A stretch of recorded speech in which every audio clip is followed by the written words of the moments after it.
You are listening to a recording from the sound archive of the Jung Center of Houston Bookstore and Library. For more information about the Jung Center, visit our website at www.junghouston.org or call us at 713-524-8253. This recording has two parts. Part 1. Welcome to the class. This is a class that has been requested for some years, and I've managed to put it off until now. But since I'm obliged on some occasions to be socially useful, I decided I probably should address the subject. I need to begin with some disclaimers. First of all, nothing whatsoever qualifies me as a spokesman for men, not even having been thrown by fate into that particular gender, because many times we're swimming in things and we don't know anything about that which we're swimming in. So I offer that disclaimer.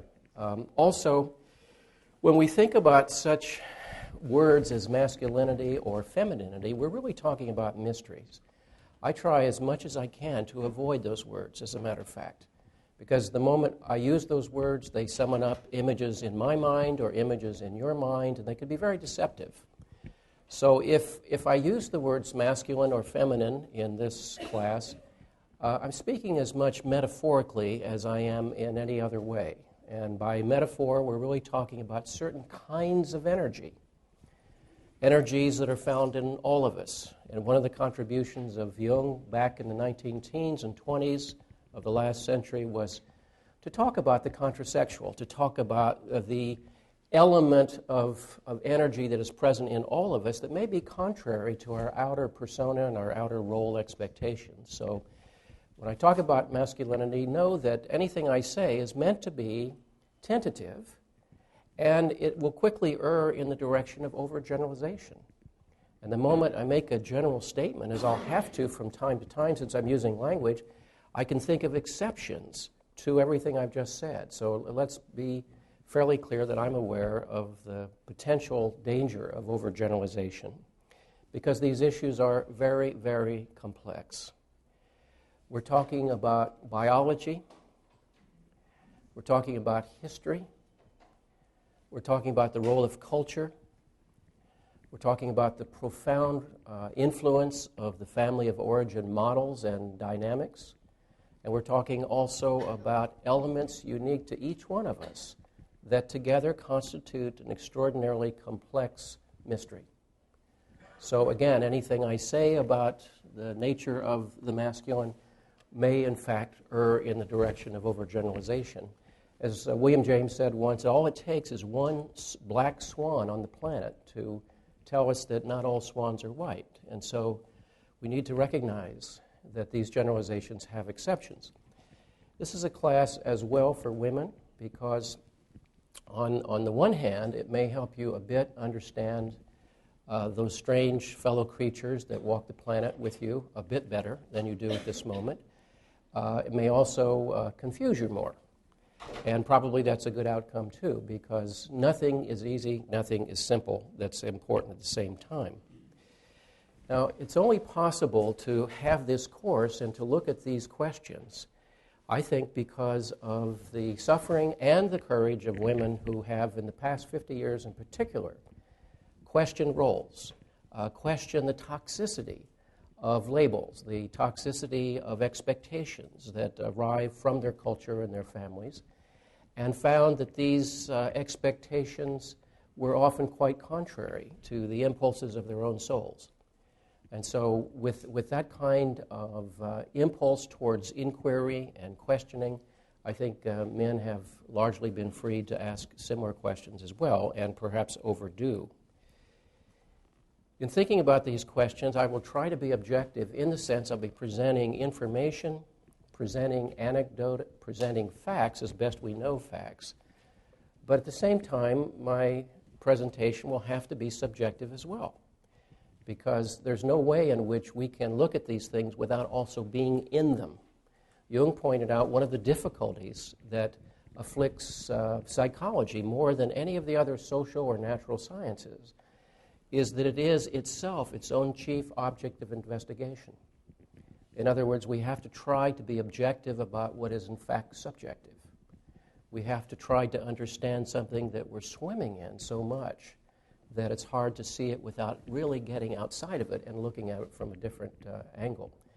So while I'm not going to be an apologist for any point of view, that is to say, I'm not going to try to justify any particular understanding, I'll certainly present a range of different ideas and perspectives, and also to comment from personal experience. And at any point, as always, this is not a formal lecture, just because there's so many of us it might seem to be the case, but this is a rolling discussion. At any point, I invite you to ask for an example, raise a protest, question something, and feel that this is your class, because, in fact, it truly is. Now, that's by way of preface. Perhaps the best way to get into this is to share with you what I have said before to selected women's audiences who asked for a presentation on the subject of the psychology of men. And I said the best way to understand this is imagine three things. First of all, that you had to take away your intimate women friends, the women with whom you feel free to talk about what's going on in your body, what's going on in your emotional life, what's going on with your marriage, your economic, social, sexual fears and worries, your expectations and what they are doing to you. Take all that away, and you would realize that you would suffer an extraordinary sense of isolation. Extraordinary sense of isolation. Secondly, if you were, as a woman, to sever your connection with an internal guidance system that, by and large, you have lived with since childhood, you've counted on to tell you, by way of the language of the body, by way of your emotional responses, by way of your intuition, to tell you what is right for you. You may have lacked the capacity to enact what was right for you, but at least you had some sense, most of the time, that you had a connection to some internal guidance system. And so let's say that plug is pulled, that linkage is severed forever. And thirdly, that by and large, your value as a person on the planet would be judged in terms of your competitive capacity to meet external goals of productivity. Goals not chosen by you, but chosen by others. If these three things happened, then you would be a man. Okay? Now, when you think about that, I think if you're a man, you will say, well, by and large, that's true. By and large. If you're a woman, you would say, that's appalling. And I think you would say of any of your co-inhabitants of the planet, such a person would be in trouble. Such a person would be at risk. Such a species would be at risk. And I think it's fair to say that generally speaking, not that individuals don't bring these things to consciousness, don't challenge them perhaps, but generally speaking, most men live this condition in a kind of blind obedience, which may be one reason why they die on an average of 5 to 8 years earlier than women, which is a huge statistical bulge when you think about it. It takes an awful lot of people to make that kind of shift in statistics. You would also realize the enormous emotional isolation that would be your common condition. So what happens when you're emotionally isolated and you feel that even to articulate this would undermine your shaky sense of self and probably lead you to criticism and shaming by someone else, then you would realize there wasn't much to gain by whining, by complaining, by talking about this. Even to use judgmental words like whining already is prejudicial. Right? You would also realize that in this emotional isolation, the deepest estrangement would be from yourself. And I think you could see that the disconnect, the severance of that linkage to an internal guidance system would show up in every place in your life. And symptoms would show up because, interestingly enough, the human psyche is forever speaking its piece on these matters. Our psyche, it's clear, has a point of view. It's nature naturing, after all. And when nature is violated, as it is for both women and men, when nature is violated, it always speaks up. And we call those expressions symptoms. And at the same time, we are told frequently to pay attention to the symptoms is in some way to surrender to them. Not to respect them, but to surrender to them. From a psychodynamic standpoint, we welcome symptoms because it's a clue as to psyche's intention. From a cultural standpoint, the message is pay too much attention to them and you'll become dysfunctional. You won't be able to do what you need to do and address that at the same time. Or the price of addressing that will be too great. Now, one of the byproducts of these three conditions, as you can understand, would necessarily be anger and depression. Depression comes from the tremendous gap between the agenda of the soul and the agenda that our ego structure, under the influence of complexes, instructs it to play out. And the greater the gap, the greater our own psyche will refuse to cooperate, will withdraw energy from the investment in those goals. And that autonomous withdrawal of energy is called depression. However, if one has no opportunity or luxury to acknowledge that which one is feeling, one has to keep ramping up the ego investment, ramping up the intentionality. And therefore the depression can only deepen and will often cruise like Jaws somewhat silently beneath the surface. So the moment you enter into any kind of deep waters, there it is waiting for you. And anger will come as a byproduct, too, for what happens to the soul under these occasions. And again, where is that depression going to go and where's that anger going to go? It always goes somewhere. Many places it can go. Most commonly, it is internalized and ravages the soul. Most commonly, it's internalized and furthers still a deep, deep self-alienation. Now, you may think I'm portraying too dark a portrait, yet I suspect if you, as a man, examine your life history, you'll see that there's truth to what I've been saying. And you'll recognize that this is the kind of conversation that has not occurred, by and large, in your life before. And why is that the case? Now, there's a strange history to this class and to this book and to this story, which I vaguely alluded to in the beginning of the book, but there's a little more to the story. Back about 1990, a friend of mine in Philadelphia had traveled to the New York Jung Society to hear a presentation by my former Zurich colleague and good friend Guy Corneau, who is an analyst in Montreal. And Guy Corneau had written a book at that time called Absent Fathers, Lost Sons. Didn't sell many copies in the United States, but it was a bestseller in the French portion of Canada and a national bestseller in France. And this friend liked Guy's ideas so much, he said, I will underwrite his visit to Philadelphia. So we invited Guy, and they set up a date, and so forth. And the leadership of the civilian Philadelphia Jung Society at that time got in a flutter all of a sudden.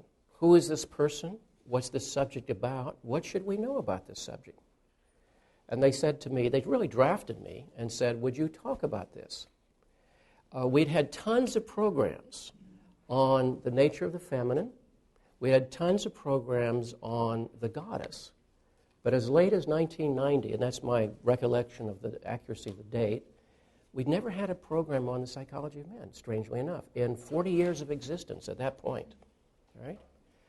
And so I was drafted into speaking on that subject the week before Guy came in a 2-part program, and my job was to introduce his subject matter.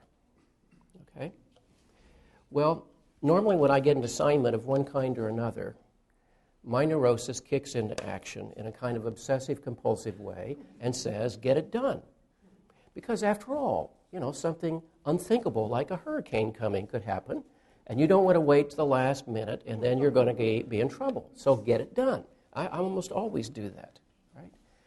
Well, uncharacteristically, and I got the assignment probably in July or August, I waited and waited and waited for a November program. The weekend before, I didn't have a clue as to what I was going to say. This was peculiar, even to me. And as you know, when we postpone or procrastinate, we always have good reasons for it. So I had plenty of reasons, but that last weekend still arrived on schedule. And so I suddenly, for a moment, realized, what would you say if a person brought you this in the context of analysis? I would say, having stroked my chin, aha, we have resistance here, And we have resistance where there is something that provokes anxiety, okay? So I thought, well, that's a clue. There's resistance to the subject. And why is there resistance? What is the anxiety about? And the voice that came up for me was simply, we don't talk about those things. And I thought, well, that's interesting. That's instructive. What do you mean? We don't talk about these things.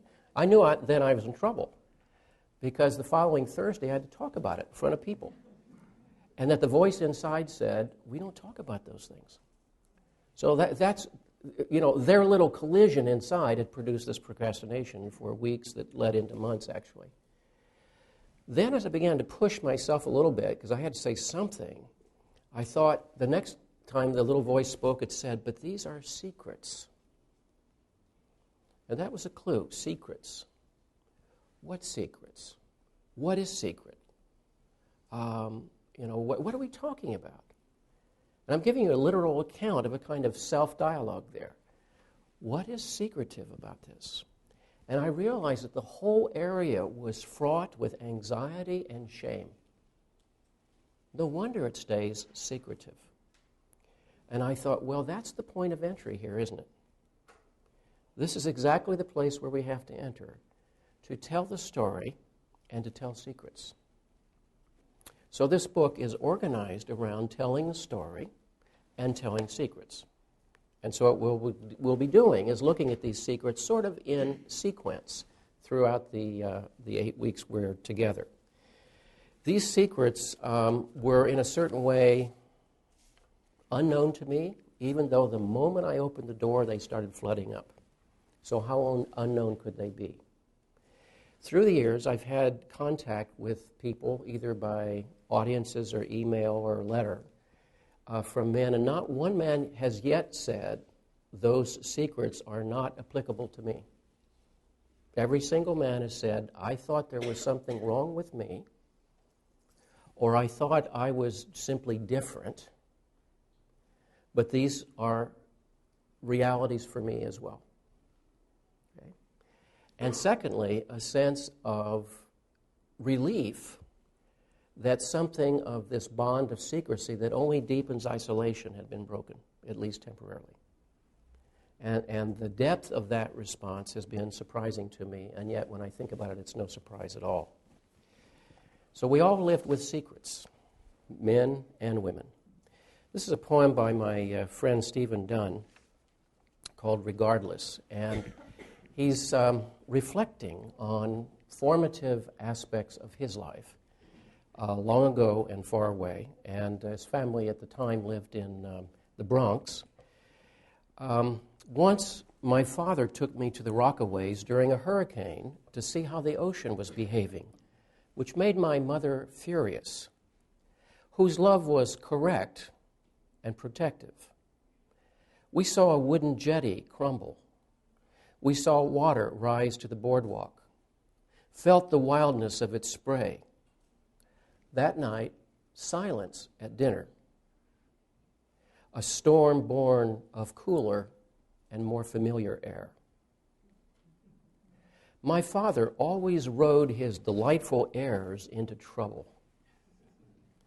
My mother waited for them, alertly, the way the oppressed wait for their historic moment. Weekdays after 6, I'd point my bicycle toward the Fleet Street Inn to bring him home for dinner. All his friends were there, high-spirited lonelies, Irish, full of laughter. It was a shame that he was there and a shame to bring him home. Who was I then but a boy who learned to love the wind that would go its own way regardless? I must have thought then that damage is just what happens. Now, you notice how much is unsaid in that poem? Don't you want to hear what damage? What happened? Tell us more, you see. And, of course, more leaks out in other poems. But I think you can see there the profound influence of mother and father, both valid in their expressions, both protective in their own way, both loving in their own way, quite conflictual in their daily interactions.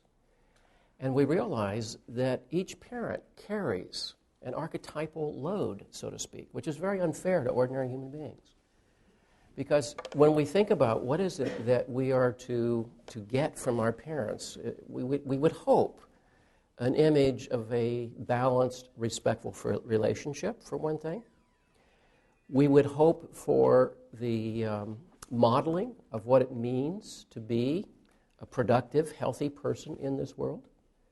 And of course, a parent can only transmit and embody what he or she has had transmitted and embodied for them.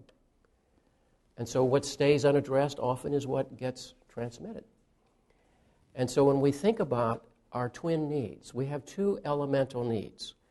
One is to feel somehow nurtured and connected to the earth, to the world, to others.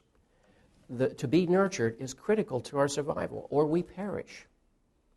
It's not just the job of the mother to do that, it's the job of the father too. That's why when we talk about gender roles, we can really get it wrong here. But every child needs that, to be protected, to be nurtured, to feel that somehow life is going to meet you halfway. Life is going to help you sustain yourself. And the second task that's common to all of us is empowerment. And it's not just the father's job to model that and to encourage that, it's the mother's as well. Empowerment means you feel your own capacity to live yourself into the world. You feel appropriate permission to be who you are. You feel the right to desire what you desire. You feel the capacity to make your life somehow work for you. You feel the legitimacy of desire for the life that wishes to come to you. Now, in this poem, I think you can see he was getting two entirely worldviews, and each was correct. Each was helpful. One was risky and empowering, and one was safe and nurturant, and the child needs both. And at the same time, he realized that the issues were conflictual in his particular family and were pushed into the underground, and then were carried by the child as internal conflict and also as a secret of one kind or another. And there are many secrets in that family. So you could see then that the issue of secrets is critical. Because what is secret is bound to be playing a role. We're either allowing it to filter into our lives and behaviors one way or another, or we're defending against it. And those defenses produce a one-sided response in our life as well. Those defenses alter the course of our decisions. So secrets are, in a certain way, common to all of us, and yet you can see, in a way, are pernicious. So the telling of secrets is, to me, the most critical thing we can do in order to begin any kind of healing process. Okay. Thoughts or comments about anything said to this point? What occurs to you? By the way, my best thoughts on the day are always when I'm driving away down Montrose. So if any of you has a question or comment you want to make, send me an email during the week, and if it's appropriate, I'll try to respond to it the next class. Because some of your best thoughts or your questions will occur then. And some of you may, in fact, be introverts, and you prefer to do that anyhow. Yes? The children are picking up on the secrets that exist in the family. Are they accurate in their perception, or do you think they imagine some of it? What? Yeah. But Yeah, the question was, when children pick up on secrets in the family, are they correct in their perceptions or are they imagining? And the answer is both. You know, every child's understanding of the world is going to be strained through its limited capacities, strained through its limited experience, often distorted emotionally. You know, if you go back and visit that third grade where you once sat, you know, in this huge desk and this towering, threatening teacher, and you realize how tiny the place is, you realize the role that memory plays in distorting things. So secrets don't have to actually be real in the sense of, based on actual experience. They can be misinterpretations. And many of our secrets are, in fact, misinterpretations that have lodged themselves, and we're not able to question them very much. You know, just this past weekend, literally, my aunt is about 90, and she just wrote her autobiography. And I got about 185 pages from it, and I read it this weekend. And it was a great experience to have certain events explained from childhood from her perspective, because she was an adult when I was a child, of course. And so it was just fascinating to get some of those stories straight in my head, because I had many of the stories, and some I didn't have. And often many of them pleasant stories or funny stories, but they were nonetheless distorted in my memory. So it's not the facticity of the secret, it's the presence of the secret that's significant psychologically. And then you always have to ask the question about that secret. What does it make you do, or what does it keep you from doing? That's the key. In other words, ultimately this is pragmatic, because how does it play out in your life? What does it make you do? In service to what? You know, or what does it keep you from doing, block you from doing? Yeah. How would you define a secret? What is a secret? Something we just don't know, or something that people keep from us, or both? I think both. There are things we don't know. There are secrets about us that we don't know that we are keeping secretive. There are secrets kept from us, but I think the way we're using secrets here are particularly ideas that the full expression would evoke a disquietude up to and including an anxiety. So there's a reason, as it were, to keep it secret. It's those that would be most potential. See, that's why I was resisting doing this talk. Those secrets were evoking an anxiety. And I'll get into what that anxiety would be about in a few minutes, but I think it was fair to say there was probably 50 years of resistance to those secrets and collusion with them. So the secret is a very broad sense of anxiety? No. I'm just saying that it evokes an anxiety. The way I'm using secrets here, evoke anxiety in their expression, therefore there's a motive to keep them secret. There's a real or perceived price for their expression. It seems to me that what you're saying is, apart from the common definition of secret, that in the way you're using it, it could be, facts, events in a family situation, Yes. which are known, at least in some degree of fidelity, by all members of the family, but which tend to become undiscussed, not shared, and therefore subject to the whims of imagination, interpretation, all those kinds of things. Yeah, absolutely. And secrets, too, that are, in a way, in the culture. Many of the things we do are, in fact, extraneous to our emotional and spiritual well-being. But to take that on, to address that, would occasion an enormous amount of conflict. And that's how we often wind up colluding with it. That's partly what this course will be about, is challenging some of these ideas. And I'll give you some in a moment. Yeah. The thing that just struck me was that a lot of times we talk about the collective psychology. Yeah. What about the secrets of this country right now? I just was able to take it up to that level. That You think there are secrets? Would you just speak a little more towards the microphone here? But it's obviously connected. Yes, it is connected, sure.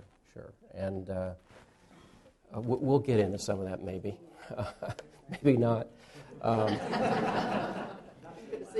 Our former board president purchased this sound system for us, so there are microphones here. No, quite seriously, so for the first time, that's why we started recording some of these classes, for the first time we can pick up audience comments. Now what they have to do is pick it up in one level so that the voices are equal on here, but you can actually hear yourself talk if you choose to. Yeah. Yes? Our emotional response is a secret. I mean, we're taught from the earliest age I can remember that young men don't cry. Exactly. And so we're not allowed the emotional response that's perfectly normal. And a fellow I worked for died right before I turned 17, and I just kept working and cried when I was 56. Over that issue. Yes. Absolutely. Yes. I was interested. One of the things that came up for me is it a secret just because it's not verbalized? And looking at the poem with the mother and father, they each thought the other one was wrong. They didn't have to verbalize it, but it was apparent to all three parties. Yes, that's right. That's right. It was an open secret. And I think the corollary that I put off of that was there is blame assessed. Often. Yeah. And shaming with the secrets. Some of this for men, at least traditionally, comes from our work environment. You don't dare very often talk about your doubts about what you're doing, or your future. You have doubts about it. Or very often I talk to people who are in the technical field and they're asked to be mentors for other people, and very often they don't want to give them all the knowledge that they have because there's that whole thing of competitiveness. So a lot of it comes from insecurity about yourself, anxiety. It's almost like you're putting up this wall to protect yourself, your future, and to make sure this other guy doesn't get ahead of you. Absolutely. Now, see, this speaks to that third condition I was describing. Remember, the first one was to, I just forgot. It's funny. Yeah, take away your friends, okay, your connections. Secondly, to sever your connection to your internal guidance system. And thirdly, to be judged by external standards of production, because the world as construed for most men has been inherently competitive. And therefore, everyone's arrival and to show any weakness means that one is more vulnerable in the face of that. And vulnerable in one's own sense because it means the potential dismantling of the enormous edifice of the false self that has been constructed. And you can't acknowledge any doubt or too much doubt because the whole thing comes tumbling down. It's a house of cards. Now, this takes us into the field of relationship, as I think you can see, which is what brought many of you here this evening, I think, is the importance of relationship. And there are certain basic principles about relationship, which I think all of us will acknowledge once they're spoken, and with which we will probably agree.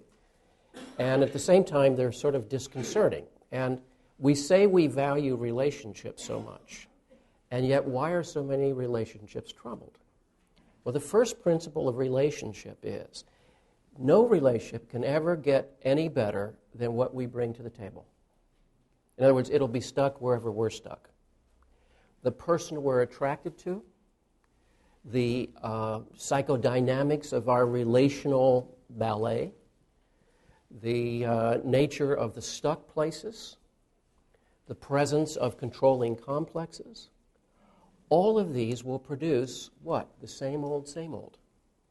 They will produce patterns. As some of you have heard me say before, one of our clues to this is to recognize that you're the only person who has been present in every scene of your life. You see? And therefore, it's reasonable to say that how this is turning out is something for which you bear a chief responsibility. Be nice to blame someone, all right? But you know, it's ultimately moi that is enacting these daily repetitions, okay? And another point that we've made in many other classes is the one thing that none of us can address is that of which we are unconscious. Tell me, what is in your unconscious? By definition, we don't know. Yet what is unconscious is making choices for us. And the origins of these relational patterns comes from these energy-charged systems that Jung called complexes. So you can see why that of which I am unconscious, I am burdening you with as my relational partner here. This includes friendships and all antagonistic relationships and marriages and all kinds of relationships. And of course, the more intimate the relationship, the more archaic the material that's evoked. By archaic, we mean early in our formation of a sense of self, sense of other, and what all that traffic's about, and those reflexive responses that develop. So that becomes the organizing principle, the programmatic dynamic of our relationships. So the first principle here is that the relationship can be no more evolved than the relationship each party has to his or her inner life. And of course, what is unconscious will play out in the outer world repeatedly. The second principle is that which I do not wish to face, which would be what Jung calls my shadow, or that of which I am simply unconscious, will have a tendency to be projected onto you, and vice versa. So you can see how relationships so quickly become burdened with the traffic of all of this material. What I don't want to deal with, or what I simply don't even know about, is going to be expressing itself at some place in our relationship. And you'll be carrying it, as I am carrying your material too. And the third principle, of course, is where we begin to run into heavy traffic with these continuous dynamic exchanges between people will produce new complexes and a tendency to the problem of power. Now, power is not evil. Power is the exchange of energy between people. Power, when it's caught in a complex, can be evil, can do evil things, can be demonic. Jung said once, where power prevails, love is not. He's not saying power is ever absent. Power can be used to good ends. Power could be neutral. Power can be very relational. And at the same time, it's often caught in complexes. And therefore, there's a tendency in most relationships to deteriorate into the problem of power. And what Jung said, where power prevails, love is not, one could also say, translate that as saying where consciousness is lacking, power will tend to replace relatedness in a relationship. Part 2.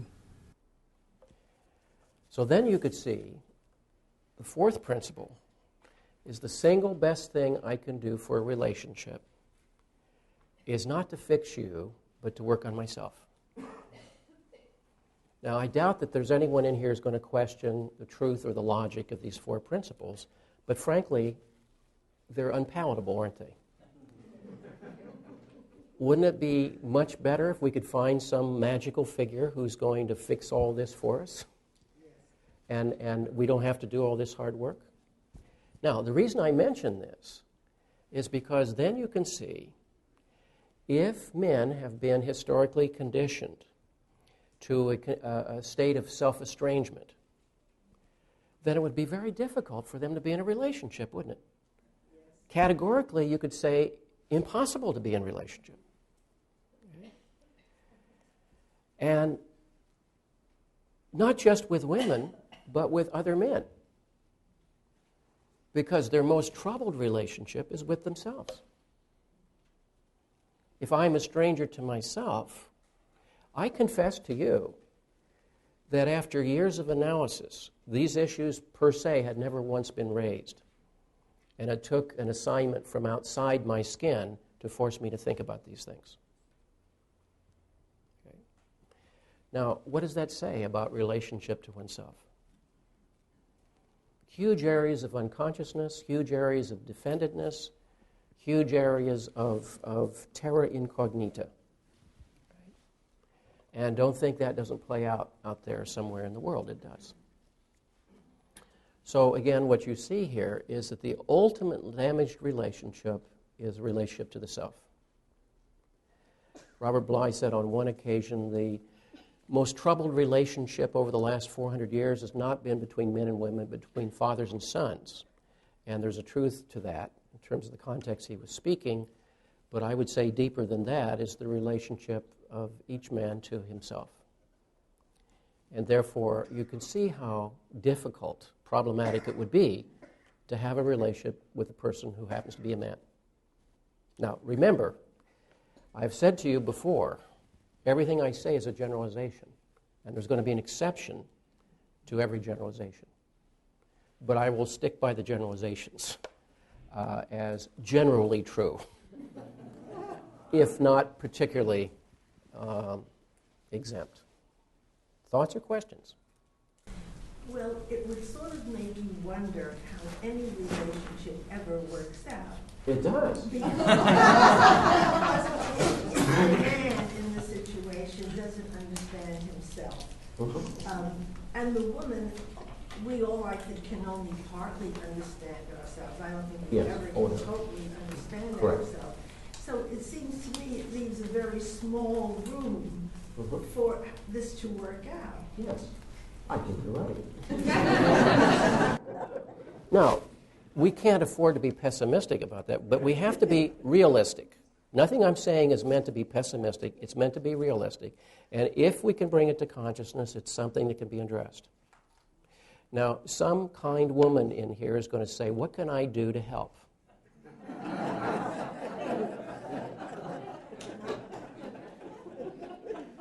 And the answer is almost nothing.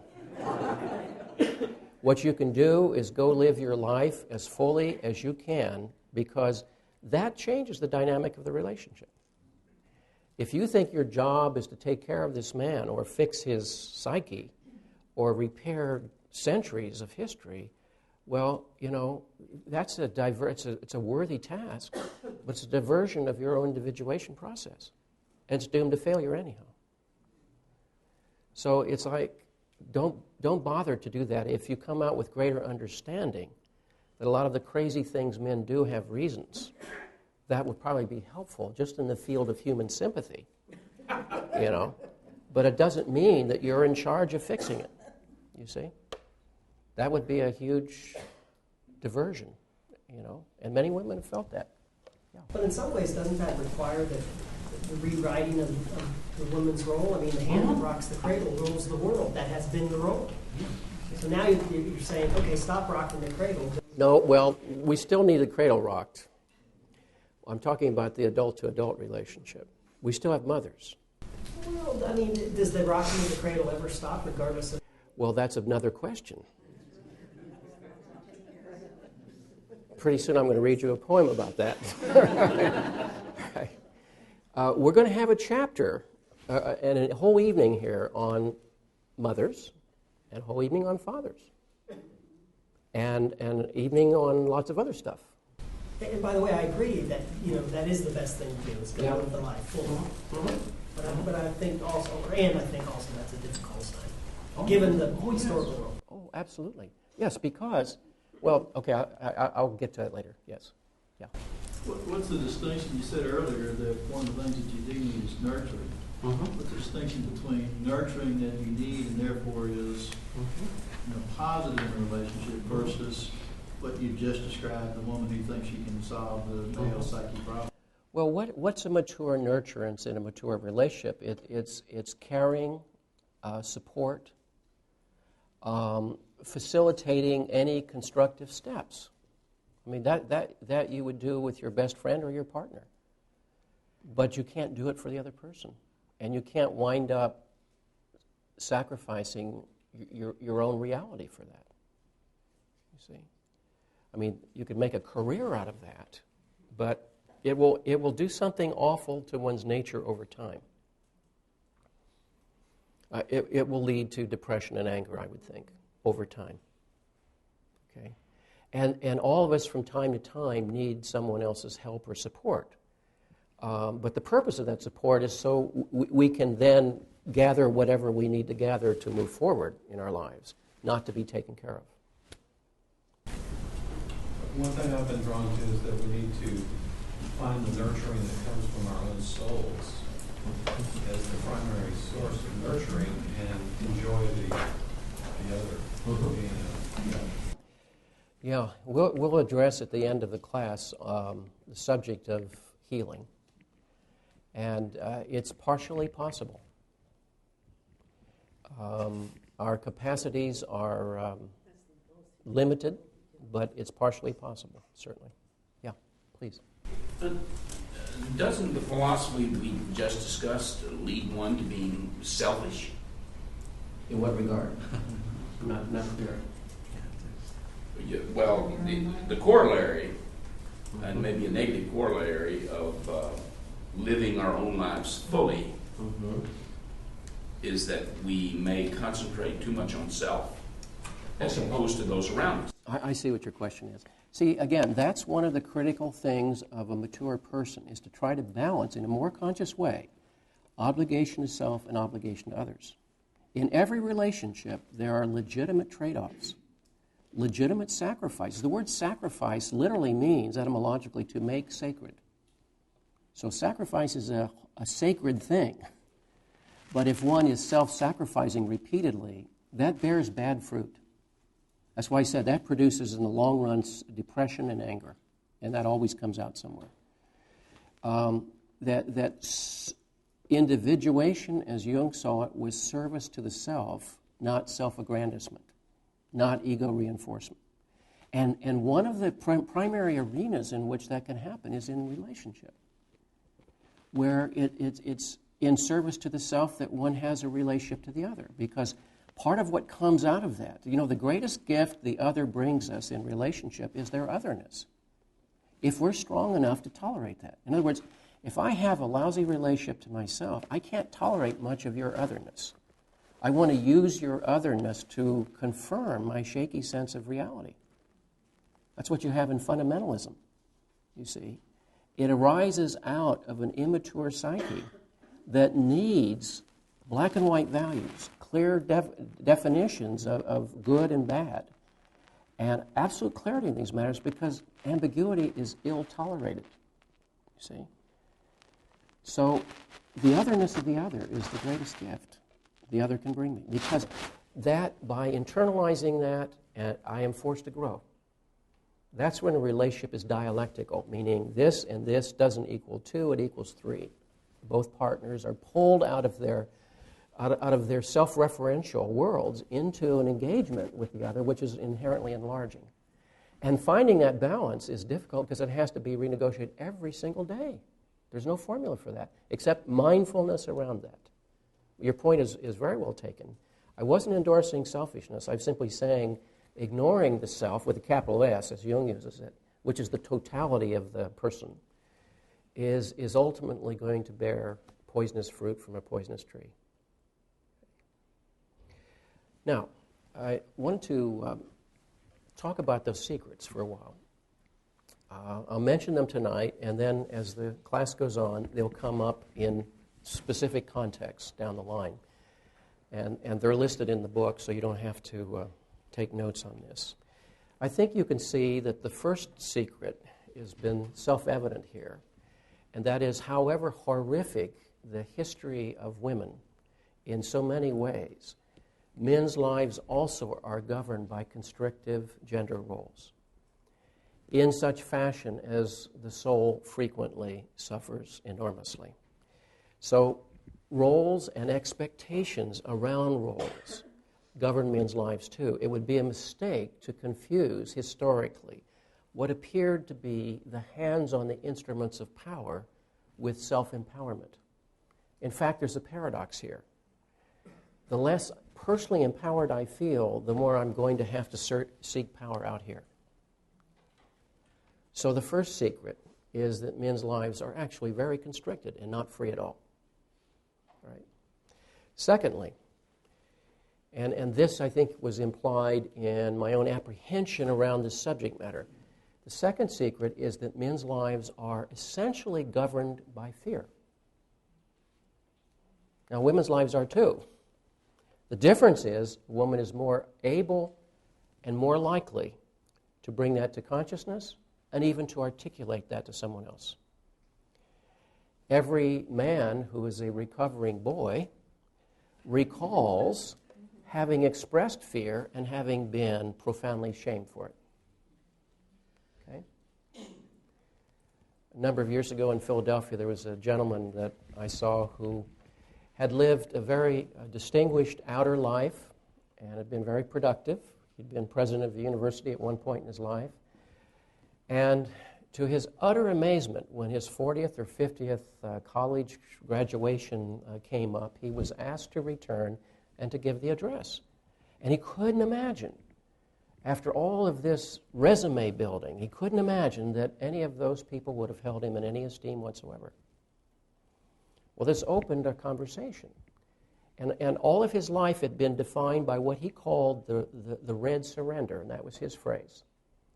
Back when he was about third or fourth grade, some big kid named Red had knocked him down on the playground and had sat on his chest and kept pouring dirt into his face while the whole school stood around and laughed. Now, this is one of those little barbarities that children do to each other all the time. This person's life had been governed by the memory of the red surrender. Nothing he had ever done had ever amounted to anything in the face of the red surrender. And he had never mentioned this to anybody in decades. I think I was seeing him in his 70s. Never mentioned it for decades because the whole experience was so shaming. And why it came up, as I said, he just couldn't imagine that anybody would want to hear him give a talk at the reunion. Now, again, this can strike you as what it is, the fallacy of overgeneralization. Something happens, and from that, an entire worldview arises. That's overgeneralization. And at the same time, it was defining for him.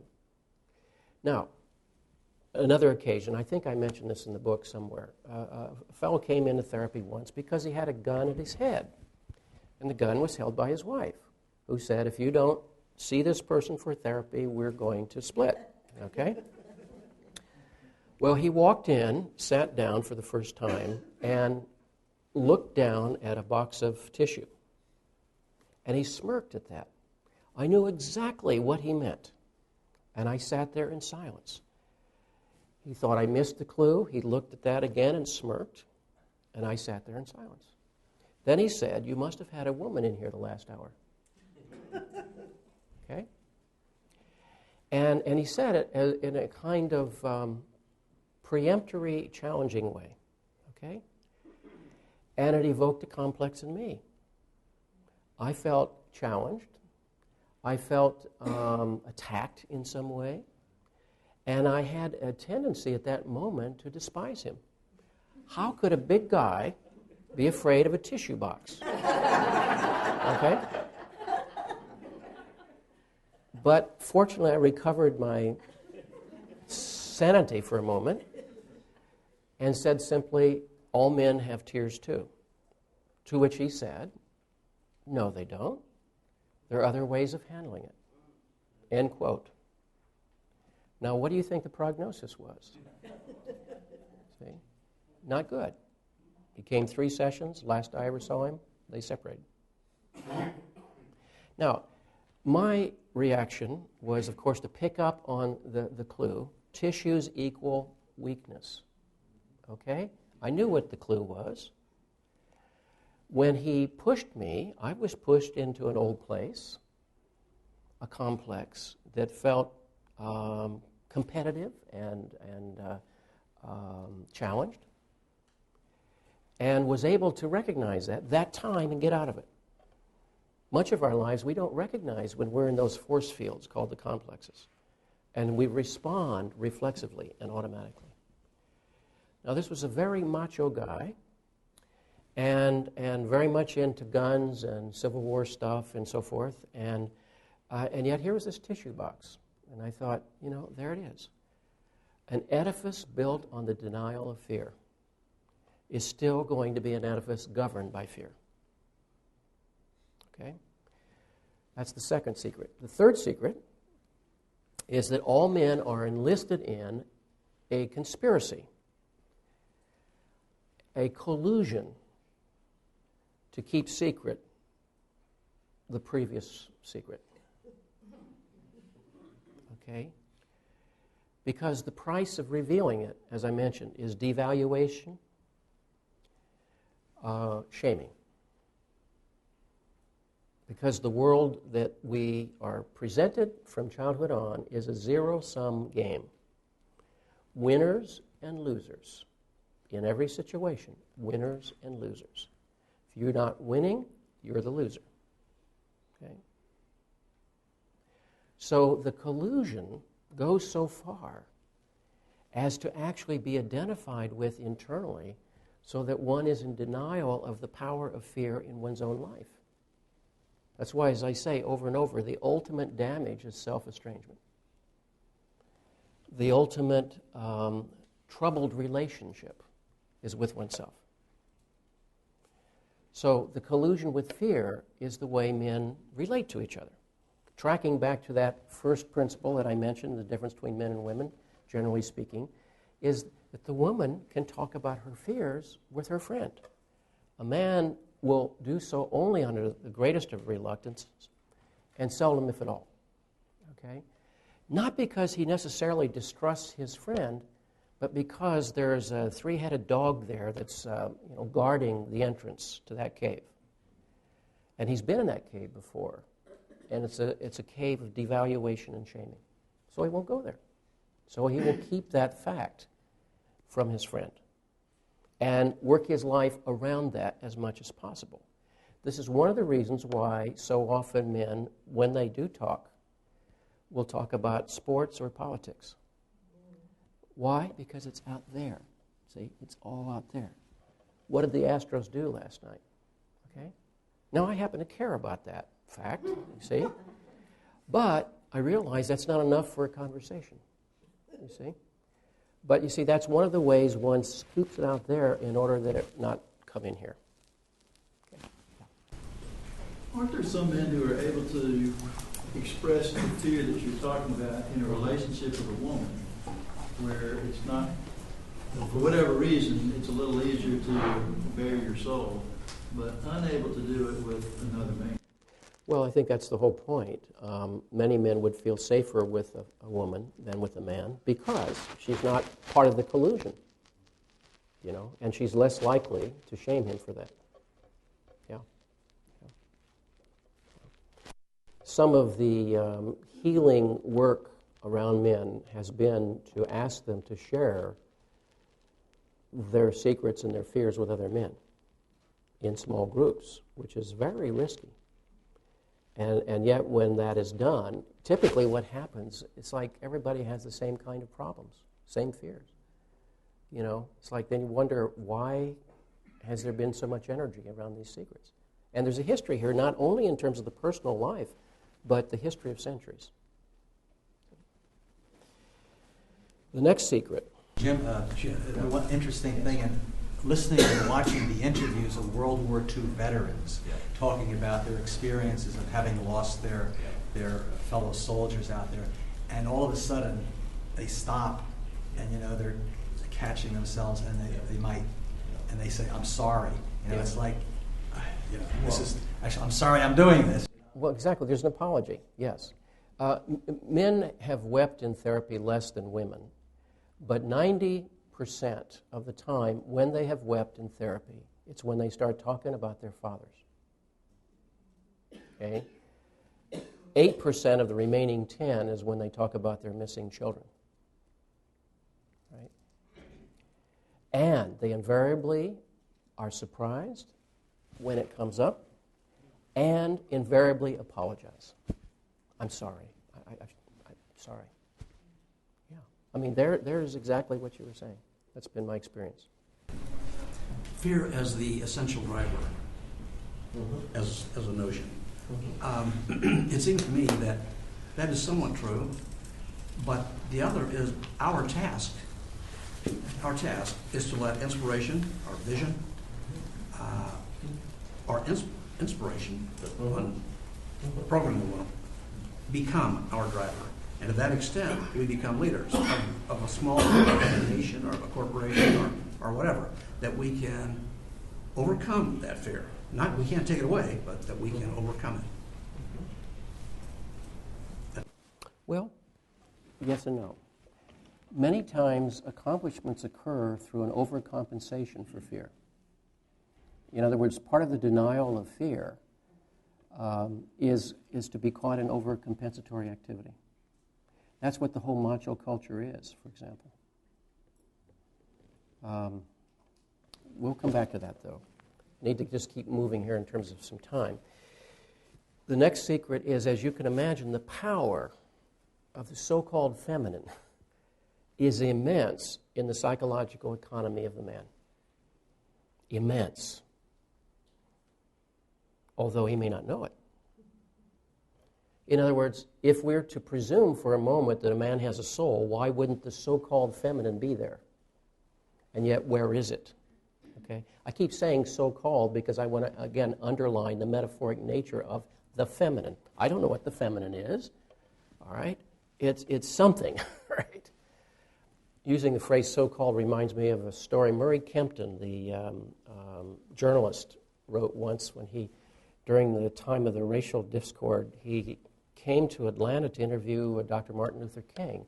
Got in a taxi, and he said, "Take me to Dr. King's church." And the taxi driver wouldn't drive him. And he said, "Take me to the alleged Dr. Martin Luther King." The guy drove right off. So, true story.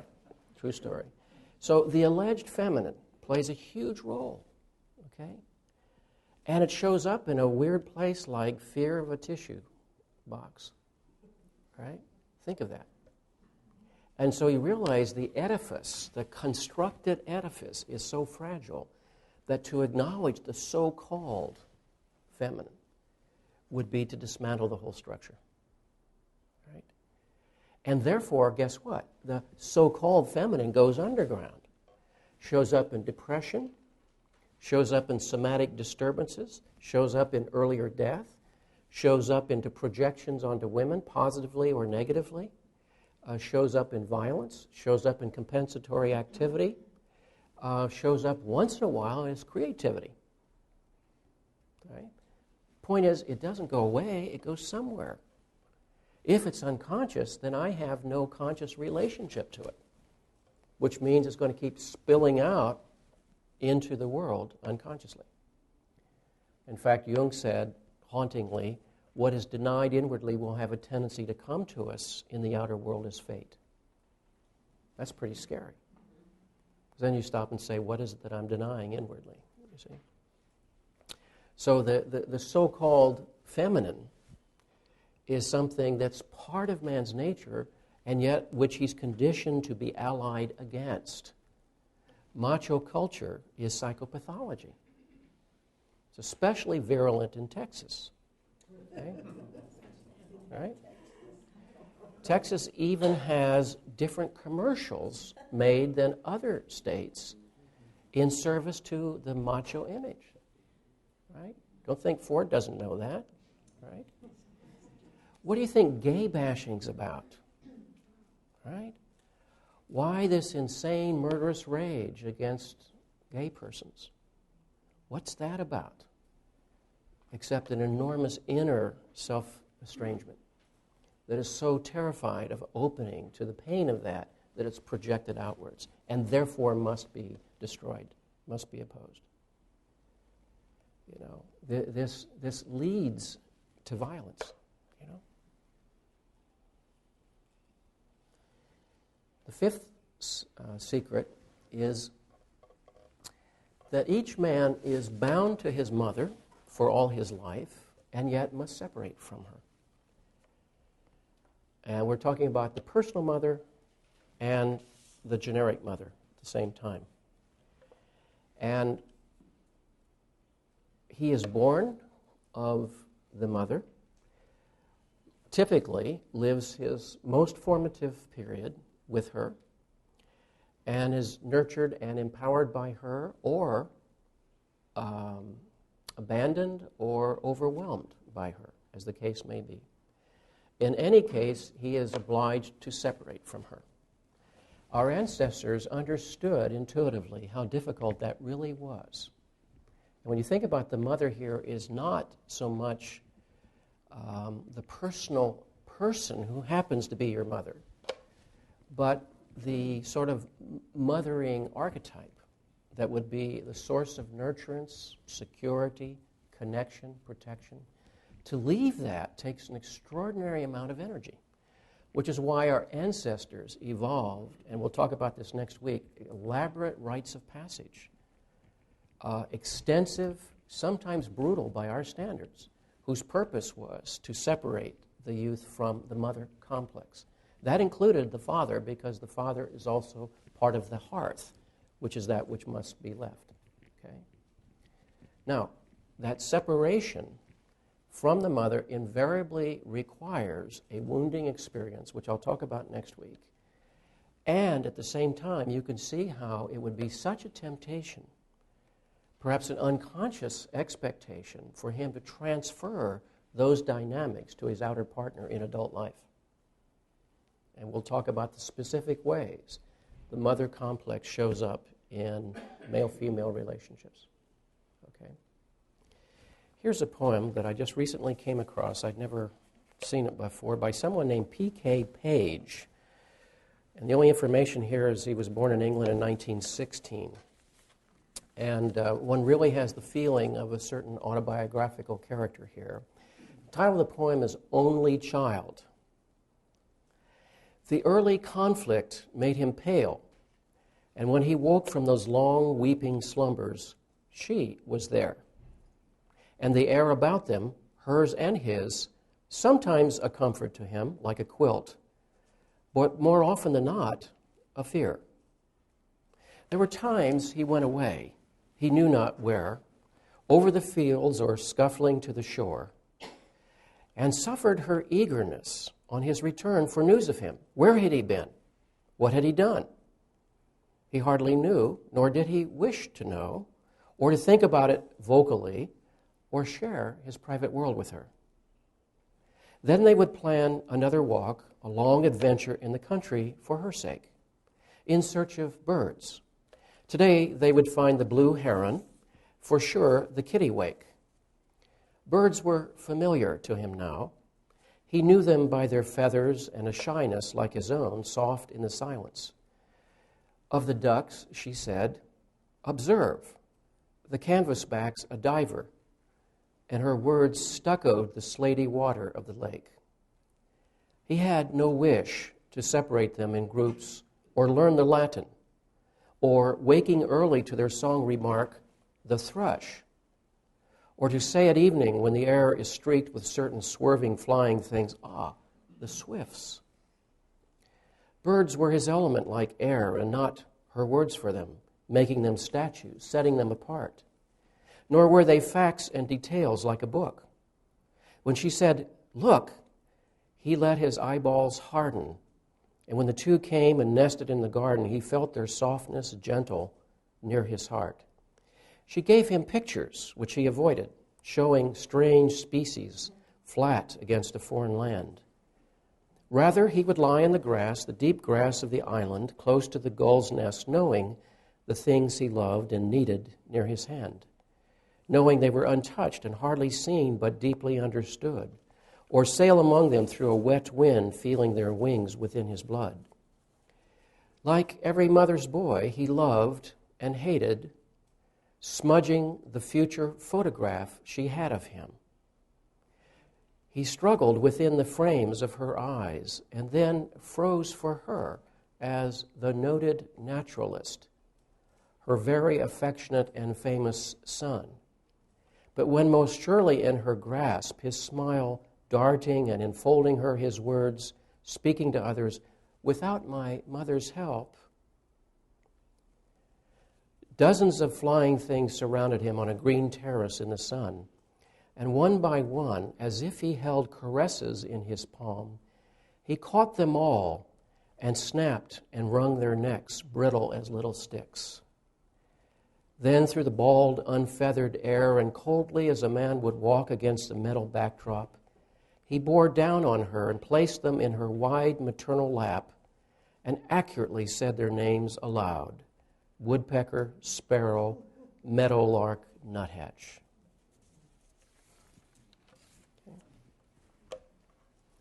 Well, the next secret is because men's souls have been violated, they are so frequently violent.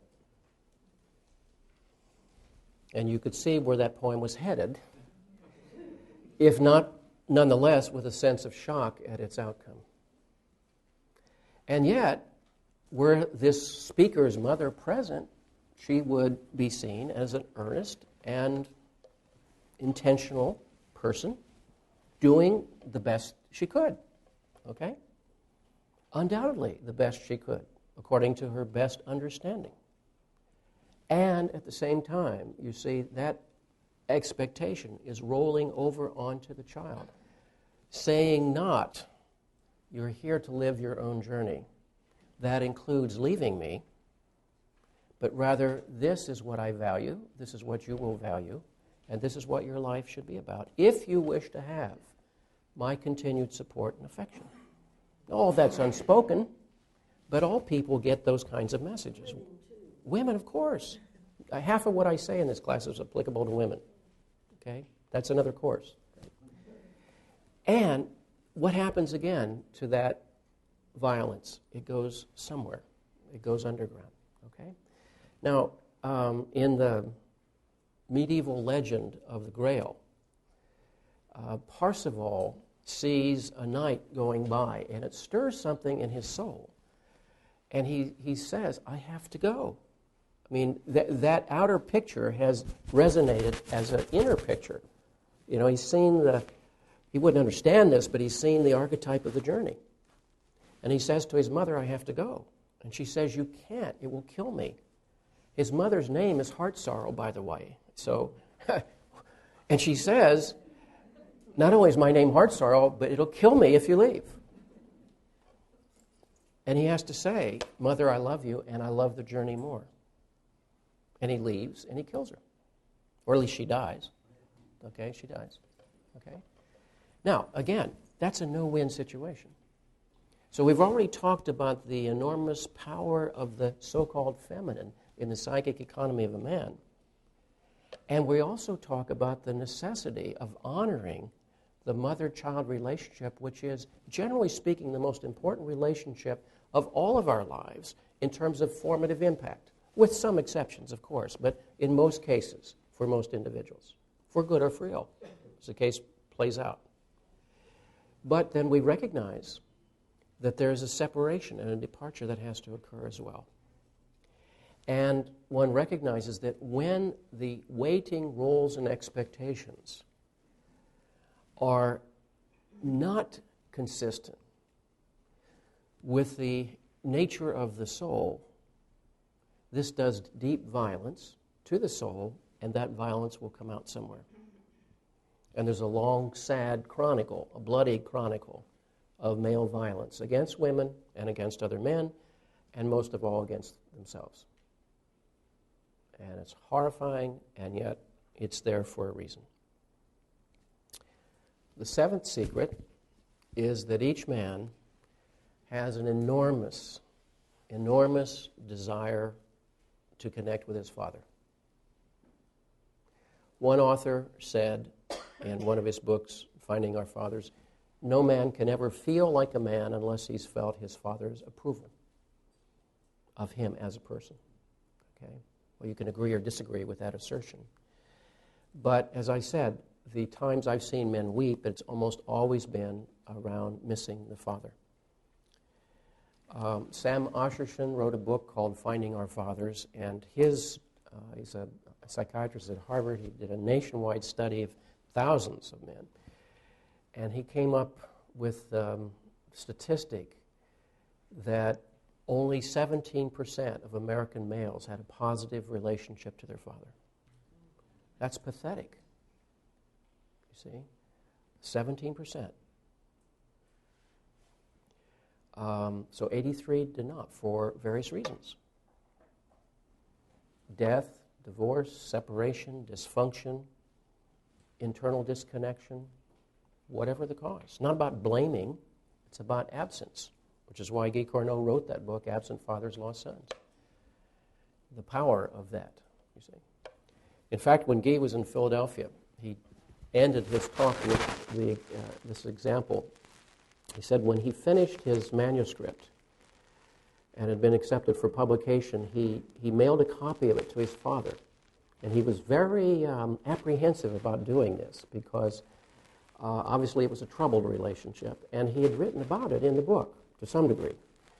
And he waited and waited and waited for a response. Finally, he couldn't stand it anymore. He called his dad and he said, in French, "Did you get the manuscript?" And he says, "Yeah." "Did you read it?" "Yeah." "Well, what'd you think about it?" He said, "I'm proud of you." He said, "You went away and you learned to put words to paper, and I'm proud of you." And Guy said, "I'd waited for those words all my life." And there was a choke in the audience because you could feel that at least 90% of the men had been waiting for those words as well. So the deep longing, the yearning for the connection with the Father is, by and large, unaddressed, by and large, unconscious, and it's profound. And next week we'll talk a little bit about the nature of the Saturnian history that affects this. And the last secret is that these secrets have to be told, and if there is healing to occur, men have to address this one by one by one. Now, sometimes they can do that in groups, sometimes not, but they have to address this in their groups, or by themselves, rather. Because, for example, if there is that much hunger for connection with the Father, and in so many cases it's just not possible to occur in the outer world, then one has to say, what is it that I wished from my Father? What conversation would I have wished? And where, if at all, can I receive that kind of connection today, if at all? Now, admittedly, that's secondary to the original experience, but it's not nothing. And many times I've found it possible for men to recognize the need for mentoring and the need for a connection with that affirmative, empowering energy. Sometimes, just because of the nature of the transference in therapy I've been privileged to play, something of that role for men. But again, it's clearly secondary to the primary experience, but it's not nothing. So healing, first of all, has to require acknowledgement. It has to require that one confess to oneself, and then probably to someone else as well, in order for it to be heard even by ourselves, to confess that this is my history. These are my secrets, and many others besides, perhaps, but these, at the very least, are my secrets. And they've made me do terrible things, and they've kept me often from doing wonderful things. And life is short, and so I have to take responsibility for these. No woman can fix this. No other can fix this. I have to address this. Questions or thoughts? Comments?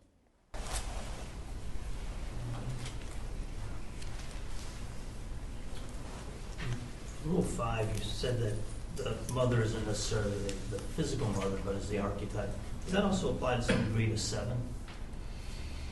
Yes, yes. That the father is partly the biological father, but it's also the fathers, capital F. And there's a distinction. Because again, the individual parent is often carrying these archetypal needs. It's almost as if, we have 2 battery packs in our chest, and each parent's to plug in and charge that. And they can only charge what is charged within them. And in most cases, there's a lot left uncharged, unprogrammed. And that's one reason why one can spend so much energy in one's life looking for that unconsciously in our relationships, for example. Sometimes burdening relationships for that reason. Or serving out those partial charges.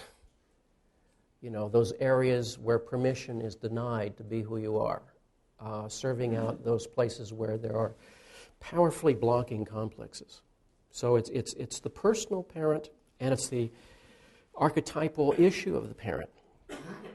That's why when I use the phrase Saturn here, it's really talking about the kind of archetypal wound that's suffered by women and by men, really. And I'll explain more of that as we go along. Jim, are the wounds of the father the greatest wounds that we take? I can't say that definitively. I think in any given family constellation, Freud said once, the family system is organized typically around its most damaged member. And the damaged member is seldom the child. If the child had a catastrophic illness, for example, then the family gets organized around that. But in most cases, it's going to be a wounded parent. And I'm not saying this judgmentally, just descriptively. And so the whole system swirls around that issue, whatever that may be. Often, though, there's a collusion among the big people in that system. And so I would think that plays a larger role, but that could be any parent. I will say, though, in terms of understanding oneself as a man, whatever that is, that depends primarily on the father-son relationship, not on the mother-son relationship. And what is not programmed or modeled there is certainly carried either as an identification with the deficit or a need to overcompensate, to make up for that, in which case one's still governed by it. Women's ability to express their emotional truth more or better than men, is that primarily a cultural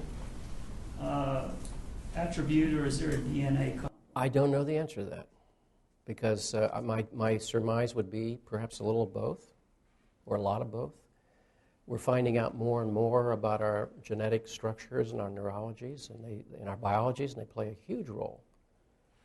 But we certainly know the culture plays a huge role too.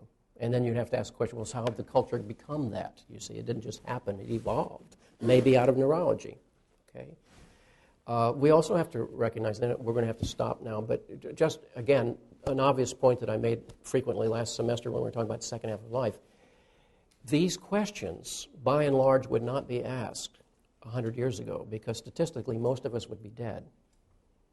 Okay, where the average longevity in North America was 47 100 years ago, all right? So the point being that an extension of our lifespan and a kind of softening or erosion of the historic power of gender roles has allowed these questions to come to the surface too, right? And therefore these questions are available to us in a way that were not for our parents and even less for our grandparents. So we need to remember that all the time and realize that what has shaken the modern world has also opened up enormous possibility for it. Okay, see you next week.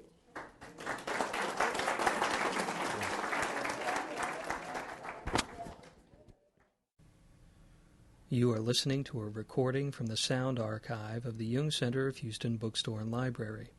For more information about the Jung Center, visit our website at www.junghouston.org or call us at 713-524-8253. This recording has two parts. Part 1.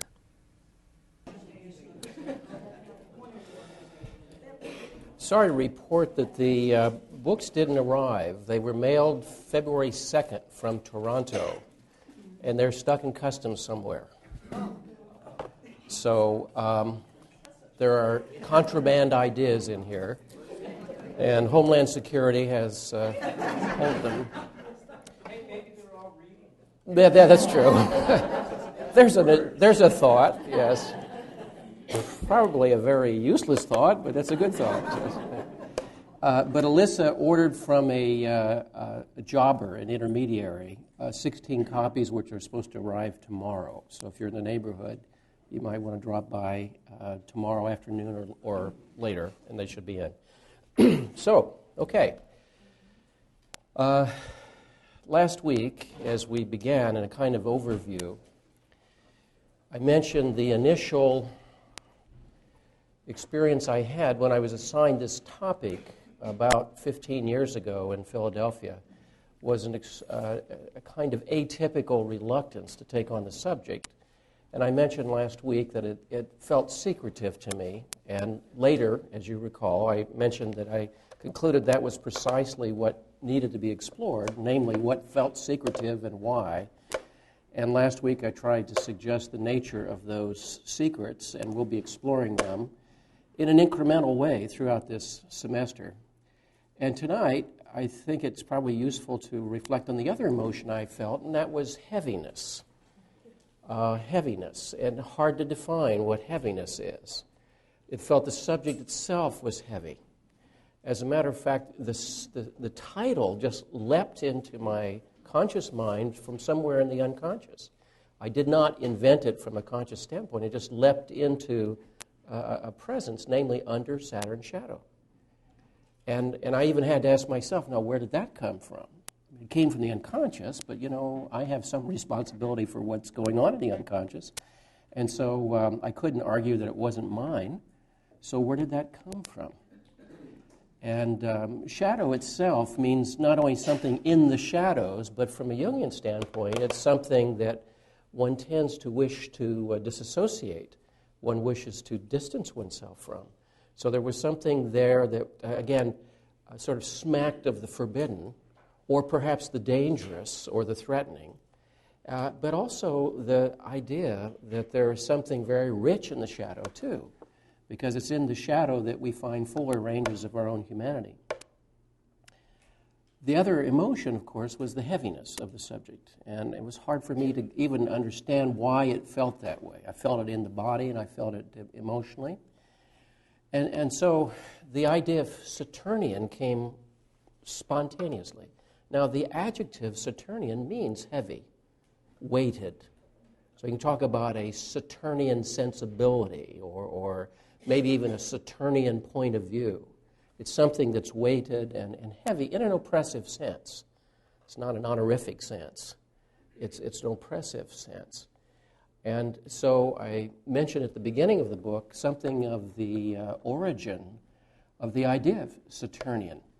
And according to Greco-Roman mythology, the gods emerged out of the primal forces, out of the archaic energies of the cosmos. And that specifically Saturn, which was the Latin name, emerged out of the mingling of Kronos and Gaia, the mingling of time and the earth.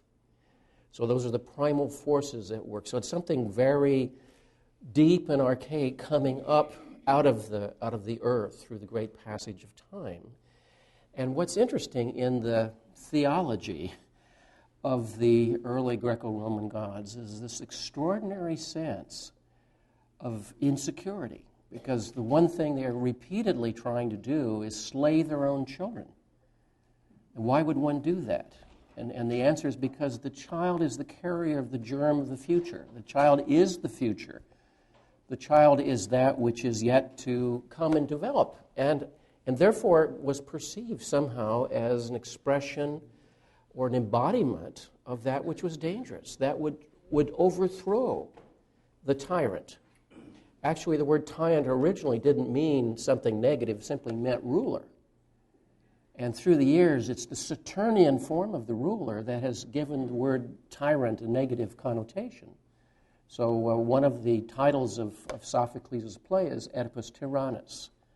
And it means Oedipus the tyrant, but he wasn't a bad person. He was simply the ruler, that's all. But tyrant, of course, is the Saturnian expression of the ruler. And so what came out of the legacy of the gods there that pretty much affected a sensibility and a perception was power, insecurity, jealousy, rivalry, competitiveness, and ultimately, of course, violence. Now, we could argue, perhaps, whether human beings have sort of read backwards in history and posited the gods as expressions of the values that, in fact, we find. The gods are, in a certain way, the dramatization of the energies and values that we've come to discover. Or, on the other hand, we could say we are the creation of the gods, which is to say we are an expression of whatever those archetypal forces were. The debate is sort of irrelevant here. The point is there's a history there, and it's a dark history. And it's a history that we've all participated in. It's a history we've all suffered, men and women. And of course, remember, as I mentioned last week, anything I say is a generalization, and as a generalization, there's going to be an exception, certainly. But when we look at generalities, we realize there's a certain heaviness that comes with the history of male identity. Now, there's a wonderful poet by the name of Sharon Olds, who has written a great deal about her experiences, and particularly her experiences of her father. Interestingly enough, and these two poems are in the Rag and Bone Shop of the Heart, as I mentioned last week. Most of the poems I'm reading you are from that. The first poem is titled Saturn, No Accident. She's very much aware of that history. And this is the story that she tells. He lay on the couch night after night, mouth open, the darkness of the room filling his mouth. And no one knew my father was eating his children. He seemed to rest so quietly, vast body inert on the sofa, big hand fallen away from the glass. What could be more passive than a man passed out every night?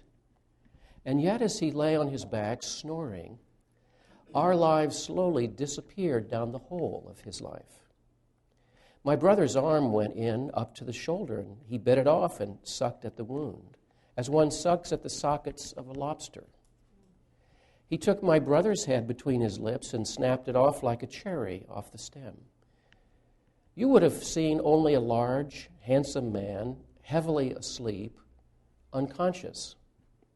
And yet, somewhere in his head, his soil-colored eyes were open, the circles of the whites glittering as he crunched the torso of his child between his jaws, crushed the bones like the soft shells of crabs, and the delicacies of the genitals rolled back along his tongue.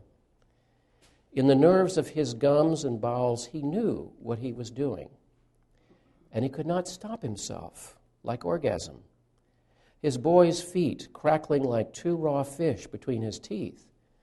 That is what he wanted, to take that life into his mouth and show what a man could do, show his son what a man's life was. That's heavy. That's heavy, you know.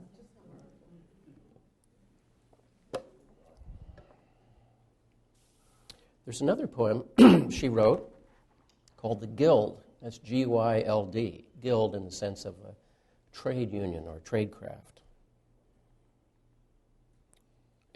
referring now to her grandfather.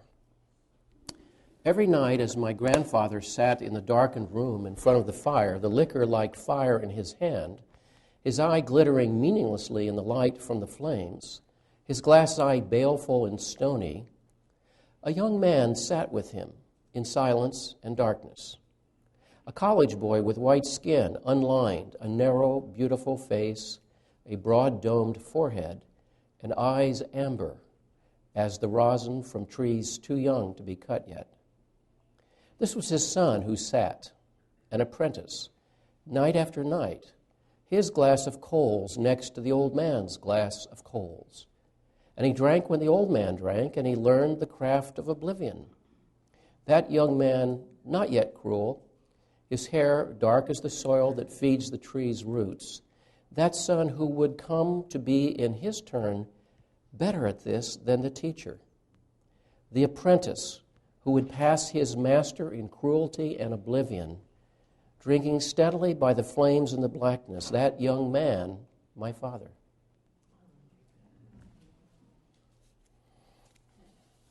That's heavy, too. Yeah. Well, you can see in those two poems by Sharon Olds the Saturnian legacy, specifically. And one senses, again, the turbulence of emotions there that are being medicated. Because the chief medication for 6,000 years has been alcohol. Okay? Now, when you stop and think about what's happening in those poems, you have to ask yourself why. And one thing we all have to remember is that what we do, and I've said this many times before, but what we do is always logical. Always. The question is, what is it an expression of? Where's it coming from? And it's always coming from an inner premise. Many times, if not most of the time, that premise is unconscious. Sometimes the premise is incorrect.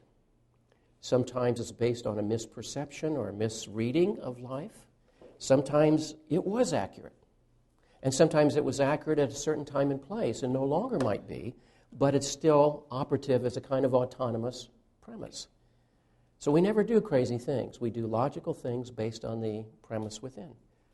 So speaking of that father that Olds is describing, ask yourself, why would he do this?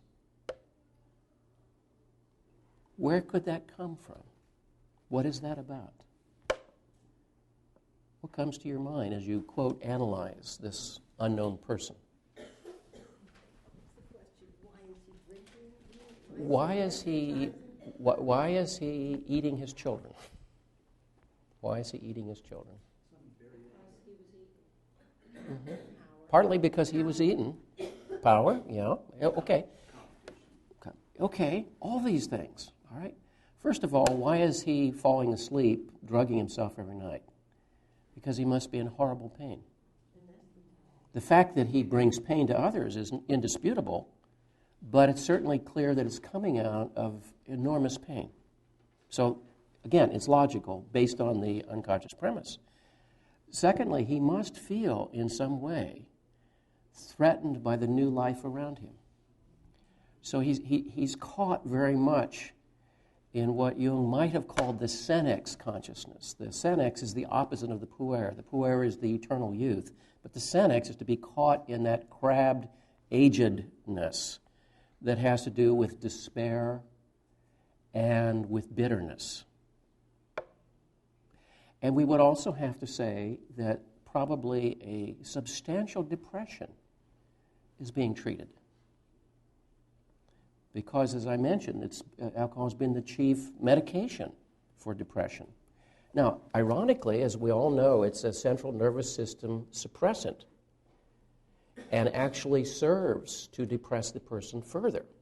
Quite apart from consequences as a result of this treatment plan, physiologically it's a suppressant. However, it gives two things, two benefits. The momentary illusion of an uplift to get high, and then, as one experiences the reality of coming down again, to get stoned, namely to anesthetize that pain. So it's an extremely logical treatment plan. From a pragmatic standpoint, not very effective and having consequences, but it is a logical treatment plan. And again, we have to recognize that from within that person's psychological reality, he or she, as the case could be, has no particular understanding of why he's doing this. It's just that it's rising from an inner compulsion. Okay? Now, a compulsion really is an act that's driven to be enacted as a result of an inner obsession. Now, an obsession is an idea that imposes itself upon us, whether conscious or not. And the idea itself is always threatening or destabilizing. So the compulsion is the necessary behavior that follows to try to treat the unwanted or unbidden idea that has produced such distress.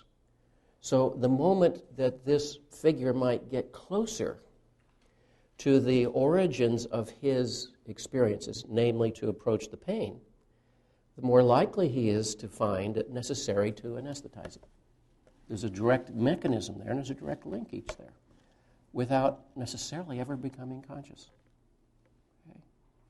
Now, again, this is beside, or quite apart from, the impact upon the children, but we're looking again at the transmission of this history of Saturn. Okay. Which reminds me of another drinking story, which I will tell you if forced. There's a small Irish village, and a stranger moves into town, and he comes to the local pub and very solemnly orders 3 beers, and he drinks them with a certain sense of ceremony, orders 3 more, drinks them with a certain ceremony, and then he departs.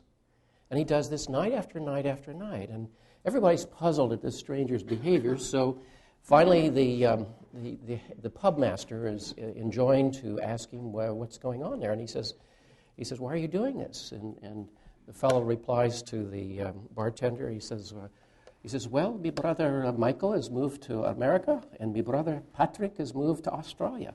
And he says, I have a drink every night in their honor. Bartender thinks, well, that's very touching. The rumor is passed on down the village, and everybody comes to respect his ritual. And somewhere along about this time of year, the gentleman walks in and orders 2 beers and drinks them very solemnly, orders 2 more and drinks them very solemnly, and the bartender notices, as does everybody else that night. It happens again the next night and the next night, and by now the rumors spread around that either Michael or Patrick have clearly passed away. And so out of great sympathy, the village gathers together money for a wreath, and the bartender is enjoined to present it to him and to express condolences of all for the loss of his brother. And he says, my brother's not gone. He says, I've just decided to give up drinking for Lent.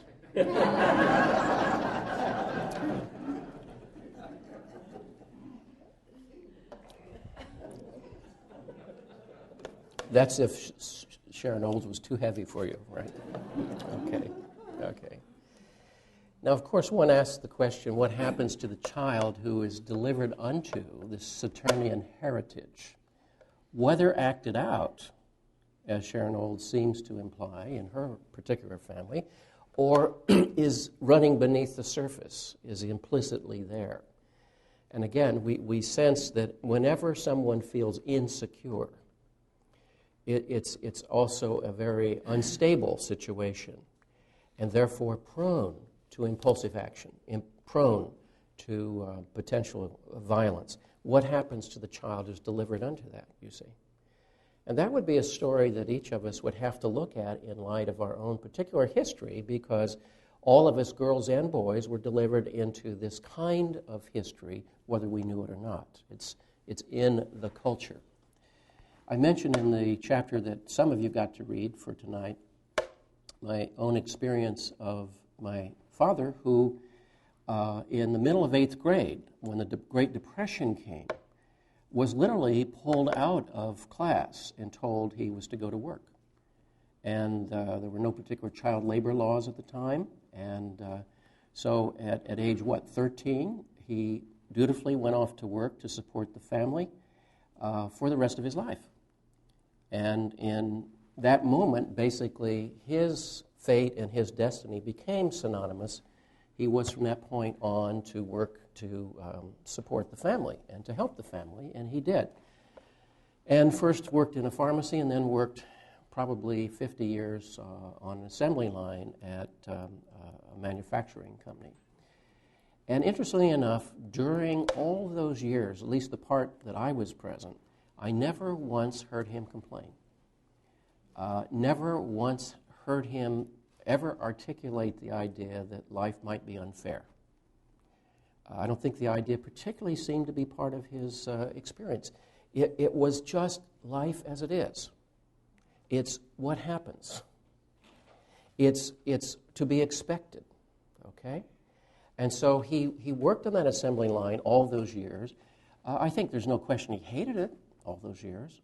Many of those years he suffered from debilitating migraines, which I think was stress about being there, but he never once complained, never, ever that I saw. Now, I do recall having worked in the same factory several summers. I was noticeably unskilled, and the best employment in town for an unskilled worker was working on the assembly line for $1.75 an hour, which was very big money at the time. And one day he and I were walking out towards the end of August, and from a 120-degree building, because it was impossible to air condition the place, it was so huge, and there were engines running constantly, so 120 was the standard internal temperature. Also with flying shards of metal everywhere, and industrial injuries and accidents were common on an everyday basis. We had to wear safety glasses, steel shoes, and so forth. So it was a dangerous environment. And as we were walking out, I just sort of thoughtlessly said, well, September's coming and I can go back to school. It's between my freshman and sophomore year. And my father said very simply, for me, September never came. September never came. Now, he said it without bitterness, certainly with resignation, but that was the closest I ever heard to a lament or a complaint in all of those years about one's lot in life. And so the message I got was a message clearly that to be a man is to work. That was the first message. And it's not a bad message.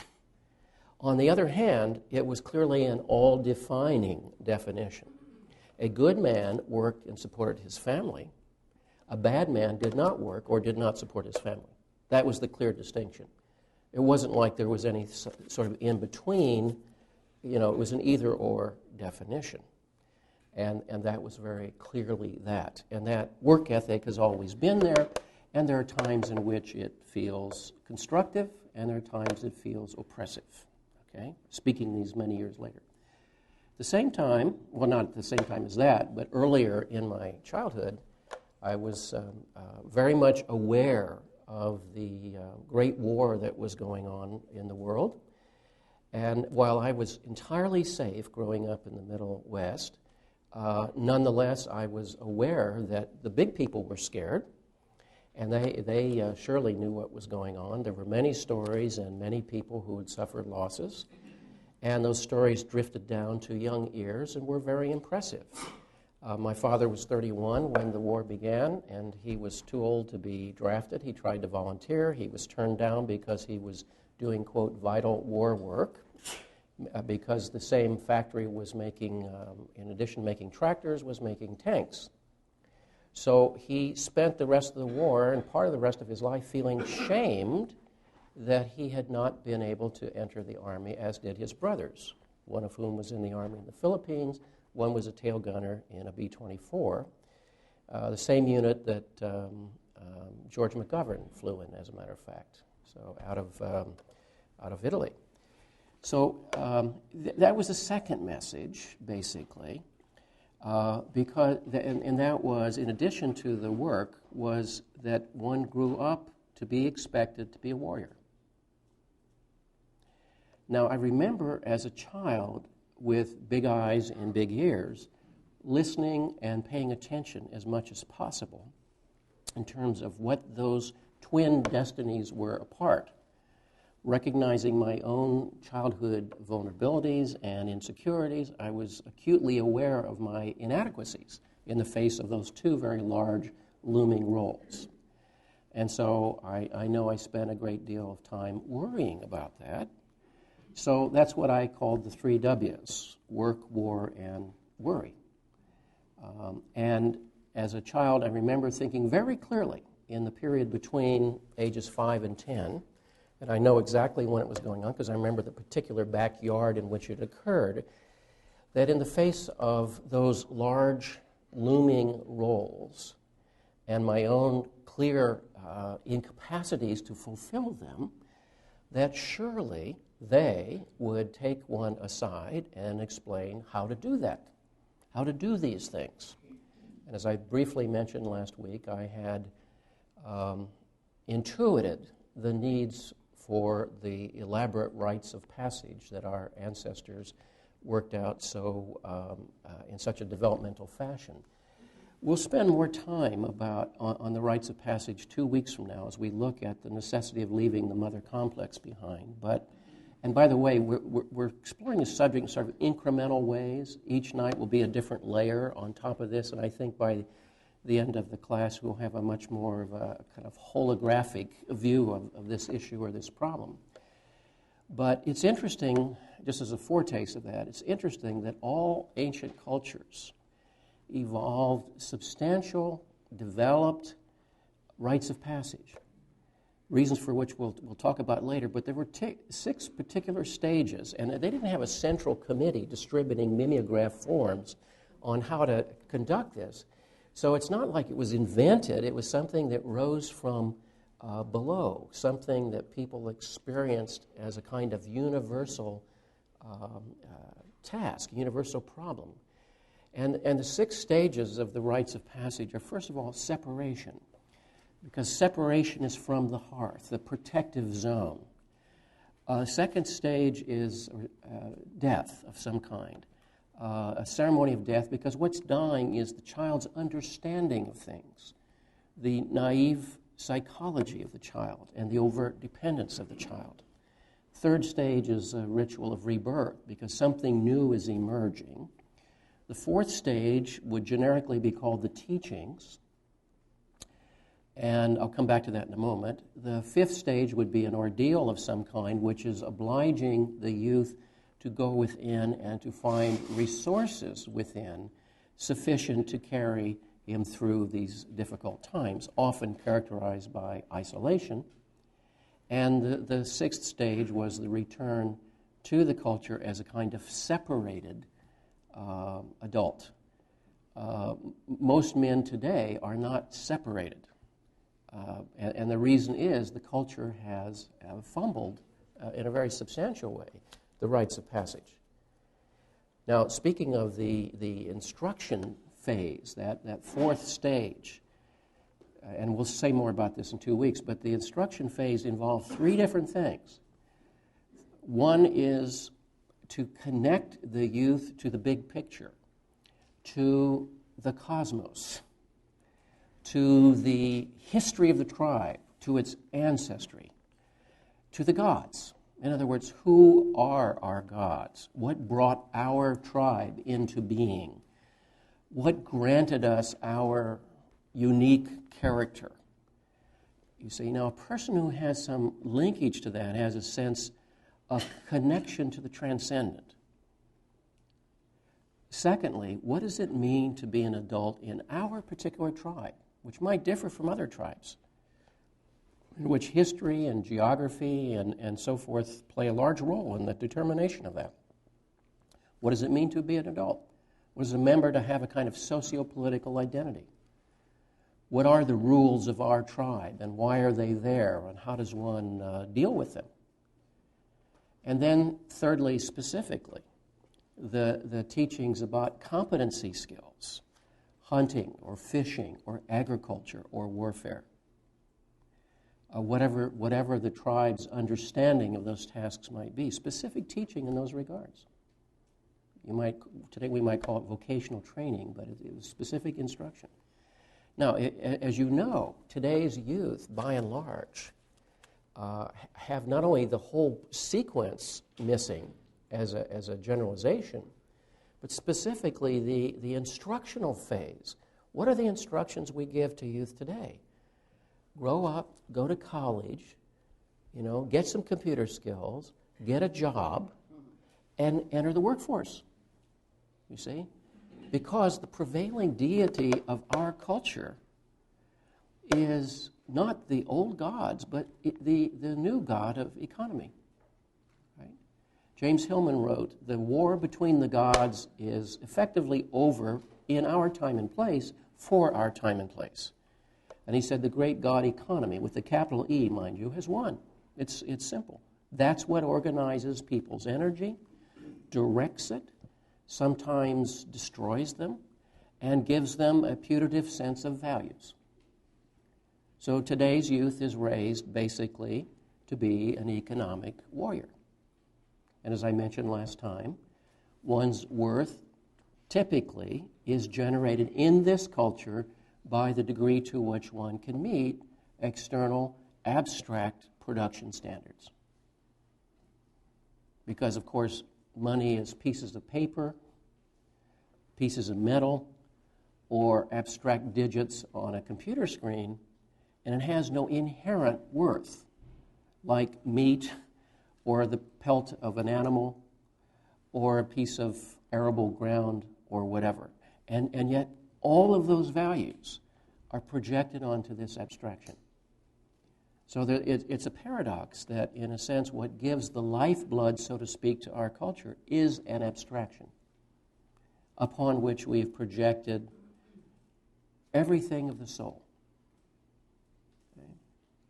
Now, in traditional cultures, you see, a youth who had a sense of relationship to the transcendent, to what brought our tribe into being, who our gods are, and what is their intention for us, would have a sense of a vertical linkage. A youth would have a sense of genuine participation in the history and psychology of his tribe. And a youth would have a sense of personal identity and competency as a result of the teaching. Right? Now again, what happens when you take all that away? What you have is a kind of extirpation, a cutting of roots, as it were. You have a sense of psychological or spiritual drift. You have a sense of confusion of identity. And you have a sense of needing to commit yourself, by and large, to an abstraction. So you can see that this would have, unwittingly, an extraordinarily confusing effect upon the spirit and the soul of a modern man. Right? So you see there's a kind of double whammy here, isn't there? On the one hand, this Saturnian history of violence, actual or psychological, which is the same thing, really. And on the other hand, an absence of grounding or connection, an absence of genuine sense of soul engagement. So again, what that leads to ultimately is a kind of bizarre setup. In lieu of rites of passage, one has roles to play. Okay? In lieu of rites of passage, one has roles to play. How successfully do those roles connect one to oneself, to others, to the gods, to the soul? You see, that's a whole different question.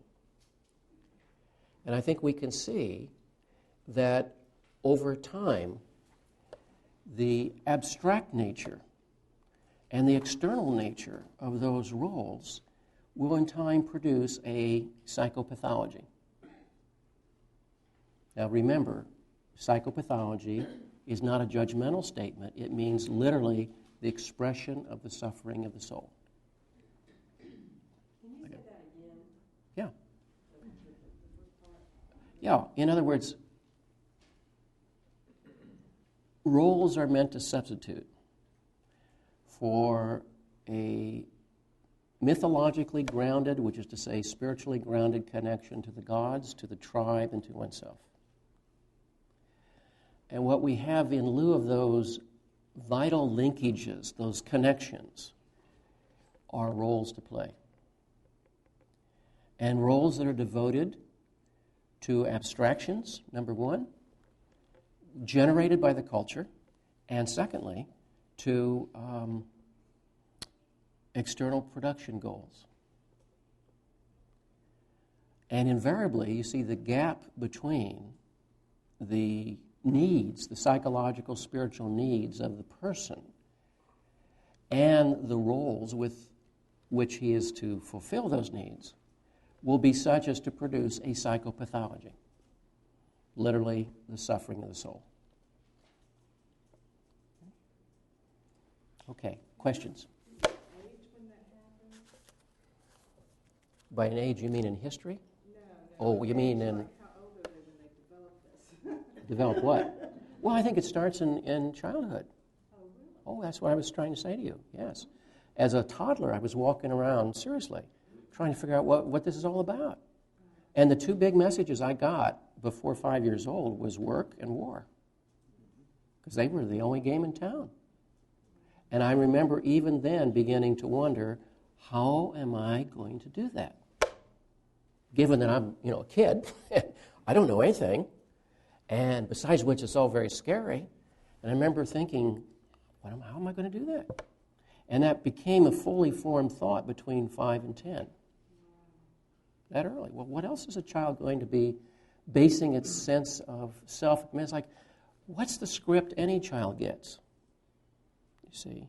Now, the basic script every child gets is the psychodynamic system, the exchange of energies going on in the family of origin.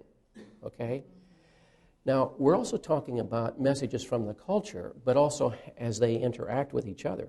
So in many ways, family of origin is swirling. Economic struggle and the perils of a world at war subsume the family. And many of those families were broken during that time by the Depression and by the war. And so, it would be hard to actually distinguish at times which was the greater influence. Now, all these form a complex, okay, a core complex. Now, remember, the word complex is not a negative word. Complex means simply a charged idea. And the idea I put in quotes. It doesn't have to be a conscious idea. A charged value issue. And so those complexes were present before 5 years old. You see? As most of our core complexes would be present before 5 years old. Without changing the subject here, many of you remember other courses where we talked about elemental complexes in you, about whether you trust the world or you distrust the world. Whether you're open to people and move toward them or you move away from them. You feel you have to protect. I mean, that's an elemental complex. It's not something we're born with. In fact, what the child's born with is wanting to hang on, you see. But then what's the message that programs that whole process, you see? So these are elemental complexes that are with one an entire lifetime. No amount of analysis or consciousness gets rid of those complexes. The best we can do is make them conscious. And if they're conscious, then you have a real wrestling match going on. And I'll give examples later, please. I think maybe you just clarified a little bit in your last statement, but these complexes, as you term them, don't necessarily result in dysfunctionality. We may all have them, but some people, some men, probably handle them better, at least externally, than others. So it's not necessarily an illness or dysfunctionality. That's right. It's just something you have to cope with, either successfully or unsuccessfully. Well, yes, but it's part of your psychological definition of yourself. Now, the question is, how does that play out in every person's life? And you'd have to look at that person by person by person, see how it plays out. The point I'm trying to make, it's not necessarily negative today to have the economic success be one of the facets of the definition of a man? Well, I think that's debatable. I think that's debatable. It certainly is one of the definitions. Right. Yes, it is. Whether that's helpful to the soul or harmful, will have to, again, be examined person by person, I think. See? Because it's certainly of the soul for a person to fling oneself into life and to achieve or to throw one's energies in a goal-directed behavior. That's true. But the question always is ultimately in service to what?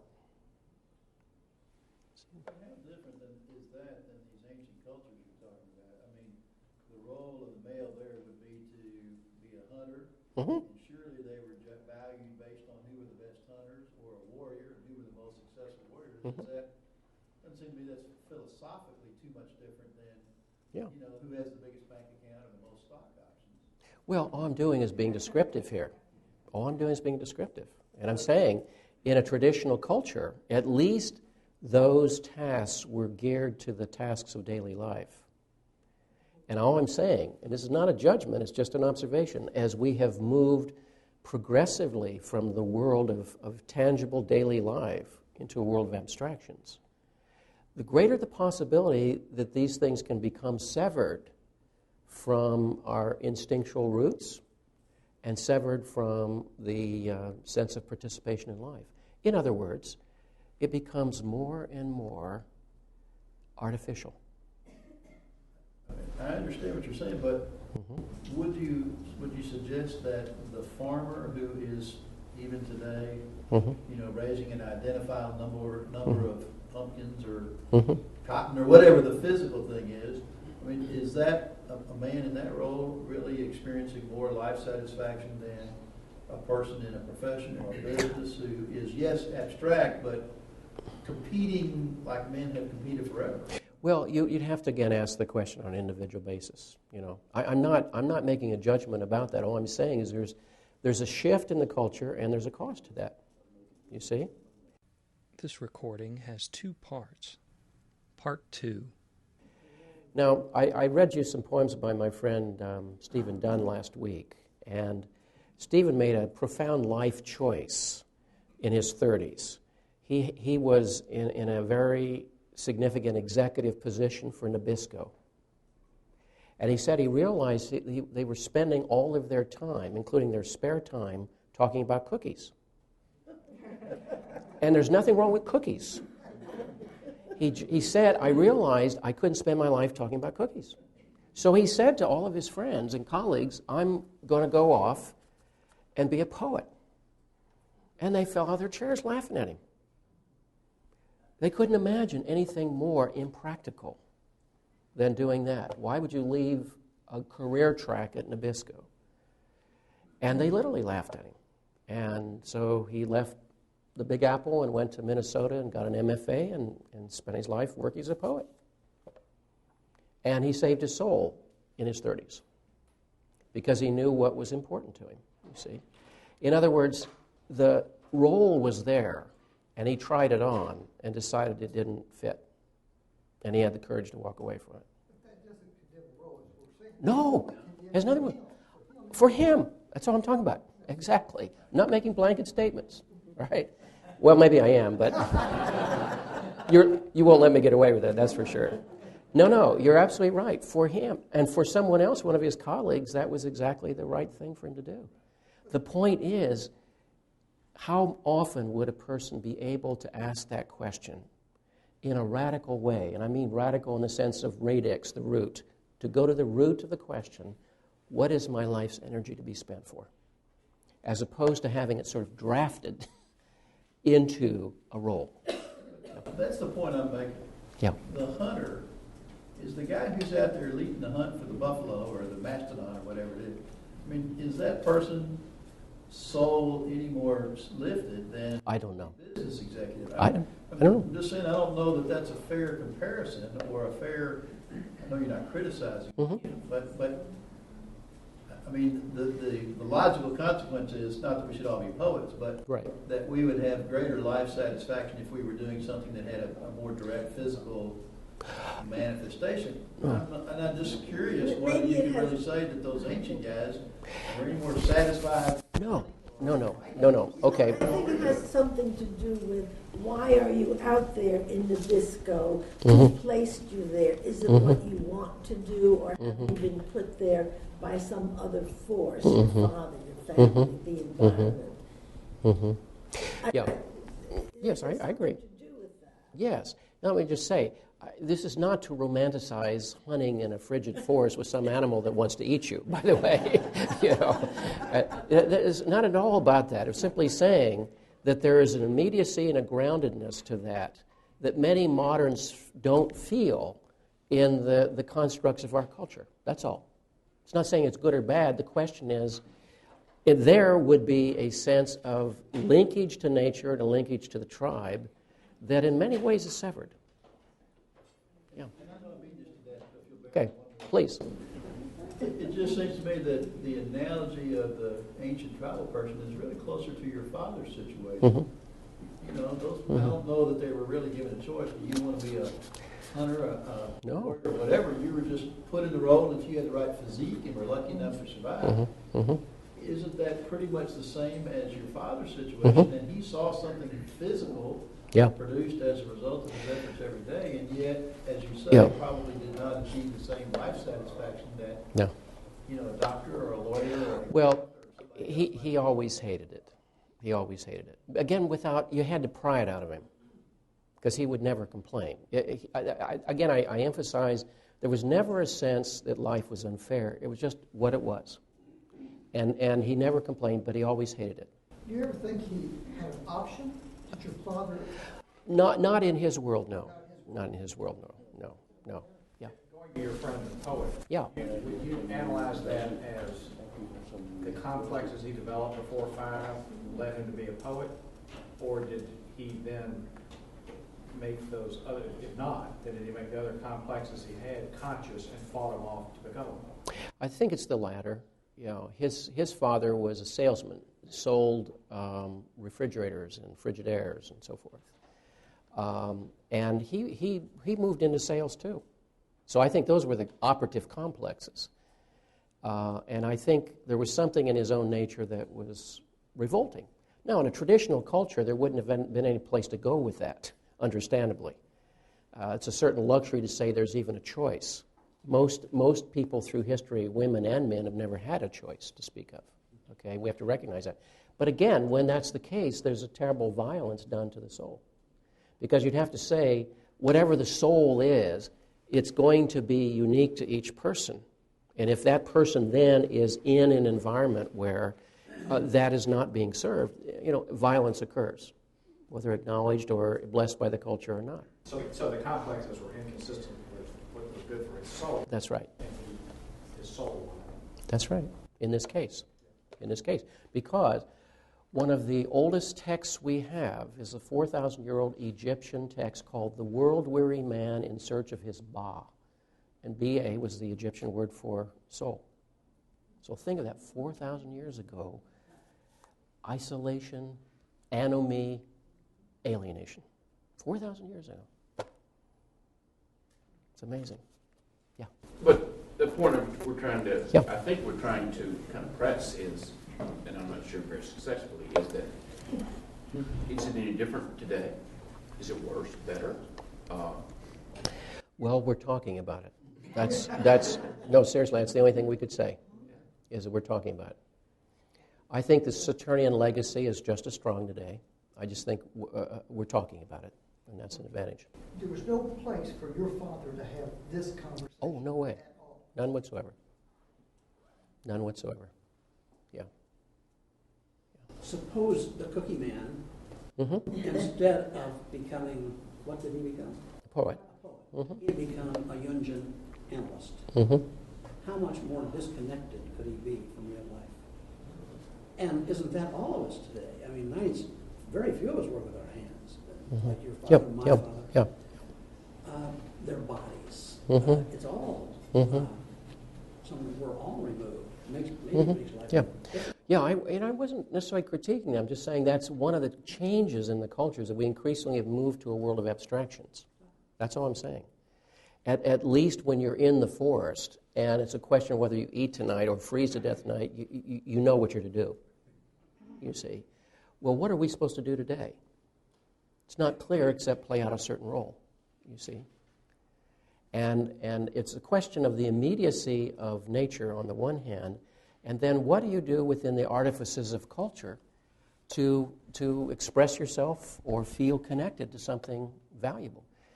Typically, the person who is in the forest at least has a sense not only of survival, but also of a linkage to the tribe. I think what we have more commonly, is an experience of self-estrangement, you see, an alienation from others. Thinking about the alienation that you see in Death of the Salesman. Mm-hmm. There's Willie Loman Yeah. who no longer has any value to himself because the buyers aren't Yeah. interested. Mm-hmm. It's not the same as it was before. And he ends up killing himself so Yep. that his wife could receive insurance policy. Yeah. Money. Yeah, It's sure. kind of an emptiness. And he doesn't realize that there was an anti-suicide clause in his insurance policy. So his final gesture is empty, you know. And the two sons argue at the graveside. One of them says, "My dad never did anything." And the other one says, "Yes, don't dare say that. He had dreams." And you can see the sons just torn by the legacy of their father's life, you see. Willie Loman, you see. And it's his friend, his contemporary, who says, you know, don't criticize him. He said he was a salesman, and he was always out there with his shoes spit-shined and his tie as best he could make it, and trying to work the deal. And he had to have dreams, and when your dreams die, you have to die. And I don't know who said the line in it, but it always struck me. Attention must be paid. Yeah, yeah. His wife. Yes, attention must be paid. Yeah, yeah. His wife said that. Mm-hmm. Yeah, yeah. And she also said he never knew who he was. Yeah, He didn't know who he was. Yeah, yeah. So I'm trying to understand if this is a unique time in which we are living with respect to what has happened to rites of passage and what has replaced them. Or is this something that has happened historically since we started walking upright? Both. In other words, I know. No. What is not unique, what is constant through history, is this Saturnian legacy. Whether you reject it or accept it, you still are partially defined by it. Even in rejecting it, you're partly defined by it, because it's in your culture, it's in your history. But secondly, as I was trying to suggest, the movement from the rites of passage into a sense of deep emotional connection to transcendent values has eroded. And that's what I was saying by moving more into the abstract realm. That's all. I'm not saying there's anything wrong with dealing with abstractions. I deal with abstractions every day, too. Doing it right now, as a matter of fact. But you see, is there a connection? You see, the reason I wound up becoming a Jungian analyst is because I was interested in what connects us to the depths in our time when our culture is doing such a miserable job. And one of those manifestations that I continue to be amazed about is the synthetic power of the unconscious and the way it makes up dreams, for example, and symptoms. The reading of which gives you a linkage to the invisible world that's not possible, by and large, through the artifacts of our culture, by and large. Yeah. So, is there historical precedent for other cultures who have also done a lousy job? And I'm thinking in terms of maybe primitive or developing cultures, because in our case, it's pretty easy in my lifetime to see that shift toward the economy of God, or God's economy. And maybe that, we're talking about just degrees of abstraction. So in primitive cultures, you wouldn't have a Macintosh drop from the sky and land there and somebody's working it. But were there things that shifted them such that it moved the culture away from those rites of passages and thus were replaced with roles, whatever roles looked like during that time? Yes, individual cultures suffered mythological crises and they tended to collapse. Two quick examples. The Kiowa Nation emerged from the Rockies as a split off from some group it's not yet known around 1790. Their totemic animal was the bison, and by totem it means a linkage to the gods. And I won't go into all the details of that, but as long as the bison was present, they had a vital linkage to nature and to the gods. When the last bison was slain around 1885, the whole mythological center disintegrated, and the tribe disintegrated. By 1890, it was gone. But they didn't precipitate that. No, they didn't. That's immaterial. No. In speaking to your question, are there times when the rites of passage failed and what was left was only rolls? And the answer is yes, because they continued to try to do the ceremonies, but there was no more mana or spiritual power to them. Another quick example is the Polynesian cultures collapsed within one generation with the onslaught of the Western missionaries and merchants. One generation. Mythological systems, religions that existed for thousands of years collapsed because they suffered a mythological crisis. So when a culture suffers a mythological crisis, the problem of meaning tends to fall into either your cultural forms, which I'm saying now would be the roles, or into the unconscious of the individual.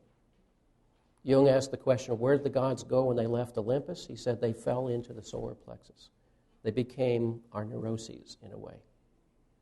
Now, the erosion of these connective images has been particularly accelerated over the last 400 years with urbanization, the rise of the Industrial Revolution, and so forth. Yeah, Jeff.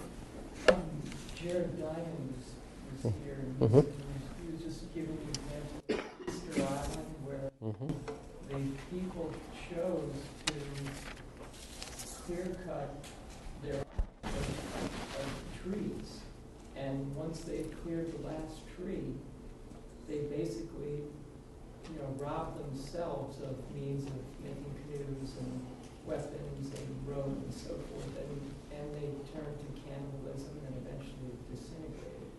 As a comparison to other societies at that time that, looked forward and realized they had to, make some choices about sustaining resources and so forth. That it's not exactly that, but it's a society. Sure. Yes. We've been kind of walking through this, if you understand, but in regards to your friend Steve. Yeah. So cookies were the bison, and for him, the cookies ran out, and so he kind of had a mythological crisis. Yes, he did. And he had to replace it with a new bison, a new cookie, and so words became his cookies. Well, it's one way of metaphorically looking at it. Yes, that would be appropriate to a poet. Yeah, another way of saying it is I think he grew up into the socialized roles, and particularly as modeled by his father. And I'm sure that, for some people that would be an appropriate role for them. It's just that he knew that it was killing him. So he faced the difficulty of that and lived the rest of his life, he still is living, with the consequences of that. But it was the right choice for him.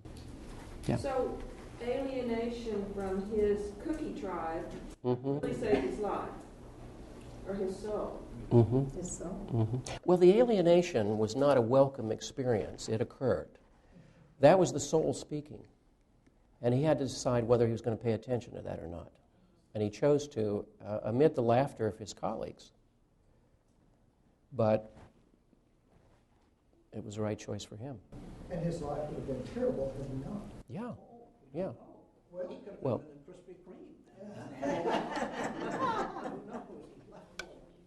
back here. I recall Joseph Campbell, who's in Hawaii, talked about the nexus of, talked about myth, and then he also talked following your passion, following bliss.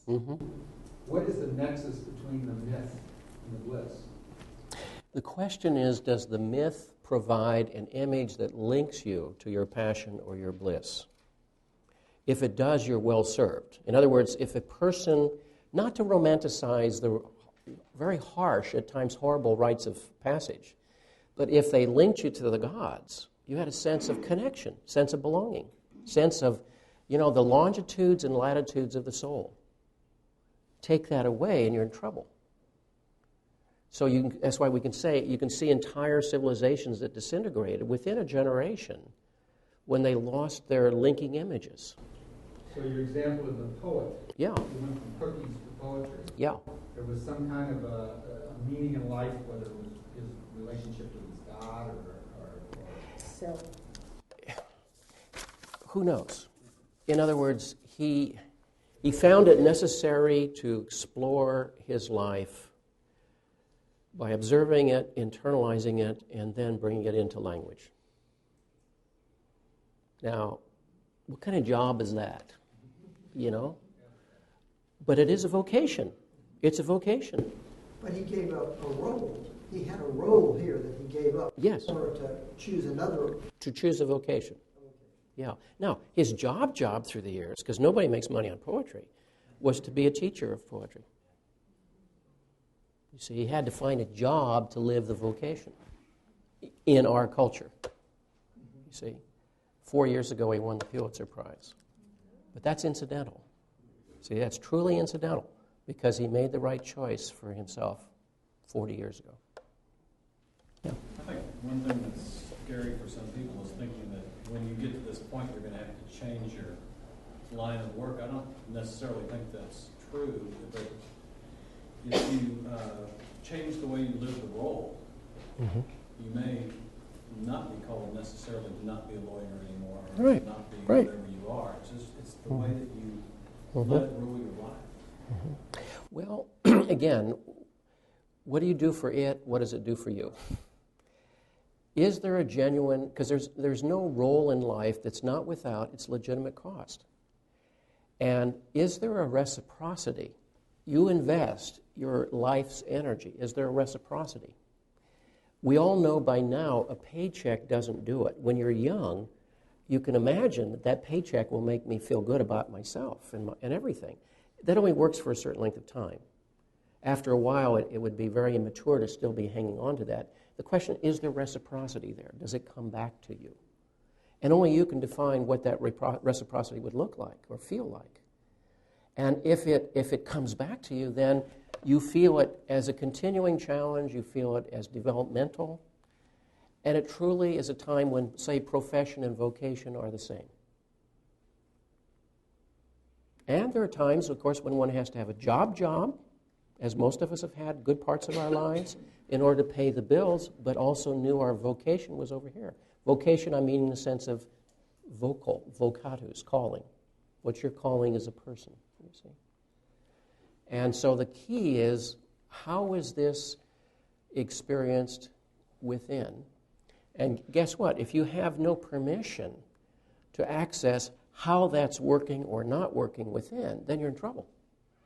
That's why I said last week, the second the second way in which men are socialized different than women is typically the linkage to the inner life is severed.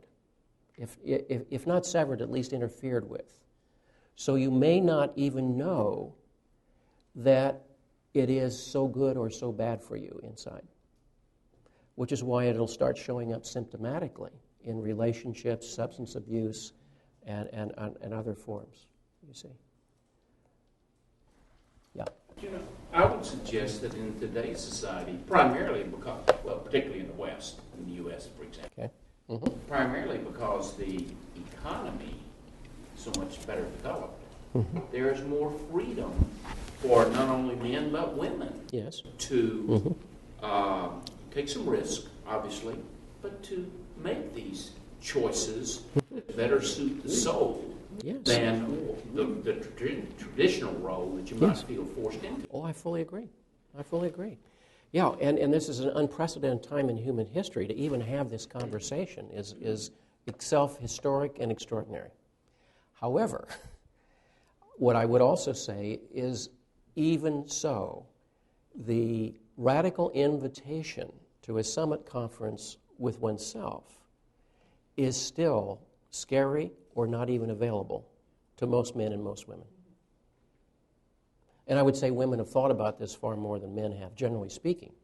Not individuals, but generally speaking. Yeah.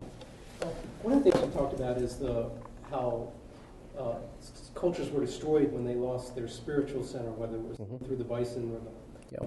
You take that backwards and you say, well, maybe if we found a spiritual center, if there were spirituality, might be the solution to the problems of the materialism. You've got rites of passage, you've got sense of community. There are a lot of things that spirituality can bring. Is that possibly an implication you could get from the fact that, when spirituality is lost? Well, I think it is one of the sort of symptoms of a kind of mythological crisis. And of course, what it means, generally speaking, is that the task of spiritual orientation has shifted from the tribe to the individual. I mean, that's what Jung considered the most critical definition of modernism, is that the task of meaning has shifted from institution and from tribal mythology to the shoulders of the individual, for good or for ill. I happen to think that's probably a plus, but it is for many an intolerable burden. You see? You mean the responsibility for making the spiritual yes. and designing your right path. Absolutely. On your own shoulders, because nobody's going to do it for you. Nobody's going to do it for you. Yeah. It ain't out there. You've got to find it your own way. Yes. At least it doesn't come to you in a natural form. Yes. Well, it seems to me, too, that we see the values of the Judeo-Christian culture and that are provided in our churches and synagogues are coming increasingly into question as being constructed and hierarchical and the like. And so then we're thrown, as those disintegrate to some extent, you're left with, okay, what replaces that? And I do think it's the becoming your own authority. I think what you're maybe saying that or to turn to work it out. Yes, or obviously, probably even more prominently, to turn to the cultural surrogates. Surrogates. In other words, what are the cultural resources available for you? Well, as we know, generally speaking, a culture of distraction. A culture, well, that's one of the minor exceptions, I think, is a culture of distraction, a culture of sensation. I mean, that's what we have, a culture of numbing, addictive culture. I mean, that is one of the ways in which one takes one's suffering and sort of turns to plug it in somewhere else. Not a very effective way, but that's what happens, generally speaking. The number of people who would find their way in Houston to a discussion like this at the Jung Center is minuscule. Truly minuscule. And what is it that would bring people here except, on the one hand, a certain quantum of suffering and a certain quantum of consciousness around that?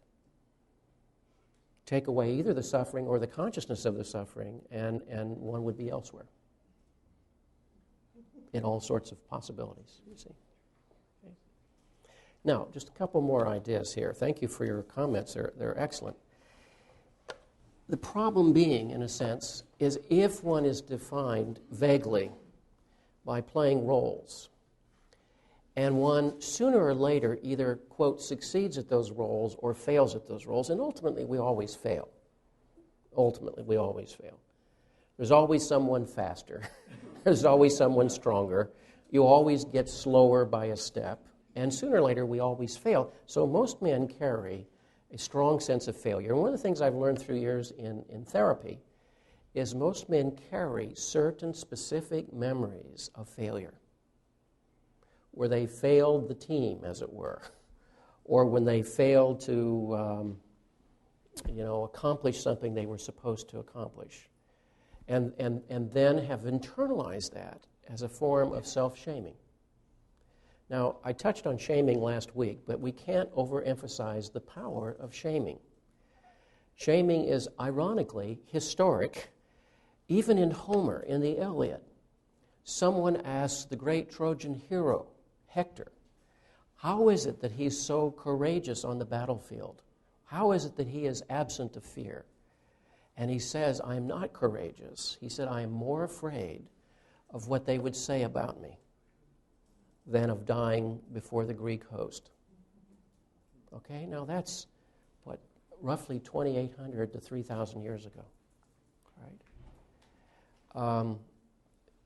Afraid of being shamed, you see. Now, shame as a psychiatric, psychological topic is rather recently scrutinized. It was only about 1990 that shame was ever identified as a specific topic of psychological concern by the American Psychiatric Association that met in Philadelphia that year. And one Philadelphia psychiatrist had written a book and later another book on the subject of shame. And it was a very important discussion. Now, shame comes from a couple of sources. One source, of course, would mean to feel that one has fallen short of a certain expectation, fallen short of a standard. So one internalizes that as a statement of one's lack of worth or capacity. The second kind of shaming is what you might call environmental shaming, where one takes on the conditions of the environment. Why should a child be shamed by poverty? Or why should a child be shamed by alcoholism or abuse or something? And the answer is because it is. In other words, its sensibility is very permeable, and it absorbs its atmosphere as a statement about itself. And so, for that reason, when you consider what it would mean to be, quote, a man, all men, to some degree, feel failures in this regard. My friend Guy Corneau, whom I mentioned last week as the author of Absent Fathers, Lost Sons, has done an awful lot of workshops with men on weekends, and he said he always asks that question, do you feel like a man? And invariably, the answer is no. Then he asks, well, what do you mean by being a man? And at that point, it gets extremely fuzzy. Nobody can define it, but everyone feels I'm not it. Now, if that isn't a catch-22, all right? Now, I have to say to you, my first reflex when I ask myself that question would be no also.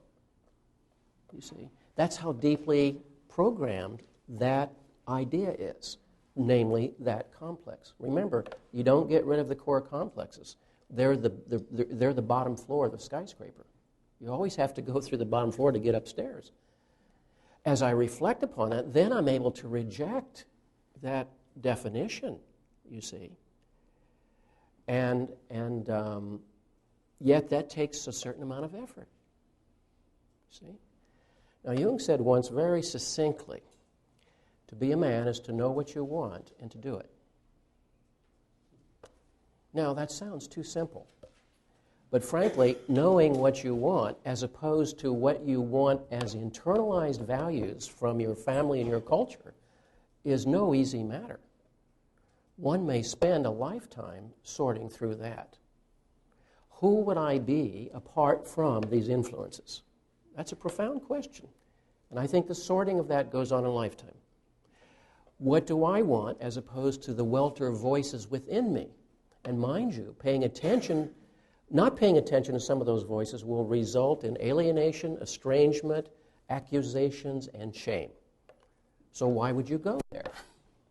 Why would you pay attention to your voice if it's going to be that costly? And then doing it means mobilizing whatever energy is necessarily to be directed in a certain vector in service to what one desires. So this very simple definition is not easy at all. One might also say that a man, like a woman, would be to be a person who somehow found what was most important to his soul and he lived it. Then you'd be describing basically a person, a human being, you see, and would have nothing to do per se with gender. And yet we know there are role definitions that are shaming to women and instructive to women and directive to women, just as there are role definitions for men. So again, the task of being a man depends on your definition, but by the core experience of history, one is already a failure. What's the it? What is it? What is the it? Is that is you said you were finding the it or doing it or something. What's the it? Oh, well, that's for you to decide. You see? That's why I paid my money for the course. Okay. Let me tell you. I've got an answer to you. It's Cookie Futures. Invest in Cookie Futures. Yes, I'm really asking in the sense that it's not a physical, tangible thing, or is it a physical? Well, it's up for you to figure that out. Where would the answer to that be except in your soul? Do I have that answer for you? No. How could I have that answer for you? It's in you. That's the whole point. And that's why I said Jung's definition sounds too simple. It's not simple at all. You've got to sort through that coaxial cable in there and pull all those strands out. See which one of those is directly linked to the self with a capital S. Well, it does seem too simple because if I determine what that is for me, then I'm going to feel like I have to defend it. Well, you might have to. You certainly have to defend it against your own fears and your own conditioning. I'm doing something other than what the simple definition is. Well, no, it's not a simple definition. That's what I'm saying. It seems simple. It's not. It's not simple. It's complex. Yes, you would have to defend it at all costs because it's about your soul, whatever you understand by that. But it seems like, though, then the focus of that thing being the important thing to me has now been shifted away from, and the important thing is defending that thing that is the important thing. No, I don't think that's what it is. I think it's about living it, not defending. You don't have to justify it. See, but that's what society does all the time, is throws daggers to force me and everyone else to defend. Well, I rest my case. That's the point. Yes. Well, yes. In other words, the fact that you would feel you had to defend what your soul desires is part of the problem. It's a significant part of the problem. And it's not just that you'd have to be defended against that. You've also necessarily been conditioned to identify with that. Your bread and butter, your emotional acceptance, your approval from others, all of that was tied into that package. And that's why it's so hard to sort through there to find what's right for you. And then to mobilize the energies necessary to live that through time and whatever resistance is there. You know, I just mentioned Steve as a perfect example. He had a hard life making a living as a poet. But he decided to do that. And I admire that.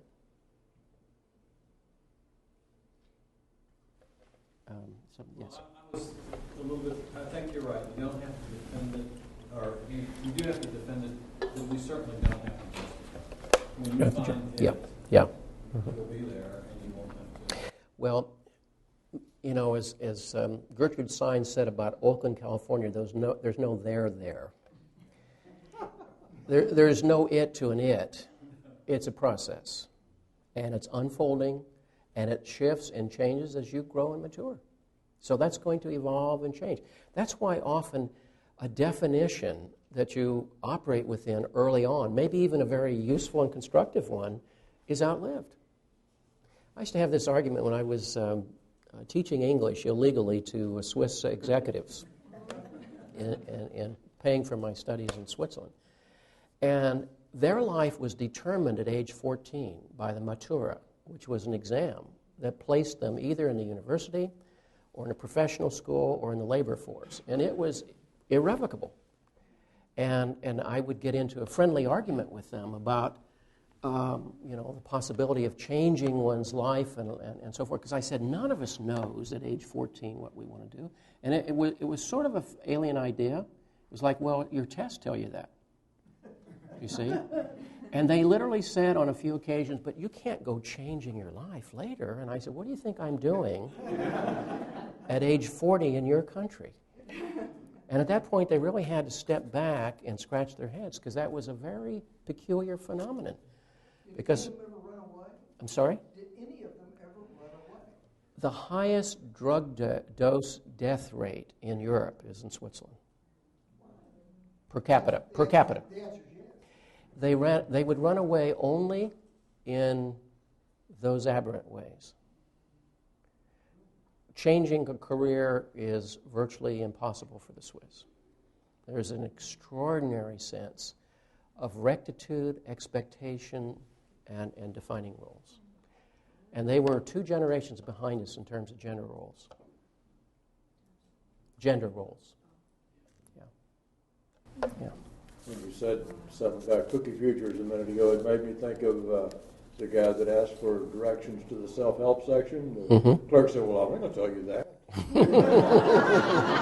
That's very good. That's very good. That's a good one. I have to remember that.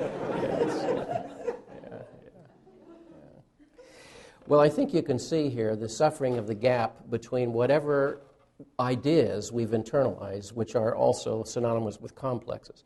See, I want to keep using that word complex too. You can hear it as not a negative word, but a neutral word. It's an idea that carries an emotional charge for you. And it has enough charge that it affects your body, it affects your emotions, and it'll affect your choices.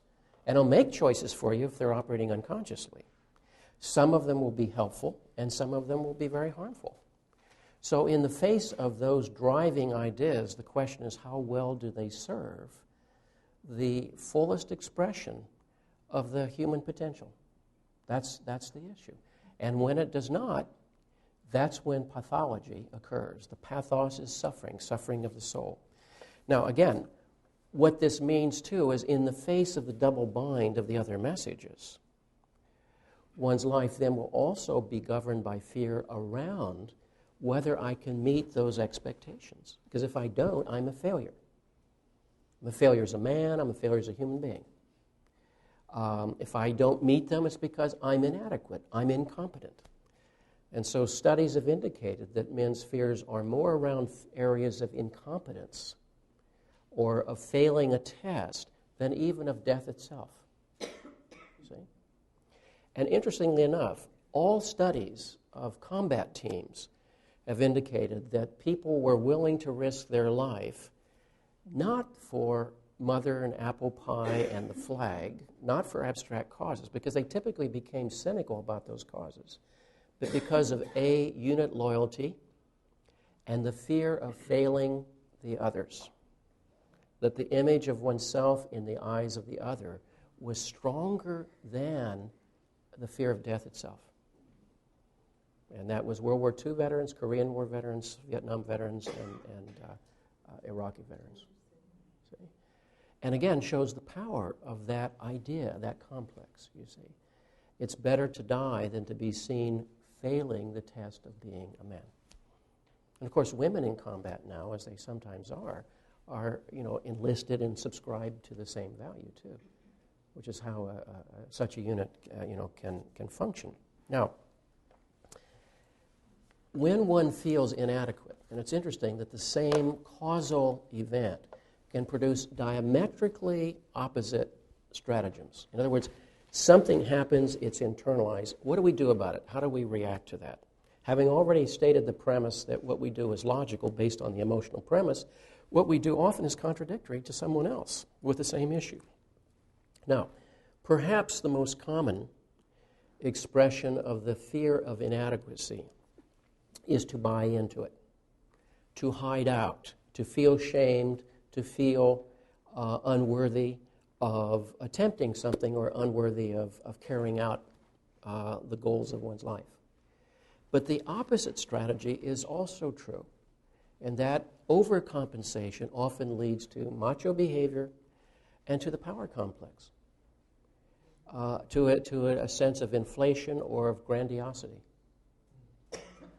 And so the importance of having the key to the executive washroom, the importance of having, the private parking place, the sort of perquisites of power become incredibly important. When I was in academia at one point, I was on one of my postings, as it were, was a new college, and we were getting offices, and you should have seen the competition for offices. To get a corner office, get an office with a window, to get a corner office with a window, corner office with two windows was paradise, you see. Arthur Schlesinger said once, academic politics is so vicious because the stakes are so trivial.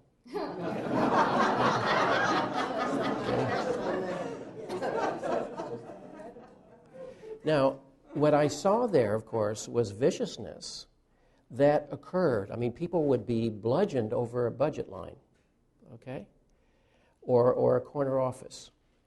And the women were enlisted in that too, and they were just as vicious because they lived in a Saturnian system. It wasn't about learning. It wasn't about collegiality. It was about performance. It was about measuring up. It was about who's one up and who's one down. And the fact that these were all sort of brainy people didn't matter at all because it had nothing to do with intelligence. It had to do with the unexamined power of a complex. So the overcompensated male is one who feels particularly shamed within. So we know his secret, so to speak. The grandiosity is in direct proportion to inner feelings of inadequacy and shame. And you don't have to sort of model how important you are if you feel that inside. But when you don't feel it inside, that's when you have to have it in the outer accoutrements of power. So again, yes, Paul? I started reading, actually for the first time, East of Eden. It's really fascinating. The story of Cain and Abel, the first murder in the Bible is inadequacy, jealousy, brought about by, God accepted his gift for Cain. And same with these brothers, Adam and Charles. Yeah. So it's archetypal, isn't it? Yeah. So again, you see the internalization of the feelings of inadequacy and the rage and depression that can come from that will lead to what? Self-estrangement. And how this shows up is in roughly an 8-year gap in mortality rates between men and women. Men are 4 times more likely to have serious substance abuse problems, 4 times more likely to commit suicide, and 11 times more likely to spend time in jail for a felony. Yes? Okay, but women feel this also. Oh, absolutely. Absolutely. Just review for me for just briefly, what makes the difference there? I don't know that there's a difference at that point. If the role is constrictive and you feel you haven't measured up, then of course it is. Of course it is. Absolutely. We just happen to be talking about men this semester, but here's an example of where shaming or overcompensation will show up as symptomatic treatment plans for the deep sense of personal unworthiness or inadequacy. And depression as well. Absolutely. Sure. Now, next week's subject is dealing with the power of the mother complex. And I think it's important to remember this is not so much about the personal mother as the mother complex in its generic form. Now, the title of the chapter is Dragon Dread. Okay? Now, remember, this is dread. Okay? In other words, it's about the power of the fear of that complex. Okay? So it's not about the personal mother, although the personal mother can play a role in that. It's about the archetypal aspects of the male psyche.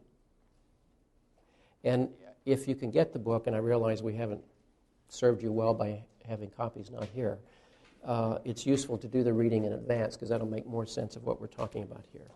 Okay, see you next week then. Thank you.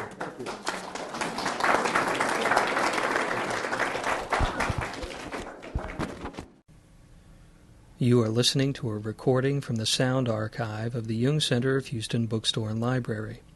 For more information about the Jung Center, visit our website at www.junghouston.org or call us at 713-524-8253. This recording has 2 parts. Part 1. It's useful to remember Jung's analysis of the multiple levels in which our psyche processes life simultaneously. 3 levels. The first level is the conscious level, in which we have ego intentions, attitudes, opinions, judgments, values, intentions. Although the truth is, as we get older, we recognize many of the times when we thought that level was conscious, it was often under the influence. We've all been guilty of driving under the influence because complex material is frequently invading consciousness and taking it over. The secondary level, of course, is the personal unconscious, and there we get into that force field that is tied to our specific biographies. We've all shared certain things in common, but we also have different histories. And those histories are charged with other energy systems.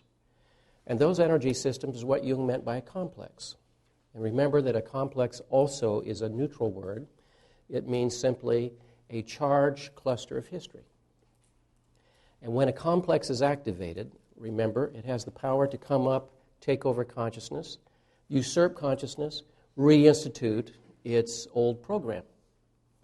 And we have to remember, too, that in all relationships, there are always two psychological dynamics at work, always, whether we're conscious or not. First is projection, second is transference. And I'll give you examples of that later, but projection means that something in our own psychological history has been activated. And so it leaves us in a way and goes out and floods the other out there, whether it's a situation, a group, or an individual. And tied to that is the history which has been part of that formation, and that's the transference. So it transfers a certain kind of history. And this is why we repeatedly have patterns in our lives, because we are projecting and transferring our own psychological history onto the new moment. The third level of the psyche, remember, Jung talked about as the collective unconscious, where there are archetypal fields. Now, the word archetype itself is confusing and has to do essentially with a kind of energy system that brings order to chaos.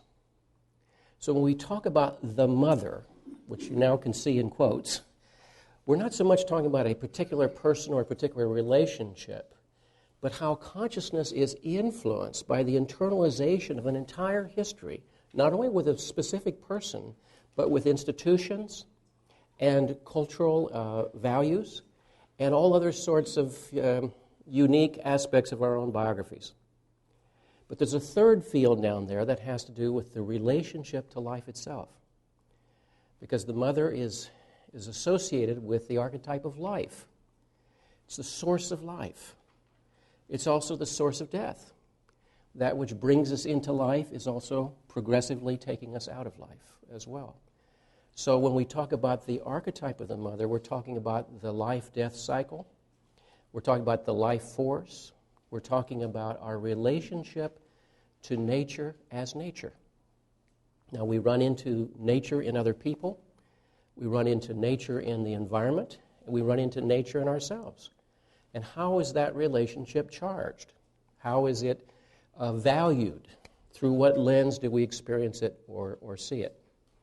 So when we think about the power of the mother, we have to say that in most circumstances, possibly all, the most important relationship of our entire life was with a mother, the person who brought us into life, who carried us in utero, from whom we traumatically separated, whose presence was typically most prominent in the early stages of our development, who played probably a huge role in our formation of a sense of self and sense of other, and formulated often axes of value that have to do with whether we trust or distrust, whether we approach or avoid, whether we believe life is meeting us halfway, whether we're valued or some other message.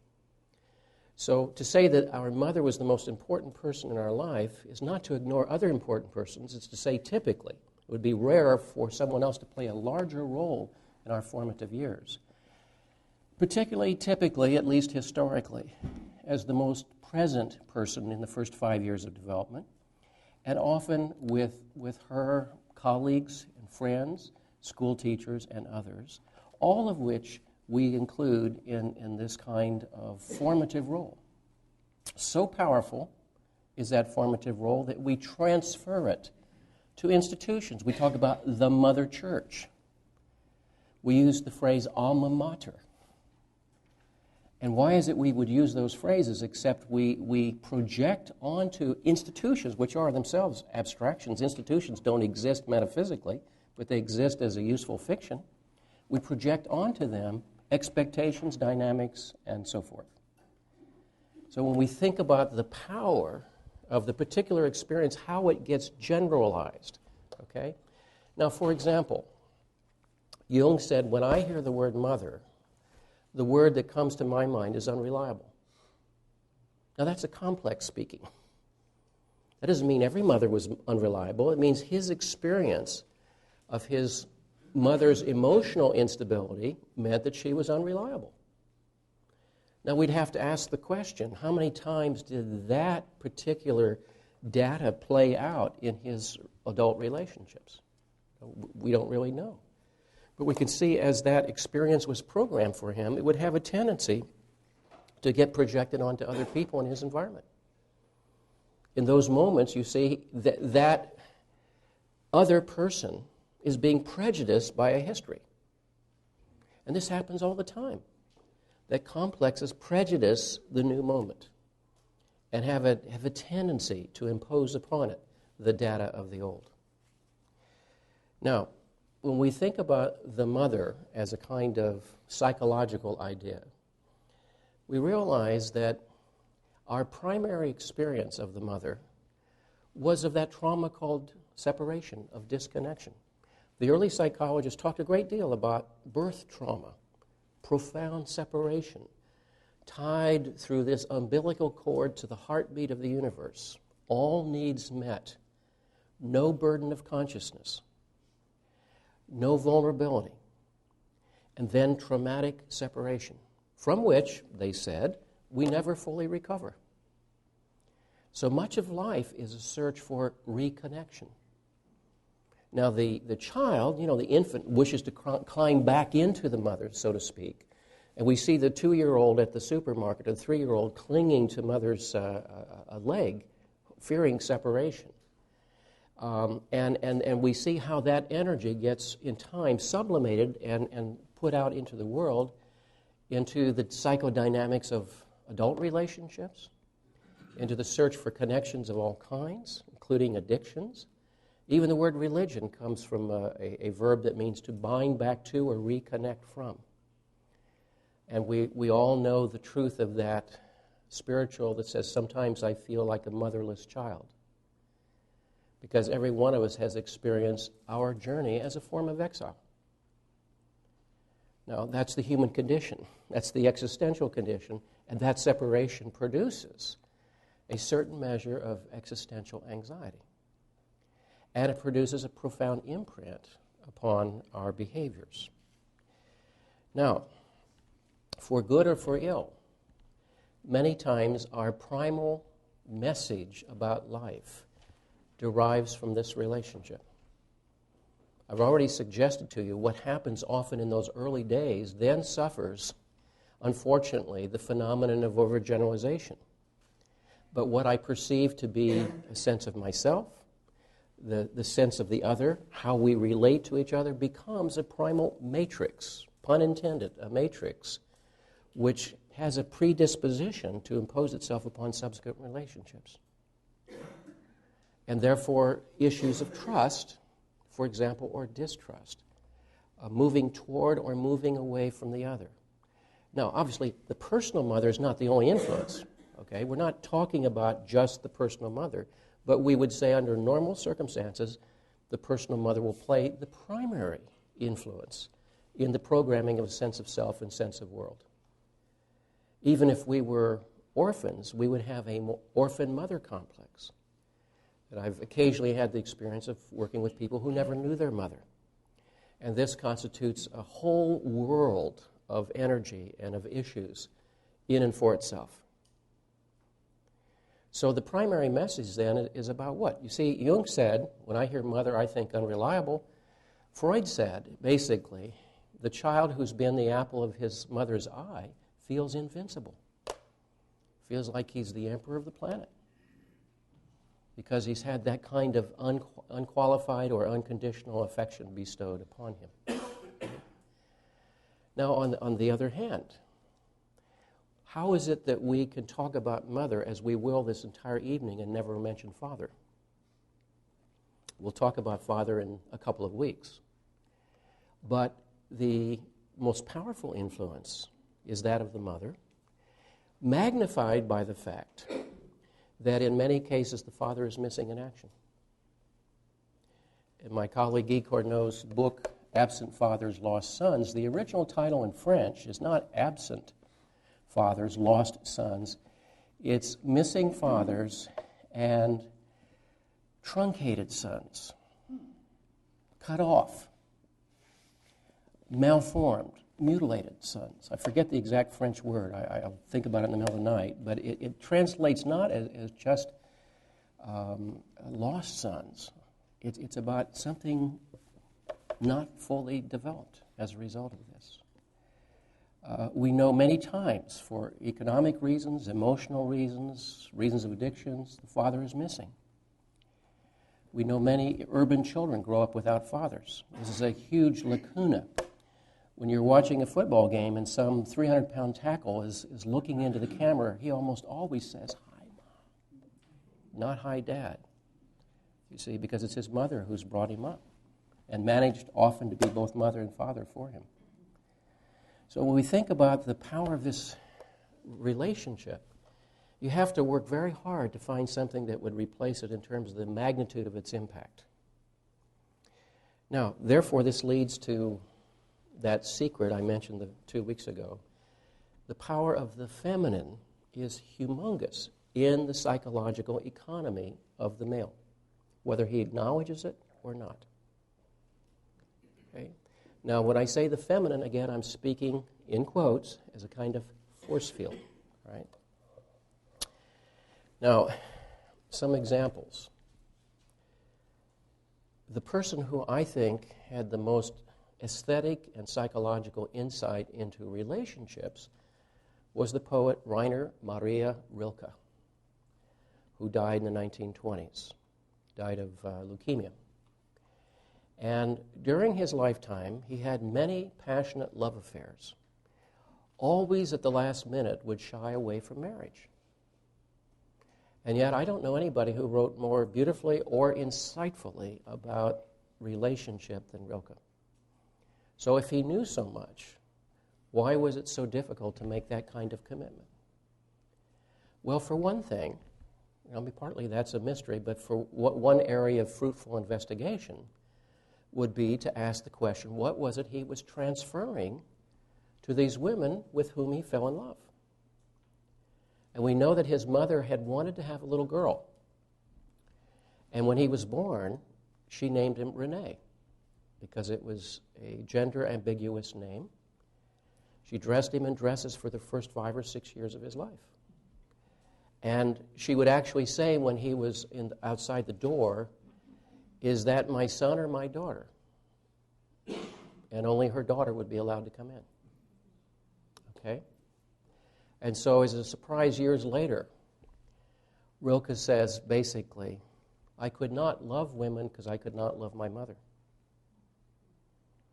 Or as a surprise that he wrote a little piece of verse where he said, "I build my little walls and mother comes and rends them. I build my walls and mother comes and rends them." Now you can see how that core history gets, unfortunately, replicated, prejudicially makes decisions for other relationships. And this is the issue we all struggle with in the sense in which core experiences become definitive experiences, definitive statements about self and world and what their traffic is about. And I will call these core experiences or core complexes because I mean they're primal. They're close to our primal formative sense of self and sense of other. Okay. Now, there is the potential, of course, for trust, for feeling reciprocity in relationship. And yet, again, in the face of this powerful experience, we have to remember that psychologically and socially, and perhaps one has begotten the other, the destiny of men has always been separation. Separation from home, separation from mother, and taking on the exile of a journey of some kind. Okay? Now, at the same time, within each of us is an enormous dependency. The dependency of the child never leaves us completely. We can outgrow it in certain ways, but it never leaves us. The need for belonging, for nurturance, for safety, for security, for satiety, these are profound needs in every human being, girl or boy. And so for that reason, the power of those needs can exert an enormous influence psychologically, and yet everything in the boy's culture tells him he must separate from that. So you can realize why there's such a push-pull here. This is why next week we'll look at the wisdom and the necessity of rites of separation, because of the power and the ubiquity of the mother complex. Okay. Now, I'll give you an example. I mentioned this in the book.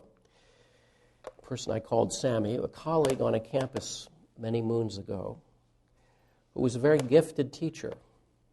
And he reached his mid-50s, unattached, and when his mother began to decline physically and cognitively, he began bringing her to his office in order to protect her during the course of the workday.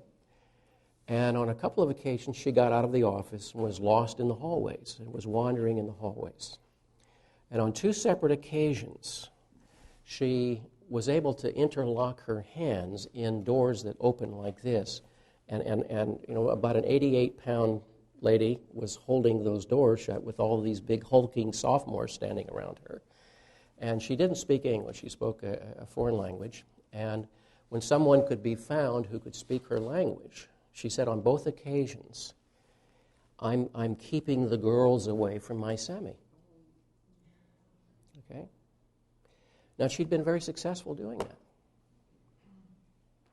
Then she passed away, and within a year, her son married. And we can see, in a certain way, the power of that complex. And, of course, the paradox that many times the boy will learn his sense of marching orders or his sense of even his own masculinity, whatever that is, not from his father or from his culture, but from his mother. Now, that's a paradox, isn't it? He will particularly learn it from his mother's animus. Now, I don't use the terms anima and animus very much because I think they're somewhat confusing. And they've undergone criticism for being gender-bound terms based on culture in the 1920s and 30s when Jung articulated them. But basically what is meant by the animus is the woman's internal sense of, quote, the masculine energies that would have to do with her own sense of empowerment, purposefulness, intentionality, and so forth. So many times the animus of the mother is very angry and can be very denigrating to the boy in his own nature. Many times the animus of the mother has been blocked.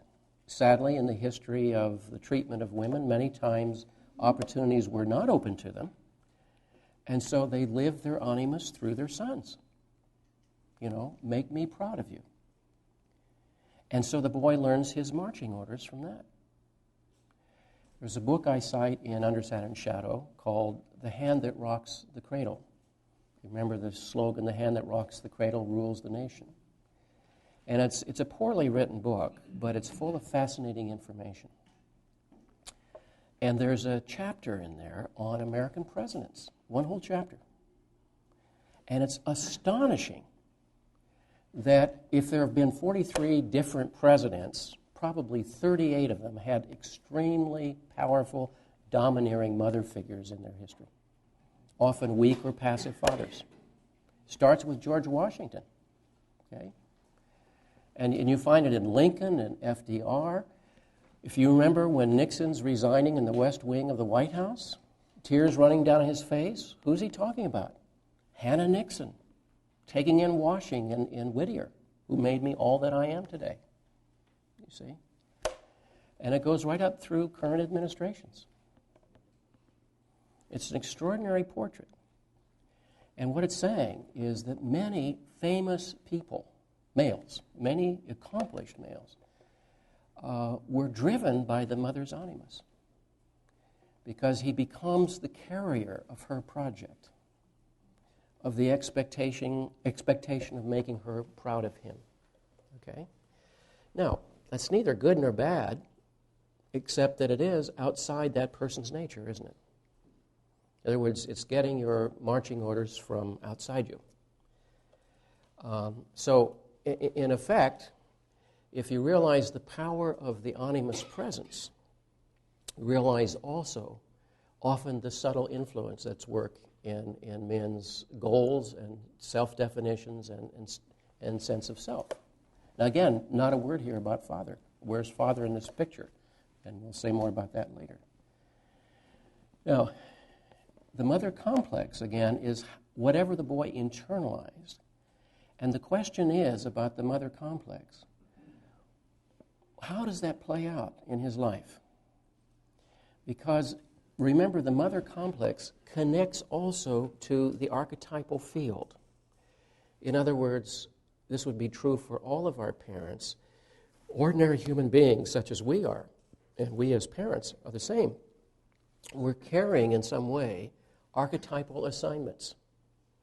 We have two great needs in this world. One is the need for nurturance, to feel that somehow life is here to support and sustain us if we make, appropriate responses to it. And secondly is the need of empowerment, that we have the worth, weight, capacity, and permission to go do our lives in the world, and the capacity to achieve that. Now, as that is modeled, so it ripples over into the archetypal field. So what's the nearest repository for all of us of the archetypal field of the great mother, the archetype of the mother? And the answer is it's your own body and your own inner emotional life. And thirdly, in widening circles, your relationship to other people and your relationship to nature itself. And so, you see, as a man gets a mixed message about, on the one hand, separating for what are artificial roles in life, and on the other hand, the recognition of the cost of dependency, he is often led in the path of self-estrangement.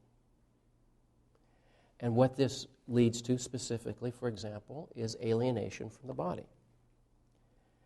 Most men, and I've seen myself in this category, think of the body as a machine, not as a source of guidance, as most women, not all women, but most women think of it as a place of guidance. So if something's wrong for you, it starts hurting somewhere, all right? And you pay attention to that, and you tell your doctor about that, and so forth. Well, for men, the body is a machine. You use it until it breaks down. And when it breaks down, tough. If you're lucky, you can replace a part, but most cases you can't, So you use it till it breaks down. Now, that's a reaction against the mother complex. Okay, I'll say more about why later. Estrangement from emotional life. That the most troubled relationship on the planet is men's relationship to themselves. How then can outer relationships not be contaminated, of course, by this?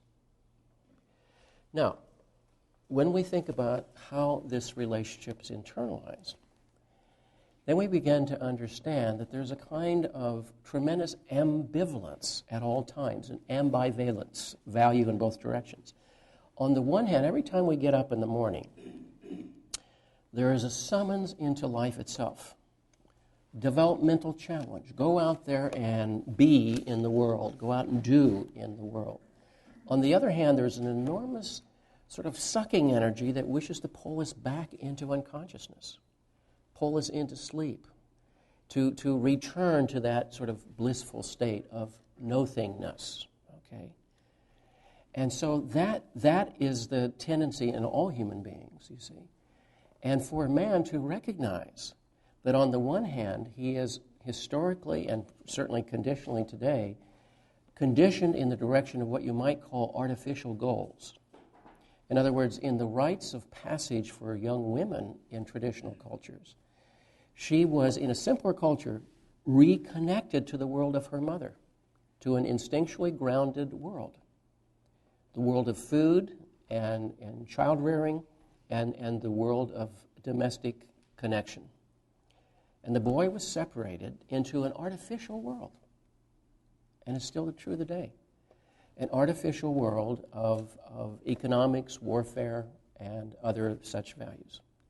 Now, again, inside is what? The instinctual longing for connection, for safety and protection.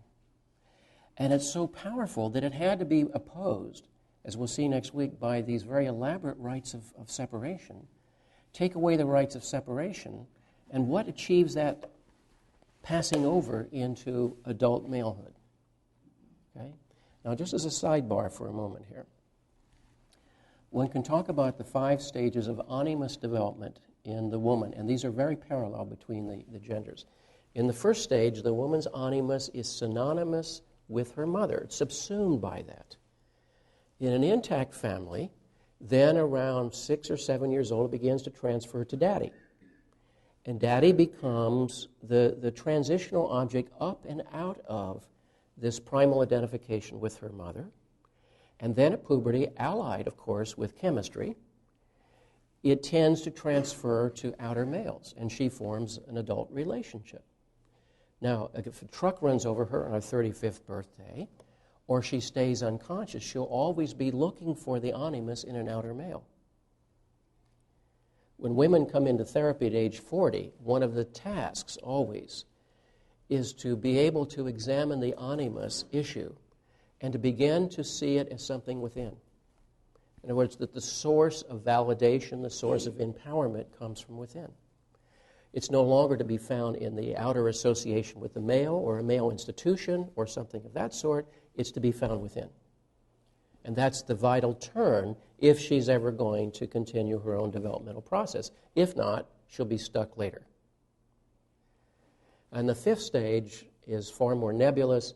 It's the identification with the wise old man. That would be an identification with the wisdom of spirituality. For the boy, the 5 stages of anima development are very parallel. Initially, it's subsumed by the mother. It's buried in the mother. It's synonymous with the mother. And then the father is a transitional agent that begins to bridge the boy out of the primary mother-son relationship into the world of what? Now, at that point, you see, in traditional cultures, the realm of the fathers, capital F, archetypal fathers, the wise elders of the tribe would take over and continue that transition out of there. And of course, you see, for the boy, the anima then goes underground, goes into the unconscious, and then comes out in an identification with the beloved object in his life through romance. And would form a relationship with an external woman, for example. But for men at age 40, typically, now I'm overgeneralizing, right? But typically the anima task at 40, and it will have presented as a depression, for example, or marital difficulties or whatever, the anima task will be to begin to see this as within. And to be able to recognize that the source of nurturance and value is ultimately to come from within, not through the outer relationship. And then ultimately to connect with the archetype of wisdom, the Sophia, that has to do with the wisdom of nature itself. Now, again, take away the father in that piece, whether for girls or for boys, and you realize a vital bridge is missing. Okay. Now, I remember seeing a gentleman who was in grave distress in his new marriage.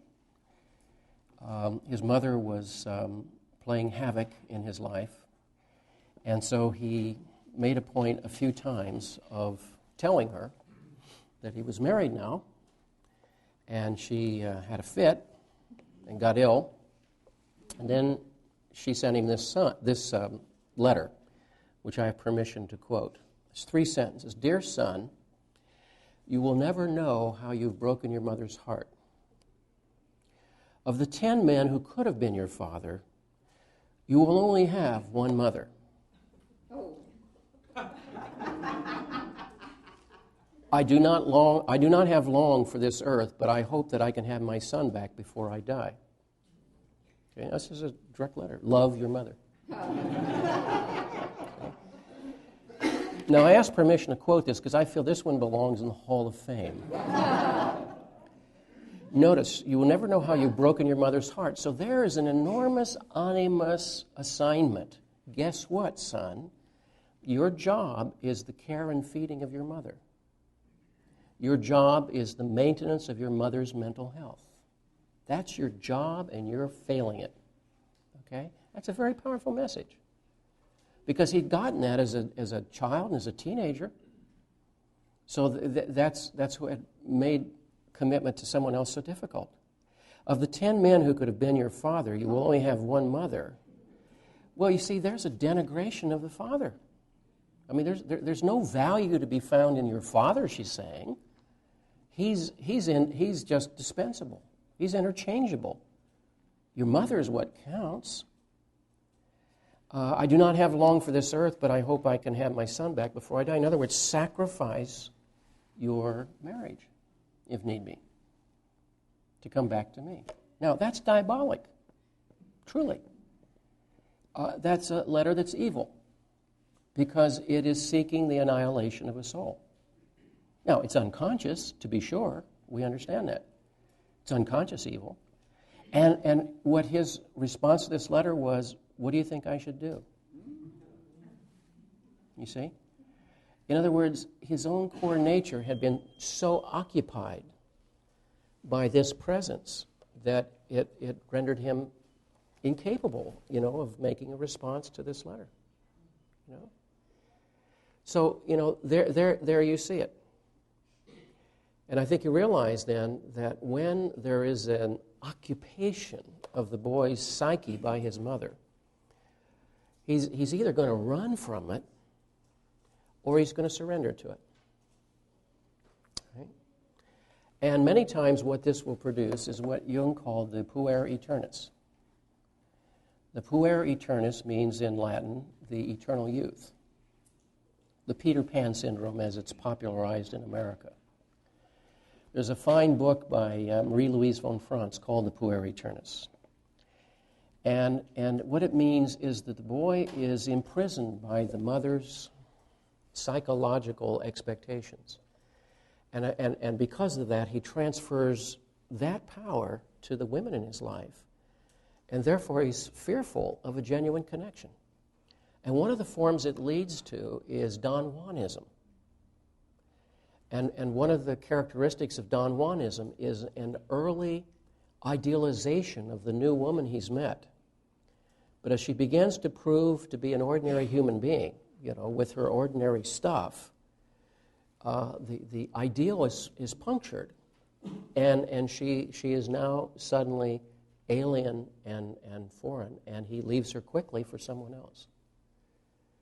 Now, when one is young, one can carry that off. One could call that a lifestyle, so to speak. But you see, that doesn't wear well. And by the time one is 40, the body has begun to change. The body begins to pull us back to earth, for example. And the sterility of these superficial relationships begins to wear on a man's psyche. And what happens to the puer is typically, he will fall into depression, which he will treat either with alcohol or with a quick marriage. Okay? Or sometimes suicide. Marie-Louise von Franz even goes so far as to say in her book on the puer aeternus that there is a tendency in the flying boy, as it's called, to literally take up flying. And she said the Swiss Air Force found that many of these personalities were their hotshot pilots, but they had a far higher than acceptable rate of crashes. And so according to her, the Swiss Air Force developed some tests to try to sort out the puer psychology in the recruitment of pilots for the Air Force. When I was in Switzerland, by the way, the Swiss Air Force had 225 jets. This is a state just a little bit larger than New Jersey, and they had a massive Air Force. And the country's so small that they couldn't get up to full speed without crossing borders. So seriously. So their normal maneuvers required international permission to happen, you see. But interestingly enough, flying is what? Flying away from the earth. Because the earth is the archetype of the mother. And guess what? We all ultimately crash. Ashes to ashes, dust to dust, you see. And so the question for the puer is, how long can he continue the flight, the escape? And there's a high rate of alcoholism and suicide after 40, and especially after 50. And sometimes a series of marriages as well. Okay? Now what that is an occupation of the boy's center by the mother complex, unfortunately. Okay? Now, isn't this cheering you?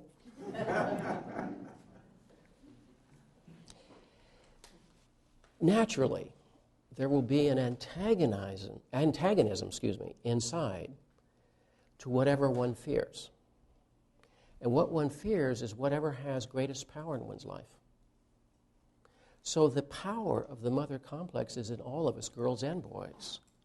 Because again, it's not only the archetype of life, it also represents our search for a safe harbor, our search for security. And yet, if your developmental agenda, your culture, your cultural institutions are pushing you constantly towards separation, you realize the push-pull that goes on inside and the enormous ambivalence that one feels about that power, about that energy. And therefore, you see, there's often, again, a tremendous ambiguity around the so-called feminine. On the one hand, the desire to drown in it, and on the other hand, the desire to separate from it. Because to drown in it is annihilation, you see. Jung talks about this in Symbols of Transformation. He says, always he imagines his worst enemy out there, yet he carries the enemy within himself, a deadly longing for the abyss, a longing to drown in his own source, to be sucked down into the realm of the mothers. And Jung capitalizes mothers to indicate the archetypal depths of this. If he's to live, he must fight and sacrifice his longing for the past in order to rise to his own destiny. Life demands that the young person should sacrifice his childhood and his childish dependence on the physical parents, lest he remain caught body and soul in the bonds of unconscious incest. And Jung goes on to say it fell to cultures traditionally to provide powerful symbols that mobilize libido in developmental patterns, you see. In other words, why should I, if my lifespan, let's say in 1400, is 25 years to 30 years, why should I work on the building of a cathedral I'll never see the end of? And the answer is because I have powerful symbols that take that libido and sublimate it and transform it. I'm building the house of God in service to Mother Church. You know, and a lot of culture comes from the sublimation of that energy. It's either going to go backwards or it's going to go forwards, right? When it goes forward, according to Freud, it's sublimation. Sublimation means pushing the real object of connection underground and having it come out in some other form. And so it's fascinating how many male authors spoke of the muse or the femme inspiratrice, the inspiring feminine, as the source of their insight, their visions, their capacities. You know, it's not for naught that Beatrice leads Dante up and out of the Inferno. Right? It's not for naught that John Milton, writing the sort of great Christian epic, says, you know, sing heavenly muse. That was a strange mixing of pagan and Christian imagery there. But it didn't bother Milton, you see, because the idea of the feminine as inspiring is the source of some energy. And then it's to be in service to what? To a higher, more abstract goal. And so his life is in service then to carrying that to its fullest extent. Part 2. Quick question. Yeah. If the mother factor, in effect, is so influential, and in many ways what you described as at least compromising, I wouldn't say negative, but at least compromising in terms of our health, why haven't societies tried and even evolved into an early parenthood structure that's more balanced? That's a good question. That's a very good question. I don't have an answer for that question. And I think it remains one of the missing pieces in the formation of a healthy individual. Because there have been studies done of male mothering, which is an oxymoron, but a meaningful one. Male parenting. It has a different tenor to it, but it's also needed and also effective. And I'll say more about that when we talk about fathers. But you see, given the power of the instinctual longing for reconnection and annihilation, a tendency that is opposed by the developmental agenda in us that's inherent and natural as well as cultural institutions, this push-pull leads to an enormous internal torquing that is often, if not sublimated, turns unfortunately into macho behavior and into the invention of the patriarchy. Because the patriarchy is really a defense not against the matriarchy, it's a defense against the power of the mother complex in all of us. See? And of course, one of the archetypal forms that it plays out in is the way in which we have taken an imperialistic view of our relationship to nature out here. You know, we conquer nature. We conquer the continent, rather. And that this arises out of a kind of one-sided view of that kind of balance you're talking about. Because you can see not only does the so-called feminine play a large role in a man's psychological economy, it also plays a threatening role. You remember the example I gave of the man who was condescending towards a Kleenex box? What is that about? What do you think gay bashing's about? All right? It's always adolescents who are terrified of any hint of feminine values. It's terrifying to them. You know, why would you go hit somebody if you're not terrified of them? Why would you be aggressive if you're not threatened by it? You see? And that says something about the particular way in which the adolescent psyche is so, labile and so influenced by outer and inner forces all at the same time. See? And you could see also how that adolescent psyche will tend to adopt a kind of macho swagger and bravado as a defense against fear and a defense against dependency. The two things you couldn't possibly admit. And little boys start picking on each other in the playground.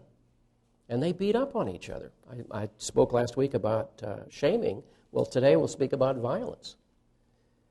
They're often very violent to each other as a form of suppressing the so-called feminine value of relatedness, which is, again, a kind of measure that says, don't go there. If you go there, why are people upset about Brokeback Mountain? Okay. Is it impossible that males could have affection for each other? Why is that idea so threatening? You see? Why would anybody care? You know, isn't that between people? But you see, there's a history here, unfortunately, an enormous history. It's a history that is fear-driven, and the problem is, it's very hard to get frightened people to look at the thing that frightens them. And so the self-estrangement is perpetuated. And the denigration and repression of the feminine goes on. Now, when you think about the young person, the adolescent, and the 20-year-olds, they're the ones that drink beer in our culture by and large. They're the ones the beer manufacturers spend billions on. Not millions, but billions. Okay? What are the beer commercials about? They have one message. They always start with a sports contest, working in a logging camp, working in a factory, sweating husky guys, all right? Whistle, Miller time. What they're saying then is anima time. All masculine during the day, bell rings, now you can go to the local bar, thanks to Miller or Bud, you can have relatedness. There's always a blonde at the bar to show that it's anima time. Check this out. I'm not making this up. Check it out. Those people aren't fools. They're speaking to the adolescent psyche, which is what 20-some-year-olds are, adolescents, right? And thanks to the powers of alcohol, there's an opening to the anima. They can actually pat each other. Imagine that. You don't do that at the factory, you see. And the only other place where it's possible is on the sports field, where guys can hug each other. And it's permissible there. They can cry when they lose a game. They can experience joy at winning a game. It's permissible there, but nowhere else in a group of other males. So at the bar or on the sports field, the only safe places for male affection with other males. Now, you see, the anima doesn't have to do with the outer feminine. It has to do with the inner feminine. So the anima is suppressed male to male, except on those special occasions where there is a transcendent purpose to it. Okay? Now, you see, the alcohol opens up the anima, and there's a rush of feeling. What comes up? Camaraderie, humor, anger, silliness, whatever has been repressed in the anima world comes up, you see. And because it can also be overwhelming, can also be, if one needs to, anesthetized. So it's possible to kill that feeling too. Yeah. Jumping back to the letter that was wrote about the Yes. When I read that, what struck me was the way she delivered herself by saying, "You're going to be the mother's heart versus be your father." Yeah. That probably step back in that third person. I don't know. I don't know. She certainly was accusing him of a high crime and misdemeanor. It wasn't just moi, it was your mother's heart. It was like a category of humanity, you see. Exactly, yes. Yeah. In other words, you're in big trouble. You know, you're in really big trouble here. You're absolutely right. Yeah. Yes. Did you say her letter was unconscious enough? Yes. Yes, only in this sense. This is probably a person who, if asked the question, do you love your son and want the best possible life for him, would have probably answered yes and passed the polygraph. In that sense, I thought she was probably unconscious. She wouldn't probably be able to differentiate that her needs could be destructive to him. That would be my guess. Yeah. And no woman would be good enough for him either. No, of course, no woman's good enough for him either. Yeah. Now, it was clearly manipulative. I'm sure that she was clear that it was manipulative. And that was intentional. Someone else? Yes. You. The example of that mother is actually pretty obvious, and some of the examples in the book are pretty obvious of aberrant behavior, I would say. But how do these principles apply to people whose upbringing and at least relationship with mother or father doesn't have any of those strange circumstances, and at least you're not conscious that they were projecting some sort of agenda on you, and they left you feeling confident and loved and all this other stuff? Well, there are positive mother complexes. And there are positive father complexes. Your book doesn't really address much of the positive side. Well, it actually, it does address some of the positive. And because, you see, how would the positive show up? First of all, just as Rilke said he couldn't love women because he couldn't love his mother, my colleague Stephen Dunn said he could love women in a poem called The Routine Things Around the House because he could love his mother. And it's a description of a positive complex there. That he found that a trusting and empowering relationship. And therefore there would be the possibility of a greater likelihood that would be a man who would trust his relationship to himself, to his own body, and to his own emotional life. Certainly there are positive complexes. Absolutely. However, that being true, we still have what you might call the archetypal setup. And that is that the power of this complex, on the one hand, is opposed by the whole agenda of growth and development and separation on the other hand. I mean, it comes down to this kind of question. If the mother complex occupied the internal space, why would a man go in there at all? He would expect to be devoured psychologically, even with a positive complex. You see, in other words, there's a dilemma here. That's the dilemma of life itself. This is not about blaming mothers. I mean, that's why I said, don't hear this as about particular persons. It's how these things get charged and how they play out that dictates a person's personal style, but on the other hand, there's an archetypal dilemma. Your job is separation. At the same time, how do you deal with your own dependencies and nurturant needs and so forth? Therein is the struggle. See? Now, was there someone else who had a hand? Okay. Yes, back here.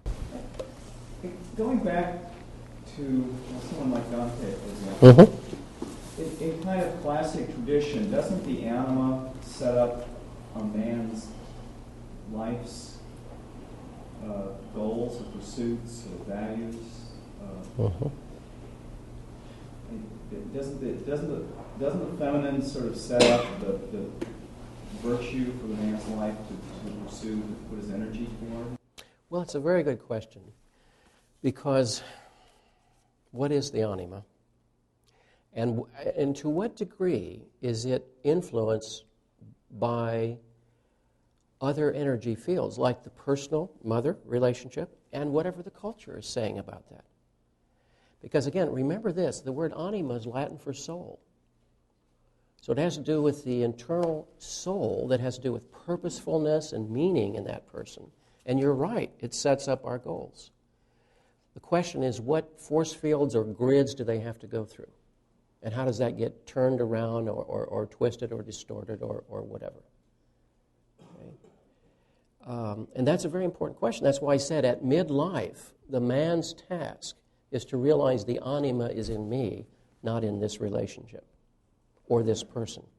Because until I can begin to look at this, I can't begin to untangle this out here. And that's exactly where your question is, because it's saying, what is my own soulful striving as opposed to whatever other messages I've picked up? To sort that through is really the project of the second half of life.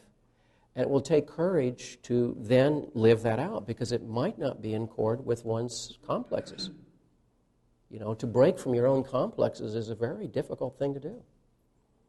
They are the internal sovereigns, really. So, for example, I'll give you a quick example. What if a person has a particular talent or enthusiasm or interest, but it's never been acceptable in his family and his culture? Well, then he's in trouble. Because the price of pursuing the anima is going to be one form of rejection or exile or another form. And that happens frequently. You know, what happens to the soulful child and the aspirations and talents and enthusiasms of the child? Where are they when this is a 30-year-old executive somewhere or a 60-year-old executive? I mean, where does that stuff go? It goes into the underground. It goes out in projections and it goes into the underground. It forms a depression. So I think you could see that probably the most common pathology of males at midlife would be depression, because the anima has been channeled into so many different venues, and yet, putting it in literal terms, that's my soul out there. And therefore, I don't have it here because it's out there, you see. And that's why once in a while a man at midlife will do something crazy and say, I'm leaving my job at Exxon and sailing around the world. Or I'm leaving my family and marrying my secretary and taking off. Okay? Both of those are desperation anima moves. Because there's a recognition somewhere, I've lost my soul. Where is it?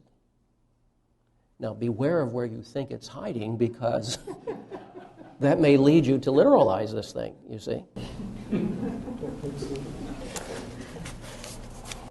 But that's the problem. You really hit the central issue in the second half of life. In the first half of life, it's going to be found through projection. That's just the fact of life. You know, you project it onto your career, onto your partnership, and et cetera, and you pursue that. And as good or bad as that may prove to be, it's still not the soul. It's still not the depth and complexity of the human soul. And where does that go? That's the point. And I would say, in general, that most men are ill-equipped to deal with that question. Robert Hopke says in his book that he found that it took men a full year in weekly therapy to get to the point where the woman typically was the first time she came in. Okay? And that's because she's used to going within. And as opposed to saying, this is what's hurting inside, he is more likely to say, here's the problem out here. Do I change my career, or I change my marriage? Well, you know, what do I change out there? How do we fix this? And that's why when a man goes to a physician, if you can get him there, he's typically going to say, let's deal with the big toe. That's where the hurt is. Let's take care of that. And not deal with himself as a whole person. Which is why I said to you a couple of weeks ago, male depression is classically underreported. Because a man's not there to talk about his feeling life. He's there to talk about the pain in the big toe. You see? How quickly do we fix that? So, you hit the critical question there. And that is, how do you differentiate the anima from the mother complex, from your outer partnership, from all of the places where you've projected it, and from what your culture is telling you? And how do you recover a sense of relationship to that? That's the big question for men in the second half of life. That's why I said the 4,000-year-old Egyptian text, the world-weary man in search of his Ba. And Ba was the word for soul. 4,000 years ago. Think of that. Somebody is talking about this problem. Okay? And so the alternative then is classically depression, substance abuse, affairs, career hopping, somatic distresses, and what else? You see, these are outer solutions for an inner problem and come out of a profound sense of inner division. You know, what you see in the adolescent psyche, of course, is this tremendous ambivalence. If you're a recovering teenager, or if you are a parent who has teenagers, you'll know there's a place where the boy goes into his room and don't you dare go in there. He's retreating to the cave because he knows he can't go back to mother's arms or dependence upon daddy, and he's not at all equipped to go out there, whatever there is out there, so he retreats to his cave. And he says, I don't want to talk about it. And many males are still saying, I don't want to talk about it 30 years later. They're still in the cave. I know that. Terrence Real. Yes. Yeah. And why is that the case? Why is it I don't want to talk about it? And the answer is, if I go in there, it will eat me alive. Now, it's not thought consciously, it's an apprehension. You go near the entrance to the cave, and there's a big dog there. It says, I'm going to eat you. You know, it's Cerberus, the guardian of the underworld, the three-headed dog. He says, I'm going to eat you. So you don't go in there. Stands to reason, right? Don't go in there. And so the pattern rolls on.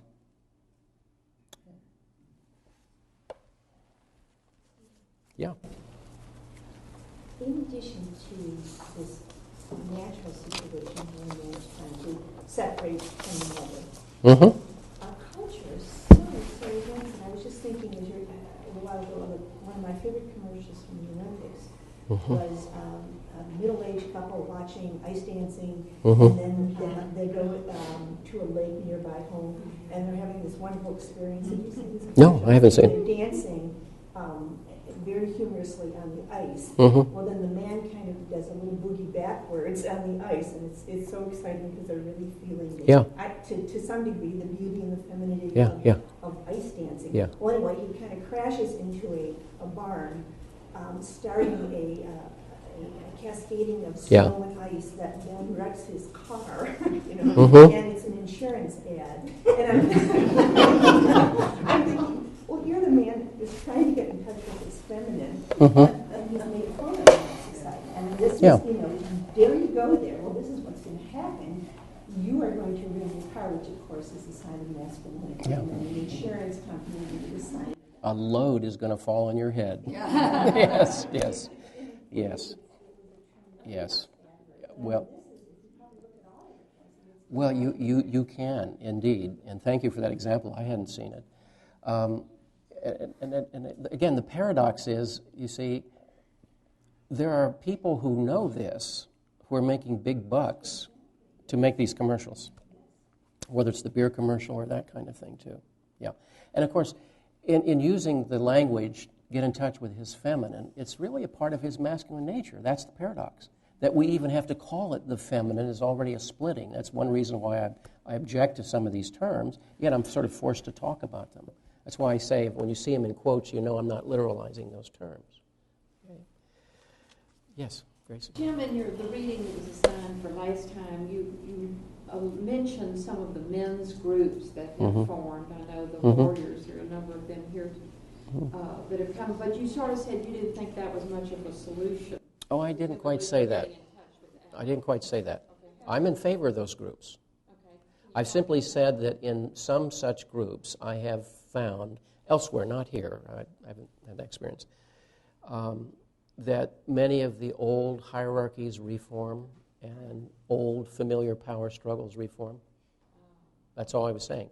I'm in favor of those groups. Anytime you get men together talking, that's a good thing. The alternative is either isolation or war. You know, there was a person I never met. A woman who was a friend of someone I knew said, literally, she would approach her husband once a year to have a talk. And he said every year, I mean, it sounds like a New Yorker cartoon, but it was straight stuff. If you're going to bring that up again, I'm out of here. That was the end of the discussion every year, you see. Now, just to clarify everything, if you could turn to the blue sheet here.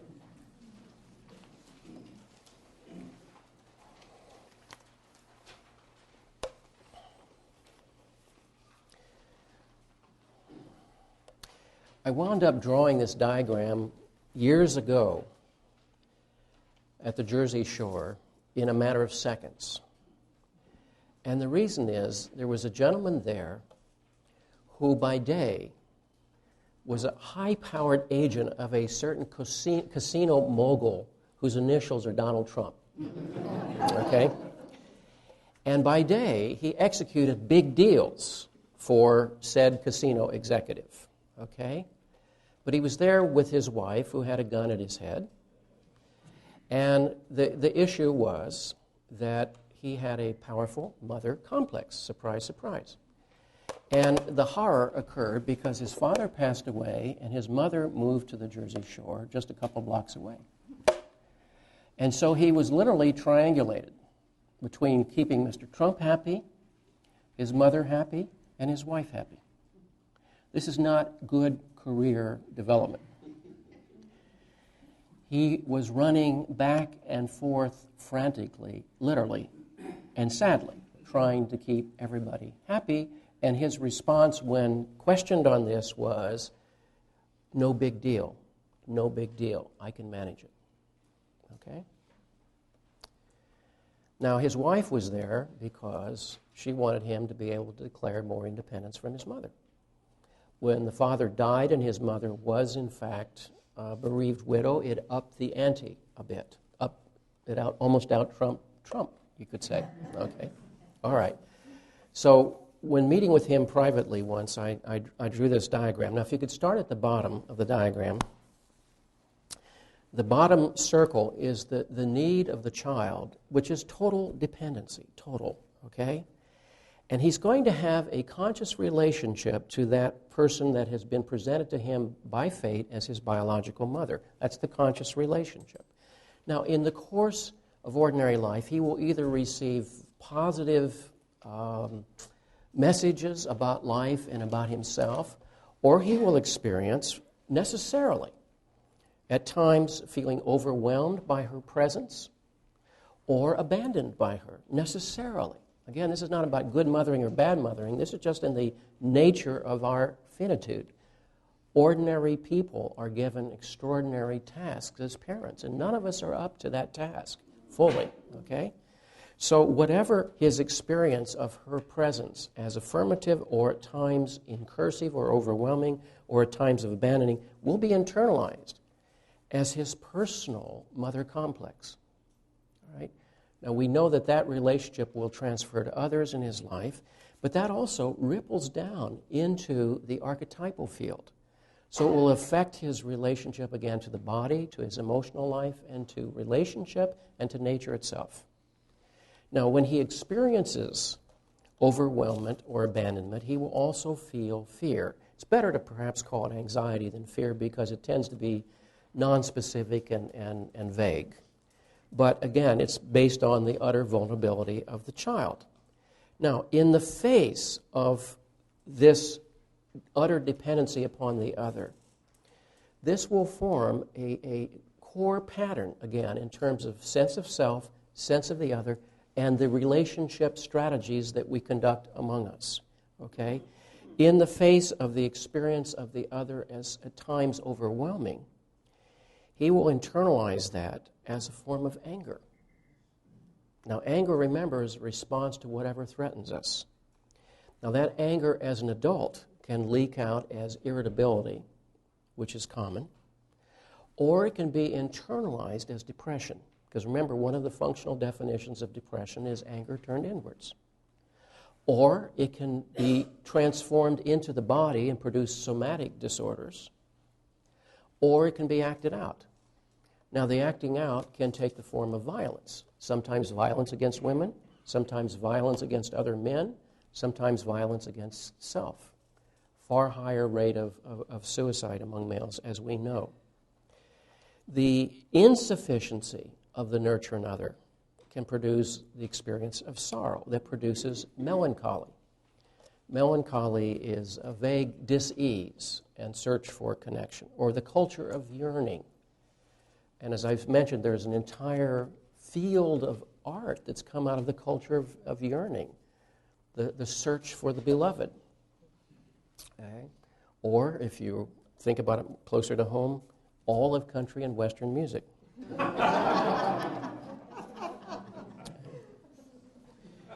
It also can produce the core dynamic of addictions. Now, remember, addictions are reflexive anxiety management systems. And what addictions seek to do is to lower our experience of anxiety generated by disconnection by providing a momentary connection. The connection can be oral, in the sense of a cigarette, let's say. It can be to alcohol. It can be to drugs. It can be to persons. It can be to ideologies. It can be to abstractions like gambling, let's say. It can be to work. It can be to anything that, for the time being, connects the other. And in that moment of connection, there's a momentary lowering of the existential anxiety. That's its payoff. If there's no lowering of the anxiety, there's no addictive hook. And typically a person will move along to find another place where there is a connection, and therefore the addictive hook. So addictive behaviors are common and come out of a sense of disconnection. Now, in the adult, the identical fears and the identical needs as were present in the child are still present in the adult. Now, of course, the adult has many more powers and capacities than the child. We would all task or expect the adult to be more responsible for them than the child. Nonetheless, they're still there in the unconscious, often in their primal form. Therefore, what happens, and this is really the payoff here, what happens here is this whole dynamic, this whole matrix here, if you see this, gets transferred to the outer partner or to her emotional analog. In other words, it could be transferred to the company. It could be transferred to the religious body. It could be transferred to the ideology, okay? So that the other then becomes the recipient of an inordinate amount of psychological power. In other words, now bear with me one moment here, the power the child has in relationship to the mother, to the degree that it's unconscious, gets transferred to the outer partner in the unconscious, giving the other an inordinate power, extraordinary power, okay? Now, therefore, in the face of this powerful other, there are three options. What do? A, try to control the other. B, try to keep the other happy. Or C, avoid the other. Those are the only choices you have when that psychological power is transferred. Remember, all relationships have these relational dynamics of projection and transference. Projection onto the outer says, aha, I'm in the presence of the intimate other or the vital other, okay? Where have I been here before? There's where the transference comes in and floods the other with an extraordinary power. And when I've talked to women's groups, and they're the only ones who've ever asked to hear about this, by the way, they invariably say, well, my husband does this, or my husband does that, or my husband does all three. All right? Control, please, avoid. Now, again, this power is there in proportion to which it's unconscious. And you realize how the mother complex affecting the mother archetype winds up in ordinary adult human relationships. And frankly, contaminates them.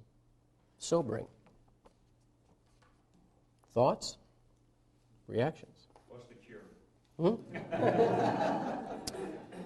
Consciousness and a lifetime of effort. Because what it would mean is saying, to use a heterosexual model, look what I'm transferring to my wife. It makes her a giant psychologically, not a human being like me, a giant psychologically when I'm in the complex. Not always, when I'm in the complex. It makes the other a giant, which is depersonalizing to her and infantilizing to me, to the degree this happens. Now, this is not to say girls don't have father complexes and it can play out in reverse. We're just not talking about them this semester, that's all. I'm not forgetting women here. I'm just saying, as we talk about this phenomenon, we see how that gets transferred to the other. To lift that off sounds simple in this moment when we're rational, not in a complex. It's not when the buttons have been hit. Okay? Because again, the strange ambivalence of the male towards the feminine is the power it plays in his life. Because underneath is his deep fear. If I acknowledge that or surrender to that, it will dismantle this whole edifice I've been trying to create for decades.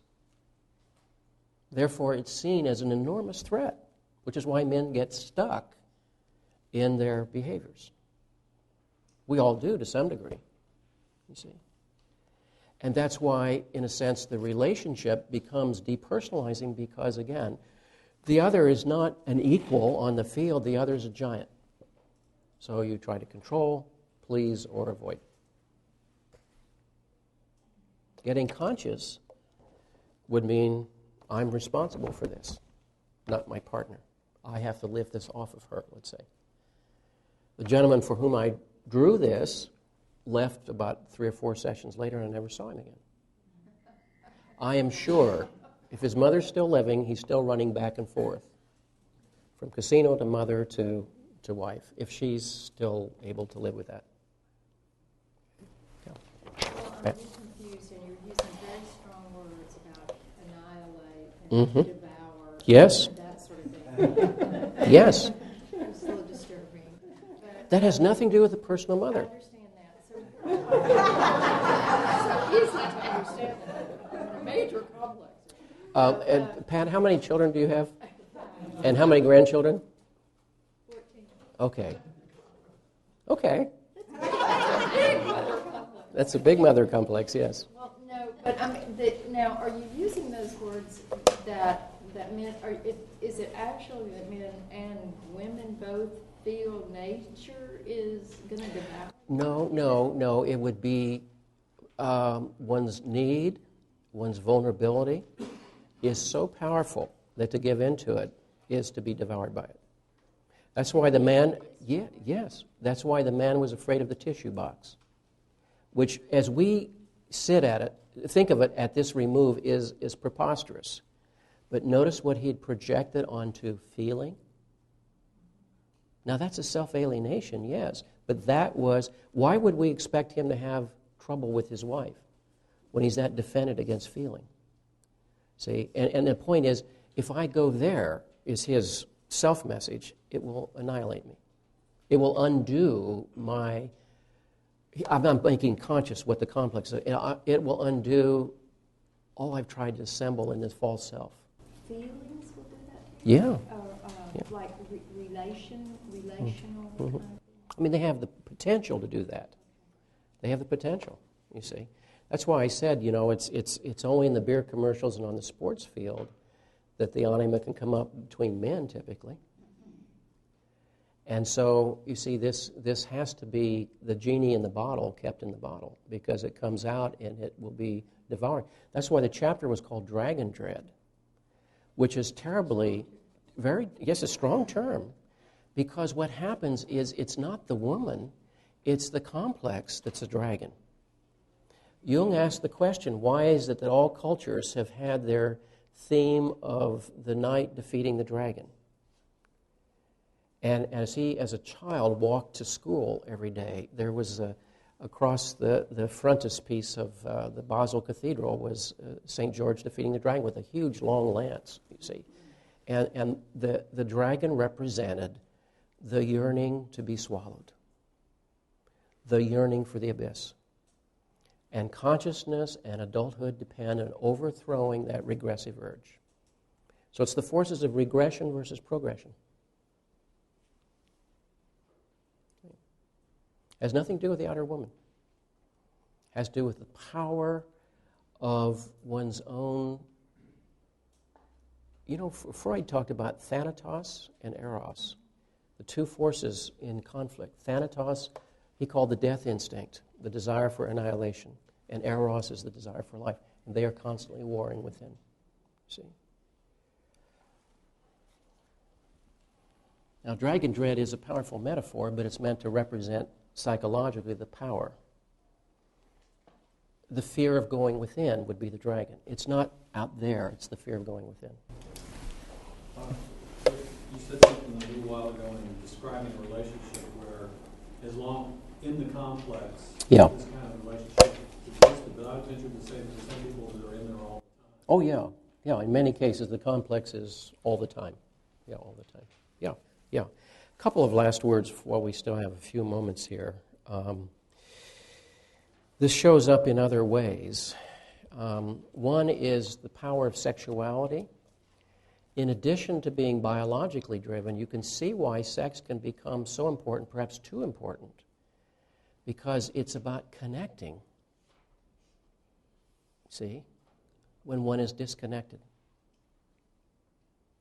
You see? Conjunction. Conjunctio.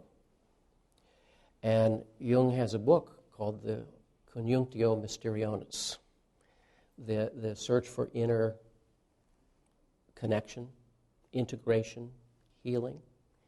But if I'm walled against that, then I will look for that in the outer world. So you see, the connections between people can be manifold, and sexuality is only one of the bridges. But if other bridges have been severed, you can realize how much traffic then has to cross that one bridge. See? And that's a very deep emotional issue that does not deny the power of eros at all. It's simply saying when it has been the primary means of connecting to the so-called feminine, then you realize it is too important in the economy of man. And therein is a dilemma. Another place where this inner split has shown up is in the Playboy complex and the infantility of that, because the Playboy remains a boy, you see. The virgin whore complex, in which the feminine is placed on a pedestal. Now, with no disrespect to religious tradition, when you stop and think about the image of the Virgin Mary as a symbol of femininity, what is that image about, you see? It's not an earthy or life-giving or connecting figure. It's literally ethereal and spiritual. And it's led to, not that image alone, but in a sense, in the history of the Judeo-Christian tradition, there's an extraordinary splitting of the anima. And you can find it particularly, let's say, in the letters of Paul, who is the inventor of Christendom as a structure and as an ideology.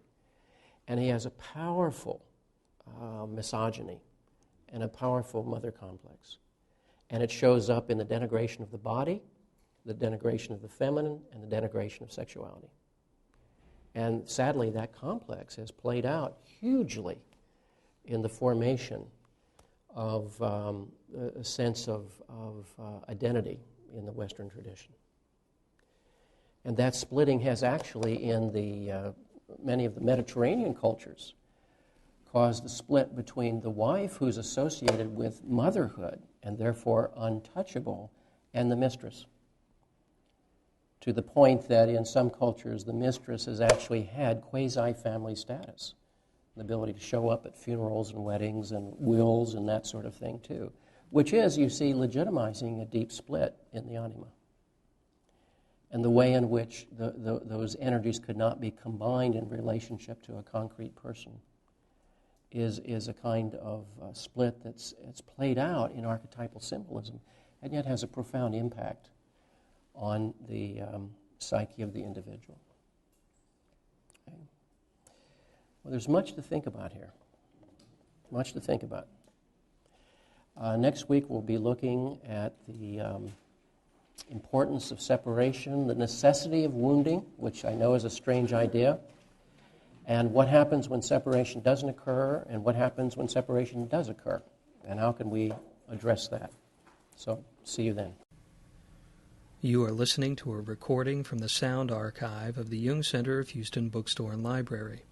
For more information about the Jung Center, visit our website at www.junghouston.org or call us at 713-524-8253. This recording has two parts. Part 1. As you recall, last week we were talking about the power of the mother complex in a person's life, and remember that word does not necessarily refer to the specific mother, but it's to a part of our psychological reality that refers to our natural instinct for belonging, for connection, for warmth, for safety, for protection, for nurturance. And those are natural needs in all of us. The question is always, of any particular need or complex, again, what does it make you do or what does it keep you from doing? And when that complex prevails, then it can be not in service to life, but to the annihilation of life. And so tonight we're led to a very difficult concept, perhaps even a painful concept, and that's the necessity of wounding.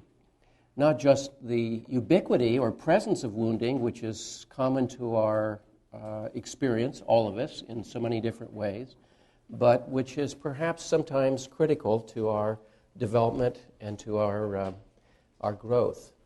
Now, there are wounds and there are wounds. There are, unfortunately, wounds that destroy people. Excuse me. There are wounds that block people's growth.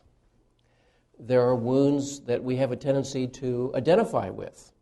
And sometimes those wounds define who we are or who we think we are or how we're functioning. There are times our defenses against those wounds actually wind up overprotecting us and removing us from some other area of development that perhaps life is calling us to. So there are wounds and there are wounds. There are the wounds that cause regression, and there are wounds that cause a quickening of consciousness and are, in fact, an announcement of the next stage of our development. If we just look at this intrapsychically for a moment, we recognize that every time we're growing or developing, we're also outliving something. We're growing beyond something. And at the time, we may not experience that as fruitful. We may not experience that as something desirable. But something in our own nature or our external culture is pulling us in to the next stage of our development. So the basic question is, what leads us to grow and develop? Let's admit another common fact, that life is too much for all of us. And, paradoxically, we are summoned to participate in it. Life is too much for all of us because it easily overwhelms us or abandons us, intimidates us, and we are summoned to the task of life. There's the paradox. So then the question comes up, what is it that allows us to cross over the threshold of our inherent dependencies? What allows us to cross over the threshold and confront our fears? What allows us, in a sense, to grow into the next stage? What overthrows the powers of regression? Sometimes it's some energy in us that's wanting to come into the world. Sometimes we're just pushed there. And sometimes something in us naturally wishes to grow and to develop. Now, this is a problem that's not new because the human condition isn't new. The human psyche is timeless. And so, as you well know, our ancestors have reflected upon this and thought a great deal about what is it that overcomes the sleep of childhood and produces an adult. What is it that allows us to pass over the naivete of childhood into the more complex world of the adult? What is it that allows us to often take on the tasks of adulthood and sacrifice our instinctual longing for safety, security, and protection? And they thought a great deal about this and evolved meaningful rites of passage, extensive rites of passage, sometimes rites of passage so extensive they would take an entire year, for example, to occur. And again, the question is, what gets us over that hump? In other words, what pulls us up and out of the generic mother complex? Now, ironically, many times wounding is seen as necessary for entrance. In other words, there's a price to the ticket of life. There's a price to the ticket of certain kinds of privileges or powers. So sometimes the price of entrance to adulthood is a path of sacrifice, of infantile longing. Sometimes the price of the ticket to special societies, even secret societies. Sometimes the price of the ticket to professions, for example, is that one has to make certain sacrifices. Now, everybody in this room knows this because there have been times you've been called upon to sacrifice your instinctual longing for protection. I can remember back in the 1960s, for example, driving every morning for many months at 4 a.m. to Newark, New Jersey, which is not a thrill, mind you. But the reason for that was that there was a tutor there who claimed to have been the lover of Cézanne, which is highly dubious, but nonetheless it gave a certain cachet to our experience. And she was known for getting graduate students through German exams. And so there I was, 4 o'clock every morning, driving into Newark for German exams. Now, you either have to be a little demented or very dedicated or a combination of both to do that for many, many months. And it worked. It was one of the many prices of the ticket, one of the many necessary sacrifices of the desire to stay in bed and live a normal life, whatever normal may be. And this would be true throughout cultures, that many times, in addition to the rites of passage that attended adolescence, there were rites of passage into special societies, what anthropologists have called moieties, special clans and groups, like, the Eagle Clan or the Bear Clan or something of that sort, in which there was a further conferring of identity, further introduction to the mysteries, and further cost demanded. And so again, there are elemental issues at stake here. We want something from life, and we are asked to pay for it. In fact, it's an old psychological truism. You can get what you want from life, but you have to pay for it, as long as we're willing to pay for it. Now that already is a kind of summons, of course, to consciousness and to dedication. Now, Joseph Campbell said, I thought very succinctly once, he said the purpose of the wounding experiences of life, and particularly those attending the rites of passage, were, and I quote, reorganizing primary imprints and fantasies of infantile consciousness. Reorganizing primary imprints and fantasies of infantile consciousness. Now that's a very interesting way of putting it, because what the rites of passage are doing is trying to transform libido. Now, libido is a term that means simply psychological energy. In the early Freudian era, it was too often narrowly defined as having to do with sexuality, and that's one form of it. But libido is basically psychological energy. And the question is, where is that energy going? What is it in service to? In 1912, when Jung had to deal with his own father complex that had been transferred to Freud, one of the key rites of passage for him was to take a stand against Freud's definition of libido. And he expressed this in a book today we now call Symbols of Transformation. But the German title in the original was Wandlungen und Symbole der Libido, Transformations and Symbols of the Libido, or psychological energy. And what Jung wanted to emphasize was that this psychological energy was not just in service to regression, to the Oedipal complex, for example, or to creature comforts, but often could be transformed into cultural and social missions and also into spirituality. And that's where he and Freud really diverged, because Freud saw no particular value in the development of spirituality. So underneath our discussion tonight of the issues of rites of passage, there is always an implicit spiritual agenda. And I mean by that we are creatures of instinct. But again, the question is, where does that energy go and in service to what? And the mobilization of life energy is in part in service to biological needs, it's in part in service to social needs, but there's another element there. It has to do in some way with engaging the soul in a way that's experienced as meaningful. That's why when the generic mother complex dominates, it overthrows the spiritual dimension. In other words, it's in service to infantility.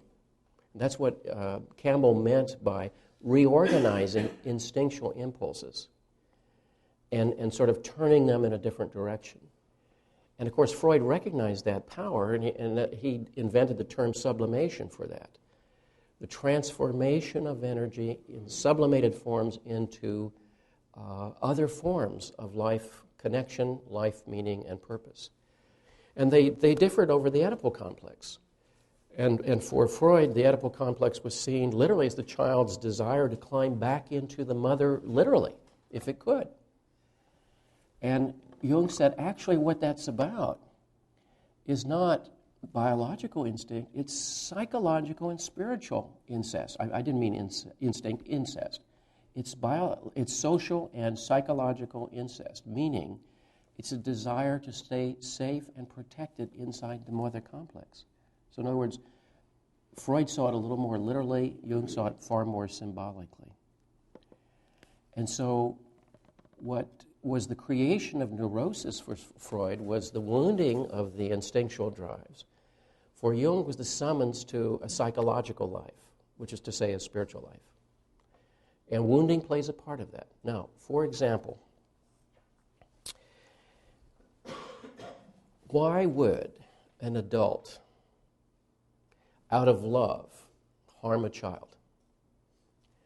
Why were elements such as circumcision, subincision, which means the carving of the body, knocking out of a tooth, clipping of an earlobe, clipping off the end of the finger, why were these acts of violence routinely practiced in the rites of passage? Now, there were psychological reasons for this, sound psychological reasons. From our remove, it looks like child abuse, looks like gratuitous cruelty, and in fact, we probably would arrest someone today for these same acts that were once sanctified by tribal, religious, and mythological values. And there's a meaning here, and there's a significance in all of this. Again, because they understood that these rites of passage were linked to the transcendent values. In other words, when the initiator showed up at the child's door, they didn't come as their uncles or their cousins or their neighbors.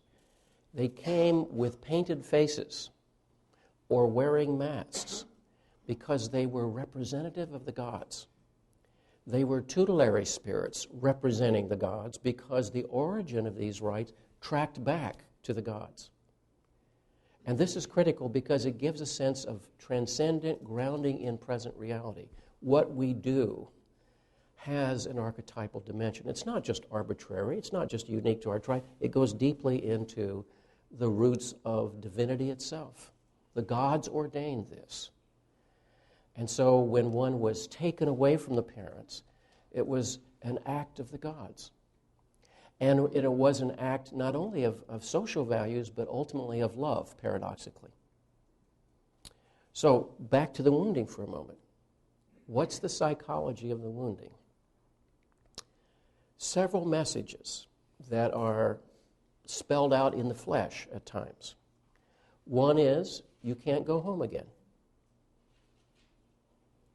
Now, when did you get that experience in your life? You can't go home again.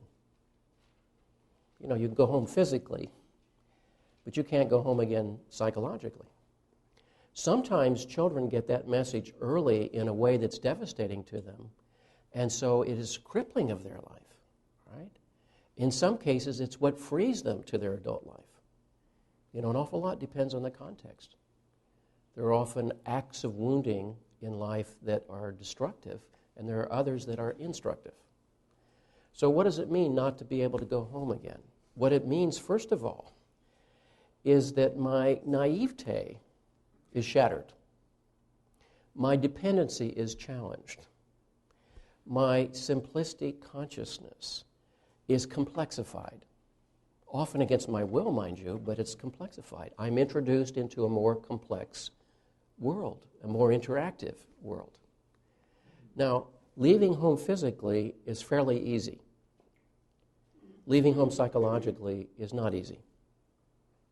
And it's quite possible in our time, without meaningful rites of passage, that we have people 40, 50, 60, 70, 80 years old who've never left home psychologically. They may have traveled around the world many times, but haven't left home psychologically. So we can't confuse the geographic move, the biological move of picking our body up and taking it out of the house, with the psychological move. I'll give you quick examples. One example is the life of Thomas Wolfe. Now, if you go to Asheville, North Carolina, you'll find right next to the Hilton is the original home of Thomas Wolfe. It's a tourist place now. You can go through there. When Thomas Wolfe lived there as a child earlier in the last century, he and his siblings never knew where they'd be sleeping that night because their mother ran a boarding house.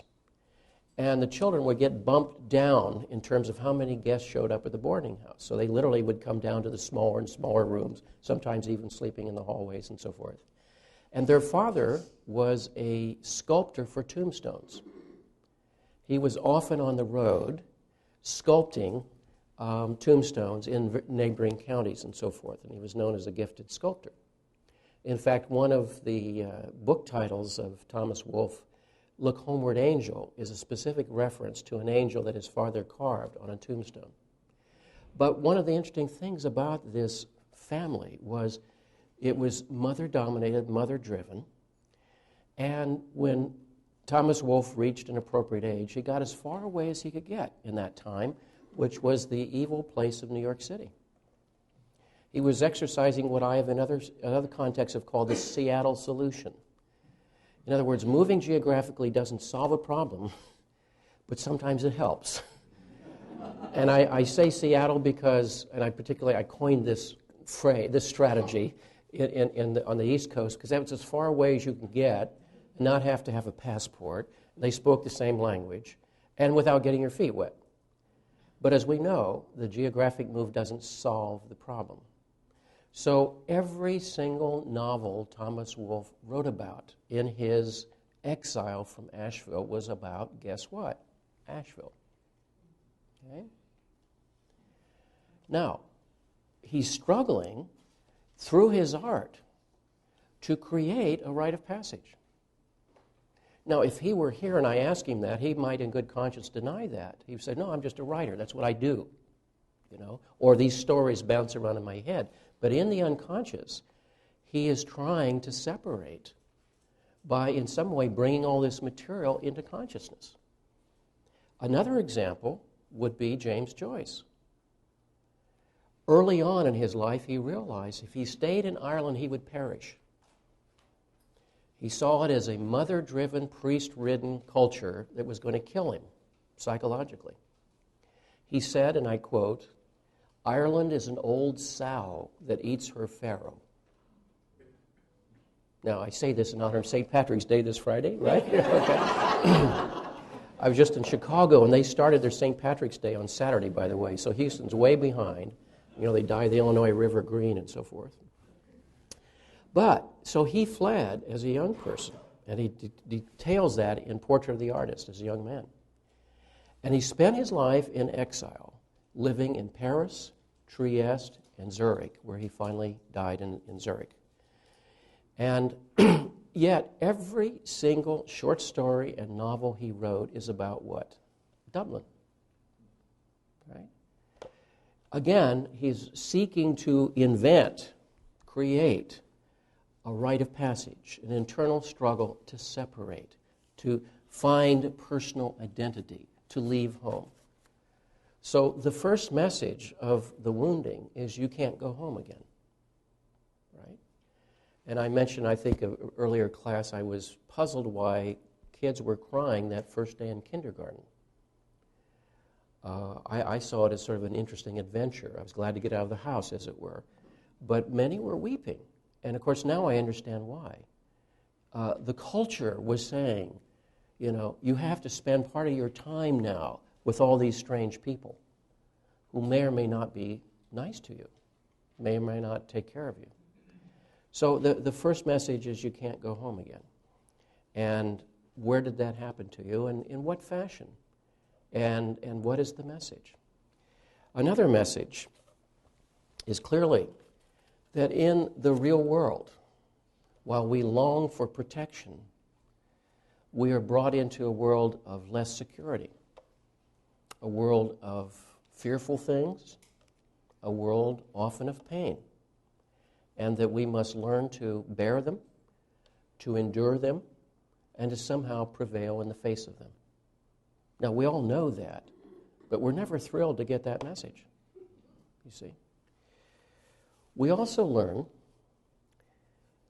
that life is quid pro quo. You want something? All right, now you pay for it. Now, if anyone in this room is a parent of a teenager, you have our immediate sympathies. And you know that your teenager wants the privileges of adulthood without all of the duties, responsibilities of adulthood. They want you to leave them alone and be sure there's food on the table and a warm house, right? And it's understandable. That's their nature speaking. Something is pulling them into the future, and something is holding them in childhood dependence. And so there's a quid pro quo in life. You want something, all right, you have to pay something for it. And of course, one of the things we all learn as we mature is that the things that we consider important are things we have to sacrifice for. Now, sacrifice is seldom easy. If it were easy, it really wouldn't be a sacrifice. But the word literally means to make sacred, literally.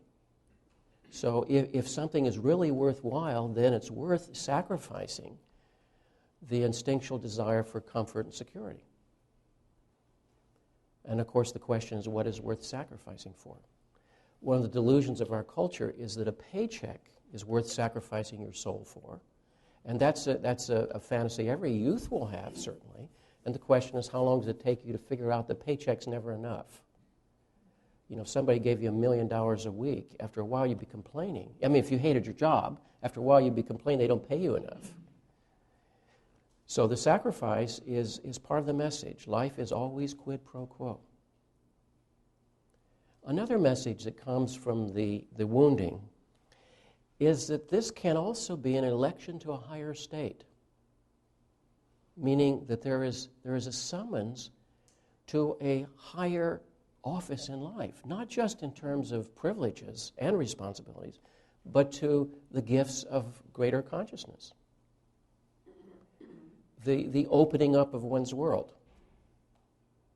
If we weren't able at some point, or were required at some point, to sacrifice the creature comforts, we would never step into the larger world.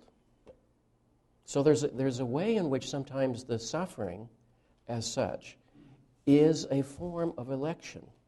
That was often the case in the rites of passage and the secret societies, for the simple reason that with that came a new society, new values, and often introduction to the mysteries as experienced by that tribe or that secret society. So there's a kind of election there, you know, and that's one reason. We have a relic of that often in terms of the initiation rites of fraternities and sororities, which are, frankly, usually alcohol-driven and adolescent sadism. But that's another story. The idea is you want something, here's an election. There's a form of paying for it. And most of all, there's a sense here of the addition of a broader consciousness. Now, mind you, consciousness is a mixed blessing. Jung actually compared consciousness to Prometheus. You know, Prometheus stole fire from the gods and had to pay for it through eternity. He said consciousness is a Promethean gift. You know, it opens your world, and you're paying for it through various kinds of suffering. So he also said, often behind the wound lies the person's genius. You know, it's the places of wounding that we often become especially conscious or especially insightful, maybe especially gifted. I remember seeing James Hillman on Oprah once, and a lady was talking from the audience about her daughter, and her daughter was sitting right there, and I think her daughter felt sort of humiliated by all this, but she said, my daughter has dyslexia, and of all things, she wants to be a language and literature major. And obviously, the mother was saying, this is crazy for her to go and choose that as her major. And Hillman beautifully said, not using the words of Jung, behind the wound lies a genius, he said, no one will be more sensitive to the nuances of language than a person for whom language is a wound. And that's true. And you could see that young lady sit back and smile. Because I think that's probably the first time she ever got that affirmation. And I thought it was a very nice moment in television history. Right? That Oprah, right? So, the wounding is not gratuitous violence. It is applied psychology. Let's all try to remember that the next time life pulls us into the next stage of development. Now, when we look at the rites of passage, we have to again acknowledge the wisdom of these insights. Insights that are essentially intuitive in character. I very briefly, in another class, described the sequence of those stages, but let's look at them a little more carefully now. Interestingly enough, all ancient cultures had these 6 same stages, sometimes in different order, but all 6 of them were always present. And if you want to follow up some reading on this, you might look at Eliade's book, Rites and Symbols of Initiation, and there are others certainly. The first stage, of course, is separation. Now, as I suggested before, the separation typically is not elective, it's obliged. They come for you, often as a ritual kidnapping in the middle of the night, right? And separation is critical, obviously, because you can't have your own personal mother and father doing the separating. They are that which is to be left behind, psychologically and socially. The second stage of the passage is a ceremony of death. And that ceremony was often accompanied, as I've mentioned here, by the wounding, because the ceremony of death is again saying who you have been is dying. The child is dying, and the proto-adult is beginning to emerge here, often symbolized by the lesson written into the flesh, as we've seen. The ceremony of death. In some cultures, the name given to the child at birth was always understood to be a provisional name, not their real name, not their real identity. That comes from the gods. The real name and the real identity is something to be discovered along the way. The first name is provisional only. So that person is dying. Third stage is the ceremony of rebirth. Someone new is coming. Fourth stage, very important stage, is the teachings. The teachings fell into 3 general categories. First of all, the teaching of the transcendent realm. Who are our gods? Who set the earth in motion? What brought us here? For what purpose? How are we defined as opposed to the tribe across the river? How are we to live our journeys? See, this is critical because it grounds one in a transcendent sense of participation in the universe. This is powerfully a form of confirming identity. You are the child of these gods, and you are the child of this tribe. Right? Secondly, the teachings of what it means to be an adult in our tribe. What is a citizen? What are the duties of the citizen? What are the rights, privileges, obligations of an adult? And thirdly, the specific teachings, what you need to know, whether it's hunting, fishing, warfare, whatever it may be. And interestingly enough, one of the reasons why the rites of passage for boys were far more elaborate and far more extensive than those for girls, because in traditional cultures, again, the girls circled back to the domestic hearth as the custodian of the hearth, in traditional cultures.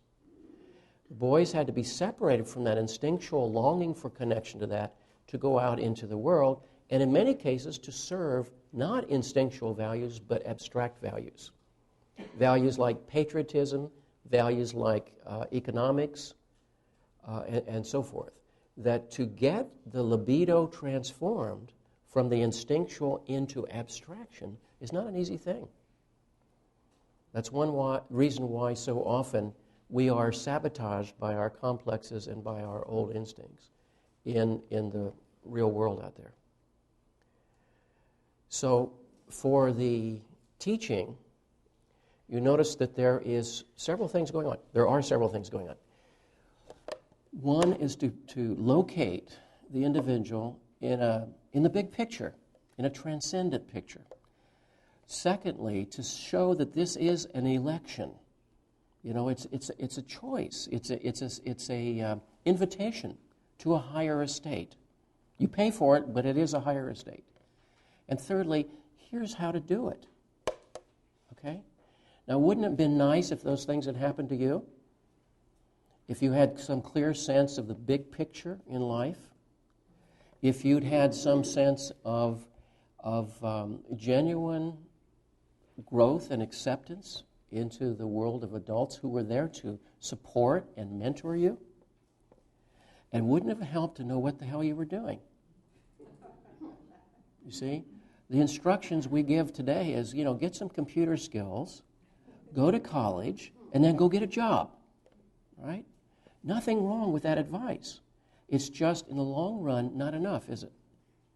It's not enough. And of course, this is one of the reasons why we have uninitiated people walking around in big bodies. Because there's been no separation from the parental complexes, and there's no relationship to genuinely transcendent values. Okay? Simple economics in the long run won't be sufficient. Short run, yes. Long run, no. So we can see why there's an enormous hiatus here, or vacuum, or gap between the psychological and spiritual needs of the person and what we receive today, by and large. Aside from Yeah. the current controversy, Yeah. do Boy Scouts, not just Boy Scouts, but things like that, Yeah. does that help? I think it can help. Actually, I want to read you something at the end of the class today that will speak to that. Unbeknownst to you, it's quite appropriate you raise that example, but that certainly is a wonderful time for learning of skills, for camaraderie, and hopefully for some mentoring. And those serve good values, certainly. Now, the next stage, typically, and sometimes these were in differing order, as I mentioned, was often what's called the ordeal. And the most critical piece of the ordeal would be separation, meaning you're out there in the forest with your knife, and that's it. And you might be there for 3 moons, you might be there for 12 moons. It depended on the tribe. Now, during that time, guess what? You have the high privilege of learning how to deal with your fears, how to cope with the animal that's snarling in the bush over there, how to survive, how to make do. And guess what? Sometimes the animal over there eats you, and you don't make it through the process. When you do and you eat the animal, literally or figuratively, that's a substantial shift in sensibility right there. And most importantly, this is not, again, cruelty. What it was about was asking the person and perhaps requiring the person to access from within what one needs to survive and prevail. Now, Jung put it this way in a sentence I think is tremendous. He says, we all need to find what supports us when nothing supports us. Think about that. We all need to find what supports us when nothing supports us. Now, have you found that? Now, of course, what Jung is meaning, there will be times in our life when nothing external supports us. Our marriage doesn't support us. Our company doesn't support us. Our old behaviors don't support us. Our friends don't understand it. Whatever. Then we're in trouble. And what Jung is saying, we all have to find that there is something inside us that rises to support us. Now, you can't just stumble on that, or it's not likely you'll stumble on that. You have to find that. And often to find that, you have to go through the dark night of the soul. What if, for example, you were to spend a year in the forest? Don't you think there would be dark nights of the soul? nights when you were afraid and alone, and so forth. What if you have to live in a psychological exile? See, then you have to find what supports you when nothing supports you. Now, you see, that's the so-called ordeal stage, sometimes accompanied with further physiological hardship. That also was seen frequently as a vision quest as well. That one would, for example, wait for the great dream. Our ancestors understood intuitively the difference between ordinary dreams that are dealing with yesterday's problems from great dreams, what Jung would have called archetypal dreams. And in the great dreams, the gods would communicate to you. And you establish your own linkage to the gods. So, for example, if I'm named Running Bear, let's say by my parents, because on the day that I was born, someone saw a bear running off in the distance. And they would choose that as a synchronistic indication of my provisional name. So I'm Running Bear for 12 years. Then I'm nobody for a year. And then I'm 13 and I come back with a name like Falling Star or something like that. Because there was an event of great significance to me during my ordeal, or came to me by way of visionary experience or a dream. And that was my real identity, you see. Because guess what? The real identity comes from the gods, not from the tribe. Yes? It seems to me like the only time this would really be an issue is when there's some sort of transition from civilizations that were sort of rooted in rites of passage and those that are headed toward not being. I mean, let's just say, for example, that in the West, at least, we're moving toward our rites of passage being get some computer skills, get a job. Well, it seems to me if enough people within that society, if that becomes the norm, then doesn't sort of any memory of this? Oh, absolutely. Absolutely. Absolutely. Yeah. The things I'm telling you, most of you know something about, but our culture has forgotten it. Absolutely. Let me give you a quick example. I was at the Taos Pueblo a number of years ago, and I got to talking with one of the residents. And I said specifically, I asked him, do you still have rites of passage for your youth? And he said, oh, yes. And he identified the spring as when this happens. And I said, can you tell me about it? And he said, well, it involves a long walk from here to Blue Mountain Lake, which I've seen aerial photographs. You can't go there as an outsider. It's indigenous territory. It's forbidden. There are even parts of the Pueblo you can't walk in. And he said the initiation goes there. And I said, can you tell me any more? And he said, absolutely not. That the rites still happen. Now, do they still work? I don't know. Those rites, as I said, were in a simpler culture. I could imagine today's Pueblo youth are so infiltrated with contemporary values that they might laugh at all this. I don't know. Well, and then the follow-up would be, is the need for this so hardwired into all of us that it will never... That's the way we become sort of walking zombies because we're missing. Well, that's my point. That's why we're talking about this. It is hardwired. It doesn't matter what the tribe did. It was addressing these issues. Now, and how effective they were, none of us can judge. The more homogeneous the culture, and maybe the more isolated the culture, the more likely it would be to be effective. What I'm trying to say here is I'm backing us into this and saying exactly the phrase you used. This is hardwired in us. So what happens to us when there is nothing there to help us particularly? You see? Now, let me give you a couple examples. Oh, and the last stage, before I forget, is the return. The return to the tribe. That's the sixth stage. As a different person, you see? It wouldn't mean that you wouldn't acknowledge your parents or they you, but that you were at that moment a co-equal to them in adult status because you had gone through this passage, okay? Now, I mentioned a dream in the chapter that you so studiously read for tonight, memorized, by a young man called Norman. He was sent to me by his parents. He was about, well, he was in his 20s at the time. He was flunking out of college, even though he was very, very bright. And he was spending his time smoking pot, hanging out, missing class by and large, watching television. Right? Now, we can see this, of course, is still swarming in the unconsciousness of the child, swarming with it. Okay? Now, all his parents really cared about is that he shape up and get through college. Okay? Typical middle-class concern. Right? But he was swarming with the mother complex. Right? And it's ironically his mother who sent him to therapy primarily. Right? So the first time we met, we started talking about, well, if he's not going to be in college, he has to, guess what, get a job, start supporting himself. He's old enough to support himself. Why should his parents be supporting him? Okay? And he said to me, how do you get a job?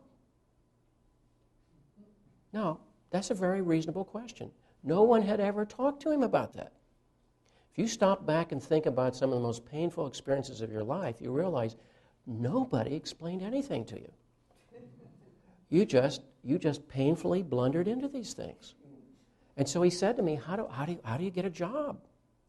So I went in the other room and brought a newspaper out, and we started looking at want ads. I'm serious about this, looking at want ads. And there were several jobs available, and one was working at 7-Eleven just a few blocks away. And so he went there, and lo and behold, he got the job. His first chance. He thought, well, this is magic, you know, right? But it was important. See, there was direct mentoring. This is how you do this. Nobody had ever explained. He had plenty of criticism from his folks for not getting A's in classes, but nobody explained other basic things, right?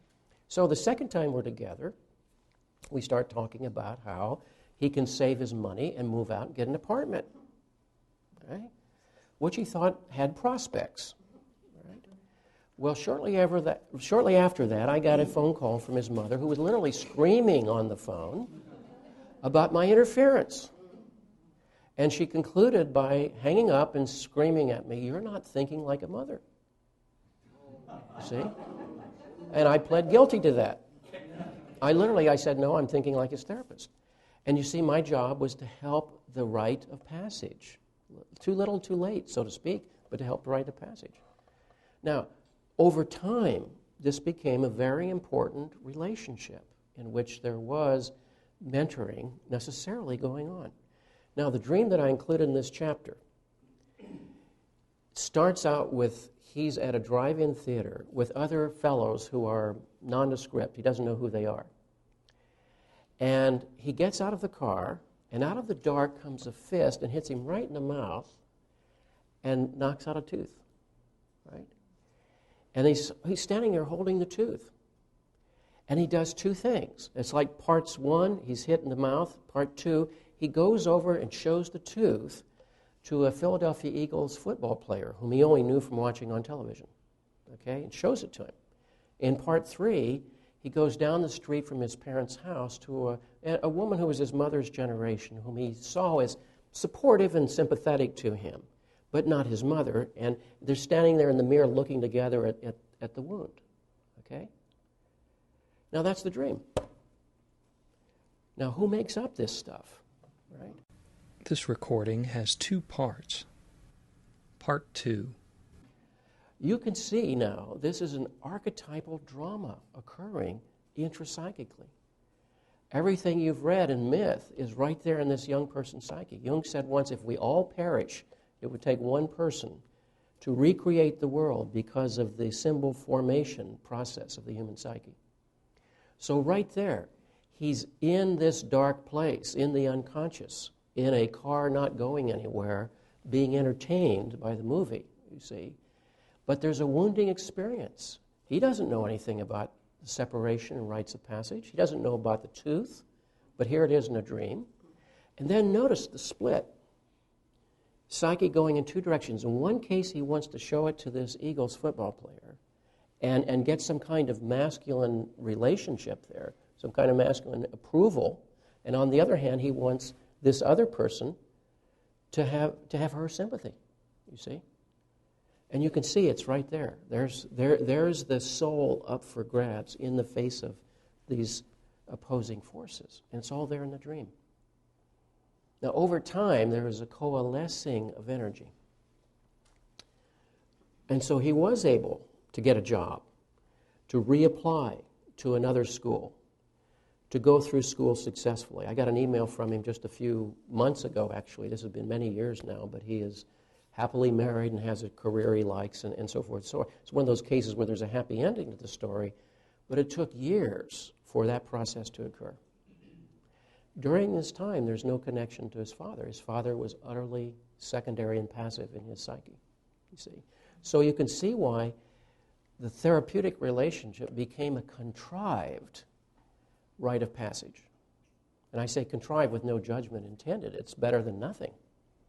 I have to imagine where he would be without that process, you know, still back there in a haze of pot, probably. Okay.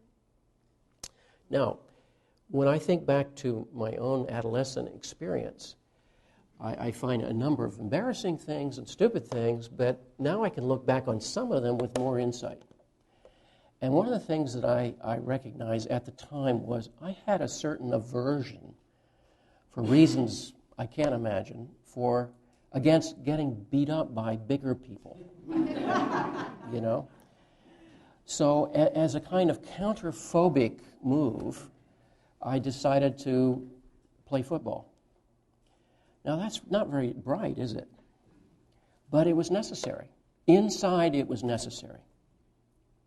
Why was it necessary? Because the fear is reasonable, and yet there's something else that wants to stand up against the fear. So there's the titanic battle going on there. Well, my very thoughtful, kindly parents forbade me to play football, organized football, as opposed to sandlot, okay? So for 2 years, I dutifully obeyed them. My freshman and sophomore years were wasted, as far as I'm concerned, as they were also academically, mind you.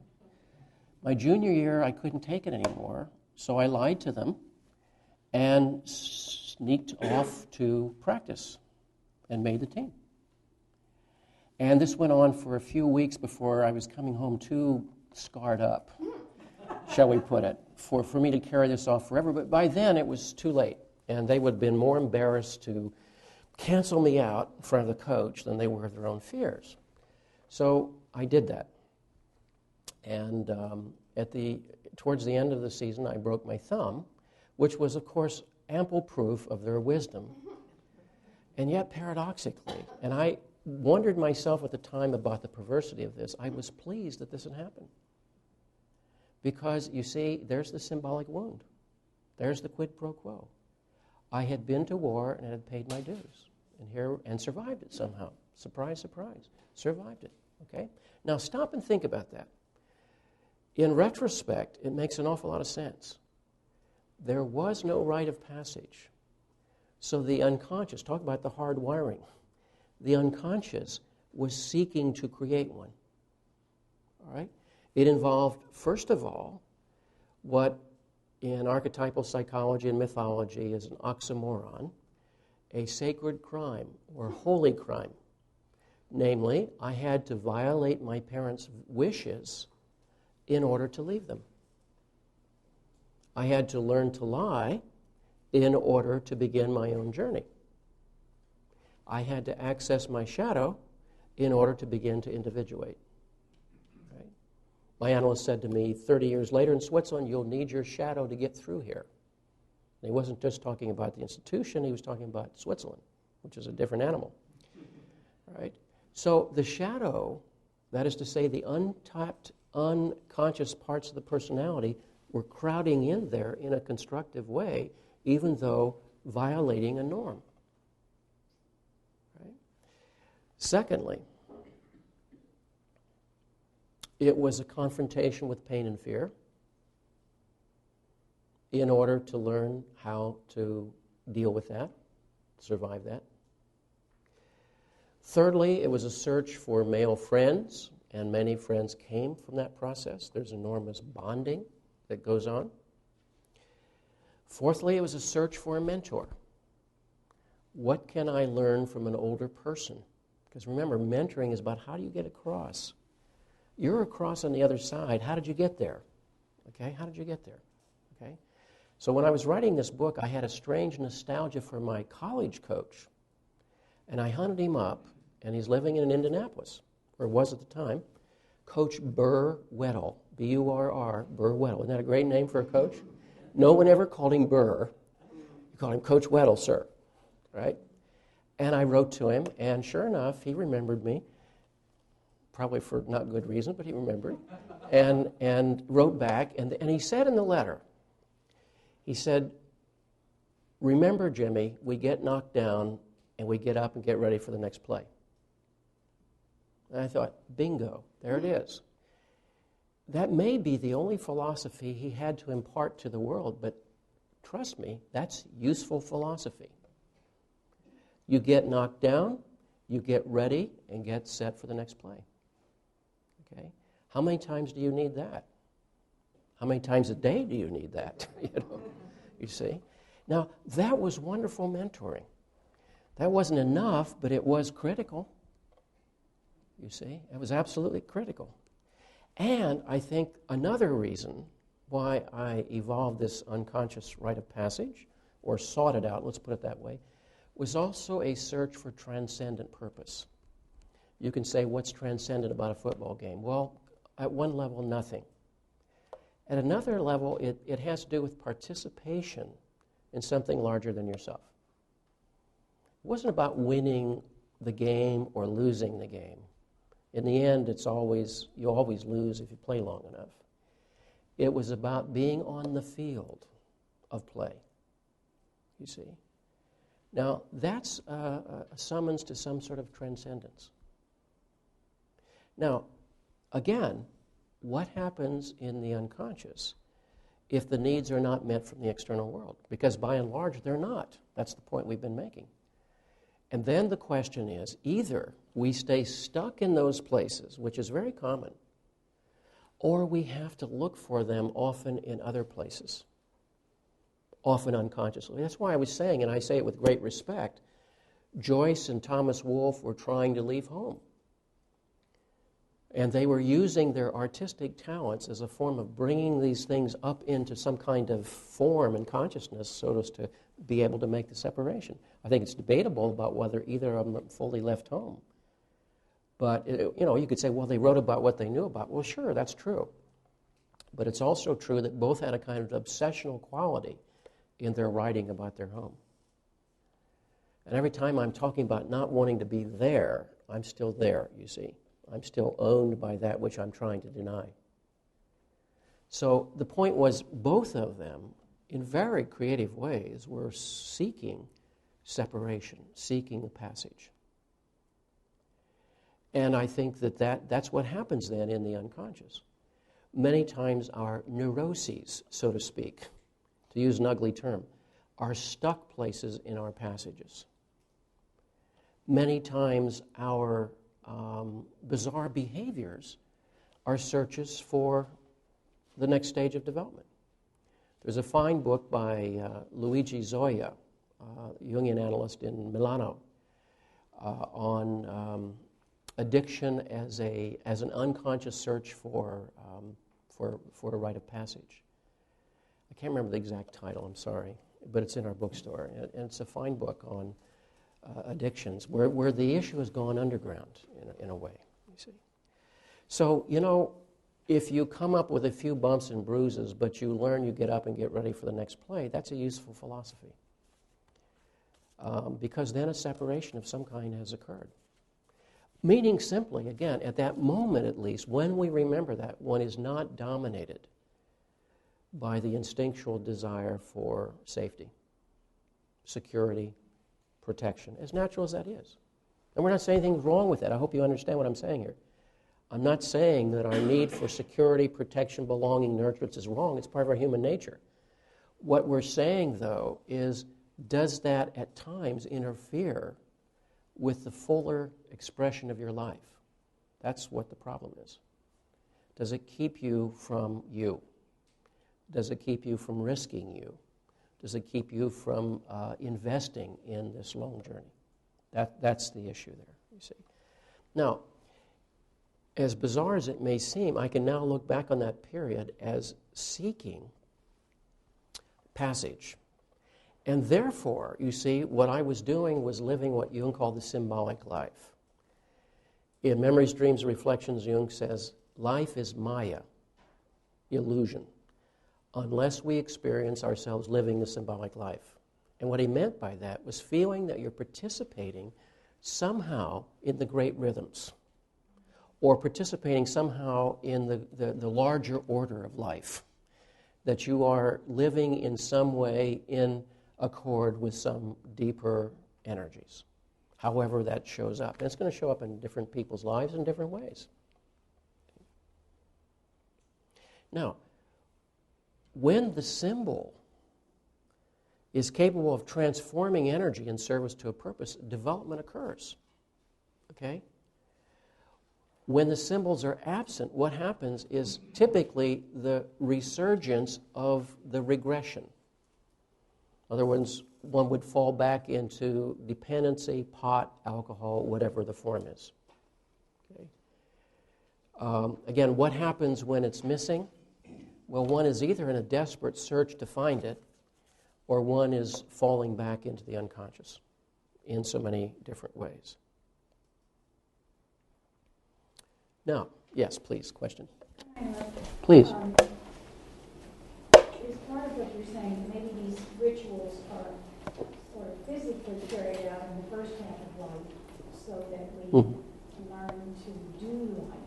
And then, as you talk about so often, then are they more or less repeated then in the mid-years as we learn how to cope and grow in the spiritual part of ourselves? Well, life's a series of passages. And it's a series of developmental agendas. And I think it happens all the way through to death.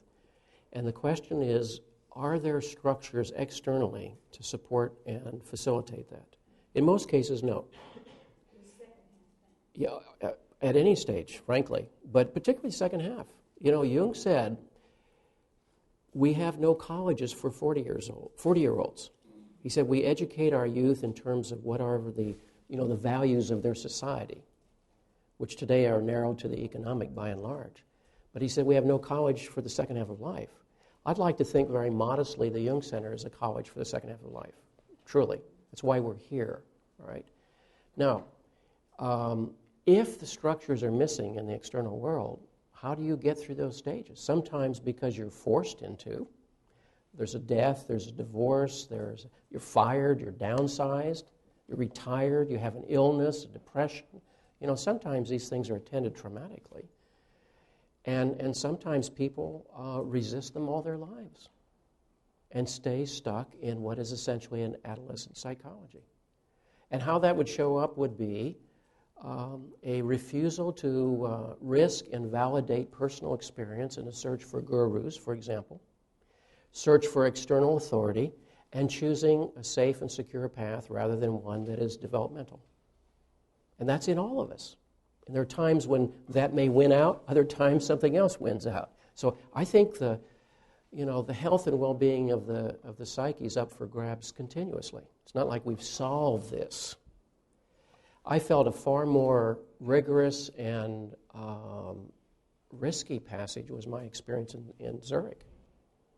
And part of it was being in a foreign culture and a foreign language with no external reference at the moment. And I saw people walk into that jungle and never emerge. And I saw people walk into the jungle and ultimately emerge. So the question is then, what helps us go through the various stages of death to our old understanding? Because, an illness can suddenly change everything. Something happening outside of us, a huge economic reversal or change in our position. The way companies are eating each other these days, no one has security in a job. Used to be if you were a loyal employee for company X, you were there for 50 years, you see. They took care of you, you took care of... in Japan, this was especially the case. that people had lifetime jobs in Japan, but because of their recent economic struggles, they had to start laying people off for the first time, and it produced a wave of suicides, a lot of depression, and a lot of cultural anxiety, understandably. And the European system has far more been the womb-to-tomb kind of philosophy, too. But economics is changing all that. Ken? What about the role or the effectiveness of religious institutions in presenting vision and helping people through their capacities? And I'm thinking about that because both Jung, whose father was a minister, Van Gogh, whose father was a minister, who rejected religion, Joseph Campbell, I think, rejected it until the end of his life. What's your take on that? Well, you'd have to say what religion, in what context, in what individual. You can't generalize. Earlier in this class, I quoted a passage in Jung. It's actually in Symbols of Transformation, paragraph 553, if you want to look it up, where he said, every morning we wake desiring to drown in our own source, i.e. to fall back into unconsciousness. And he says, and this is the rest of the quote, that tendency was historically opposed by those great psychotherapeutic systems we call the religions. Now again, he's talking about the tribal religions and those religions that offered symbols that could take that energy and mobilize it in service to the culture or to the individual. Let me just add as a footnote here, we have to remember that the rites of passage of traditional cultures was not about creating the individual. It was about creating adults. There's a big difference. An adult is a person who can function in service to the culture, or it will perish. It wasn't necessarily about linking one to an entirely individual journey as we would today, for example. Now, to get to your question, the issue is, what are the symbols, what are the rites, to what degree are they effective, and do they enlarge and develop the person, or do they infantilize the person?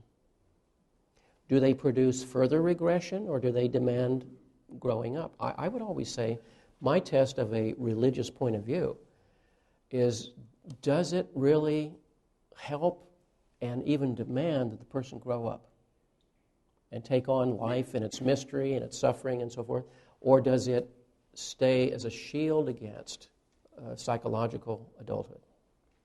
And I don't presume to know that from outside. That would be an internal reality for that person. And the conformity that keeps you infantile. Yeah. You never leave Mother Church. That's right. Yeah. Hey, as you know, I grew up Mormon and went on a mission, which young Mormons do, and very much fits the rite of passage in many, many ways that you're talking about. This is clearly in the Mormon tradition, the transition from childhood to adulthood, and it fits very closely your description of various steps. But interestingly, it created, in the long term, just as many problems.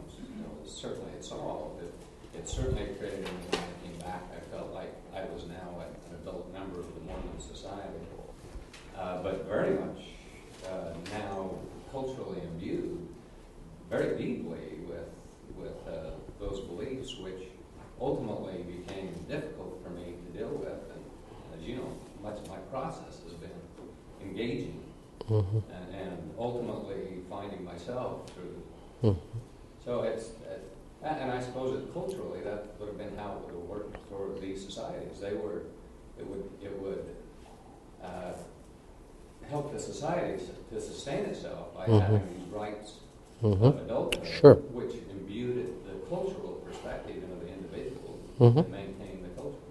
Yeah, and we have to remember some basic facts here too, that historically, maybe the average length of life would have been 30 years in a simpler culture.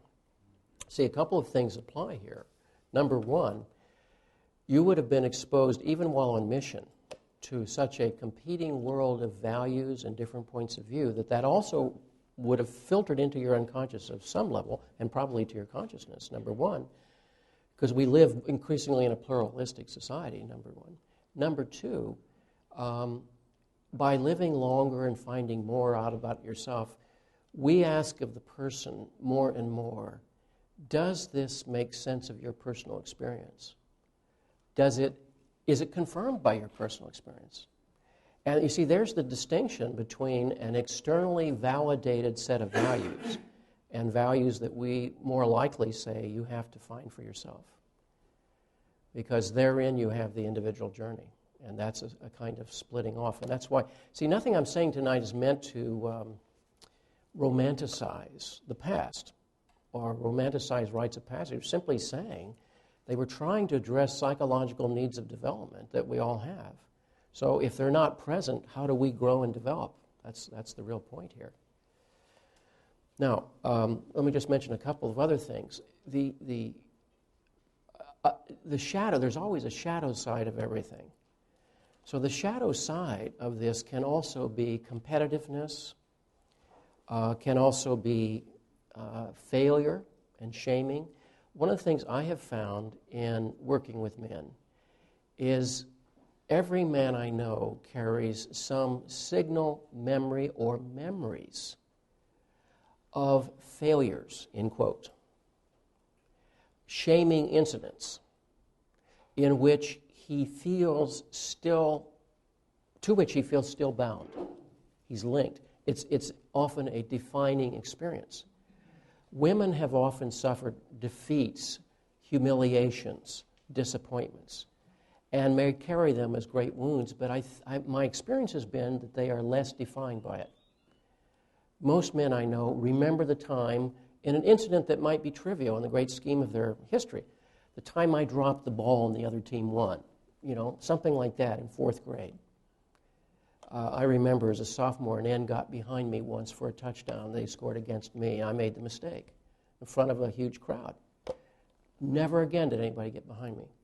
But that play plays over in a little interior cinema over and over all the time, 40 years later. Now, that's crazy, but it's there.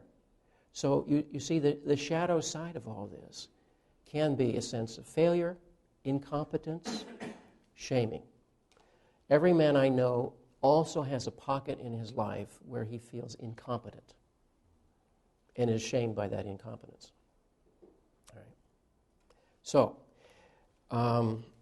even when one is, quote, successful, it seldom compensates for the feelings of shame, failure, and incompetence. And of course, as we all know, play the game long enough and you lose.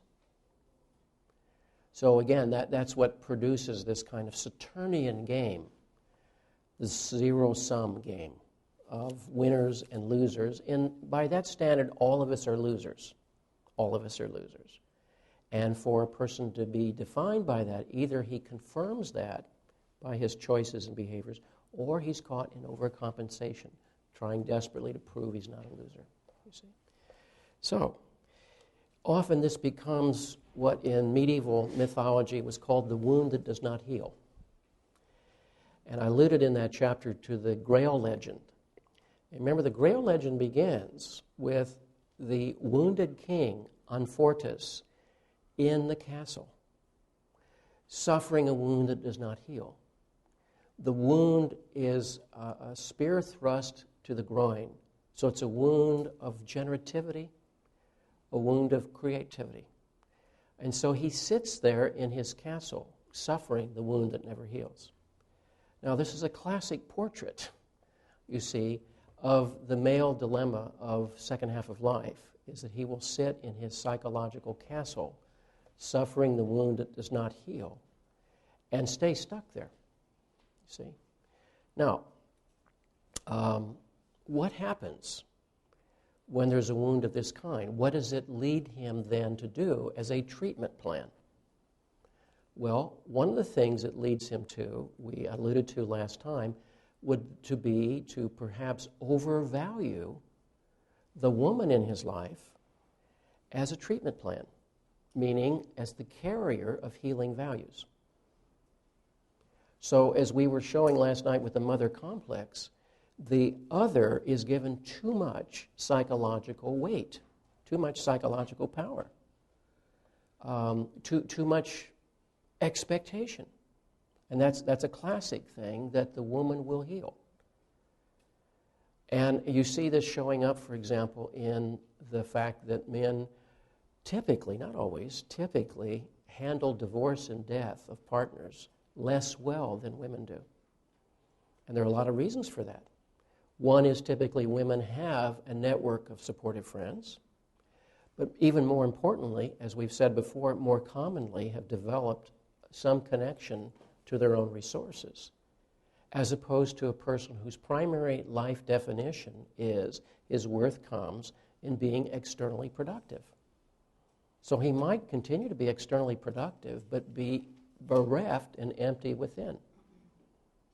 And that's why in the film Schmidt, when his wife dies, Schmidt calls his daughter, right? Who fortunately has the good sense to say, "Good luck, Dad, I've got my own life," rather than "I'm going to take care of you." Quite different than Gail Godwin's novel Father Melancholy's Daughter, whose character is taking care of her father's depression, you see. So that's one of the ways in which the male in his wounded does not heal in the castle. And the castle here would represent his ego understanding. I'm not saying egotism, I mean be his understanding of himself. That's his castle. That's his defense, and that's his identity. I am my castle. So, for example, a typical castle is I am my work, you see, or I am my marriage. What happens when that's taken away? Another thing would be, of course, to turn to numbing drugs, pot and alcohol being the chief contributors for 4,000 years. Right? Another would be a world of distraction, whether it's in the popular culture, a hobby, whatever.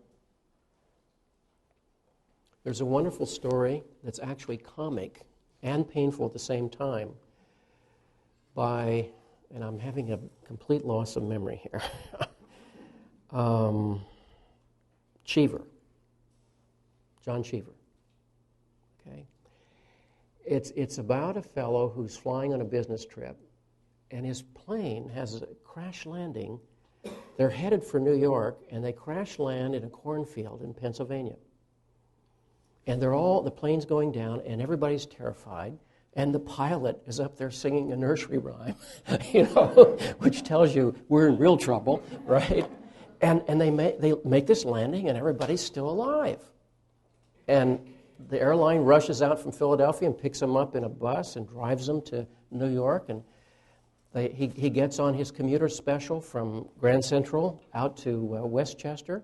Just missed one train, and he's out there, and his wife's fuming because she's waiting in the station wagon.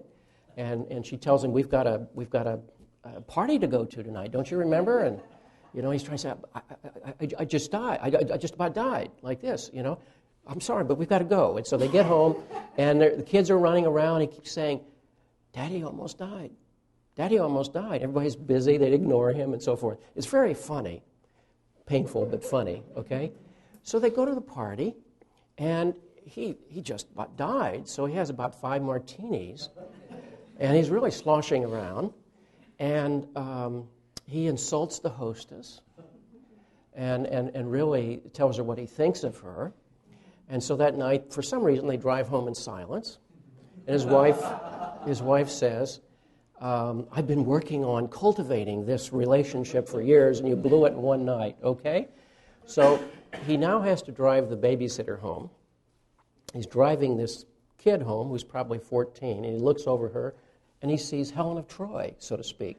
She's just appareled in celestial light, and he falls in love, okay? And so after a while, he makes up reasons for them to go out so they can get a babysitter, and he'll go pick up the babysitter, and he's having all these fantasies and so forth.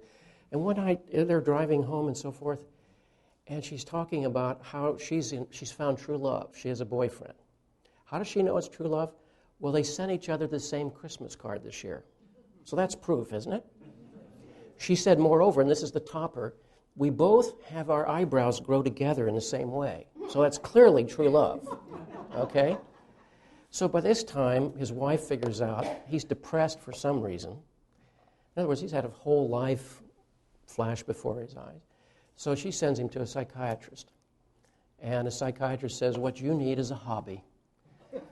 And so at the end of the story, night is settling over this town in Westchester. And, for some people, life is happening here, and for some people, life is happening here. But for Mr. Weed, I think it was his name, he's down in the basement working hard at trying to be a carpenter, because that's the hobby he's decided on. Now, it's a comic story, and yet all about, you see, the wounding experience, and absolutely nothing there to ever ask, what's it about?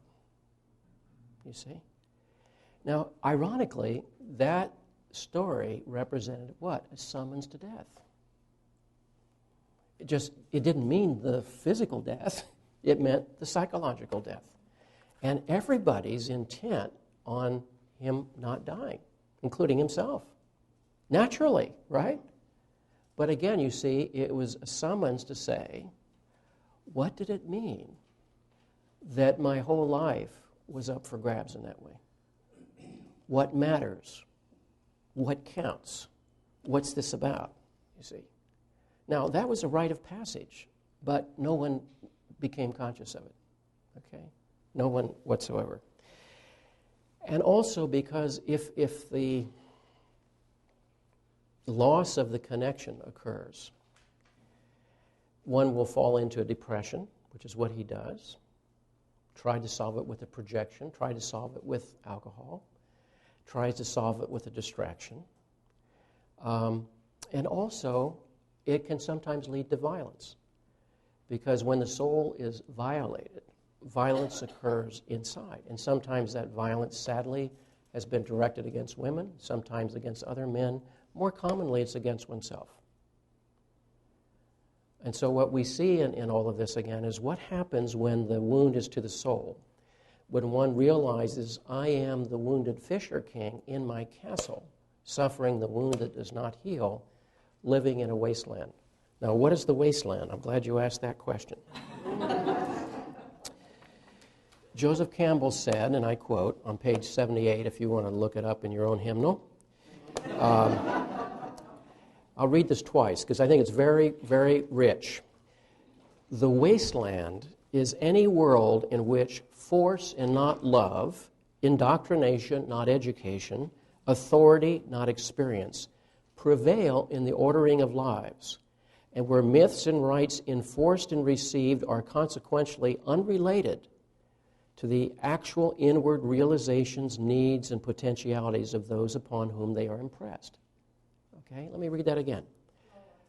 The wasteland is any world in which force and not love, in other words, the thing we need to remember, it's hard to remember, there was eros attending those rites of passage. There was love, though you might not understand that at the time.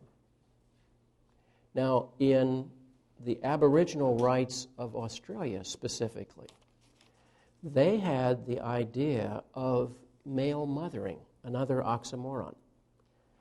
The elders would cut their forearms and bleed into a gourd. The gourd would be passed to be drunk by the initiates in a communal way with a specific invocation. Your mother's milk has fed you, now father's blood will feed you. You see? Now, the wasteland is a world in which force and not love, indoctrination, not education, and by the way, the word education comes from educe, which means to draw forth from within. Rather than imposing education as we do, it's to draw forth what is already within the person. Where authority, not experience, prevail in the ordering of lives, and where myths and rites enforced and received are consequently unrelated to the actual inward realization, needs, and potentialities of those upon whom they are impressed. In other words, it has a tyrannical character. So the wounds to the soul are far deeper than the wounds to the body. Ironically, the wounds to the body can often open to the entrances into the soul. Again, a sense of connection to the transcendent values. Now, before I read a poem about this, any questions about anything that we've talked about here? The key thing we have to remember is that there are elemental, archetypal, developmental patterns. And the culture either helps that or harms that. When the culture doesn't help that, it throws the individual back upon his or her resources. Now, let me just add a footnote here. I'm interrupting your question here, if you'll forgive me. Right. Something of this is true for the animus development of the woman as well.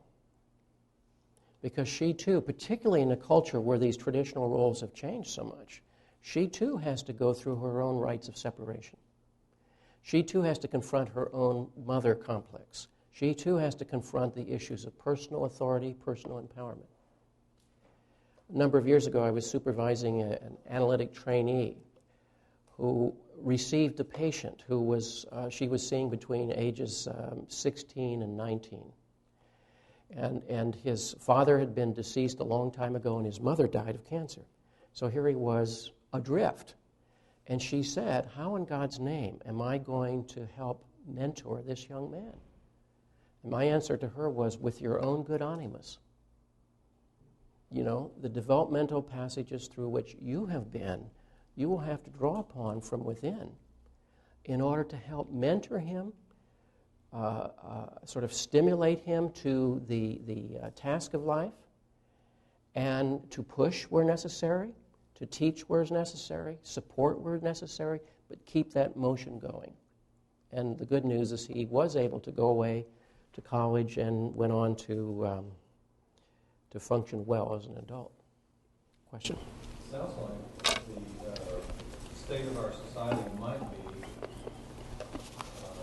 calling more and more people to notice that there's nothing more than drawing into what's inside. Mm-hmm. Mm-hmm. You know, we're going to an extreme imbalance. See, I think that's why, and Jung said this, depth psychology had to be invented. That's his phrase. Because he said, heretofore, these issues were carried by the tribal mythologies, historically speaking. And take those away, and the issue then goes within. It becomes very personal. It's not tribal, it's personal. Let me give you an example of a... Did you, Barbara? Sorry. It seems to me that society today is so counterproductive to what we're talking about. Everything from this abnormal security for children, their lack of parents teaching them what parameters are, and then this desire to protect them and not let anything happen to them, and expect the exterior world to teach them everything that they need to know. Mm-hmm. It seems to me that we're just sort of really in a bad fix in today's times. Yeah, that's right. Yeah. And underneath, again, I've said this several times, but I can't overemphasize severed from a transcendent connection, meaning by that a sense of a big picture. We have small pictures. Go to college. Why? Because you're supposed to. Go to college. Why? Because we insist on it. What do you do then? Well, get a job. Why? Get married. Why? Do this or do that. I mean, what's the big picture? And separating from the big picture means one is all the more adrift, all the more susceptible to all the distractions and all the numbing agents that are out there. This is an interesting poem by, here we go. Thought I missed it here. James Wright, who was a poet from southern Ohio. I had the privilege many, many years ago to actually meet him. He died somewhat later of a heart attack. And he grew up in this rural area of Mills in southern Ohio. And this is a very, to me, moving portrait. Why would he write it so many years later? The title of it is The Flying Eagles of Troop 62, referring to his scout experience. Ralph Neal was the scoutmaster. He was still a young man. He liked us. I have no doubt he knew perfectly well we were each of us masturbating unhappily in secret caves and shores. The soul of patience, he waited while we smirked behind each other's backs, mocking and parodying the Scout law, trying to imitate the oratorical rotundities of Winston Churchill in a Southern Ohio accent. A Scout is trustworthy, loyal, helpful, friendly, courteous, kind, obedient, cheerful, thrifty, depraved, clean, and lecherous. Ralph Neal knew all about the pain of the aching stones in our 12-year-old groins, the lava swollen halfway between our peckers and our nuts that were still green and sour as half-ripe apples 2 months before the football season began. Socrates loved his friend, the traitor Alcibiades, for his beauty and for what he might become. I think Ralph Neal loved us for our scrawniness, our acne, our fear, but mostly for his knowledge of what would probably become of us. He was not a fool. He knew he would never himself get out of that slime hole of a river valley, and maybe he didn't want to. The Indian Vedantas illustrate the most sublime of ethical ideals of describing a saint who, having endured through 1,000 lives every half-assed mistake and unendurable suffering possible to humanity from birth to death, refused at the last minute to enter nirvana because he realized that his scruffy dog, suppurating from his nostrils and half mad with rabies, could not accompany him into perfect peace. Some of us wanted to get out, and some of us wanted to and didn't. The last I heard, Dickie Beck was a 3-time loser at housebreaking and was doing life at the state pen in Columbus. The last I heard, Dale Headley was driving one of those milk trucks where the driver has to stand up all day and rattle his spine over the jagged street bricks. The last I heard from my brother-in-law, Hub Snodgrass, was still dragging himself home every evening down by the river to shine, shower, shave, and spend a good hour still trying to scrape the Laughlin steel mill dust out of his pale skin. He never tanned much, he just burned or stayed out of the river. The last I heard, Mike Catellis was making book in Wheeling. I have never gone back down there to see Ralph Neal. My portrait, they say, hangs on one of the walls of the Martins Ferry Public Library. Ralph Neal would think I'd become something. And no doubt I have, though I just don't know what. Scribbling my names in books. Christ have mercy on me alive and after I'm dead, as Pietro Artino of Florence requested of the priest after he'd received extreme unction on his deathbed. Then he said, now that I've been oiled, keep me from the rats. When I think of Ralph Neal's name, I feel some kind of ice breaking open inside of me. I feel a garfish escaping into a hill spring where the crawdads burrow down to the pure bottom of hot weather to get cool. I feel the rush of long fondness for that good man Ralph Neal, that good man who knew us dreadfully and utterly vulnerable little bastards than we knew ourselves, who took care of us better than we took care of ourselves, who loved us, I reckon, because he knew damned well what would become of most of us, and it sure did, and he knew it, and he loved us anyway. The very name of America often makes me sick, and yet Ralph Neal was an American. This country is enough to drive you crazy. Beautiful, isn't it? Now, that's not about violence, that's about love. It's hard for us to understand that ultimately this is about love, not violence. Okay, next week we look for fathers. Thank you. You are listening to a recording from the sound archive of the Jung Center of Houston Bookstore and Library.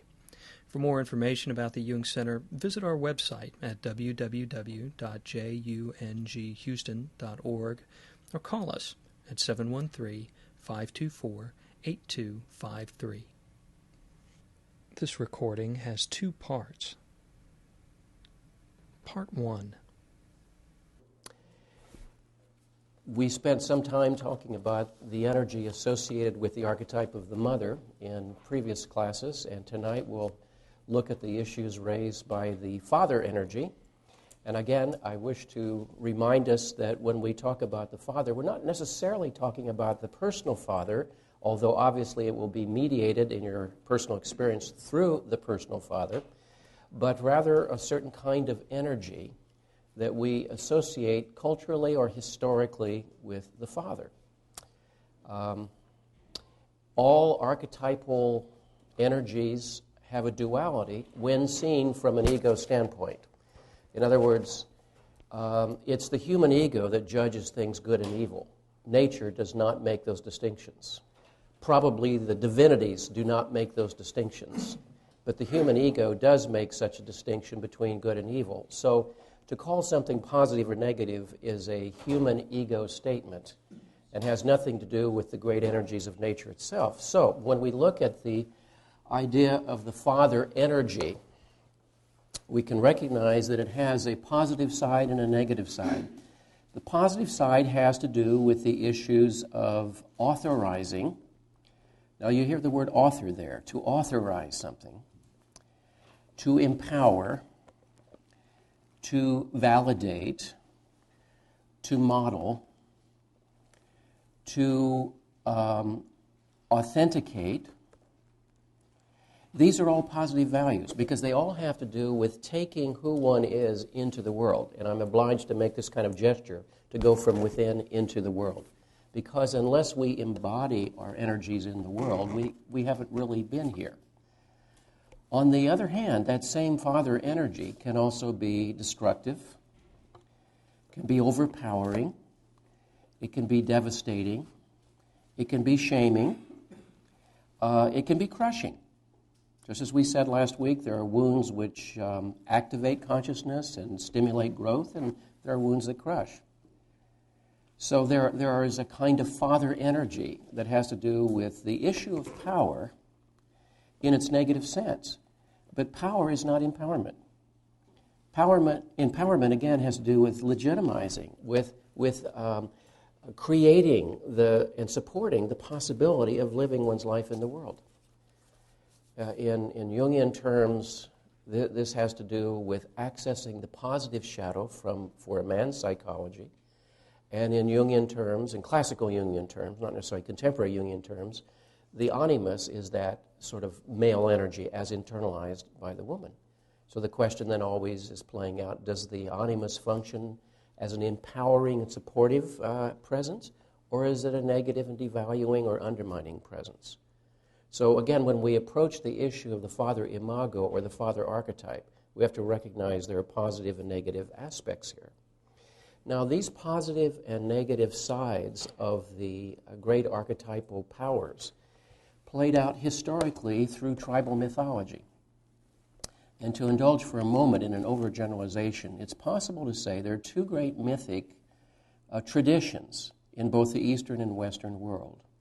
One is the mythic tradition that historically was associated with the Great Mother, and mind you, those are capital G and capital M, not the mother you know, but shall we say Mother Nature for the moment. That's the archetype of life itself.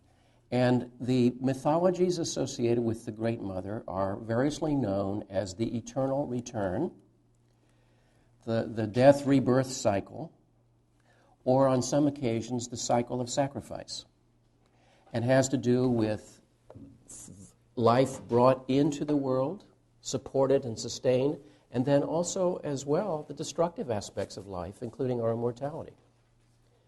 That ambiguity is expressed so succinctly in a line by Dylan Thomas.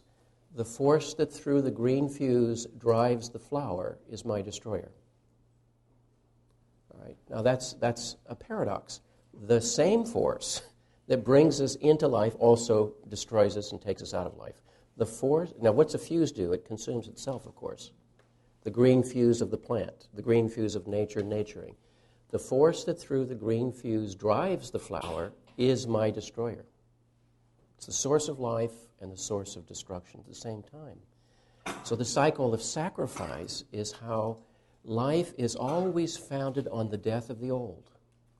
The seed falls to the earth, fructifies, produces the plant is destroyed by the human, who is then invigorated by this death, and it too, in turn, returns to the great cycle. Now, those are the mythologies associated with the great mother archetype of life and death and rebirth, and also associated historically with lunar mythology, because the moon every month, of course, waxes and wanes. It was an image of primal dying and being reborn itself.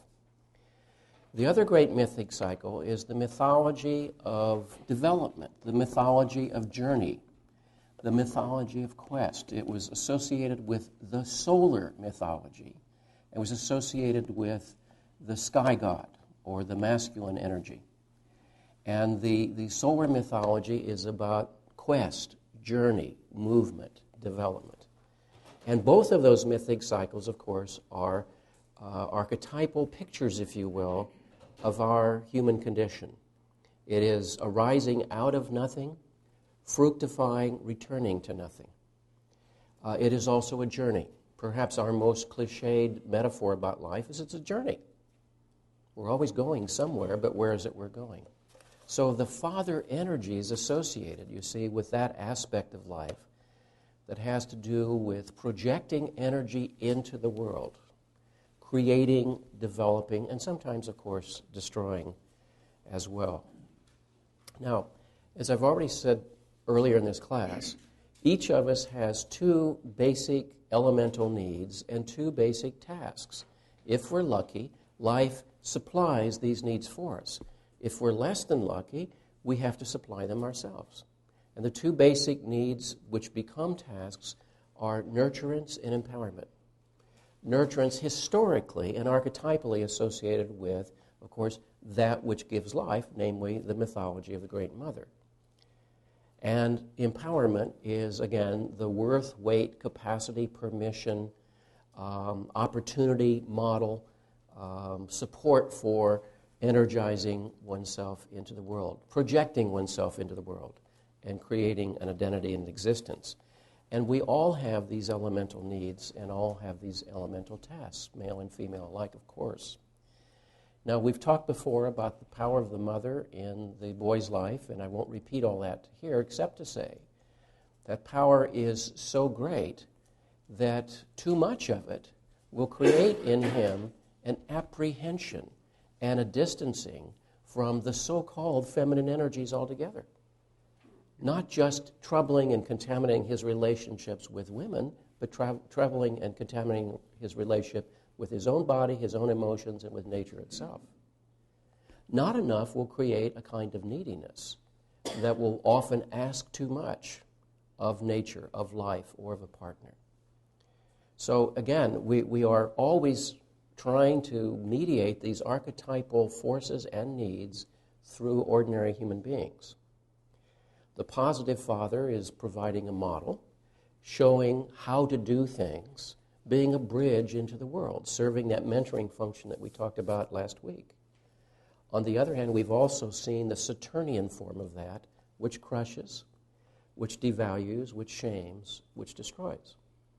And what is not given to the child will have to be picked up at some point along the way. My colleague, Guy Corneau, as I mentioned before in this class, has done a lot of work with men in Montreal in particular. And he was called in as a consultant once at a school where a little boy, somewhere between 8 and 10 years old, who had up to that point been a nice little boy, started beating up other kids in the playground as they were waiting after school. And this inexplicable behavior was puzzling to everybody because it seemed out of character. And he wouldn't talk about it, quite naturally. So Guy spent some time with him and found out that the kids that he beat up were the kids whose dads came for them after school to pick them up in cars. His father was missing. And I'm not sure where he went, But you could see that roughly 8 years old, something in him was perceiving the need for that archetypal presence and was turning it in a form of anger onto the other kids who had what he was missing. Now, how could we account for that? Except, because no one had ever talked to him about this, how do you account for that except, again, something very deeply inherent as a need? In the same way that a child who is denied a certain food group will long for that food without even knowing why. And so what Guy found was that what he was resenting was those kids who had fathers, and that those fathers somehow were critical, as he perceived it, to his own development. Another element here, of course, in the father zone, if we'll call it that, is the need to model healthy relationship. When the father is present psychologically in a relationship such as marriage, he will then be supplying a model of balance. Because the child needs, of course, balance in terms of influence and support from both sides. When father is missing one way or the other, then the whole three-legged system is going to be out of whack. The moment a child is born, you see, a love triangle is created. And a triangle is among the most unstable of human relationships because energy can flow in one direction and deprive another direction. It can create rivalries and conflicts and so forth. It's notoriously unstable. So what happens when father is missing in one fashion or another? Now, studies have indicated that what we mean by missing is more psychological than physical. In other words, it's been the course of human development that through the millennia, many times fathers had to be missing physically, as hunters, as warriors, as traveling salesmen, as whatever, and that the relationship was positive as long as there was a psychological bond or a psychological tie. But when we stop and think about what does it mean to be missing psychologically, it means, again, that the child's nature is hungering for activation of its own resources, hungering for mirroring, hungering for modeling, and hungering for affirmation. And what happens when the father is incapable of passing it on? Because he can only pass on or model what he's received himself. What happens in the course of his own personal development? The father has a troubled relationship to what classical Jungian psychology called the anima. And therefore he is troubled in his relationship to his partner, the boy's mother. When that occurs, then you see, the child internalizes a troubled relationship to the feminine in general. Now, when I use the phrase classical Jungian language, remember Jung evolved these terms anima and animus back in the 20s, back at a time where the issues of the contrasexual, as it was so called, were much more controversial. And also in a culture that certainly then and even to this day was much more conservative. I think because of the changing gender roles in the last 30 years in our culture, there is a much richer mix of identity and tasks and so forth. So some of this language sounds dated, and yet I think it's still useful to use this language as long as we use it in quotes so we know that we're using it in a very limited way. So the missing father is less a physical event than it is a psychological event, and creates, again, a sense of deprivation and hunger, and may very well be unconscious. When the little boy was questioned by Guy Corneau about why he was beating up the other kids, he couldn't successfully answer. He didn't know. And Guy's impression was that it wasn't that he was withholding, it was that he just knew that there was something wrong there that he had to address in some way. So deep as this go. Now, when we stop and think about the missing father, psychologically speaking, what do you think contributes to missing? What do you think contributes to the sort of defection of dad, if that's a way of putting it? What is it that has led to this insufficiency that seems to be so common in so many histories of men and so many relationships. Do you have any theories about this? What have been the factors that have led to this? Possibly the Industrial Revolution, taking the men away from the farm. That's one factor that's cited. Yes, the Industrial Revolution, as well as urbanization, has meant the movement from the father and son laboring together, where they were tinkers or shoemakers or farmers. They worked side by side, and it was a form of shared relationship and often overt teaching and overt communication, because it was typically, as you all know, an honorific thing to receive the inheritance of the trade, for example. And so by removing the father and taking him to factories, let's say, or offices, away from the natural daily relationship, there is already some severing. Now, on the surface of it, it wouldn't necessarily be enough to account for this diminishment. Other interpreters have looked at this and concluded that a factor, too, in moving from the world of instinct and of nature and of the great rhythms of nature to, again, artificial structures, there is often a kind of hidden demoralization.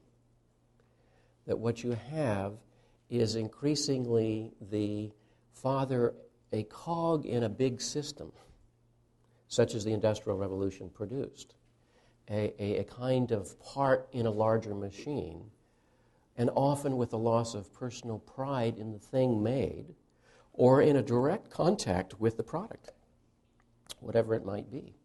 I worked on an assembly line once, and I made a gear shift assembly underneath graders. And at the end of the day, I could see the graders out there on the proving grounds going around. Some of mine were falling apart, mind you. But I had the fantasy all over America these graders were breaking down, you know. They probably did. But, you know, I sensed after a while feeling just part of a large machine of 4,000 or 5,000 other employees, all working on several assembly lines at the same time. So one of the ideas that's put forth is that particularly over the last 400 years, with the movement from the earth and from the seasons and the great natural rhythms, the breaking up of our culture, this is neither to say it's good or bad, we're just talking about cause and effect here, and moving towards artificial goals, and moving less from a kind of handcraft economy and a barter economy to what is really an abstract economy of the trading of parts of one's souls, trading of one's body, trading of one's labor for a paycheck, let's say. And certainly by the 19th century, Karl Marx made a great deal about, and I think with considerable justification, a great deal about the alienation of the worker from the work, and also the sense of the estrangement of the worker from the product of the work, too. And so there's a depersonalization that occurs there. And with that depersonalization, there's less of a person to pass on, as it were, less a person to share. How much pride does one take in moving information around today, or in being a cog in a big machine? So that's one of the considerations. Yes, sir. If you layer on top of that, one of the myths, I believe, that's come in the last 40, 50 years is the American dream that my son will do better than I will. Mm-hmm. Yes. Which has, I think, a diminishment of the father's accomplishments. Yeah. In that, and Mm-hmm. I think further separates. Mm-hmm. Okay, it's a very interesting idea. Paul? Also, the cultural, societal roles that men have felt. I remember hearing the expression, I bring home the bacon. Mm-hmm. That's my relationship with you. Mm-hmm. Basically, or wait till your father gets home. Mm-hmm. So it's, you know, yes. not a loving personal relationship with Mm-hmm. the person who Mm-hmm. brings the home, brings Mm-hmm. the bacon home, Mm-hmm. and is the cop. Yeah, yeah. And those are two forms of authority. And interestingly enough, authority is important because, as I said, what authorizes you? Authority is what gives you authorization to be who you are or do what you do. So authority is important, but what if it's communicated in authoritarian form? you see. That's a whole different matter. It can have the power to crush, so to speak. Yeah. Any other theories here? Yes? Not just among business people, but everybody travels. The university person travels.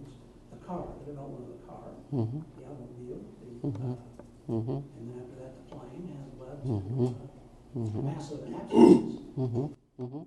Certainly has. And yet, as I said, at the same time, it seems more of a psychological factor than a geographic factor. But you're certainly right there. And that's had a bigger impact, I think, on the nuclear family, certainly, or the extended family. Yeah. I think men's roles in their occupations and what they do for a living are so diverse that oftentimes you can't pass that information on to your children. Either they're not interested in it or they don't have the talent so that there's not the passing on of skills like there was in a very stable agrarian economy where you plant at a certain time, you know, how to harvest and so forth. If you have a very highly technical environment and skill, your son or daughter may want to be an actor. You know, exactly the opposite. And there becomes less opportunity to pass any of these skills on. Yeah. Now, again, this is not to romanticize the past, because there are many horrors that occurred in the past.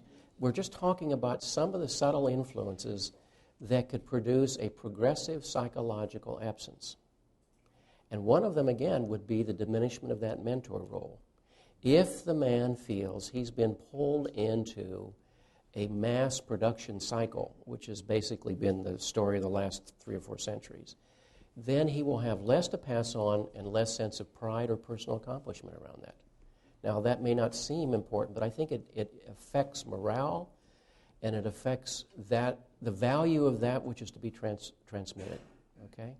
Because I knew that my father never wanted me to have to do what he had to do for his life, okay? It was a form of loving that he would talk about not winding up in the factory, you see. But he also knew that's where his life was, you see, and he took no particular sense of pride. Now, as a child, I was thrilled, of course, to go with him on a very rare occasions to the factory because it was dangerous. And I would often get gifts of ball bearings, which, when you're a child and you're playing marbles, this is manna from heaven, believe me. Steelies. You are the king of the hill if you have ball bearings when you're playing marbles, you know. But also to be able to be around the machines and know it was in the presence of certain mysteries, you know. You get some sort of entry into the mysteries, you see. And yet it was very clear, you don't want to be here when you grow up, you see. And that was very protective, actually. I also think that the electronic age has, maybe it's a second-order influence, but as evidenced by the fact that you cautioned us all to turn off our cell phones. Yes. The electronic age, kind of in theory, was supposed to make us so efficient that we would have more time for these relationships. But what it has done is, with the press for productivity, it's made all of us work harder and be wired almost 24 hours a day. And so work has kind of expanded, if you will, to fill more of our time. Even, well, despite, maybe because of the electronic age. And that has encroached on relationships. Well, that's true. That's a very good point. The cover of Time magazine just came out today is all about our youth and are they too wired? And there were serious concerns in the 50s about what would happen to Americans when they had so much leisure time, when in fact, statistically, we're working more hours now than we were in the past. And you remember the computer was going to produce the paperless society because everything would be electronic? And we're consuming more paper because of the computers and so forth. So it's like, go figure, you know.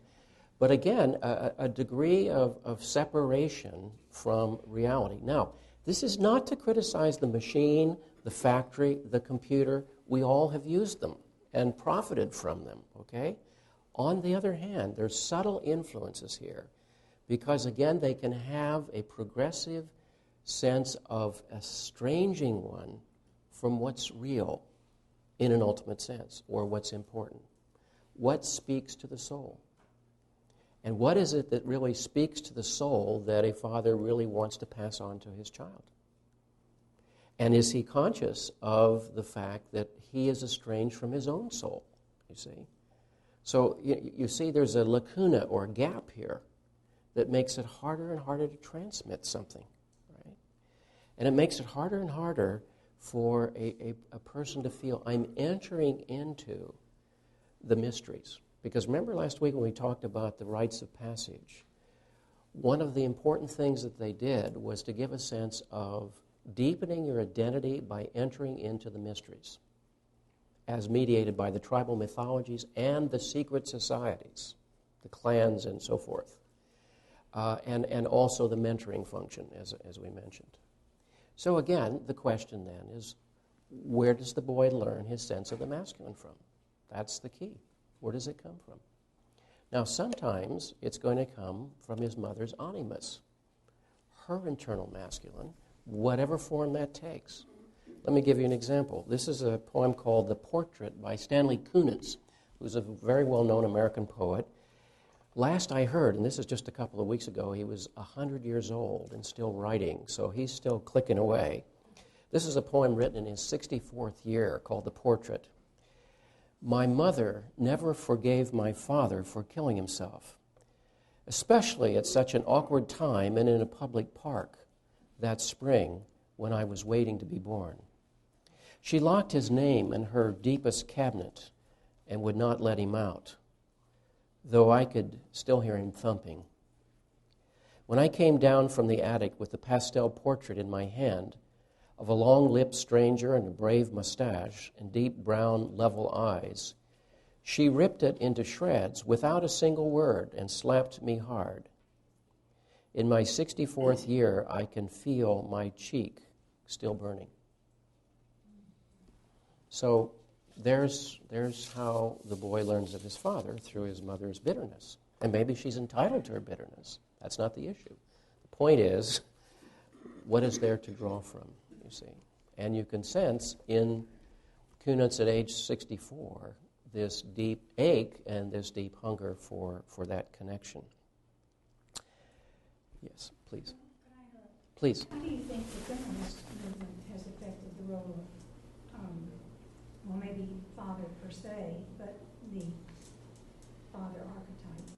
It's a very good question. I'd like to ask your opinion of that. And I don't mean to... No, I'm sure you've thought about it. I'm serious about asking your opinion. I think I was thinking about it now. I think it's a statement as sort of a... Okay. Maybe it was the fact that this honest, when we were reading that, that women now, because of the feminist movement, have made men and women much more androgynous, or we can do both things for each other. The father has moved into being able to be nurturing. Yes. Yes. The role of women, the mother has moved in. So that's just the time.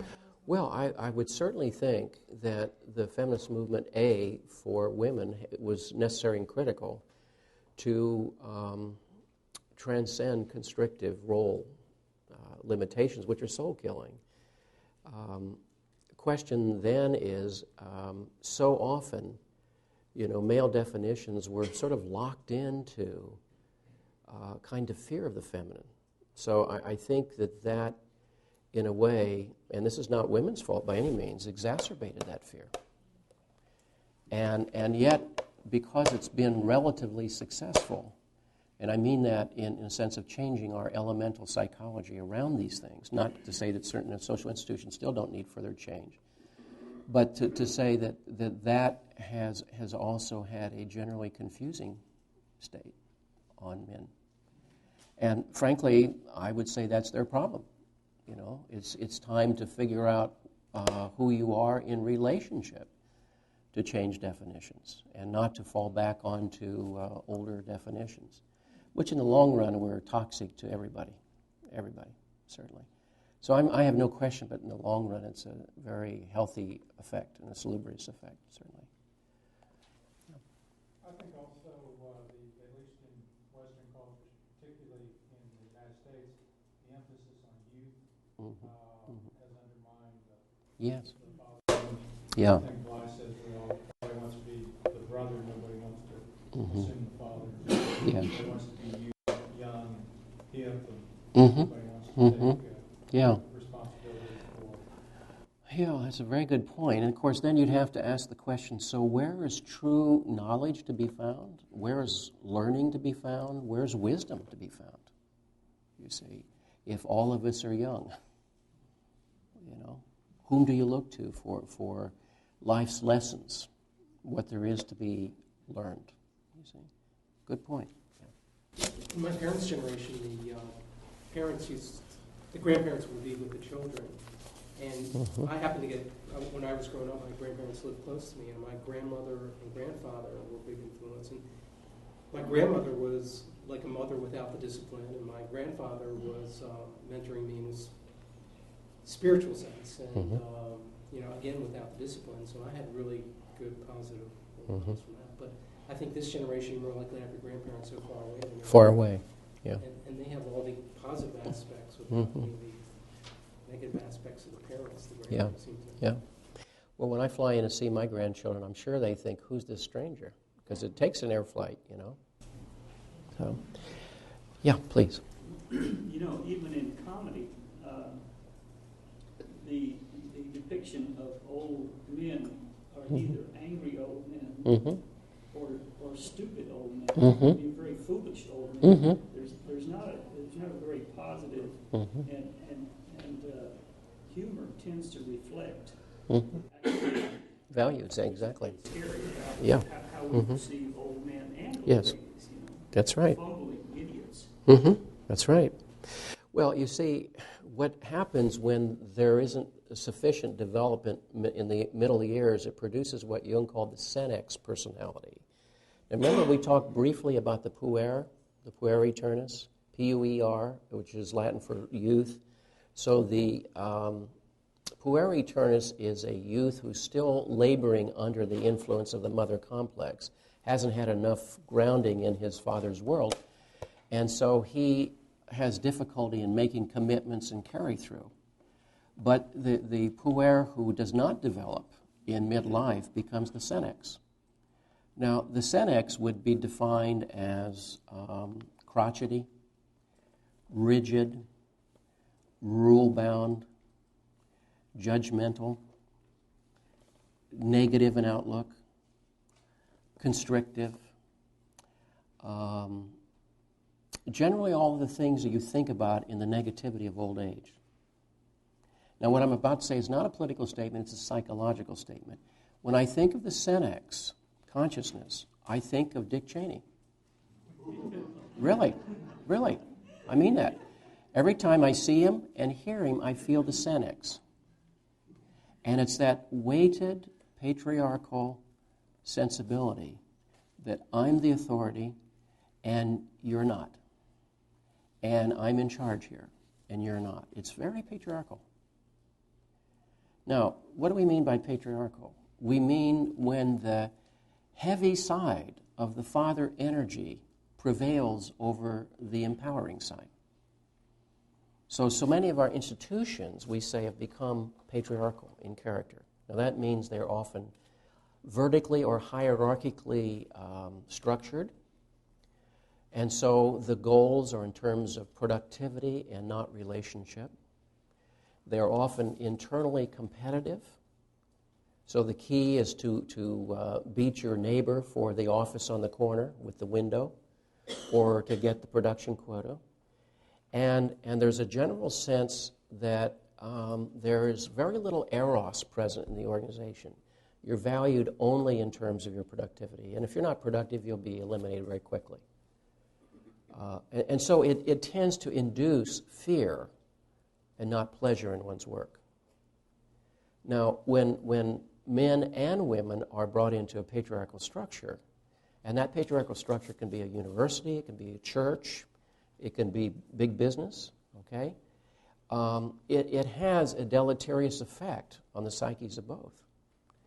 And studies have indicated that for women, they either adapt to that system or they get chewed up by it. Interestingly enough, there was a big study about a year and a half ago of about 100 women who had MBAs from Harvard, and they were asked at about age 40 if they would relive their lives as they had. And these were all women who had devoted their life to career. And I think not one of the group indicated that she'd make the same choice again. That the price to her humanity, she felt, was too great. It was an extraordinary study. Not one person said that she'd do it the same way. Okay? So the senex is the negative side of aging. What happens when you grow older and you haven't had a sense of who you are? Really? What happens when you grow older and you realize at some deep level, conscious or not, you don't have a relationship to your own soul? Well, what you get is the senex. The senex is, again, bitter. It's defined by bitterness, by anger, by disappointment. Life is seen as sour. And so the inability to take risks at midlife, to break out of something, to pursue one's heart's desire, leads to the senex. So let that be a warning to everybody in this room, by the way, okay? Because there's still something we can do about this, you see. Okay? The word senescent is an adjective of that, too. So. Now, in a book called Finding Our Fathers, Sam Ashershin, who was at the time a Harvard either psychiatrist or psychologist, did a very extensive nationwide study of men. And his studies and surveys indicated a staggering statistic, and this was about 15 to 20 years ago. Only 17% of American men had a positive relationship with their fathers. Now, that's a pathetic statistic. That's less than 1 in 5. Now, what is meant by positive and negative was defined in different ways, but less than 1 in 5 felt a positive, strong, empowering connection with his father. Now, the study was pretty scientifically conducted and extensively reviewed, and again, is a very large statement for whatever value you may see in it. So, yes? Beg pardon? Did they do any cultural comparisons? I don't know. But it was in North America only, yeah. This recording has 2 parts. Part 2.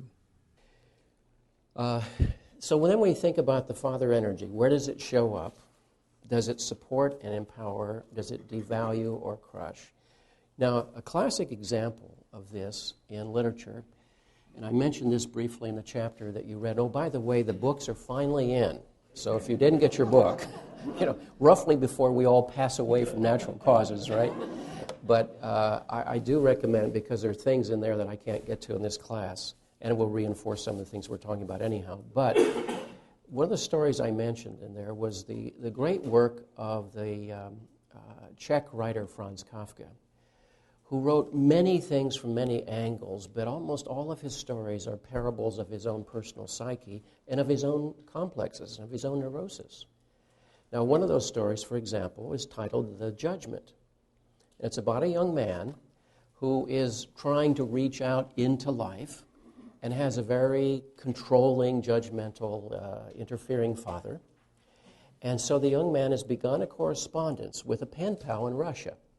And we have to realize in about 1910, Russia would have represented in Prague something like what the American West would have represented to an American boy in 1910. In other words, the land of adventure, the unknown land of opportunity, a summons into life. And so there's a very supportive correspondence going back and forth between Prague and Moscow. And the father finds this correspondence and learns that the fellow in Moscow is urging his friend to leave and to come to Russia and start a venture together, a life. And the father finds this and summons his son into the living room and says to him, quite simply, "I sentence you to die." And the young man dutifully walks out of the house, through the streets of Prague, to a bridge, and jumps into the water. And the story ends there. Now, many, many years ago, I happened to be teaching Kafka to a group of undergraduates. We read this story. Everybody universally thought, that's the dumbest story they ever saw. They just couldn't imagine. Couldn't imagine. Because, of course, they weren't thinking psychologically. What does your father complex do to you? How does it play out in you? When that button is hit and that authority inside comes up, what does it do for you? Does it support you and empower you, or does it shut you down? Does it cut you off? In that particular story, of course, it was a portrait of his relationship to this very negative father figure. And he felt always the presence of that judgmental, interfering heaviness in his life. And so the image of wandering through the streets of Prague is like falling back into the unconscious, and then diving into the water is like drowning in it. His emergent identity just drowns in that. Now, in a certain way, Kafka was telling his own story there, that a good part of his psyche had drowned in this negative father complex. Another story that many of you might be more familiar with is his famous Metamorphosis, where a young man named Gregor Samsa awakens one morning to discover he's been transformed into a gigantic insect. And there are moments there where it's almost funny, where he's lying on his hard back with these spindly little legs trying to roll over and get out of bed, you see, and get to work on time, you know. He hasn't fully grasped that a transformation has occurred, and I guess he's in a hurry to catch the cockroach commuter, but, whatever it is. But we get little glimpses, you see, into his life. We realize that his family is typically putting him down and disrespectful and shaming, that his sole pleasure in life was, listen to this, reading railway timetables. So that'll give you some clue.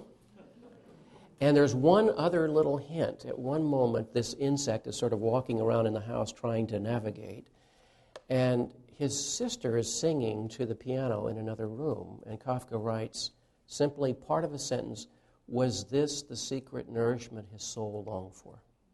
And that's all that ever is said, hinting any other possibility. Now, what that story is about is radical dehumanization. Okay? Now, Kafka himself worked with a doctor of laws computing actuarial tables for the Workmen's Compensation Insurance Corporation of Prague. He spent all of his time earning a living in this mind-bending job. Came home at night writing these stories and these parables. And he left it in his will to his close personal friend and literary executor, Max Brod, the specific instruction, destroy all my work. Now that was the father complex right up to the end, saying, I sentence you to die. His soulful expression, so to speak, came through those stories. And yet, in the end, that negative father complex wants to kill him. Now, Max Brod had a real crisis of conscience and overrode his friend's request. That's how we know of Kafka today. And throughout this story of radical depersonalization, we realize if you understand the metaphor, what does it mean to feel like an insect? Okay? One of the words for insect, Eingesiefer, also the word for vermin, was a term later used specifically, just within a few years after Kafka's death from tuberculosis, by the Nazis as a term to apply to those whom they were exterminating at the camps. Mere vermin. What do you do with vermin? You just step on them, you see. So Kafka's two sisters went up the chimney at Auschwitz. So you wonder about the negative father, you know. And then you ask yourself, well, more about that later. Another of his stories is a novel that was unfinished called The Castle, where a person is summoned to a castle. And he's never told why. He's just expected to sort of wait around for instructions. And it's a portrait not only of the young man sort of looking for instructions that are going to help one figure out this maze, but also extends the negative father complex even to the cosmos itself, and it becomes a parable of being put in a situation by God but not told what it's all about, not getting sufficient instructions as to what it's all about, you see. So for Kafka is a perfect example of the power of the Saturnian father. Okay. Now, when we stop and think about that, isn't it interesting that once there was a person called Der Führer, and the word in German simply means the leader. And what was he called in Italy? Il Giudice, which means the leader. And what was he called in Spain? El Caudillo, which means the leader. So what would you think if someone says, I'm the leader, right? Okay? But in all those cases, millions of people transferred personal authority to the leader. Okay? Now, you have to be in a very deflated state, psychologically and spiritually, to transfer your authority in such blind obedience to the leader. In a state of hysteria. And hysteria is suffering stress to the point that you disassociate from other aspects of your own personality. So they have a free-floating quality, and they'll go out to the leader, for example.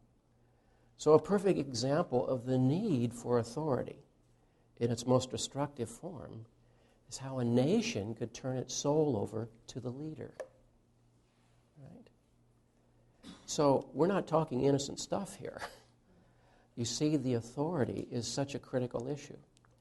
If you don't have it, you'll be looking for it in surrogate forms along the way.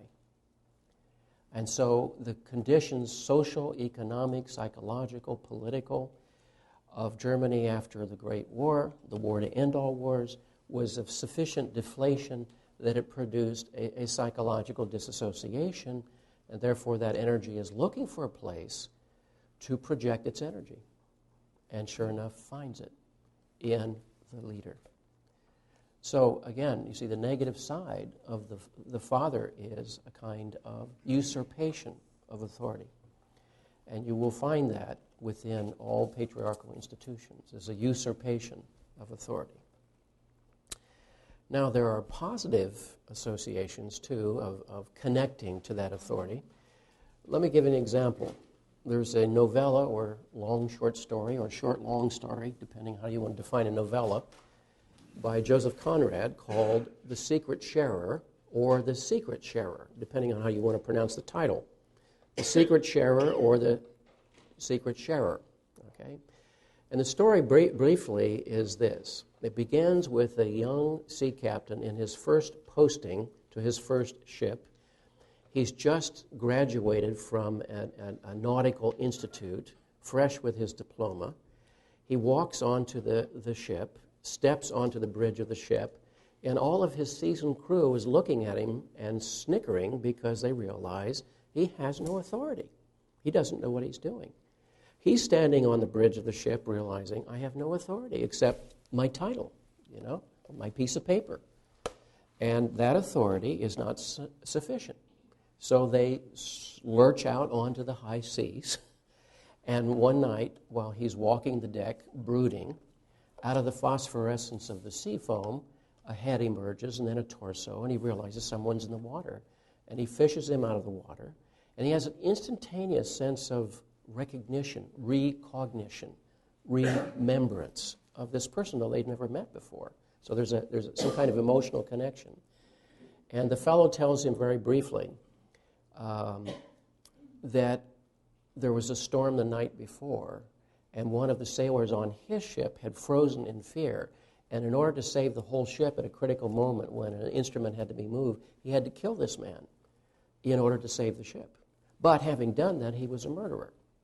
And there's a law of the sea. And so he fled and jumped into the water and swam to this other boat. Well, interestingly enough, immediately the instinct of the young sea captain is to protect this person, and he hides him in his cabin. The rest of the crew doesn't realize that there's a stranger on board. The next day, a ship comes up alongside, and the captain of the other ship comes over and he explains his story, and he says, now, have you seen anybody? And naturally, as a fellow captain, you are, the repository of the law. while on the high seas, and we need to find this miscreant. Well, the young captain lies for him, creates a kind of a fiction there, and the other ship sails away. And so there he is with this stranger in his cabin. And they engage in a series of conversations over many days that Conrad doesn't tell us much about, except there's a strong sense of connection there. And then, as they near a rocky coast, the young captain steers the ship in a very narrow passage between the rocks and the beach. And the crew is terrified because they're likely to be destroyed on this perilous transit. And yet they understand that there is a new authority emanating from the bridge.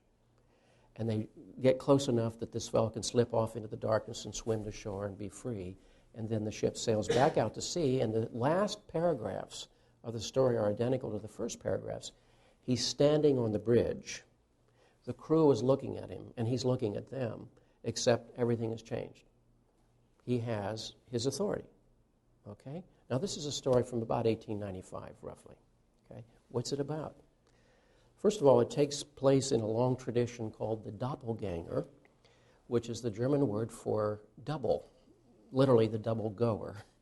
And there's a long tradition that goes back into the ancient world that each of us has a double on this planet, someone exactly like you, but also different. And if you could ever meet that person, there would be an enormous synergy of energy and information and so forth. Now, in some of the stories, that double is an evil double, I have to warn you, right? And other times, it's a helpful double. But he's met his doppelganger. He's also met his shadow. Because the secret issue here is what gives you authority. It's not an institution. It's not a piece of paper. It's some kind of transformative experience that activates something in you that from that point on you operate out of your authority.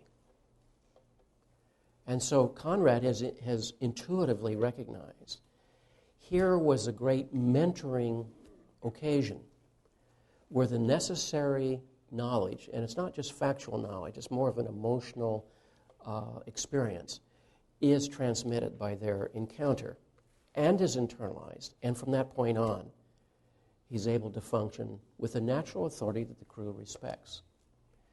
About 6 or 7 years ago, we had a conference with the medical center, the Jung Center and the medical center, and it was over at MD Anderson. And the participants were physicians, psychologists, theologians, etc. And one of the questions we asked the participants to reflect upon before they spoke was, what gives you your authority to do your daily work? And clearly, we all understood it wasn't the piece of paper on the wall. It wasn't the title on the door. It wasn't a parking place in the garage. What is it that gives you authority?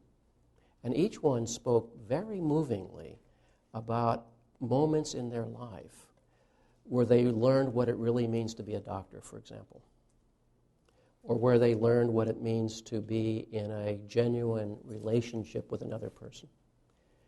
One of them was Andrew von Eschenbach, the new FDA head. And he spoke about how he learned the difference between a doctor and a healer. And he said, one of my first patients to die on me told me everything I needed to know about things. And I experienced, in his life and death, he experienced healing quite apart from my medicine. And he spoke in great length about that. And Porter Story spoke about, who founded the hospice program over here, spoke about what he had learned from the dying and what they had to tell him about this process and how it confronted his understandable complexes around that issue. So in each case, there was a question of what gives me my authority to do what I do on this planet. Okay? And you realize it's partly through teaching. It's partly by absorbing it through models, through learning. But it's mostly how that experience gets internalized. So if it's not internalized, it's not yet ours. It's not internalized. It's not yet real for us. It's an acquired authority. When I look back on my beginnings of my teaching, I shudder because I didn't know what it meant to be a teacher. Well, all I knew was go out there and try to present the same information that had been given to me. Okay? And so my first teaching assignment, I was teaching at 25 at a college. And I remember one day I was wearing a blue suit and a blue shirt and a blue tie. And I was just a couple of years older than most of the students. And I heard one of the kids say under his breath, "Here comes little boy blue." Oh. Well, this is truly inspiring and stimulates great confidence in one's abilities, you see. And I remember the amount of hours I spent preparing for classes and realizing that I ran through everything I knew within minutes. And that's a special form of dying up there, I can assure you.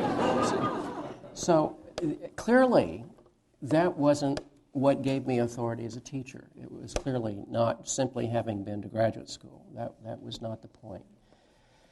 But what was, of course, by, learning the hard way and internalizing that and so forth. So you see, in each of our lives, that has to do with the issue of what authorizes you. What gives you the capacity, what gives you the permission, the power to do something. This is not an unimportant issue. Because I think most of us will feel at critical places in our life like phonies. Not because we're intending ill or we're hypocritical, but because maybe we don't know what we're doing, we don't know why we're doing it, but far more importantly, we don't know who we are while we're doing it. And that's a different take on the issue of authority. So authority is in some way that which is passed on. As we were saying earlier, the modeling and the teaching diminishes the further it gets away from the experiential and the more it becomes something that's acquired information. Because information is not knowledge and knowledge is not wisdom. Each is a quantitative and a qualitative leap, certainly. So, thoughts or comments about these examples?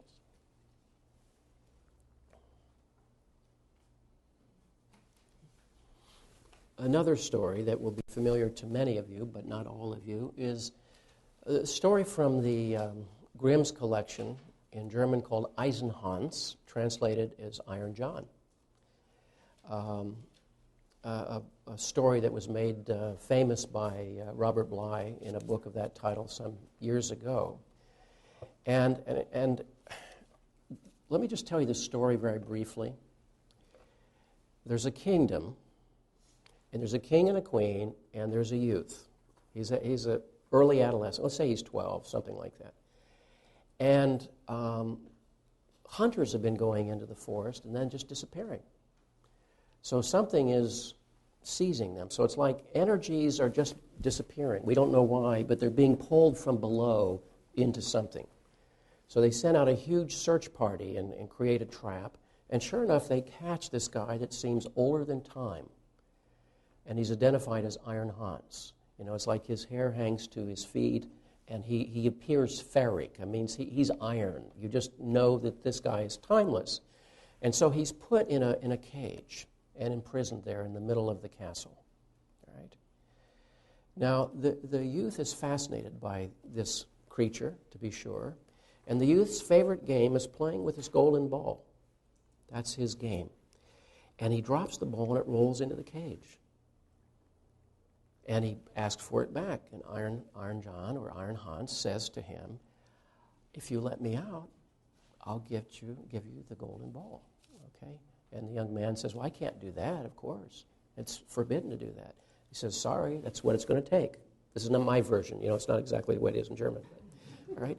Now, the golden ball is a symbol of what? Wholeness, the achieved balance of opposites. The gold is the final product of the alchemical process. It's the achievement of the soul, okay? So it's carried. The germ of wholeness is there, but it's somehow in the cage with Iron John. So the young man says to Iron John, "What am I supposed to do?" And he says, "Go get the key. Unlock me, let me out, and I'll give you the golden ball." "Where's the key?" It's under your mother's pillow. Gee, I wonder if we could be in the realm of symbolism here, you see, you know? And then Iron John says to the youth, don't ask her permission because she won't give it to you. You have to go steal it. Well, he's in a real dilemma there, but he really does want that golden ball, right? So he sneaks in and steals the key from under his mother's pillow. And of course, what Iron John was saying is, your mother understandingly wants to protect you, wants to keep you from the world, wants to keep you to herself, perhaps, right? Now remember, intrapsychically, this would also be his mother complex. That would be the part that wants to stay safe, that wants security, of course. So he's asked to commit what archetypally is called the holy crime or the sacred crime. In other words, you violate the law in service to a higher spiritual value. So he steals the key from his mother, opens the cage, outrushes Iron John, and sure enough, kidnaps him. We've seen that motif before, last week. First stage of the rites of passage, initial kidnapping, removal. And he puts him on his shoulder and rushes off into the world. And then they have a series of adventures. And in each case, and it's progressive adventures in which something else is learned. And then Iron John says to the youth, you don't have to call on me anymore because I'm in you now.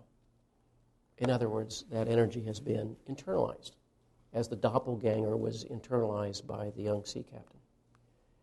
At which point, the young man the youth who's become a young man now returns to the court and marries the princess in the way in which many of the stories end in what's called the hieros gamos, or the sacred marriage, because what it represents is the healing of the split. It's the melding of the opposites. And so the story of Iron John is a story of accessing that very deep father energy that was not available in the court. It was maybe too civilized, as it were. Okay? Now, I'll tell you another fairy tale, except this happens to be real also, was the second dream I ever had in Zurich. The week before, I had visited the underground of Hitler's bunker outside of Berchtesgaden, which one can still go through. Parts of it were dynamited, but there's still some passageways there. And in the dream, I was down there with my son, who at the time was 8 years old. And somehow, my son got separated. And you know how a parent would feel if the child is lost. You just feel utter dismay and panic and so forth. And I couldn't find him in that labyrinth down there. Now, does that sound like a symbol? You know? Where is your inner child? Lost in the labyrinth down there, you know, in the unconscious? So, in the dream, I ran into the village of Berchtesgaden. And in the dream, it was not a small town. It was a village, really. And I went around to the institutions. I remember going in the dream specifically to the fire department. I went to the police department. I went to the school. And I went to some business. And nobody would help find the child. So then I wander back into a forest, by this time utterly lost and bereft, and I run into this creature growing out of the earth. His legs literally were like a tree trunk into the earth. His torso was that of a primal figure. Now, I had never read Iron Hans, never heard the story, nothing. And he said to me, quite simply, and then the dream ended with his sentence. He said, I am Urgus, and I shall find your child for you.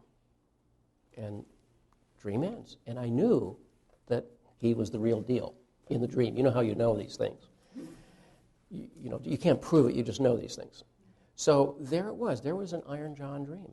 Now, that was the second dream at literally the week I began analysis. Now, you are, is the German prefix for primal. Okay? Archetypal, original. Okay? GOS could be gustatory or of the instincts. It also was the name of my uncle and my grandfather, whom I never met, Gustav, from Sweden. So it was somehow accessing that primal energy, that archetypal energy. And it was so deeply rooted that it literally grew into the earth, And yet there was something of this unshakable authority about this figure. Now, my analyst said to me when we were starting, you will have to have many conversations with Urgus. Right? Now, you say this kind of thing on the street outside, they lock you up, right? Right. But I knew somewhere the truth of that it was an intrapsychic figure. In other words, who would make up a dream like that? Later, when I had to write an analysis of a fairy tale as a preparatory paper before taking certain exams, Iron John was the story I wrote about because it seemed to speak to that experience. And then I began a series of what Jung called active imagination dialogues with that figure.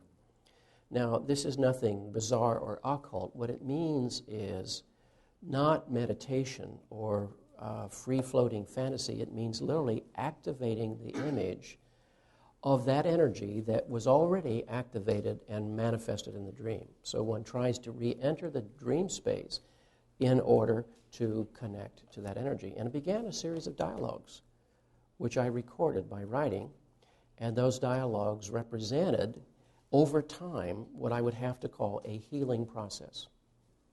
And over time, I would have to call it a developmental process because it meant drawing upon energies that theretofore had been split off, repressed, or perhaps insufficiently mentored or modeled in the outer world. So it came by virtue of a dream, and yet spoke to this issue of the accessing of that primal energy.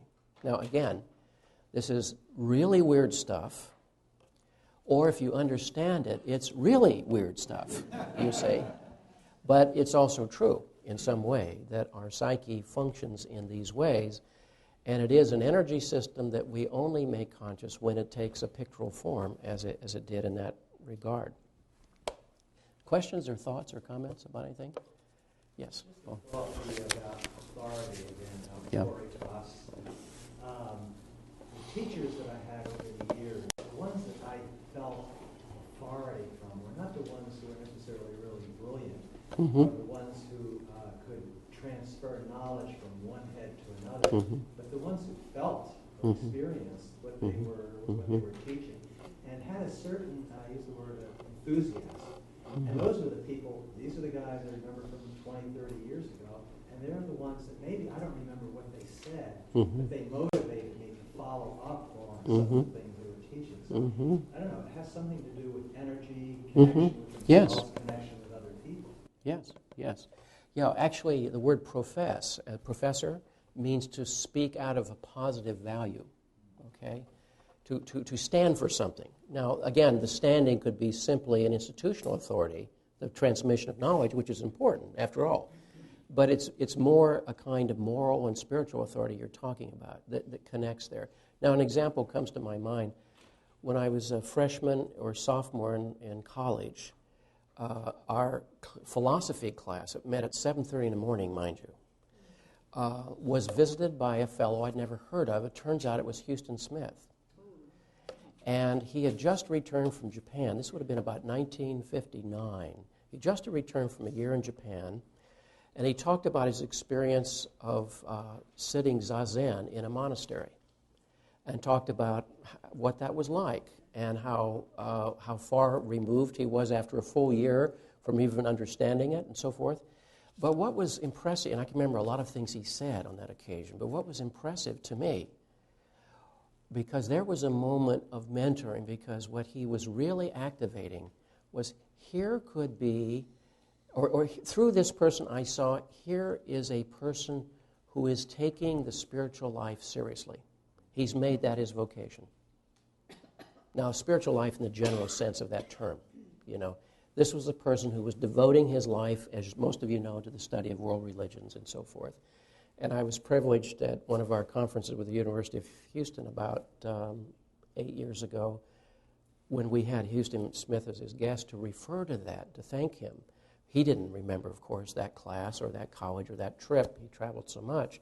But it was an interesting occasion for what would have been an 18 or 19-year-old, that it activated something that was waiting, that it was possible for a reasonably conscious adult to commit to something. And that was a validation. That was an authorizing moment, I would say. That's, I think, what you were alluding to. Now, Robert Moore has written about various aspects of this father energy and in a kind of typology that might be useful to us briefly here, of king, warrior, lover, and magician. And by the way, Robert Moore will be speaking here this summer in summer school from Chicago, if you're interested. And more about that later. And when we look at the kingly aspect of the father energy, again, remember, these energies are ambivalent. That is to say, there's a valence on both sides. The positive side of the kingship within you is your executive powers. In other words, how do you execute your life?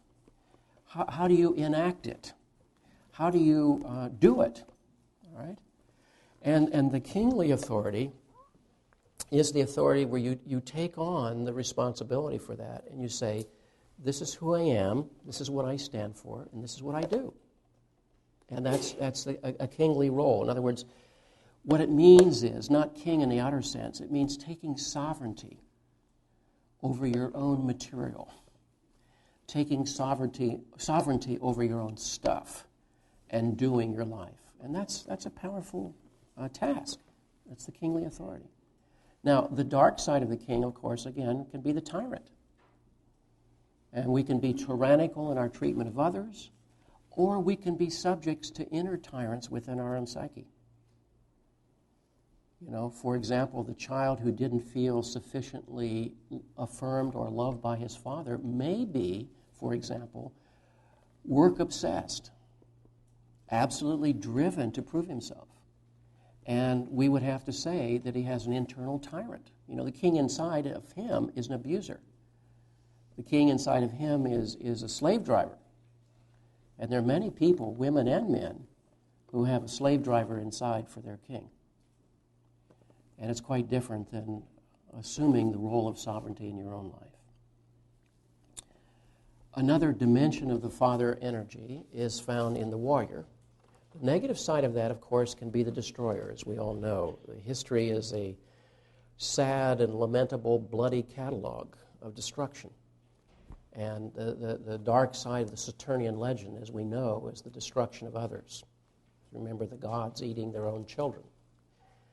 On the other hand, the warrior archetype means that life is worth fighting for. And what is worth fighting for?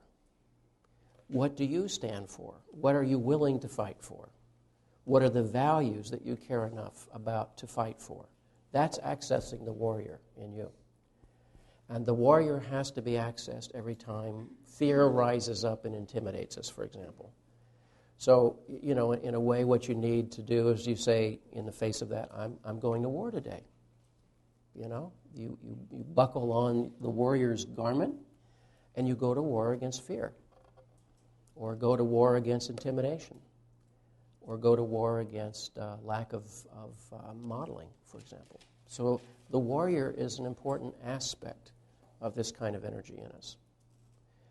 A third form is that of the lover. Now, what is it we love? Where does our eros go? Adolf Guggenbiel Craig wrote a book years ago called Eros on Crutches, and it's since been redone and retitled and better titled The Emptied Soul. It's a story. It's an analysis of psychopathy, an analysis particularly of sociopathy, the sociopath, and we can see that eros can be turned into terrible forms. When eros is abused, it turns into abusive powers, sadly. But one can also love the soul, and one can love others, and one can love justice and values as well. The fourth modality of the father energy is that of the magician, and the magician is the power in us to transform life, to remake it, to remold it, to reinvent it, to innovate. If we simply stop and think about the wonders that we have created often with a dark tinge, of course, but the wonders we've created.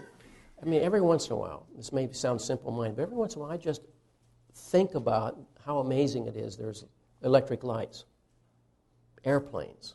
I mean, I've flown 2 million miles and I still don't believe airplanes, you know. It's like, they're heavier in the air, you know. Don't you get that, you see? And yet we get from here to there, you know. I mean, just, it's astonishing. Now, you see, that's the magician. Ironically, the word machine comes from the Greek word mechane that means to trick. So a machine, in other words, a person who uses a machine is a trickster. We trick nature into doing the work for us. So, for example, a miller learned to trick the stream into grinding the grain, right? So there's the trickster or the magician in the positive sense of the term, is that we can remake life. We can create it and recreate it in wondrous forms. The dark side of the magician, of course, is manipulation. Twisting people in various ways. And there is a dark magician in each of us, to be sure. So again, this energy that brings life and serves life and plants us in life can also, of course, as we've said, be very destructive. Let me give you a couple of examples. Underneath all of this, of course, is an enormous hunger in girls for sure, but especially in boys, because for boys, it's always been, what am I supposed to grow up and be? What's the picture here? What's the model? So there's especially a hunger there. I was interested to receive an email just yesterday of this week, that the local Freudian Psychoanalytic Society has a speaker coming in for a symposium, and the title of the whole symposium is Father Hunger, interestingly enough, by coincidence. So the hunger for the Father is the hunger for the modeling of that energy, but also the transmitting of the energy so that one can use it oneself in service to life. Here's a poem by Theodor Redke called My Papa's Waltz.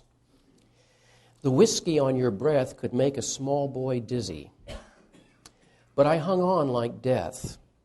Such waltzing was not easy. We romped until the pan slid from the kitchen shelf.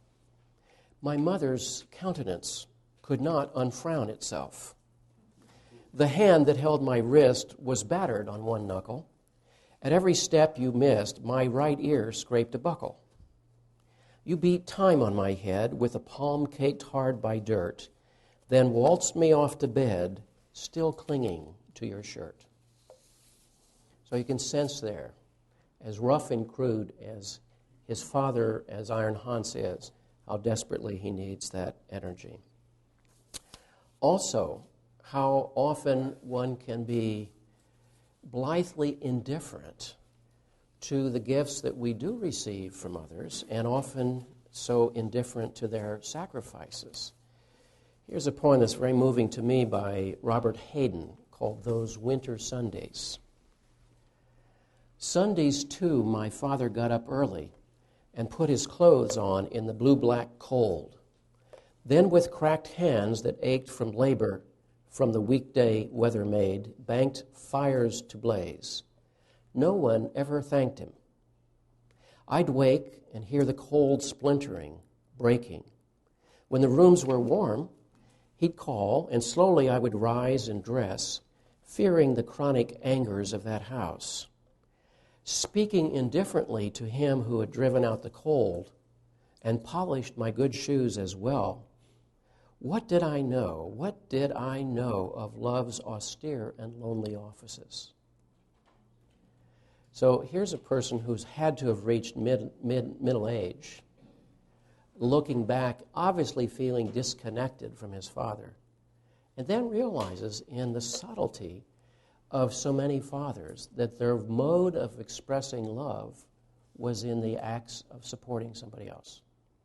It wasn't often communicated directly, often wasn't communicated particularly with affection, but it was created and transmitted often by a kind of silent sacrifice. As he says, What did I know? What did I know of love's austere and lonely offices? Another poem, every boy, of course, has wanted to look to his father for a model and for inspiration and someone of whom to be proud. And here's a fellow by the name of Howard Nelson who's writing in a poem titled My Father Went to Funerals. What could my father do? I realized when I was still small that he couldn't build or fix anything. And later it occurred to me that he had no original thoughts. He could tell jokes that made people laugh, keep track of money, mostly other people's money, and serve on committees. Not what a boy would really care about. Oh, and another thing, he went to funerals. Often in the evening, after the commute into the city and back from the city, he went out again, mildly against his will, to the lodge or some church committee, but often enough it was a funeral he attended. It was a decency he had. I knew that, maybe, but I would not have thought he tended any mystery. I have learned only lately that when you sit on the front row in the eternal weather of the funeral parlor, it is surprising and a relief to see the faces that appear before you and pass by, not far from where the deceased lies. It is a mystery. Maybe the decency itself is the mystery. Or maybe we cross from the one to the other only on a bridge of grief. My father's father died when my father was 23. My father was a man who held the coffin cables, and now I have begun to go to funerals. Well, I think you can see there is an approximation and a reappraisal going on in each of those writers about what was there and what was not there, and often things were there that one didn't know at the time. And of course, we have to remember this elemental fact that all of our conversation and all of these topics were absolutely unavailable to our fathers and to their fathers, absolutely unavailable. So therefore, you realize the emotional isolation and the lack of communication and modeling would have been infinitely more severe than it is today. Under those circumstances, one realizes how much more difficult it was to be a so-called good father. Thoughts or questions that you have?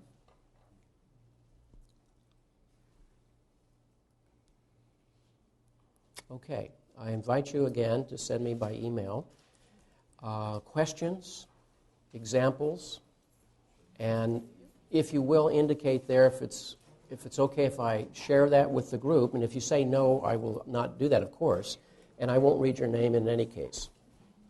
Okay? All right. The books are in, and let's read on, and we'll carry on next week. Thank you.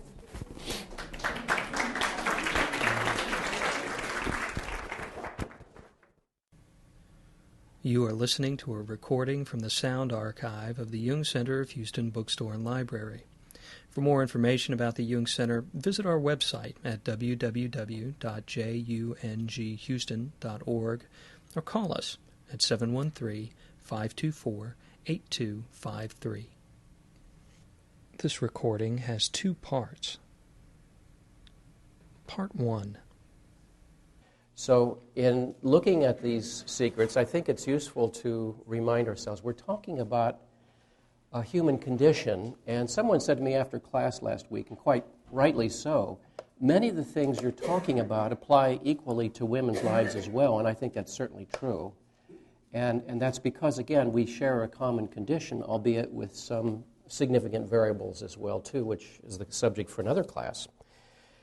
The first secret, so to speak, remember, is the cost of having one's life defined by roles, role expectations, the scripts that we all get. Remember that each of us has as a common heritage our early experience of dependency and powerlessness in the world, and thereby the necessity of adaptation to its messages, its expectations, indeed sometimes its demands.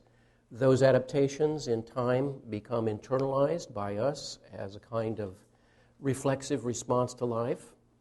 And after a while, because those reflexes are often repeated and often reinforced by other sources as well, they become in a certain way institutionalized within us, and as such become our first actions, our first thoughts, our responses to life stimuli. And this constitutes what has been called the false self, not false through the hypocritical sense, but false in the sense of somehow being separate from one's internal guidance system. Now, to the degree that any role expectation is consistent with our inner life or inner reality, there are chairs up here if you need one, to that degree will we feel a sense of support and confirmation of identity. To the degree that those expectations, roles, behaviors, scripts that go with them are contrary to our inner life, we will experience a degree of alienation or separation or disconnect or even suffering. And we all know this. And it's not until we've reached a certain level of suffering that we would begin even to question these things. So we have to ask some very basic questions about our roles, whether they're female roles or male roles or whatever. To what degree do they really support the soul? To what degree do they support who we are? Rilke said once, notice that we're not very much at home in the world that we've created. In other words, think about that. Notice, we created this society and these structures. We either endorse these values or we repudiate them, but we created them, and we're not particularly at home within them. This is a poem by Antonio Machado, the Spanish poet. The wind one brilliant day called to my soul with an odor of jasmine. In return for the odor of jasmine, I'd like all the odor of your roses, the wind said. I have no roses. All the flowers in my garden are dead. Well, then I'll take the withered petals and the yellow leaves and the waters of the fountain. The wind left, and I wept. And I said to myself, what have you done with that garden that was entrusted to you? Well, that's a question that faces our entire culture, naturally. What have we done with the garden that was entrusted to us? To what degree do our scripts, our marching orders, our complexes, our social values accord with the intentionality of the soul? Now, the soul is a word that's uncomfortable on the lips of most moderns. It could easily be debased on the one hand, it can be trivialized on the other hand, but by soul, I think you all know intuitively what I mean. It is that which is most deeply you, that which you have intuitively experienced as your selfhood, your personhood, through the years. Now, all of us have interferences in the linkage to the self and to the soul, and it's those linkages that are critical for our healing as well. When you stop and think about how most of our roles have, in a sense, defined our value or our worth in terms of our production, then we ask ourselves, to what degree does our productivity accord with the life of the soul? Now, let me give you an example of personal pathology, namely, a story told on me by me. When I arrived in Zurich many years ago, I sought out an analyst, which was the appropriate reason for being there, of course. And the only two people that I knew of at that time, I didn't know personally, I knew them by their writing, was James Hillman and Marie-Louise von Franz. I wrote to each one of them, and at that point, they were no longer accepting anybody new. So I could understand that. So there I was in a foreign land and foreign language, not knowing a single person in the entire city. So I began to try to network with students who were scattered all over the place. I began to inquire about analysts, try to pick up anecdotal information. I arranged a few interviews to talk to people, and it was a very hit-or-miss operation. Now, what was most important about this psychologically for me was not only a sense of disorientation, but the way I introduced myself, the way I wrote to these people, soliciting appointments and interviews and so forth, was I wrote a cover letter, and I sent my resume. Okay? Now, that is my pathology. Because in the first 35, 36 years of my life, I was an academic animal. That's how you apply for a job, isn't it? You write a cover letter, and you send a resume. It was the only thing I knew to do.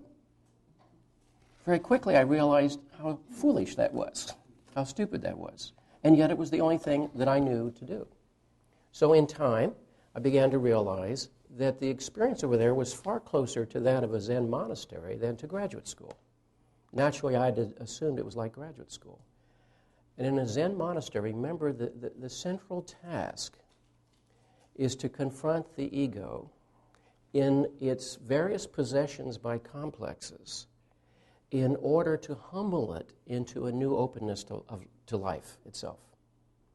And one of the ways in which this is done is through a very strict discipline, through rituals that would make no sense to us but have a humbling effect. Another way in which this is done is to confront the individual's consciousness with riddles which are called koans. And the koan's purpose is to humble the ego, to tell it that it's caught in delusion, to tell it it's caught in complexes, and to bring it back to an elemental experience of life as it really is. So, I realized that the koan that each of us was presented with was simply this: that which we had become was now our problem. That which we had achieved was now our problem. You realize then how quickly I was in deep trouble? Because as a Westerner, I was very much imbued with the idea that I am my accomplishments. I am my achievements. You want to see what they are? Here's the resume. Here's the curriculum vitae. Right? Little did I know I was displaying my pathology. Because, as you probably know, Jung's simplest definition of neurosis was the one-sidedness of the personality.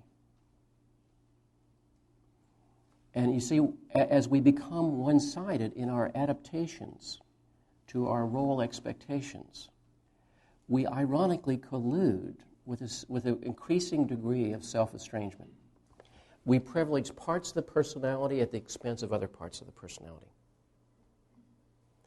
And so in presenting a resume, I was mistakenly assuming, by way of the only analogy I knew at the time, I have to prove my worth to be an analysis, which is stupid, of course, but that's where I was. By presenting a resume, I was saying, in a sense, if you want to know me, here are the accomplishments. Little knowing that that was the pathology. Some years later, I read Dostoevsky's Notes from Underground, written in 1863, and he said, who among us goes around parading his pathology? And then he stopped for a while and reflected and said, actually, all of us do. So I felt a little comfort in that. Because after a few months, I felt very foolish, and my resume just disappeared. I can assure you, it disappeared. And from that moment on, I stopped keeping one, actually. I have to have a resume summary for the state and things of that sort, but I stopped keeping a resume after that, right? Because I realized that all of that was basically irrelevant. Now, why do I mention this? Because I was, like all of us, conditioned to believe I am my productivity. I am whatever I've achieved, you see? Now, that's not just the ego. That's not egotism. That's ego under the influence of a complex, or actually many complexes. And it's very seldom that we're actually wholly present in a natural way to life itself. Much of the time. Right, yes? Say that you are also taking that, would you also say that you are everything you haven't achieved? Absolutely. So that makes you feel very small and insignificant. Of course. In other words, the more that's achieved over here, the less that's been accessed over here. That's why Jung said our task is not goodness, it's wholeness. And yet, role expectations are not about wholeness. They're about scripts in service to complexes. Now, I'm not saying every complex is negative. A complex member is an emotionally charged idea. The question is, are the emotionally charged ideas to which our psyche is in service supportive? Do they further growth and development, or do they, in fact, constrict and limit and produce more and more one-sidedness? Now, many times in history, we've seen examples of what Jung called enantiodromia, a term he took from Heraclitus, which suggests once something has come over here so far that it sets up conditions that produces a reversal, so it has to come back over here. So every once in a while, you see somebody do something we call from outside crazy. You know, somebody runs off with his secretary, someone shoots a spouse, someone leaves the executive suite and goes off to Tahiti, and we say, well, so-and-so just lost their mind. When in fact, they've been caught up in the enantiodromia. That the one-sidedness of the complexes that were driving them to that point had become so intolerable that the opposite was set off in the unconscious and then comes up with an enormous power. A power so great that the person has, in a certain way, almost no control over it. See? Because that's one of the ways in which the psyche is seeking its own balancing, perhaps in another one-sided way, to be sure. It's saying, in a sense, other values have been neglected here. These values have to come up in a different way. And so I think we recognize then that in role expectations, we are being driven essentially by complexes.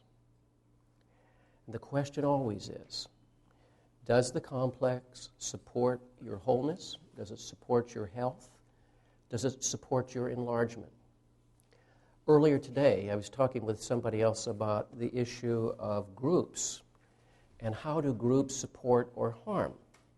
We know that when groups are under stress, they have a tendency to regress to the lowest common denominator. You know, if they're defined by fear, they will shun dialogue with others and be quite hostile, let's say, to others. And that's why you often find groups that have at their core a fear base will become exclusionary. They don't open themselves to contrary points of view. They will persecute contrary points of view or people who don't quite fit in to their understandings. On the other hand, groups, and I would like to think a classroom could do that, groups that come together in an open way will actually increase our possibilities for individuation. Because each of us has the potential to hit on or activate another aspect of each other's psyche. And therefore, there's a developmental process there. Now, another way of looking at that is we talked very briefly last week. Parents are entrusted, and a culture is entrusted with archetypal energies and archetypal tasks, the activation and realization of the wholeness of that person. And yet, as we all know, and many of us are recovering parents, by the way, we all know that we can only pass on to our children, so to speak, what has been activated within us, unless and until we've taken that project on in a more conscious way. This is the virtue of travel. This is the virtue of education. It's the virtue of talking to others. It's the virtue of reading, etc., etc. Broadening the range in which the psyche has been activated. So we see that is the path of growth and development and greater potential for wholeness. And yet role restrictions are the antinomy of that, the opposite of that. Again, this is why the task is wholeness and not goodness, because goodness is going to be defined by a culture or a family in a certain way, and often will exclude other values in the person's psyche. Now, we all know this, but I think what we're trying to do here is make clear the psychological cost of roles that are unexamined. When Socrates said the unexamined life is not worth living, I think what he was saying there is that we have to examine the values and the complexes that we're living with in terms of whether they're consistent with the inner life and whether they enlarge us or whether they diminish us. As a matter of fact, I would go on to say that the primary measure of our emotional, psychological, and spiritual maturity would be a greater and greater capacity to live with ambiguity, rather than be in service to the complex that desires security through certainty. certainty ultimately will diminish us for the simple reason. When I was a young person, I thought certainty was achievable. Now I realize that certainty would be achievable only by excluding many of the other possibilities at a terrible price. So living with ambiguity, you see, is part of the task. And therefore, to be diseased or uncomfortable within the roles is often a sign of the psyche's stretching and wishing for new life and new development. Again, at what price? What has the price been for people to walk away from prescribed roles? What has the price been throughout history to lose the support of your family? What has the price been to lose the consensual validation of your culture? We realize one reason why we all stay close to home, or we have a tendency to, because there's a great cost to, quote, leaving home. On the other hand, there's a great cost to not leaving home, as we've seen too. Okay. Now, before I forget, I wanted to mention I've gotten some wonderful emails from several of you whom I invited to email me, and I'll try to share some of those next week when I think it will be more appropriate to our subject matter at that point. But thank you, and feel free to send more emails if you'd like.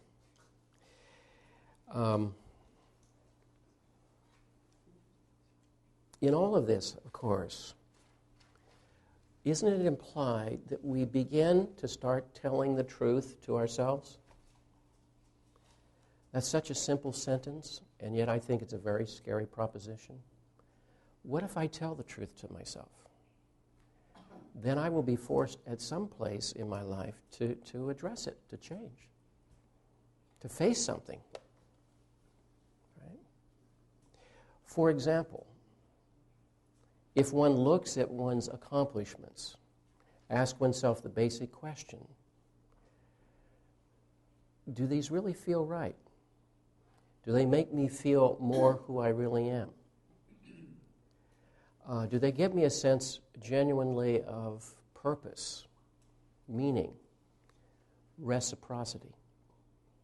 For example, our complexes and our roles ask us daily for significant investments of energy. So the question then becomes, over time, does that energy come back to us with a sense of reciprocity? In other words, you feel by investing yourself in something that in some way it comes back to you as a sense of purpose or meaning or satisfaction, however you want to define that. And if it doesn't, whatever the role may be, then you have to begin to question it. And so all of this role question begins with beginning to tell the truth to oneself, to pay attention to one's symptoms. Or another question, very elementary question. These are so simple we tend not to ask them. Who am I apart from my roles? My roles may be very important.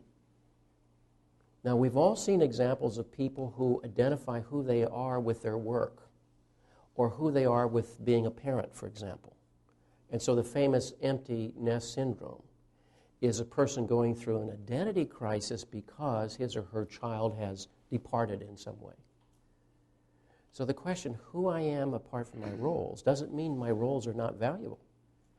It means I have to begin to question what is not addressed through these roles, the immensity of the soul. What is not addressed through these roles? And to find, for example, very difficult questions coming up. What happens if a role is constricted? For example, a job we've sold ourselves to for a paycheck. Now, paychecks are important, as you all know. You have to pay the bills, put food on the table, et cetera, et cetera. But what if it winds up basically costing the soul? And that reciprocity is not there. Then we have a tough question.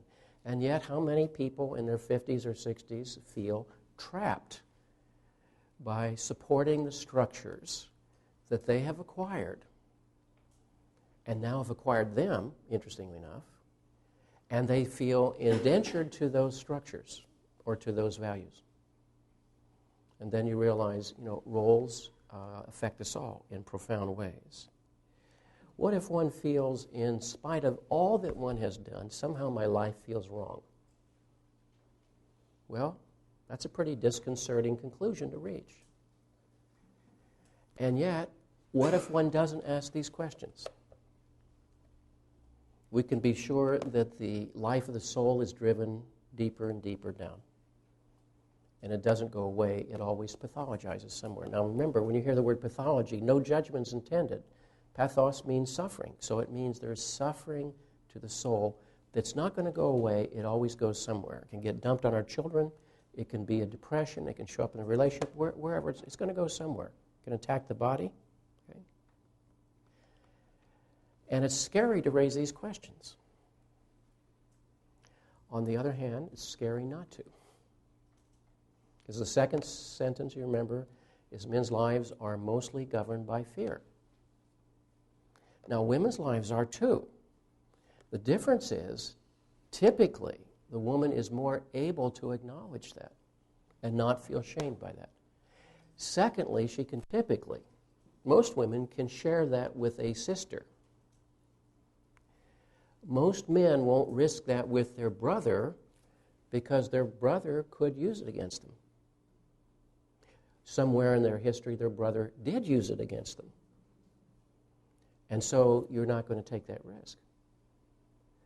And so it's internalized typically as a shaming that goes on that results in two counter behaviors: grandiosity or overcompensation on the one hand, or self-denigration and self-sabotage on the other hand. As we've said heretofore in this class, you can't overestimate the power of shaming in a person's life. So to address fear feels inherently shaming to a man. We're not saying it's good or bad, we're just saying it's a fact. Okay? And so the risk of shaming means, basically, don't go there. Why would I walk into that place? That's no good place for me, you see. And so guess what? The fear-bound behaviors and attitudes are simply reinforced.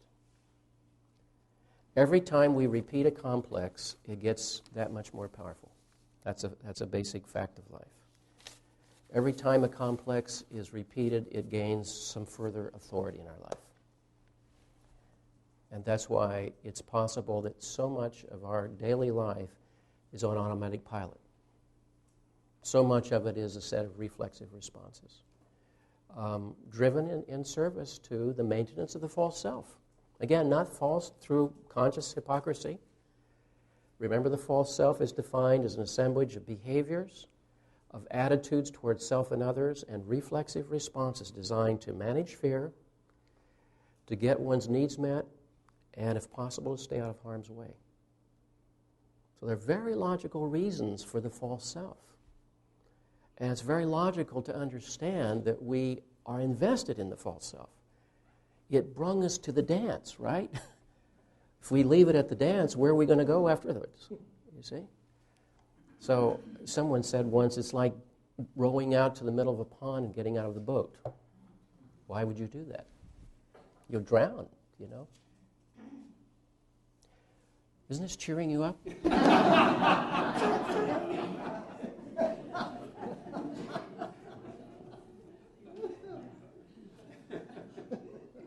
It just occurred to me, at the end of the semester, everybody needs to be treated for depression. But see, I'd rather risk bringing these things to the surface, because my argument would be these things are working in us anyhow. It's sort of like saying, I don't want to look at the dream because the dream is scary. Well, guess what? Your psyche's already dealing with this, whether you make it conscious or not. It's not going to go away. There's a hand back here. Yes, sir. Why is the fear of shame so much greater in men than in women? Well, I can't answer that question, except that it's like the cat or the dog chasing its tail. You know, it's like, well, I guess the reason, as I think about it, is, and it speaks to something we'll get to later. If you're conditioned to doubt and defend against the inner world, anything that takes you there will be highly suspect, especially if it has the power to dismantle that artifice of functioning that one has spent a lot of time creating. Was that clear? Okay? In other words, I didn't realize I was hiding behind my resume. I consciously thought that's how you apply to become an analysand. I didn't know. And later I realized the degree to which, if I had delivered that to someone, and they had laughed at me and said, how ridiculous is this, as it was, I would have felt shamed by that. And quite possibly have walked away from that conversation, I could imagine, at the time, you know. In other words, if shame dismantles that artifice we create, then one does everything possible to avoid shame. Society allows women to be weaker, and maybe that's why. But it's not weaker. It's more honest here. That's the paradox. Well, now, to a man, it would feel that, yes. Yeah, I mean, that's why we're not shamed, I think, as easily. I mean, it's okay for us to maybe not be so strong. Yeah. Well, again, this is always going to be the chicken or egg kind of thing. What made that society?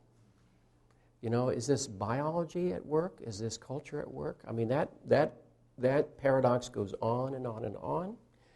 We're finding evidence for both sides of that argument increasingly. In other words, there is so much that now tells us from the standpoint of psychology and anthropology and sociology that so many of our values are social constructs. They're arbitrary and they depend on a particular sensibility that in another time and place is completely different. On the other hand, we're finding neurologically there are more and more biological differences too that affect our emotional life and our cognitive life and so forth. So the evidence is getting more and more sophisticated, but the columns, I think, are staying roughly equal.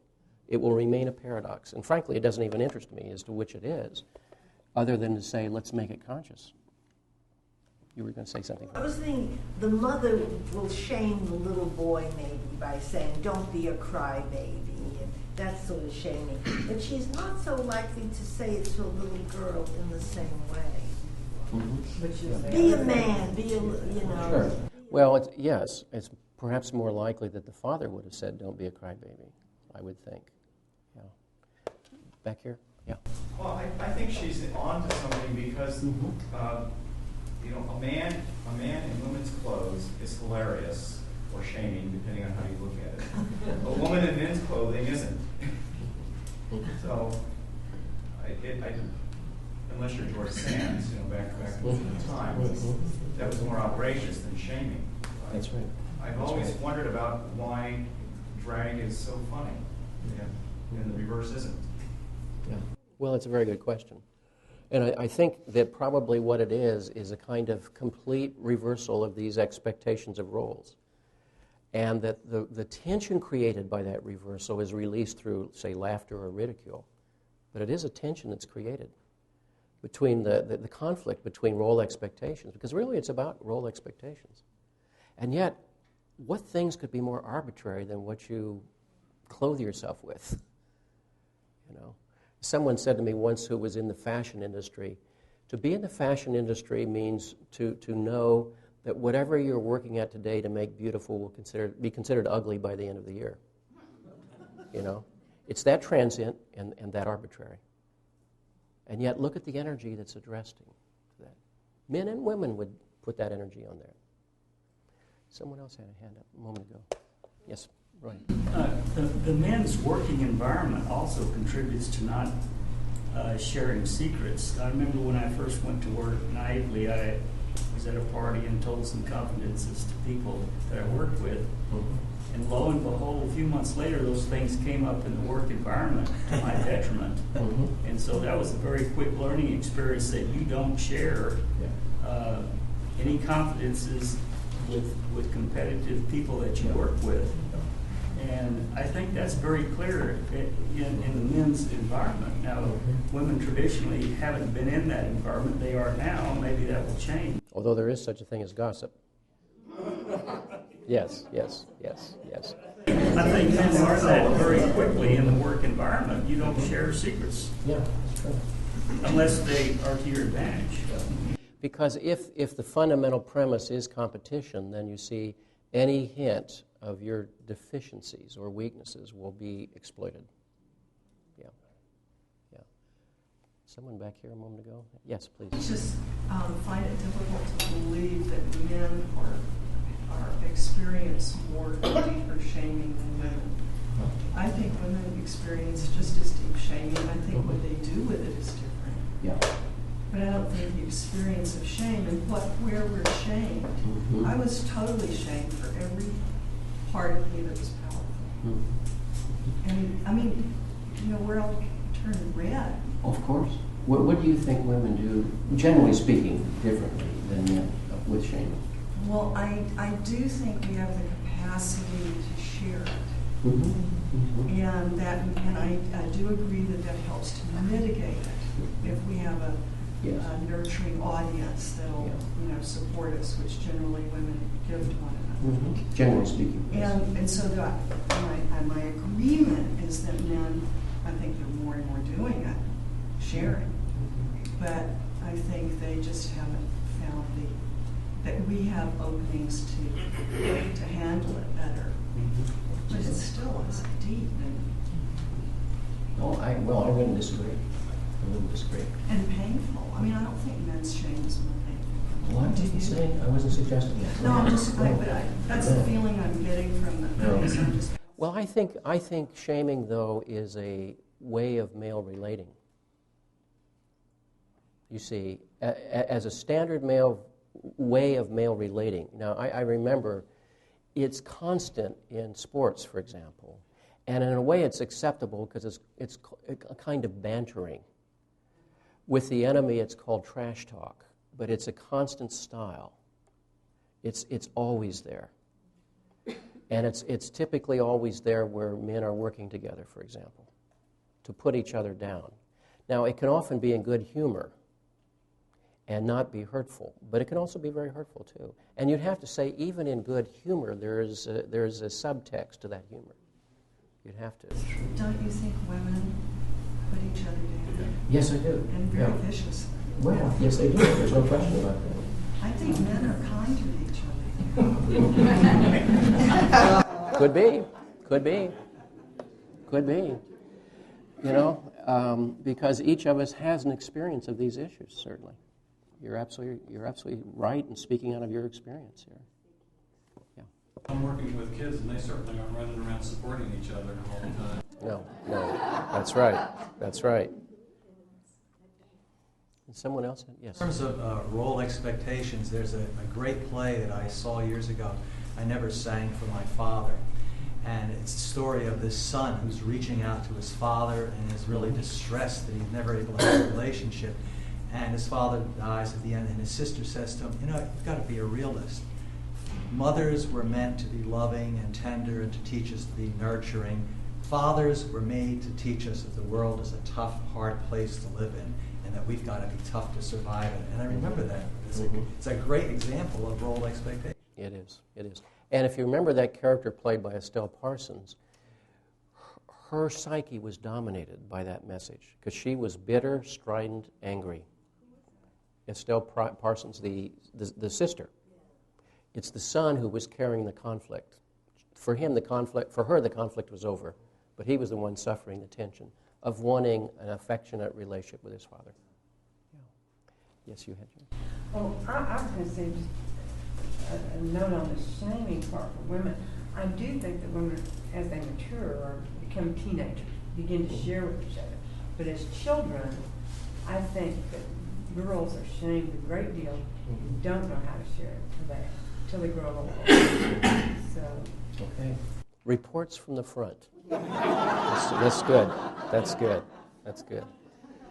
Well, yes, another point. I'd like to make the point that if you don't take too seriously the person trying to shame you, you don't actually believe them in your soul or your intellect. That's another way women may not take men so seriously, or their fathers, or their mothers. I don't know, do the men take all of this more seriously and believe it more if they're told something? Well, it's a big if not to take it seriously. And if you can manage that, you'd be free of it, of course. I'm just wondering if we can do that a bit more in their, quietly in their brain. I don't know. There are tons of questions here for serious research, aren't there, about these issues? Truly, yeah. Well, another secret, remember, was the power of the so-called feminine in the psyche of the man, which we've talked about before. And remember, of course, that the legitimate existential need of the child for security, for nurturance, for support, for affirmation, is primarily identified early on with the home life, and particularly in the relationship with the mother.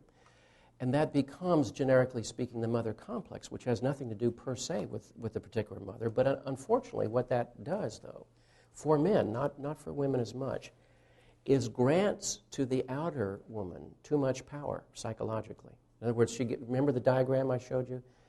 She gets transferred to her, the adult that is, so much of the capacity for being all that important. And then in the face of that externalized power, then the question comes up, how do you relate to it? Well, accede to its expectations and demands, try to be in control of it, avoid it, turn to some sort of passive-aggressive behavior. Now, one of the questions that was submitted to me by email last week was, how does the anima play out in the life of a gay man? And my feeling is the same as it does, by and large, for a heterosexual man. Remember that the word anima is Latin for soul. The A ending is the feminine ending of the soul, just as the US ending is the masculine ending of animus. And it has to do with the internal values that we associate with the soul. Now, the basic question is, where do you find the soul? That's the question throughout our lives. Where do you find it? Naturally, we wind up looking for it outside of ourselves. We look for it in the world. We look for the anima in our work, in our relationships. We look for it in our roles. We look for it in our children. We look for it in nature, and so forth and so on. Now, what does this mean? It means, to what degree is something within me that I have no particular relationship to projected out there, and now I'm in search of it out there? In other words, to the degree that men will disassociate from the so-called feminine within, and I say so-called because it's really part of their masculine nature, but so disassociate from those values that we associate with the feminine, to that degree will they be at its mercy in the outer world. It makes the woman too important. It makes the job too important. It makes whatever too important out there, because, after all, soul has been projected upon it. That's why it's so important. Right? Now, through the years, you see, the anima projections have been significant and huge. Jung and Tony Wolff talked about this in various essays, so that for the man, the first and most primitive form of anima projection is the projection of eros onto the Eve figure that has to do with, say, sexuality, let us say. Okay? The second level would be to the mother figure, Mary being a cultural example of that. The third is to what they call the hetera, or companion, or sometimes the muse, and the fourth would be to the figures of feminine wisdom. For the women, by the way, the similar projections occur. First to the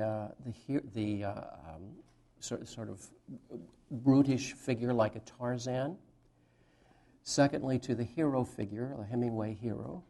Thirdly, often to the person of the word, that is to say, the clergy or the philosopher or the artist or someone like that, because the logos is the powerful, inspiriting dimension of the animus. And then fourthly, on to the wise old man image. Now, our culture is replete with these sorts of images, and you can see why projections go out to anything that seems capable of attracting or holding those projections.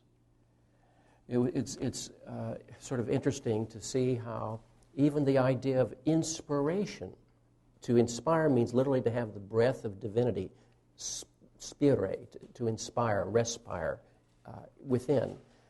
It comes through a summons of the muse, you see, as the femme inspiratrice, the inspiring woman.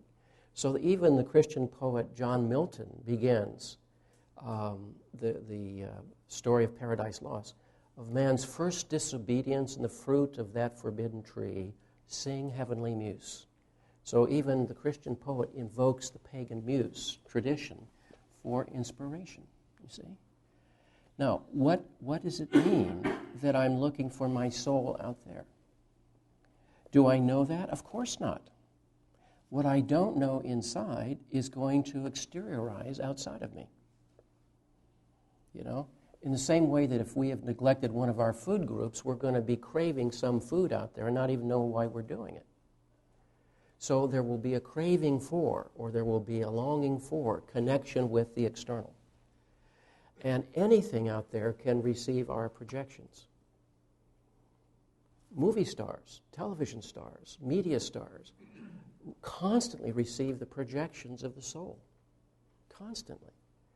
Because there's something large in us that's wishing to come into the world. And the less contact I have with it, the more it's going to externalize.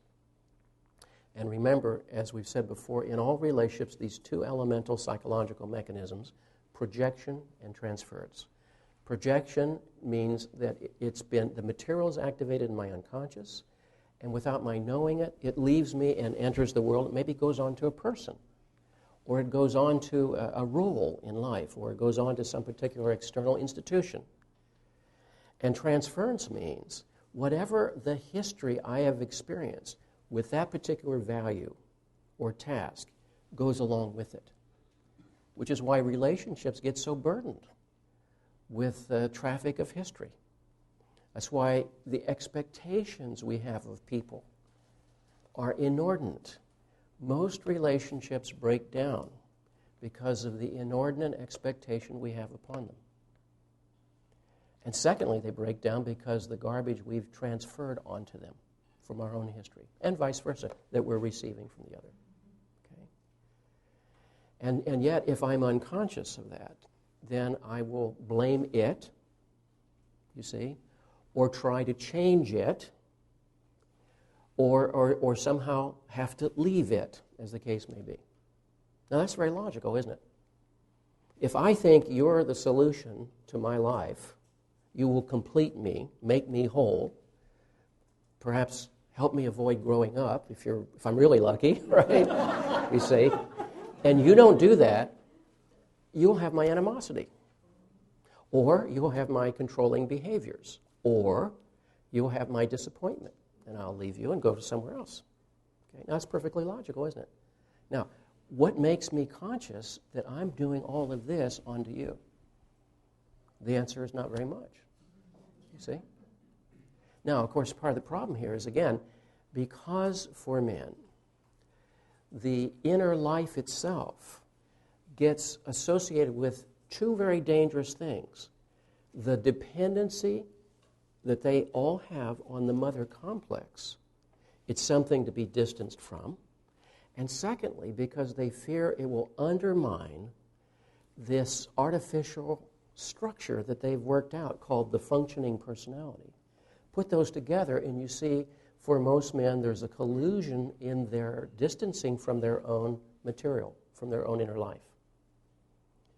And therefore, to the degree that I do that, to that degree am I more going to be looking for the soul outside of me. You can see it's a catch-22 situation, can't you? You see. The more earnestly I look for it out there, the more likely I'm going to be disappointed, you see. Because whatever it is out there that's the carrier is going to, in the end, fail me. Because the truth is, no it out there can carry the magnitude of the human soul. Part 2. And you could see why often it would take the bankruptcy or the failure of those projections to even get a person to start reflecting on this matter. Now, forget it when you're a sophomore in high school. Forget it in the first half of life. By the second half of life, there might be enough ego strength. And the truth is, we've been batted about enough by then that sometimes it occurs to some of us, maybe the one person who's consistently present in all of those relationships or all those scenes is me.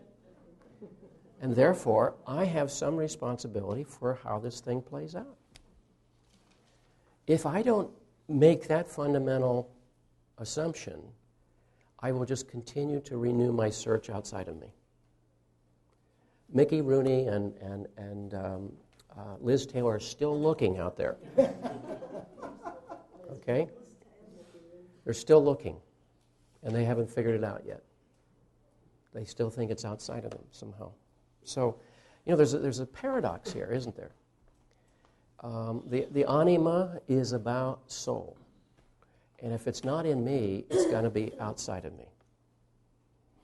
And I can transfer that to ideologies, to institutions, to roles, whatever. Whatever can carry that for a while and invest mightily in it. Now, remember, many times reciprocity occurs. Relationships sometimes are good, right? Sometimes work well. Sometimes careers work well for us. So there is a kind of reciprocity that can happen. I don't mean to say that just because it's been projected doesn't mean that there isn't something solid in it. I'm simply saying, again, typically the magnitude of expectation is such that one can never, ever make that final connection. And it will end up disappointing. So again, you see, if men are allied against their inner life, they're all the more at the mercy of the external. You see? The example I think I mentioned earlier, if I'm losing my mind as I get older, I don't remember why I mentioned this or I thought it. Many of you saw the film, particularly the 1930s film, The Blue Angel. Okay, did I talk about that in this class? No, okay. Well, the Blue Angel shows a very stuffy professor who is very stern with his students, and he's a taskmaster, and he's just very hard on them, and all the students hate him, but, after all, he's the professor, and there's nothing they can do about it. One night after he's going home from his classroom, he passes a cabaret, and he hears this music coming out of the cabaret, and he's just drawn in there. And there in the original version is Marlene Dietrich in a very kind of sort of disreputable cabaret. And he falls completely into her thrall because he has absolutely been cut off from the soul, you see? In other words, he has been a creature wholly of logos. As this teacher and taskmaster, wholly of logos. And so suddenly the soul is embodied outside of him, you see? And there's more to the story, but by the end of the story, he has become her puppet, her slave, and he's become a clown in her cabaret act by the end, and his students will creep in the back end to laugh at their former professor. And it's a portrait of utter enantiodromia, you see. He was over here, pure logos, and so pulled over here by the anima projection. In a nightclub called the Blue Angel, interestingly enough. There was something very spiritual about it, interesting. And it was that which completely hooked him. Now, of course, you see, again, when there is an estrangement from the anima within, men will often be defended against its appearance in their life. That's why you have an ugly phenomenon like gay bashing. Okay? Particularly the sport of insecure, immature teenagers. That's why you have misogyny, which has been institutionalized, as we know, in almost all of the great institutions of the East and Western worlds, you see, including our religions, sadly. It's a defense against the anima, ironically, defense against the soul. And of course, what this tends to do ultimately is contaminate all relationships with hidden agendas. And you can see again, that which I'm seeking is some sort of wholeness, healing, meaning, and purpose. And the more I seek it outside of me, the more disappointed I'll wind up. So you can see why in a culture that emphasizes the external, as ours does, why we have so many unhappy and disconnected people, why we have so many addictions, so many paraphilias, so many blind alleys that people are pursuing. Thoughts? I think you make, in discussing this particular secret, there's a statement, something to the effect of men are terrorized or live in terror of the feminine within. And there's no qualifiers there, like in the statement about fear mostly, or life being mostly governed by fear.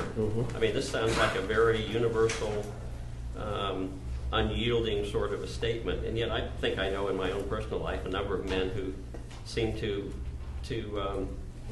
exhibit, I think, some very positive feminine qualities. Oh, absolutely. And, I mean... Absolutely. Would you agree with that? Yes, sir. Yes.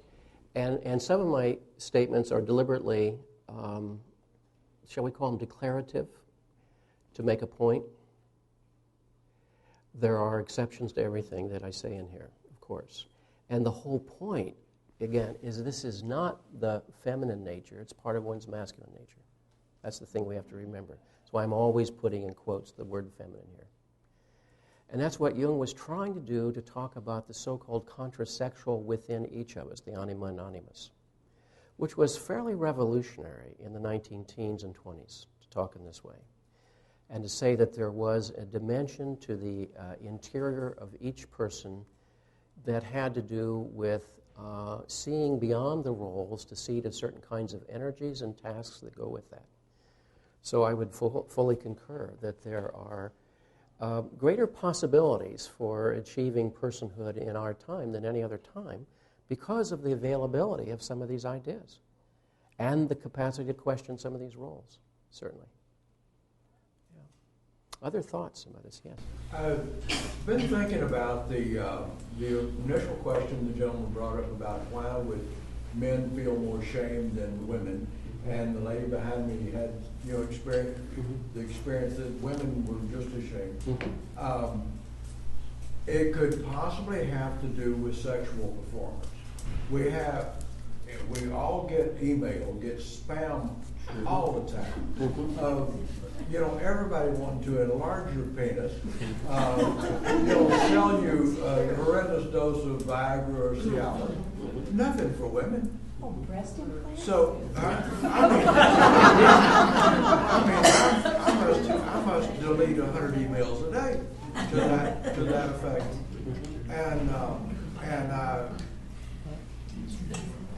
So what is that about? Well, that's another huge question, isn't it? yes. And we have a class starting on that at 7:30 tonight. Yeah. No, it's ironically, again, what is it about but the definition of oneself based on performance, isn't it? Yeah, sure. See, it's another one of the examples of the roles played out in still another arena. And of course, it's one of those things that, the more the unconscious is evoked, the more one worries about it. It's like going to play baseball, let's say, and the ball's coming at you at 90 miles an hour, and you're worried about next month's mortgage. This isn't going to work very well, you see, because of the division of energy there, you see. And so I think that it's literally one more arena in which definition by performance plays its Saturnian role, really. Yeah. And of course, therefore, once that is evoked, it takes anything relational out of the picture, it seems. Yeah. Yeah. Another thought or question? Okay. Another secret, as we know, is the necessity of separation from our source, separation from many of our needs, and we've talked at some length a couple of weeks ago about the powers of the rites of separation and initiation and so forth. And again, we have to, what that represents basically is two things.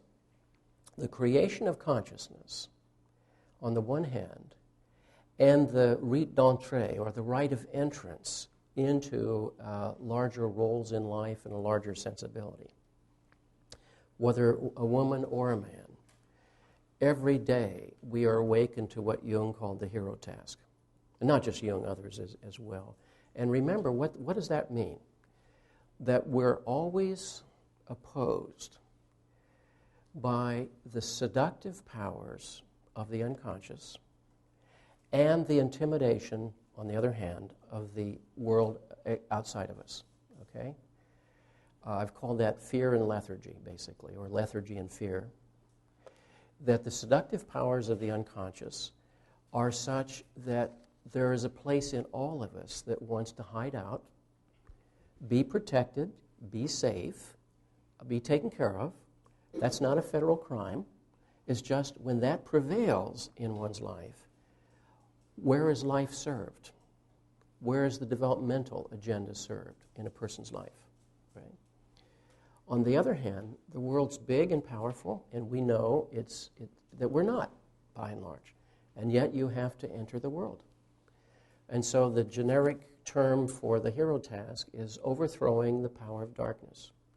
The darkness of seduction, of dependency, and on the other hand, the seduction of intimidation. And everybody's summoned to this task. Everybody. Every day. And the truth is, most days are filled with these reflexive management systems that carry us adaptively through the day. I'm not judging that. I'm just identifying that. Now, when we stop and ask what's so bad about that, not everything is bad about that. You know, you have certain reflexes that drive your automobile and avoid other automobiles. That's very helpful, okay? But there are certain reflexive responses, you see, driven by fear, in service to adaptation, serving agendas that do not serve the soul. And they have ultimately a price to exact in terms of the cost of one's life. So if you stop and ask yourself elemental questions, such as I was suggesting a while ago, who am I apart from my roles?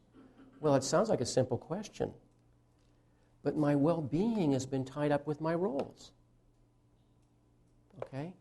A basic question, is this job, or this relationship, is this situation, is this set of attitudes, is it enlarging me as a person? Or is it keeping me safe and secure? Now, I think often we know the answer to that. And at the same time, raising that question already is destabilizing. It makes us uneasy. We feel diseased. On the other hand, the price of not raising that question is what? Our life being governed by sources that often derive either from external culture and its neuroses or by our infantilizing fears. And then you think and you ask yourself, how good is that? So you can again see that the capacity of the individual to take on more ambiguity, more risk, more fear, is ultimately something that is going to open in service to life, but always at a price. Now, since I was mentioning these resumes earlier before, or curricula vitae, I remember back in the 1970s when I was considering the possibility of going to Zurich, all the intelligent indicators were against it, except something in the soul. And as it happened, the Roman Church chose to canonize a person who had lived in southern Pennsylvania by the name of John Newman, and there's a Newman College there. And so KYW, Channel 3 of Philadelphia, sent a team to cover the canonization services in Rome. And they did. And I didn't see any of those or anything, but I happened one night to be watching on the 11 o'clock news, and the reporter leaving Rome was coming back through Europe, and each night filing a story from a different country. That particular night, the reporter was standing on a bridge in Switzerland with a river coursing underneath it. And I remember asking myself, what does it take to get there to Switzerland? And an answer came back to me that was very clear. You get on a plane, dummy. Okay? Seriously. I'll never know where that voice came, but that was the voice. I didn't often hear voices, but I did that time. The voice says, you get on a plane, and 6 hours later, you're there. So about 45 days after that, I was on a plane, and I got off in the airport, scared out of my mind. Not knowing anybody in the country, not knowing anything, scared out of my mind. Okay? Now, what took me there? For sure, projection. You know, if someone said you're going to hell, would you go? Probably not, unless you could fantasize they play golf there or something, you know. But a lot of projection, to be honest, okay? But something else in the soul willing to pay a price, you see? Now, the point is simply, what is it that has to cost us so much inside that we make that risk outside? That's the key here, you know? The issue ultimately has to be the soul. But it has to be in somewhat more conscious a way or it becomes destructive. That's why I say often people's impulsive decisions often are decisions they come to regret. Okay? Because what's at work inside is the need for compensation and is the need for the other value to come into place there. So when people said, why did you go there rather than New York City, which is much closer by a few thousand hours, the answer was because it's a long way. In other words, that was deliberately a cryptic response, meaning I can't explain that to you. I went there because it's a long way. It wasn't the city, it wasn't the Jung Institute, it was about a meeting with the soul. Now, you could argue quite properly, well, you could meet the soul in Philadelphia. See? You could meet it on the boardwalk, and that's true. But, in my view, it took a certain cost. A cost that was in some way balancing out the cost of not risking the soul. Right? So I think in each person's life, you see the hero task has to do with overthrowing our very understandable lethargy and not allowing our fears to dictate our life. Now, talk is cheap. I would say 90% of our daily functioning is in service to lethargy. In other words, not changing anything, if we can get away with it. And secondly, trying to find our ways of finessing our fears, slipping around them. Now, I don't know that 90% is accurate, but you understand, again, that's metaphor. Okay? So then you realize that separation from the mother complex is critical. What separates us? How do we get separated when there are no elders helping us? When there are no mentors, as we've already described? What gets us over that hump? And then you realize why there is so much sort of thrashing around in our culture. Now, again, as a cultural contrivance, and I mean that respectfully, therapy is a kind of vehicle for the mobilization of certain energies and a focus of certain kind of consciousness in service to development. It doesn't always work, but it's certainly a vehicle to do that. And in doing that, you see, one is obliged to challenge one's defense systems, take on one's fears, and step out into one's larger life. Not an easy thing to do. Again, that's why, as I said before on one occasion, my own analyst said to me, you have to make your fears your agenda. Well, again, how thrilling is that when you hear it? I knew the truth of that. I knew absolutely the truth of that. And the chief fear was I would have to change my understanding of myself. That may not sound fearful, but I submit to you it's actually pretty scary. You would have to change your understanding of yourself. And all that goes with that, by the way. I forgot to add that, right? And that's a very scary proposition. there a hand back here? Yes, sir.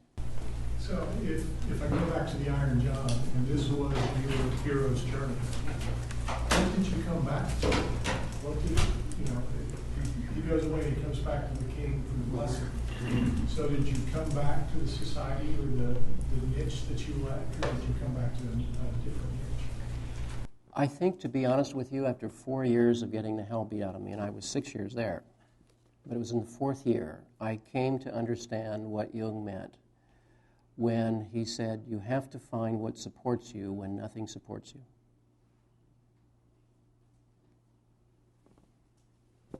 Now that's a Zen koan, isn't it?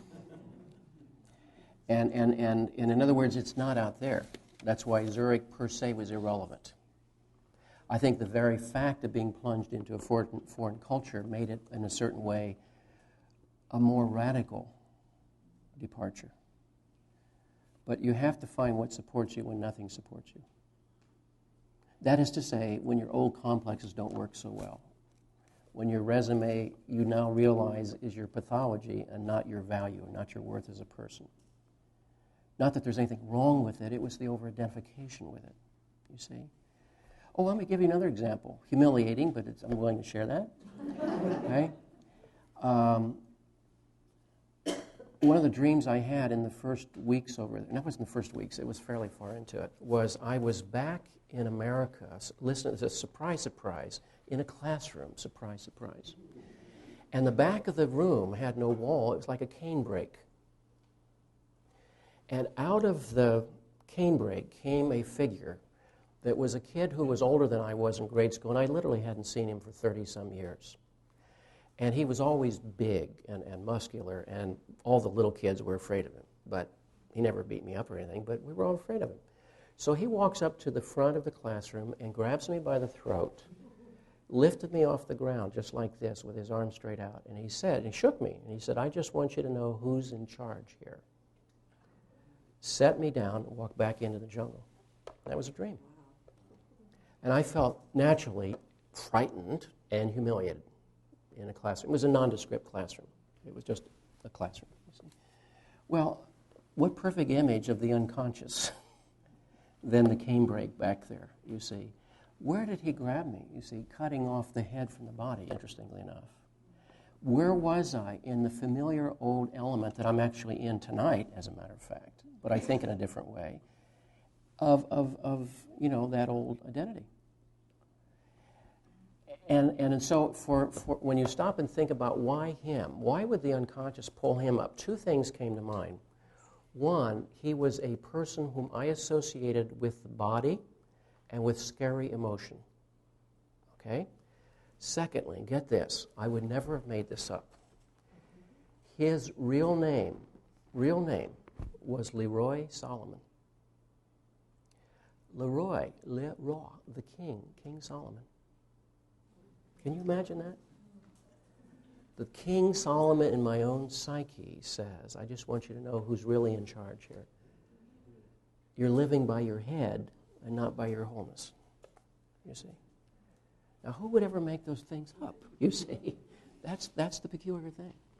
So you can see why in examining oneself, one's led to the progressive breakdown of the false self. Doesn't mean it ever goes away. It's still around, I can assure you. It may even be in charge on any given day. But once in a while, it's not in charge. And those days work better somehow. So if you're looking at the population of the universe, at this end of the spectrum, you've got yourself going to Switzerland. You've got Paul falling off his horse at Damascus. Yes. You've got Gauguin going to Tahiti, and on the other end, somebody who hides in their room all day. Mm-hmm. So basically, all of us kind of fall along the spectrum somewhere in terms of, what we're willing to pay in order to hear our soul. Yeah. And it's not the journey; it's the journey. See, it's not going to Tahiti; it's leaving home here. That's the key. It's what journey is it, you see. That's why I said when people ask me, why'd you go that far? It's like, well, because it was a long way. That was a conundrum. says, because I had a long way to travel, psychologically speaking, an awfully long way, as we all do, for sure. I've certainly spent a lifetime challenging my fears and estranging myself from home and others, but I never minded paying the price. But then, just as recently as this weekend, I was reminded by one of my daughters that they paid a price too. Yes. They paid a big price when, if I estrange myself from family, they are too. Yes. They feel that out of respect for me. I reminded her she's in her mid-40s. I reminded her, well, you're perfectly welcome to contact these people if you like. I just don't care to. And she said, oh, it was just like that had never been a possibility before. Yeah, sure. But they paid a price. Yes. And I felt either I felt it or it was placed upon me to feel that way, that I felt responsible. Sure. That's why last semester I said one of the key tasks of the second half of life is to work out a more conscious balance in our responsibilities to others and our responsibility to self. Because if you neglect either one of those, there's a significant price. And the toughest positions to be in is where you have to sort of, something gets hurt on both sides, really. But I also recall always, both as an encouragement and as a kind of haunting reminder, again, Jung's observation that the child must bear the unlived life of the parent. Now, that doesn't mean that we are not responsible for hurting others. We do. There's no question about it. When my children left home, one drove from the East Coast to a really weird place called Dallas. And the other one drove to an interesting place called Santa Fe. And I congratulated them for their courage to get in a car and drive off to a place they didn't know. In one case there was a job waiting, in another case there wasn't. And one of them said to me, well, we were allowed to make our journey because you made yours. And I thought, well, that's very comforting, because there was an awful lot of parental guilt for the times I was over there, I can assure you. And that's a price that still haunts. And I think that it's something that, again, one is caught in a situation where no matter what you do costs, and not to do something costs even more. An older daughter was in therapy several years ago, and she called me and had an issue about all the times I had moved her around. Mm-hmm. And I got quiet and just listened on the other end. And after a while, I said, well, Gail, have you ever stopped to count the addresses you've had since you've been on your own? And she had way too many. So it let me off the hook. Right. Good. Well, another of the secrets, remember, and a sad one for sure, is that so often men become violent because their souls are violated. And the price of violation is that many of times the wounds that can quicken consciousness can also destroy, or we can get caught and identified with those wounds. Now, for example, I think all of us are to some degree aware of the depth and I think legitimacy of Marx's critique of the modern world, where he said increasingly the person has moved from the land and from the thing individually made to being part of a cog in a machine, an impersonal machine. Very little relationship to the total product or to the payoff. In other words, the reciprocity has diminished, producing often an alienation of the worker from the work. And so many of us have experienced that in various ways in the last 200 years or so. And that's one kind of wounding. Another one shows up in the way in which we get conditioned to serve abstractions that don't speak ultimately to the soul, Now, the chief abstraction of our time, as we've perhaps identified before, is economics.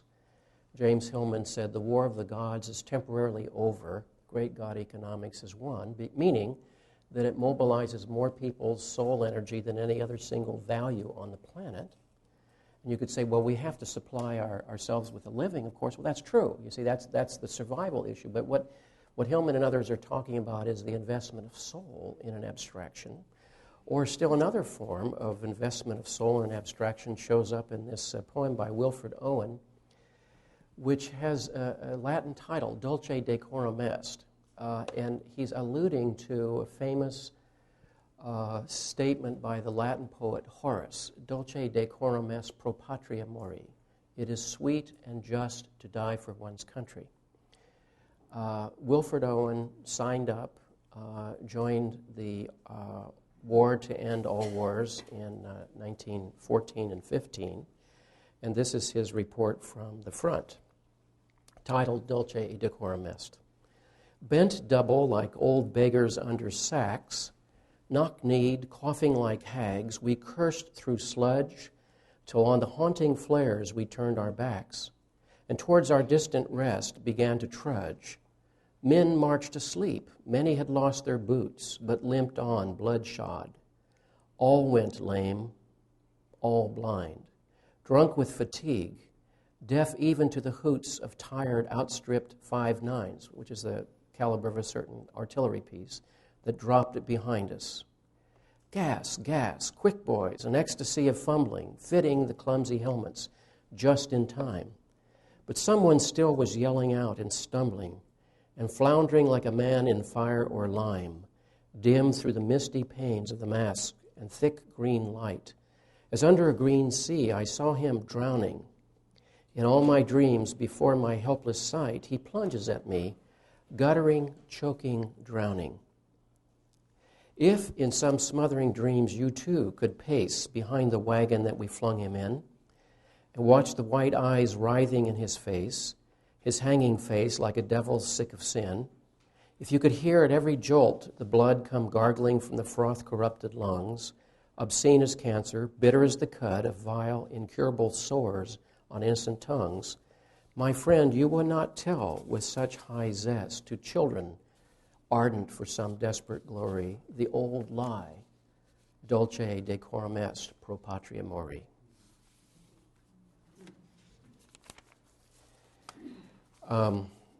Wilfred Owen suffered battle fatigue, or what they called in the First War shell shock, and what we today call post-traumatic stress disorder. And he was furloughed back to England and was housed for a while in a hospital. And he recovered, and he came thoroughly to repudiate the causes of the war and to repudiate even his country. However, he chose to go back because he could not accept the fact that someone else might die in his place. So he went back and led his men, and November 4th, 1918, was leading his platoon across the Somme River in France and was killed 7 days before the end of the war. His parents in England received a telegram of his death while the bells were ringing on November 11th, 1918. So here is an investment in abstraction. And when souls are violated by those abstractions, as they so often are, because they are impersonal and they have their own logic, there is always a price to pay. And of course, what it creates doesn't go away. It goes somewhere. It can come out as aggressivity and violence, and a couple of you who emailed me wrote of the violence that you have seen or experienced at the hands of men, and something that we have to acknowledge. Others would see how that violation is internalized in terms of the body, shows up in addictions, and certainly shows up in depressions. Pockets of a depression. I would say often people who are still very functional in the outer world carry pockets of depression. By that I mean the places where the soul is blunted or stymied or neglected will then often invert as pockets of depression. And one learns to live with them and not take them seriously. One learns to ignore them one learns to override them. And they have a cumulative effect, ultimately, upon the spirit. Often the violation occurs as an anger that's expressed or an anger denied. Again, it's interesting to note that the words anger, anxiety, angst, and angina have the same root in the Indo-Germanic language, which means constriction. So as the soul is constricted, anxiety and anger are natural byproducts of the threat to its well-being. So where does the anger go? James Joyce, in his collection of stories called The Dubliners, wrote a story called Counterparts, in which a man is beaten down by his boss at work, humiliated. On the way home, stops off at the local publican's house and has a few, and is put upon and humiliated by his friends and colleagues there. Walks in the house at home. His child runs up to grab his daddy, and he smacks him in the face. And that's the end of the story. Now, we know why he did that. Not to excuse it, we know why he did that. That child probably will never know.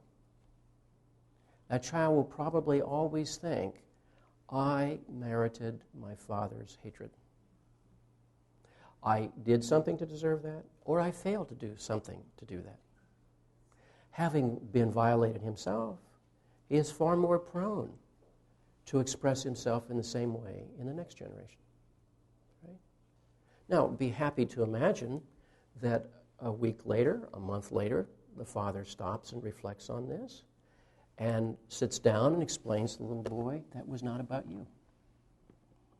That was about this or this or this, and I'm sorry for what I did. I apologize, etc., etc. How much healing would have happened there, we don't know, but at least the child would not have been carrying that as somehow about him. Ironically, many times we carry the wounds of our past as being about us.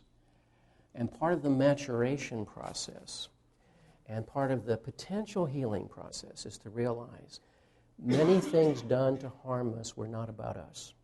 Now you could say, well, it doesn't make any difference, I got hurt anyway. No, it does make a difference because the biggest hurt is the degree, first of all, to which we internalize it as being somehow about us, and secondly, the degree to which we're still attached to it.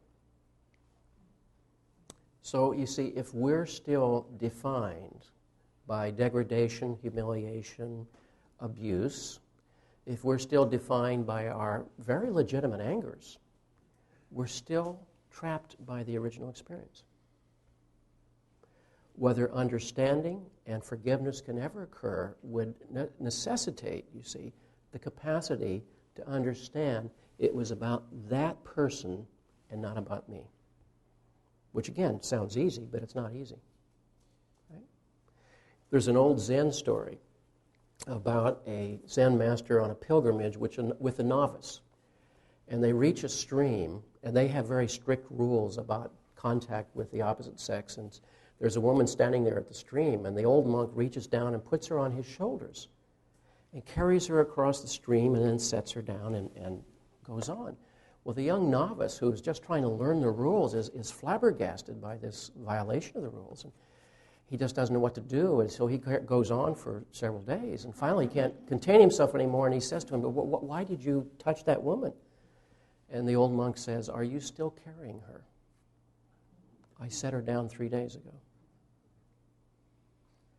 So you see, we carry the violations of the soul. And we have to ask ourselves, where am I still attached to those violations? Again, that very pragmatic question I've suggested before, what do these violations and our identifications with the violations make us do? Or what does it keep us from doing with our life? And to recognize that anger is a legitimate response to the violation of the soul, although each of us is responsible for how we express that anger, to be sure. When it has been directed towards us, almost always it's about someone else's agenda. And the degree to which we are still attached to it, still identified with it, even in the unconscious. Now, if it's unconscious, I don't know it. And that's one of the reasons why we pay attention to dreams. It's one reason why we look at these things in therapy. We are trying to ask, what are the things that are keeping me back from me? What are the things that are impeding the journey? What are the things that I'm still attached to that as a result of which I'm still owned by them? And therefore, you see, this is how we can perpetuate our own victimage in some way. Underneath all this, of course, that next to the last secret was this enormous hunger for the empowering capacities of the Father. The question again is, what empowers us, what encourages us, what supports us, what gives us strength? And we will look for that in the outside world. And sometimes, if we're lucky, we find that through the affirmations and examples of other people. I can remember as a child devouring the biographies of famous people. I wasn't being voyeuristic. What I was wanting to know was, how did they manage to deal with certain issues? I was looking literally for mentoring in their stories. Once in a while, got some ideas, actually. I remember reading Ben Franklin, Boy Inventor, Davy Crockett,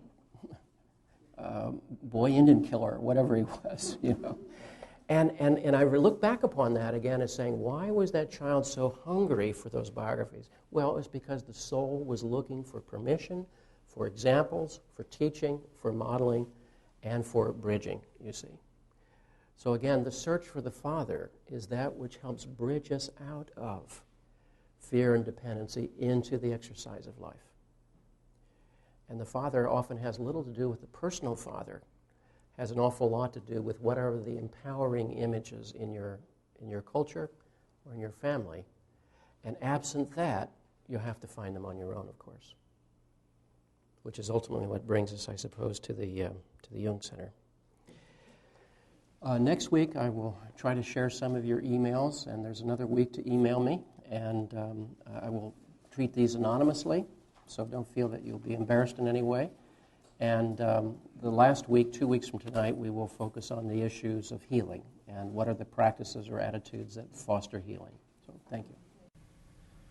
You are listening to a recording from the sound archive of the Jung Center of Houston Bookstore and Library.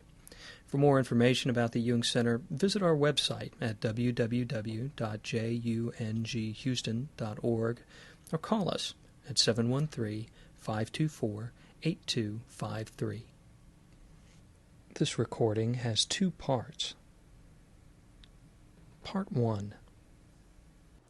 I'd like to begin by drawing a map on the blackboard, or the green board, perhaps, here. This is a map of an archetypal kingdom, which is to say it is universal, and as such is applicable in many different settings. And in this kingdom, somewhere off in the corner, there's a castle, sort of like this, highly fortified, in which sits a person known as the Fisher King. And his actual name is Anfortas, Anfortas. And he is wounded, sometimes wounded in the hand, as legend has it, which is where our intentionality is carried out through our hands. So that would mean a blocking of initiative or a blocking of intentionality. Sometimes the wound is described in the thigh, which is a wound to generativity, creativity. And he sits there and he broods, and he suffers, and he is very much stuck there. In another corner of the kingdom is a youth by the name of Parzival, and Parzival etymologically tracks back in the Latin to a person named Wise Fool. So he is, as the oxymoron suggested, possessing wisdom, though perhaps he doesn't know what wisdom he possesses. He represents our spontaneity, our youthful optimism, our naivete, being closer to the instincts, and he represents a part of us that is the carrier of life, really, and the carrier of the future, though it may be very much lost somewhere in the kingdom. Parsifal has no father. His father was slain in combat years before, as were his two brothers. So there is no male presence on the scene in this kingdom, no overt male presence, at least not at home.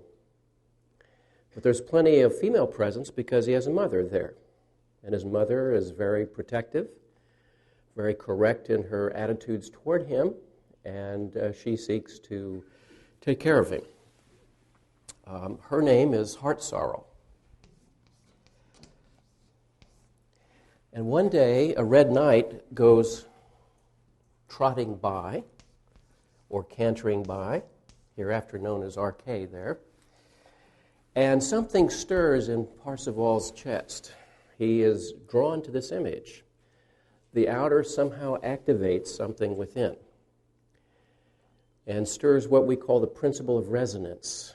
Now, resonance is a key test in terms of whether something is right for us or is about us. In other words, the outer image fails to move us or touch us if it's not for us. If it is for us, it stirs some resonance.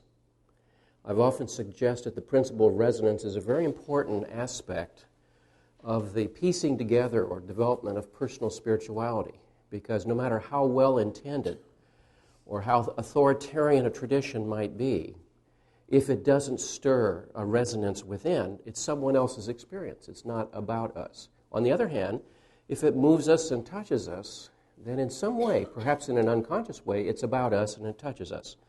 This is how, in a movie, for example, you can be moved by a character or by a situation, even though your ego might consciously repudiate that character or that situation.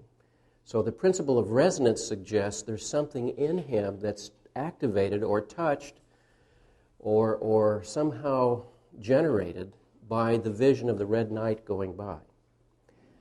And he says to his mother, I have to go follow him. I have to do that. And she's stricken by this news because she says, you can't do that. Your father did, your brothers did, and they perished, and I won't let you go. And he says, I have to follow the red knight. And she says, if you do, I'll die. It'll just kill me. And her name, Heart Sorrow, is a clue, of course. And he says to her, in so many words, I love you, mother, and I love the journey more. Whereupon he departs. And of course, every child has to say that, or he or she never leaves home. So she dies, and he goes after the red knight, which, as we know, is a critical activation of an energy that takes him out of the threshold of the comfort zone into the real world and into the journey and into adventure. He subsequently encounters Blanche Fleur, whose name, white flower in French, suggests something of the anima presence. And he meets with her and then leaves her behind as well, en route towards what he knows not. Now, when you look at this diagram or map of this archetypal kingdom, what you see there is a portrait of an outer world representation.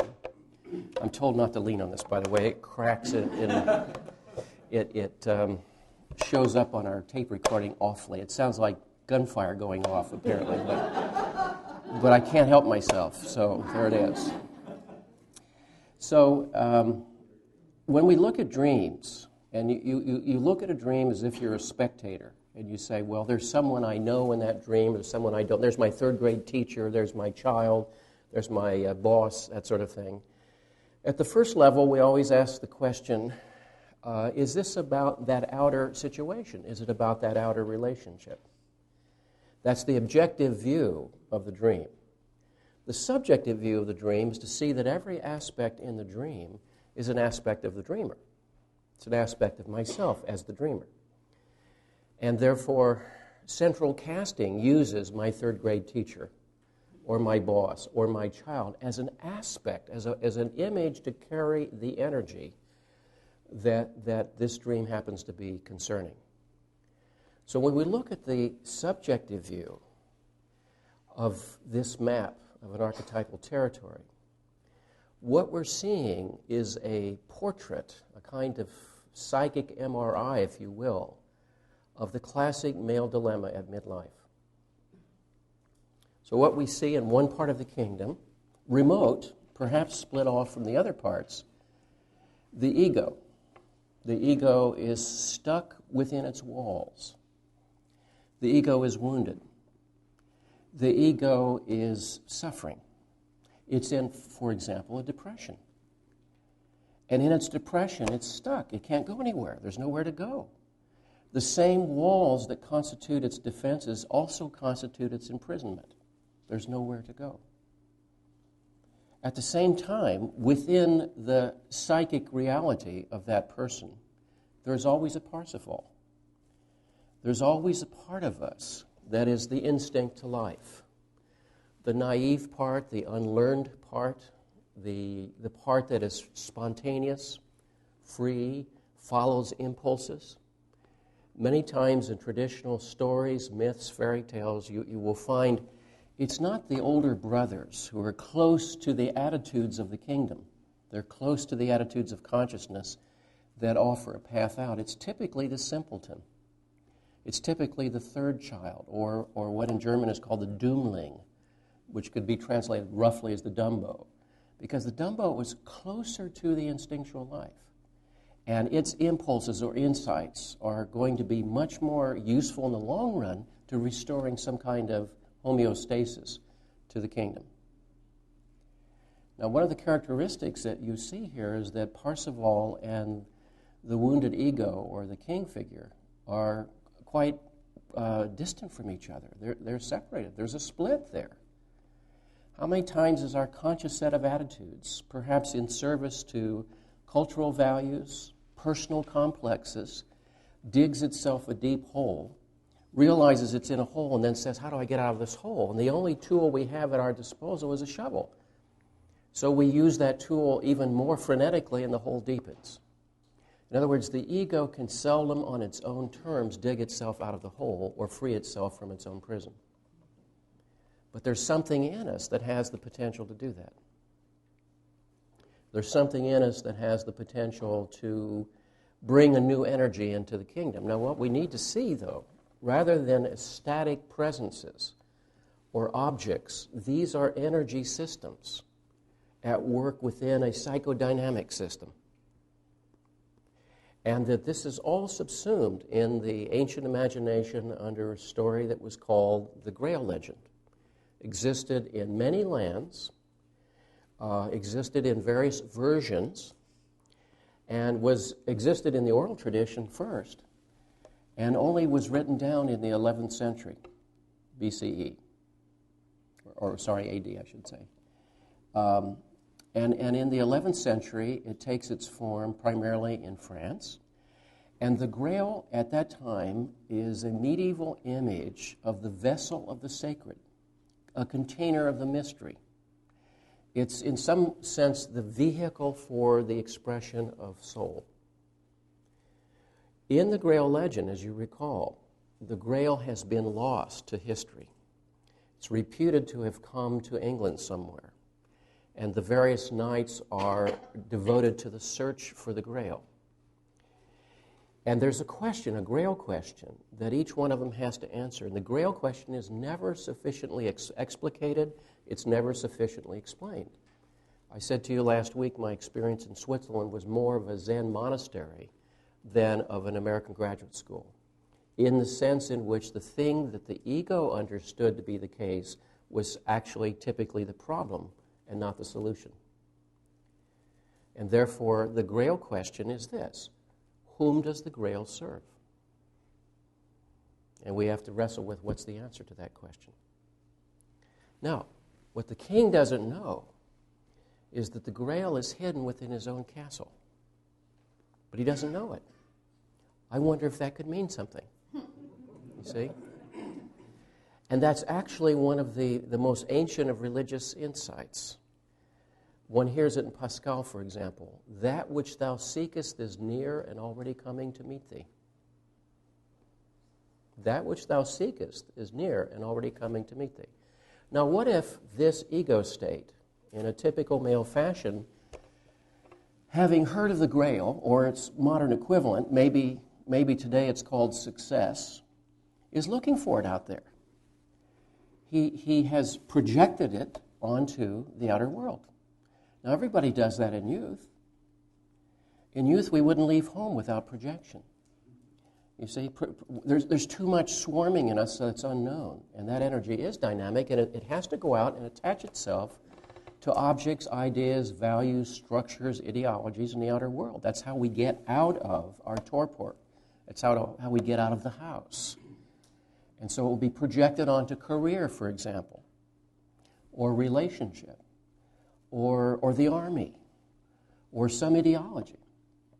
And that choice may, in fact, serve one for a while, or may not, as the case may be. But typically by midlife, that person will realize that whatever that was, it's not quite what one expected it to be. Sometimes far worse, that it turned out to be illusory or injurious in some unimagined way. As Gertrude Stein said once about Oakland, there's no there there. So often where we've placed our projections, and a projection is not a conscious thing, remember, it happens. Projection goes out to there, and I find down the line when I'm 35 or 40 or 45, there's no there there. And then I will be the wounded ego king in the castle, in a depression or in an addiction or in an affair or something like that, you see. Now, for many, of course, that would be a time to renew the projections, send them off in different directions. Why not? You know, in the hope of finding the Grail out there, you see. Now, the Grail, again, is an image of a kind of feminine container of the mystery. We could see it as a medieval image for the soul. So I'm looking for my soul in the world.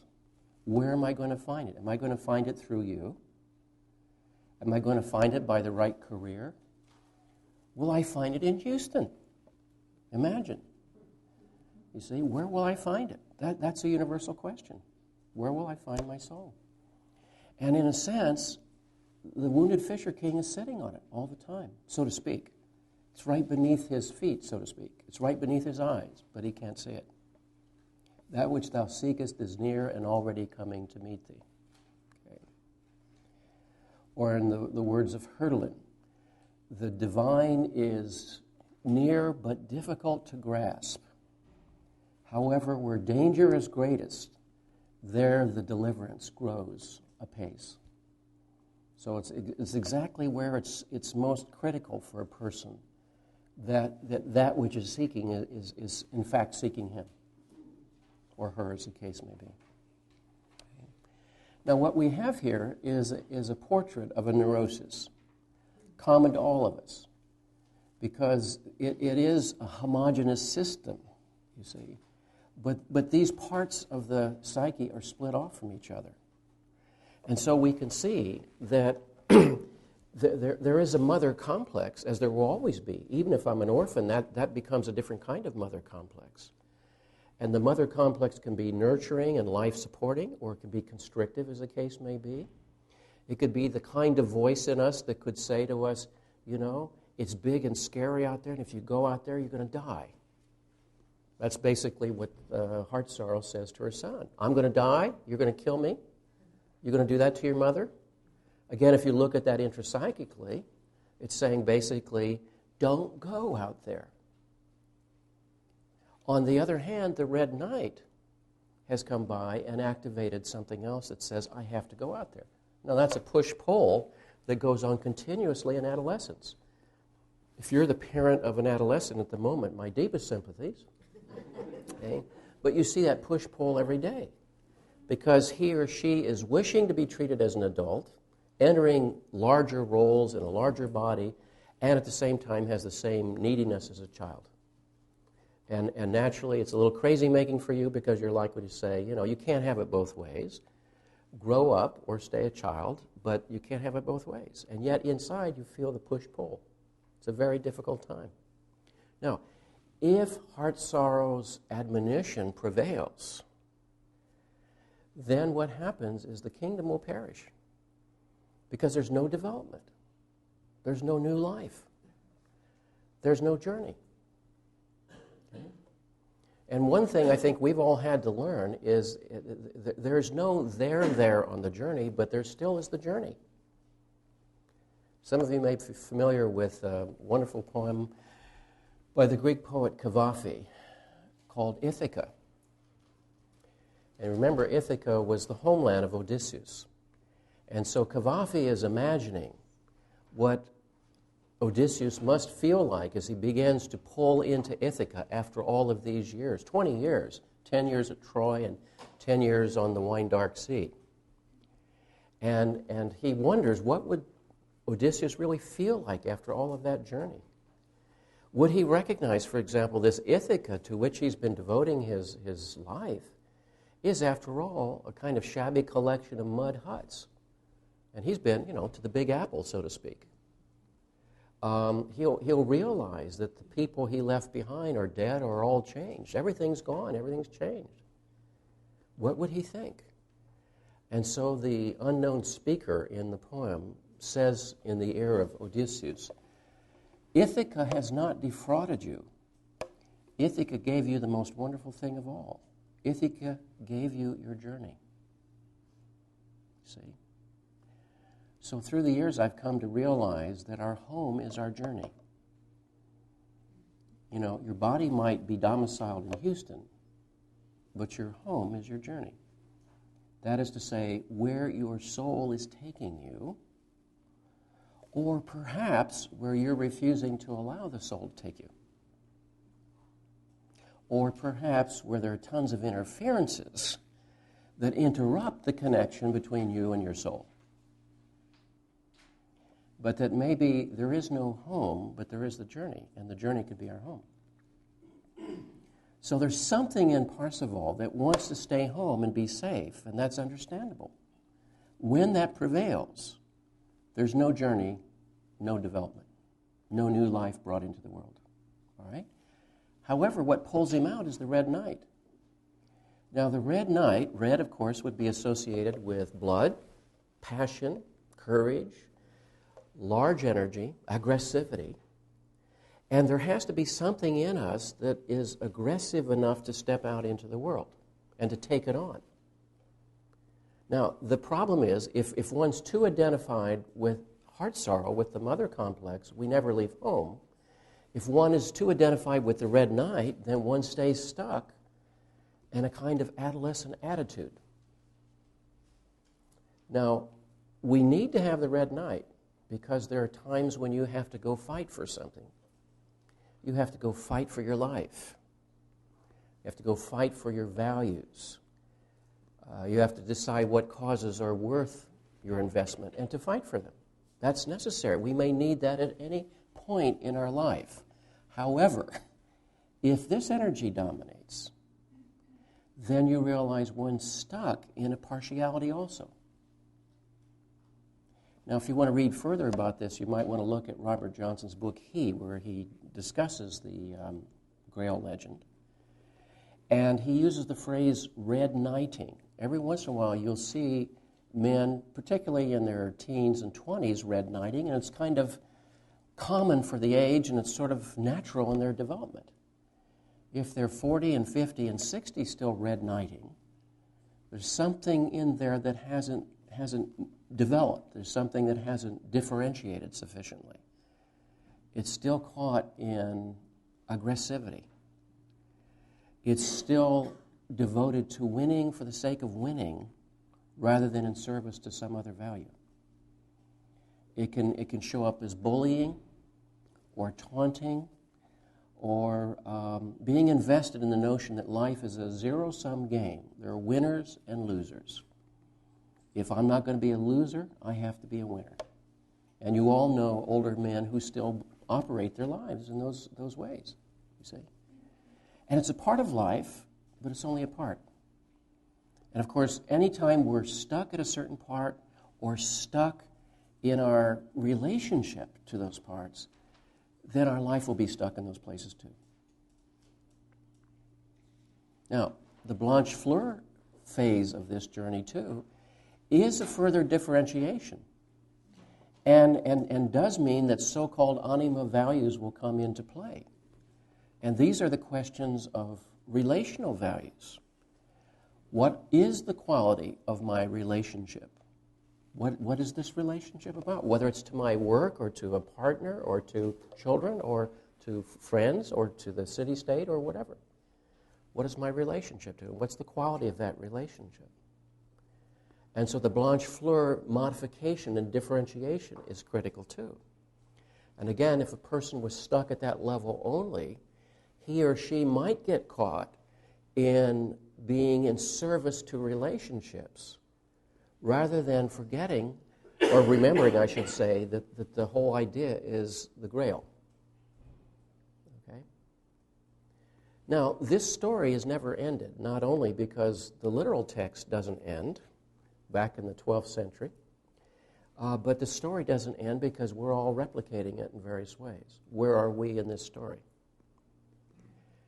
And how do we experience the summons of the Grail? Now that question, the Grail question is, whom does the Grail serve? It's sort of a conundrum.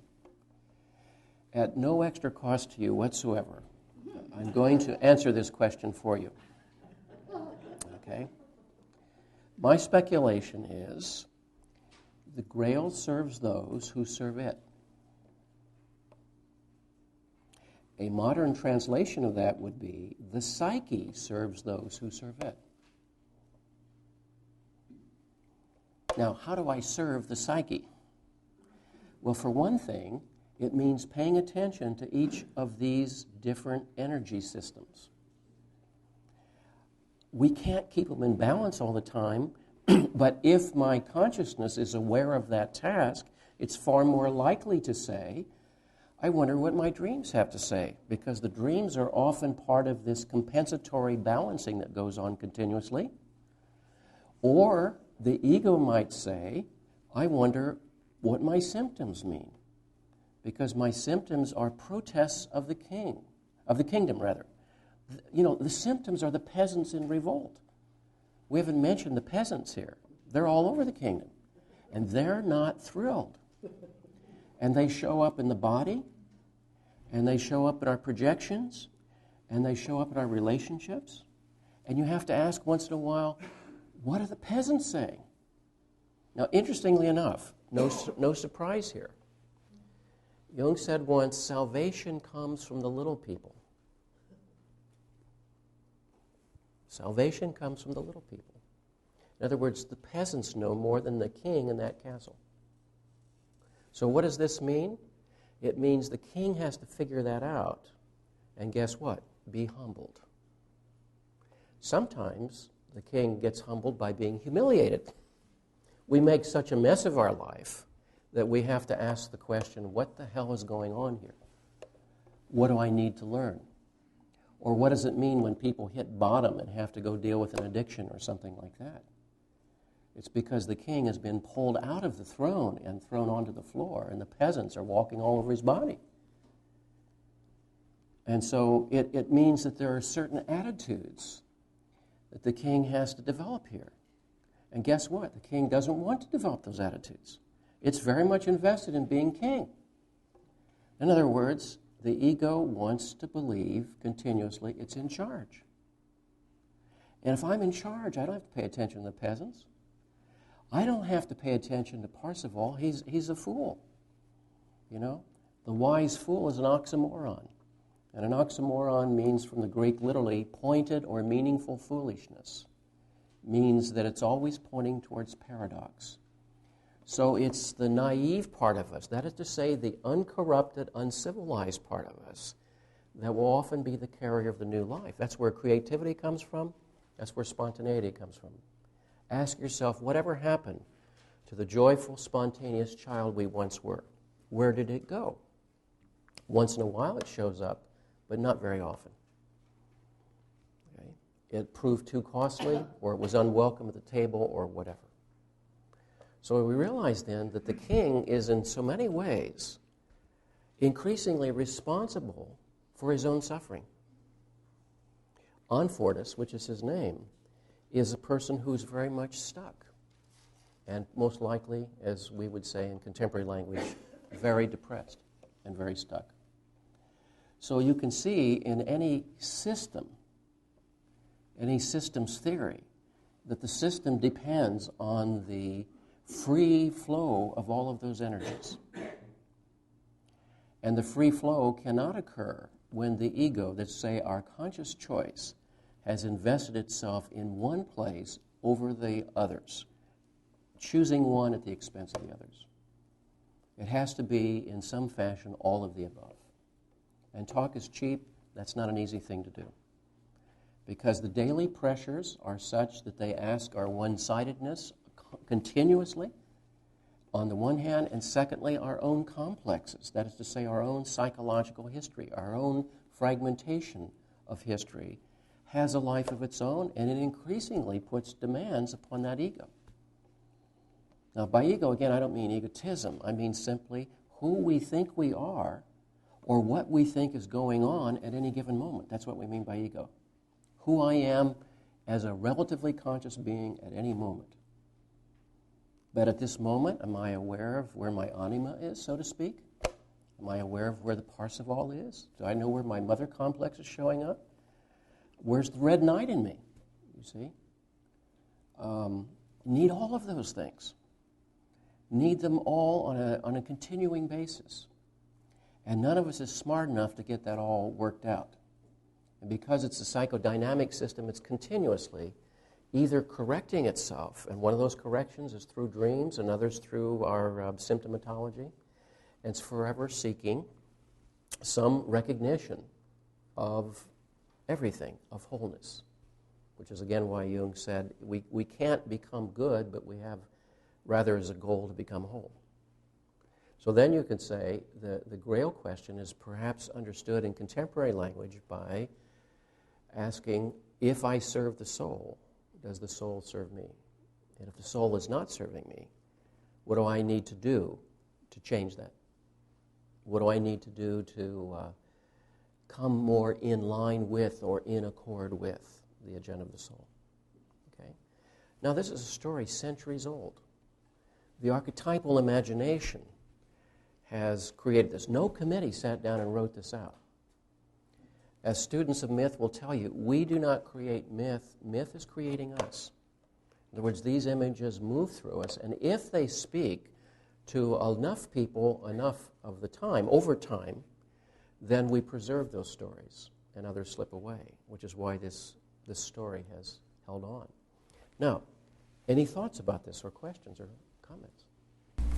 Is this a story for all mankind, for all civilizations? Yes.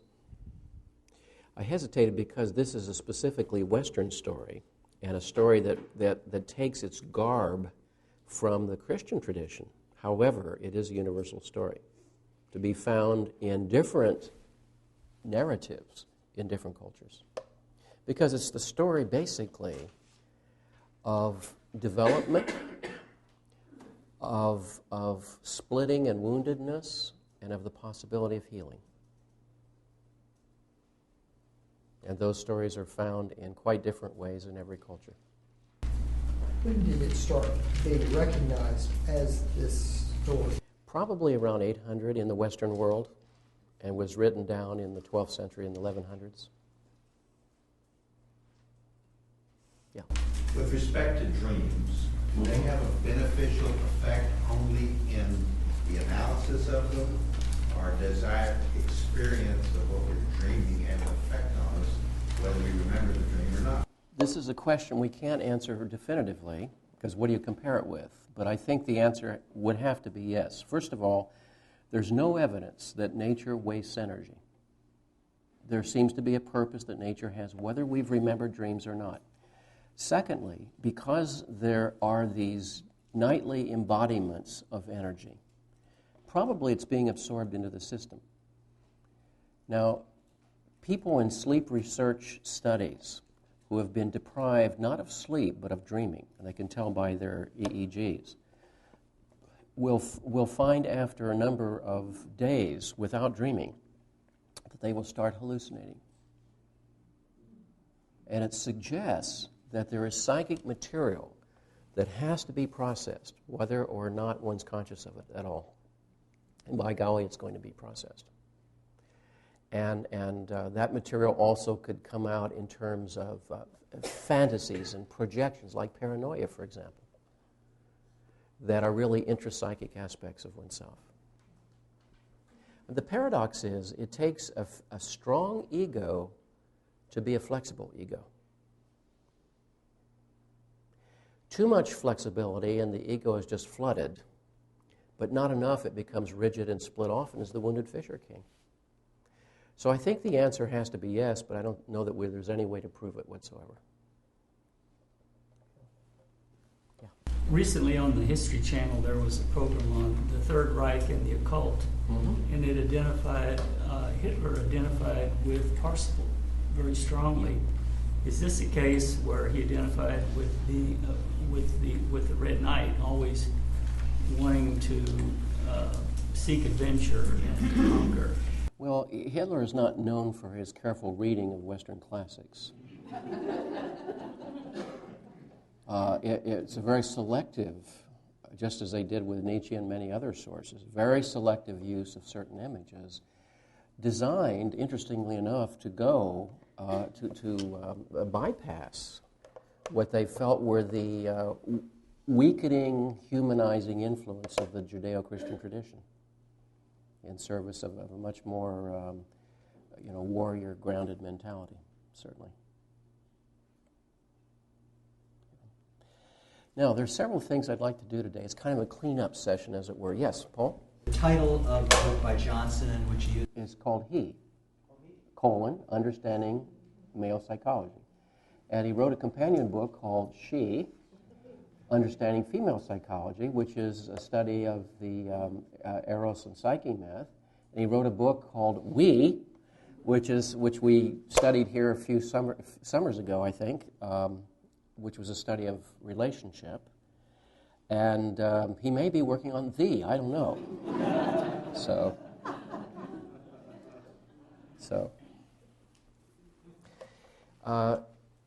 I wanted to respond to some of the questions and comments that have come to me from many of you, both by email and direct conversation, and I'm grateful for all of the above.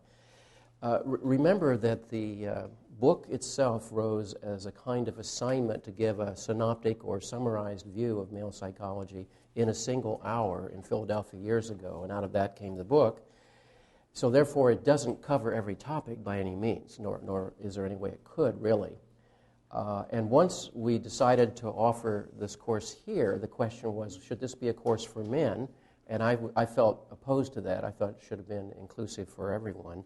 However, that has skewed the class in various ways. And if it were for men, I think that, for example, it would have been better to work with small groups and have much more personal discussion and that sort of thing. And I think we gained something by doing that, but we also gained something by including everyone in this discussion, too. Also, I wanted to clarify that when I mentioned some time ago, maybe the first night even, that generally speaking, and so many generalizations come from this podium, as you know, generally speaking, women were more comfortable with their bodies than men. That was misunderstood by some people to be saying that women were comfortable with their bodies. The truth is, most women are not. But that's a different sense in which I was intending the comment. Most women, because of the neurotic culture in which we live, are not comfortable with their bodies because they've had to compare them to some certain kinds of ideals or alleged norms. So it's quite the contrary. What I was saying was that most women had a more comfortable relationship to their body as a source of insight, as a source of guidance, as a corrective. And one of the examples I mentioned is the difference between men and women going to doctors, generally speaking.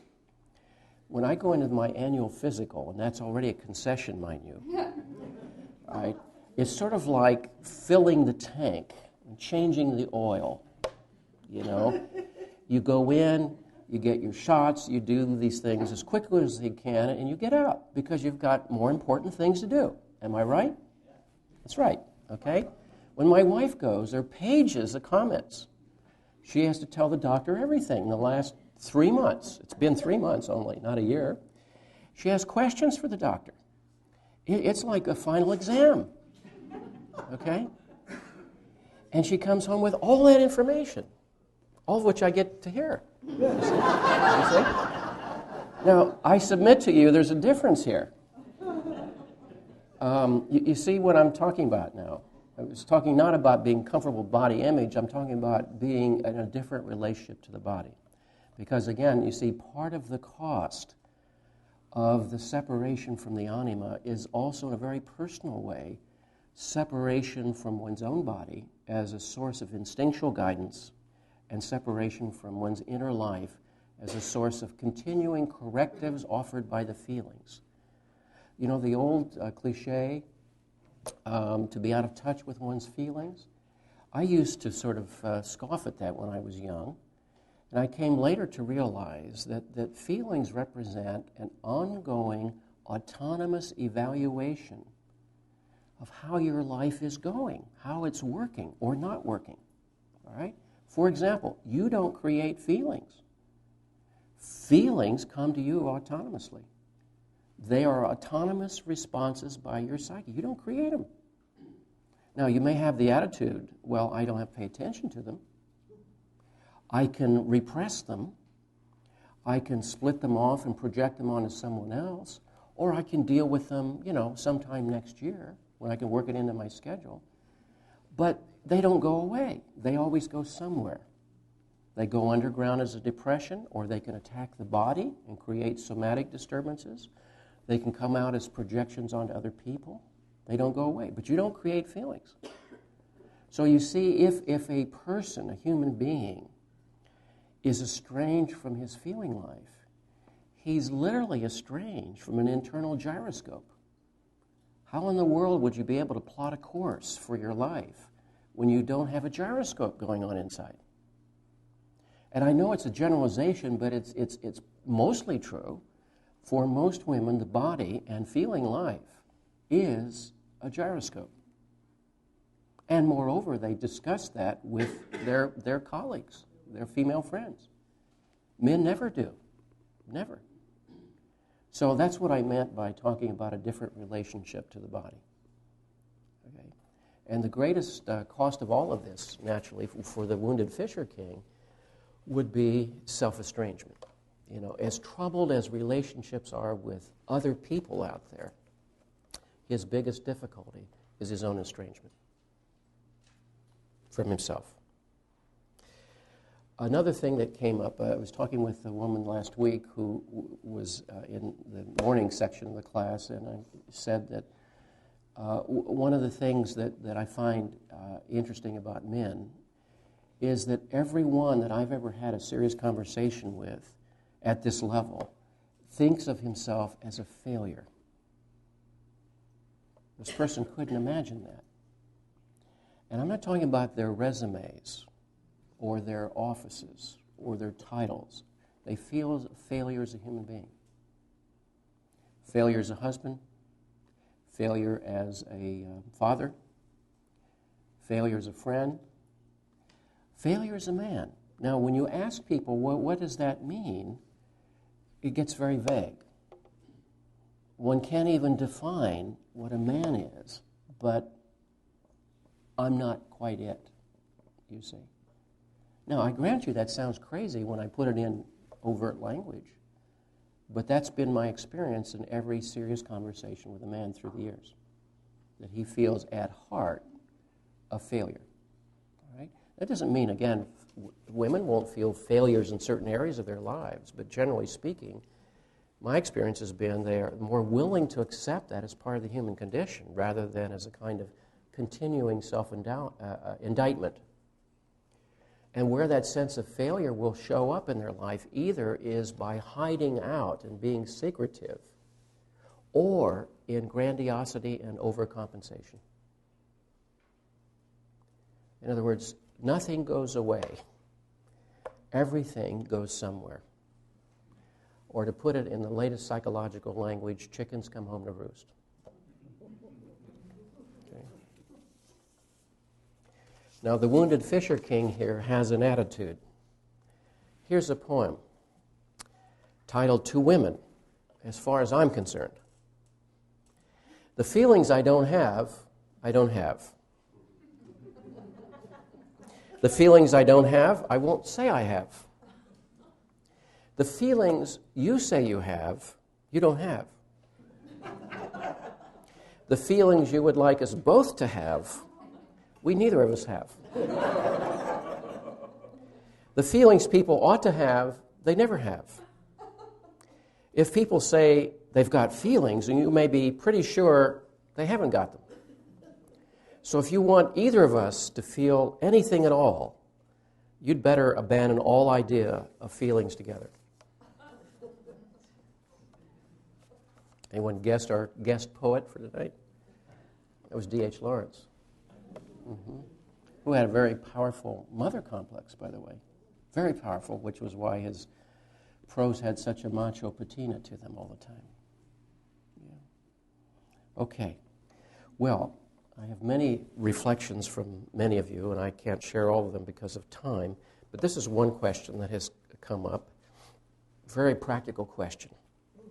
How do mothers of grown sons develop healthy relationships with these grown men who are actively engaged in individuating away from mother? Okay, that's a good question, you see. And I have a modest opinion. What you say to them, now remember, anything we say today will be contaminated. I don't mean that in a negative sense necessarily. Will be infiltrated or contaminated by the whole history of that relationship. So it's hard to speak out of no context. It's hard to speak in a vacuum. But generally speaking, this is what I would say. Mother speaking to the son. Okay? You're on your own now. I'm proud of you. You may have noticed through the years, I have an opinion on everything. Okay? And you're always welcome to my opinion. However, I will wait for you to ask for my opinion. And you won't hear it until you ask. So I'm not going to tell you what I think about your girlfriend. I'm not going to tell you what I think about your career plans. At all. Okay? Whenever you want my opinion, you know where I live. You know my email. You know my phone. You can show up. Right? And you will always be valued by me, no matter whether you ask for it or not. Okay? Or words to that effect. Okay? Now, is anyone here capable of those words? You see? But you see, that would be enormously liberating to the relationship. Because it's trying to move from that tangled history, some of it good and some of it not so good, a tangled history between parent and child. And Jung said once, we can never be adults until we can approach our parents as other adults.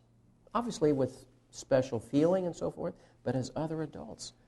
Now that's a very high standard, I think, because it's very hard not to have that contaminated. On the last page of the book, Swamplands of the Soul, I talked about a woman who was so beating up on herself. She'd had a very troubled relationship with her mother who lived in, let's say, Minneapolis, and she lived in Philadelphia. And her mother was dying, and we worked for several weeks on how to approach her mother and how to deal with her. And she flew out there for her last meetings with her mother. And it took about all of 12 minutes for them to deteriorate into the old relationship. And she came back absolutely down on herself and just not being adult enough to carry it on with her mother, despite whatever her mother did. But, on the other hand, there was 40 or 50 years of history there. It's asking a lot to be ignorant of that history and to be focused totally on the present It's asking a lot to be able to keep that material out of the new relationship. It's asking an awful lot. And of course, the task is that on every occasion, no matter how old the participants, one of them has to try to be the adult, if you can. Ken? Do you think the message would be any different between a father and his adult son? No, it'd be identical. It just happened to be a mother wrote this particular query. No, it would be identical. I, too, am known for having opinions, but I offer when asked. Part 2. To me, it smacks a bit of a sort of polite kiss-off. Okay, all right. Maybe because it's, you referenced it, or your question was, when you finished, was who among us can do that? Mm-hmm. And because maybe it seems so foreign that I can't imagine any mother actually being so healthy that she would do. Well, I said, write your own version. This is the literary version of that. But I think that would be, that's my answer. You don't have to agree. That was my answer to this person's very honest query about her relationship to her adult son. How do I manage this? Because she clearly has opinions about his girlfriend and his career and where he's living and what he's doing and his value system. We are creatures of opinion. We have our own values and our own complexes. But the question was, how can I help my son on his journey? Which I think is a heroic question, because what it's really saying is, help me figure out how to keep my stuff off of my son's shoulders, or my daughter's, as the case may be. Well, it's also a self-serving question, isn't it? Because in asking how can she help her son, she's also asking how can I help us. Well, let's say there's more than one part of her contending.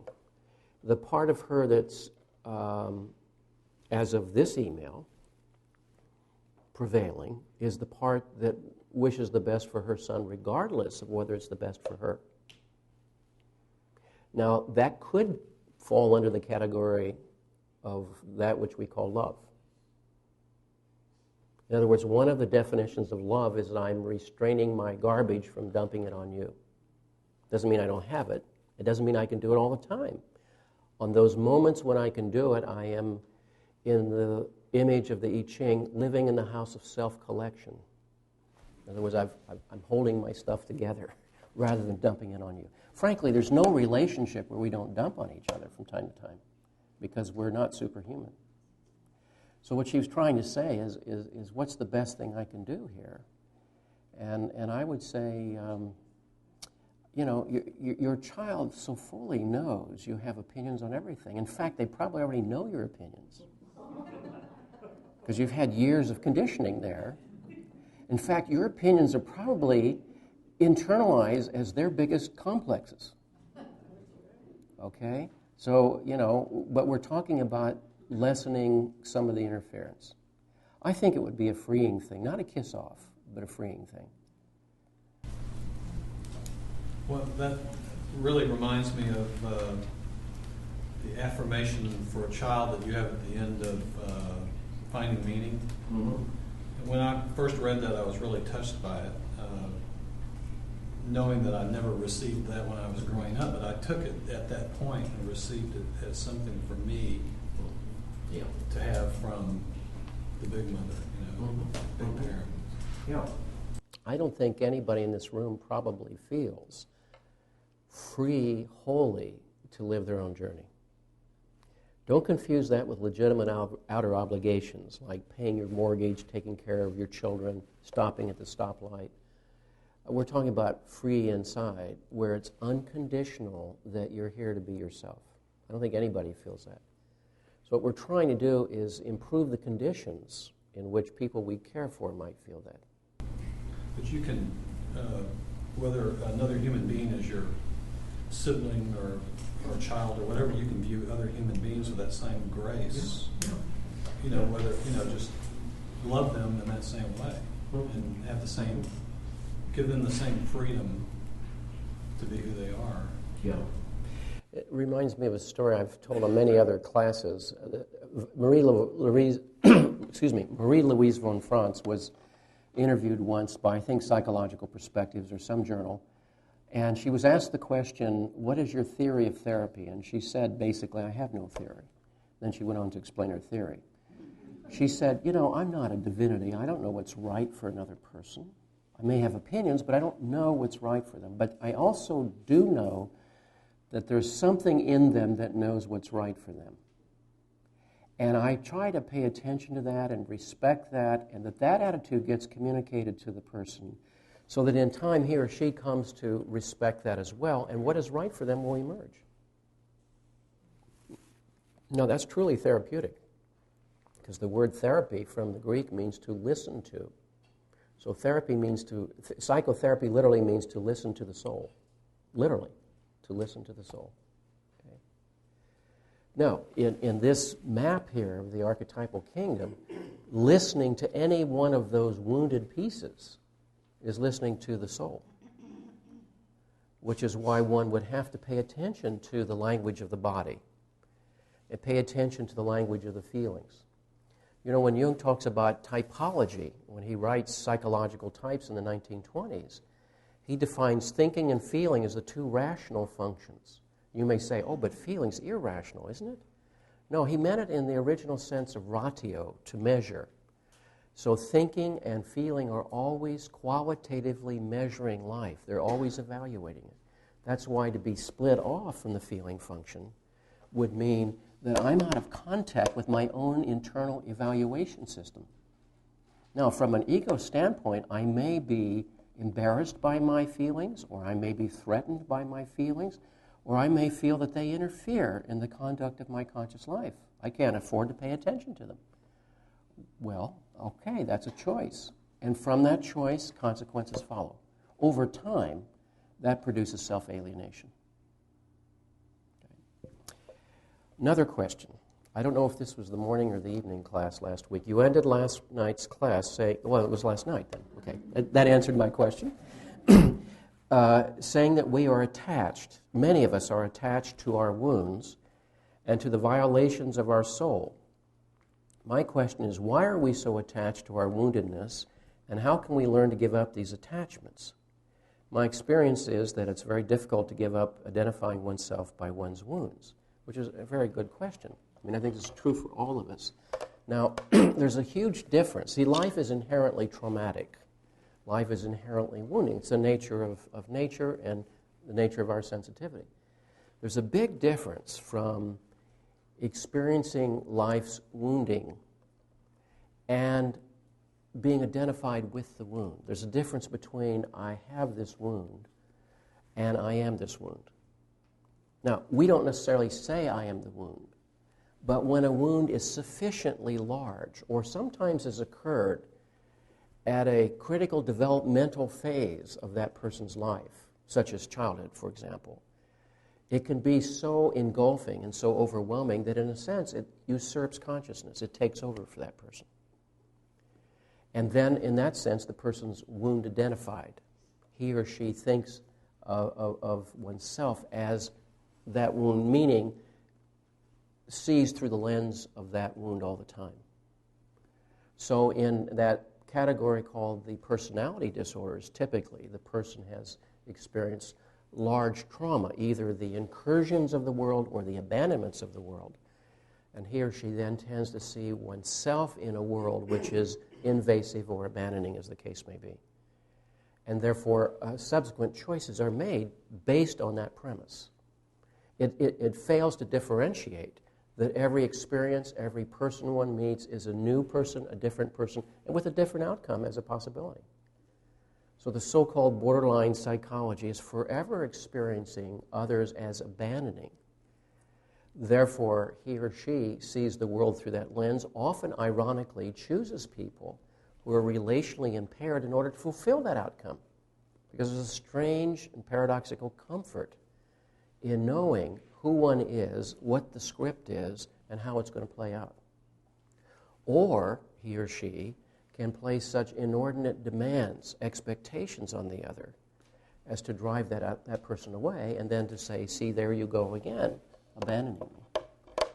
Or the sociopath sees the other as incursive and as hostile, and therefore he or she is hostile in return, or manipulative, or controlling, or whatever. Now, we all suffer these kinds of wounds. The question is, can I make it conscious? And always, as I've said before, ask the pragmatic question, what does it make me do, or what does it keep me from doing? See, as we stand outside this map of the archetypal kingdom, we can see all the parts. But if you're the wounded ego sitting there in the castle, you can't see anything except the walls that you've built around you. You can't see anything. One of the purposes of therapy, I think, is to get outside one's normal ego functioning and to see a much larger picture of one's own psychological reality. Perhaps where I'm fitting today in the context of my history, or where, as I'm making choices today, these choices are informed by various other values that I'm insufficiently aware of, for example. In other words, there's a possibility to be invited to a bigger picture. Now, I'll give you a quick example. I said once to an individual, a sentence which out of context will sound cruel and harsh. In context, I ask you to trust me, it made sense. This was a person whose marriage was going down the tubes before her eyes. And I said to her, it's only your marriage, it's not your life. Okay? Now, out of context, that's insensitive. In context, she got it. She understood. Amid this wreckage, I still have my life. And the real question is, what am I going to do with my life? So in that regard, the person's outside the particularity of an energy and is able to see a bigger picture, you see. Another email. I haven't had the opportunity yet to see Brokeback Mountain, but here's someone has looked at it from this standpoint of some of the issues of this course. And here are 3 points. And I hope these characters mean something to you. Despite losing both parents at age 14, Ennis Del Mar learned enough from his father by age 9 to fear his own emotions for the rest of his life. This fear creates the tragedy of this love story. Second point, Jack Twist, a puer, escapes his father, a Senex, at age 18. The father is angry that the son could possibly want more in life. 21 years later, the father exercises one last act of power by refusing to release his son's ashes. Against his son's request, he buries the ashes in the family cemetery. 3, Jack's wife, Laureen, retaliates against her father, a Texas good old boy, in the only way she can. She marries Jack, a rodeo cowboy with no future. Despite her energy, looks, and business savvy, she can never escape the suppression of the Texas good old boys even after her father dies. While understanding the true nature of her husband's death, she must maintain the facade of the alleged accident that killed him. That's very interesting insight into that movie. So if you've seen the movie, I hope that added something to it. So, okay. Paul, are you still willing to? Okay. Paul was one of those persons who wrote a very powerful email to me, and I asked if he would be willing to share it with the group, and if not, I would do it anonymously. But Paul is here and wearing a tie and ready to speak. Please. Well. This is about my relationship with my dad. Yes, thank you. I have photos of my dad in my office and a statuette of a prize fighter that I had given him on the 50th anniversary of the beginning of his fight career in Trenton, New Jersey. One of the photos I have is an old photograph of him in the ring fighting Willie Smith, another prize fighter. This was in the 20s, with Jack Dempsey reffing. Mm-hmm. He was always proud of that picture and of his old scrapbook where he had pasted in the original articles in the Trenton paper about all his fights. When I look at that picture of him and another of him in a Navy uniform from World War II and a memorial certificate sent to us by the Department of the Navy after he died in May 2001, I remember him with great pride, but also with great sadness. He was the absent father in many ways. Since my maternal grandmother lived with us, when I was growing up, and she never spoke to my father.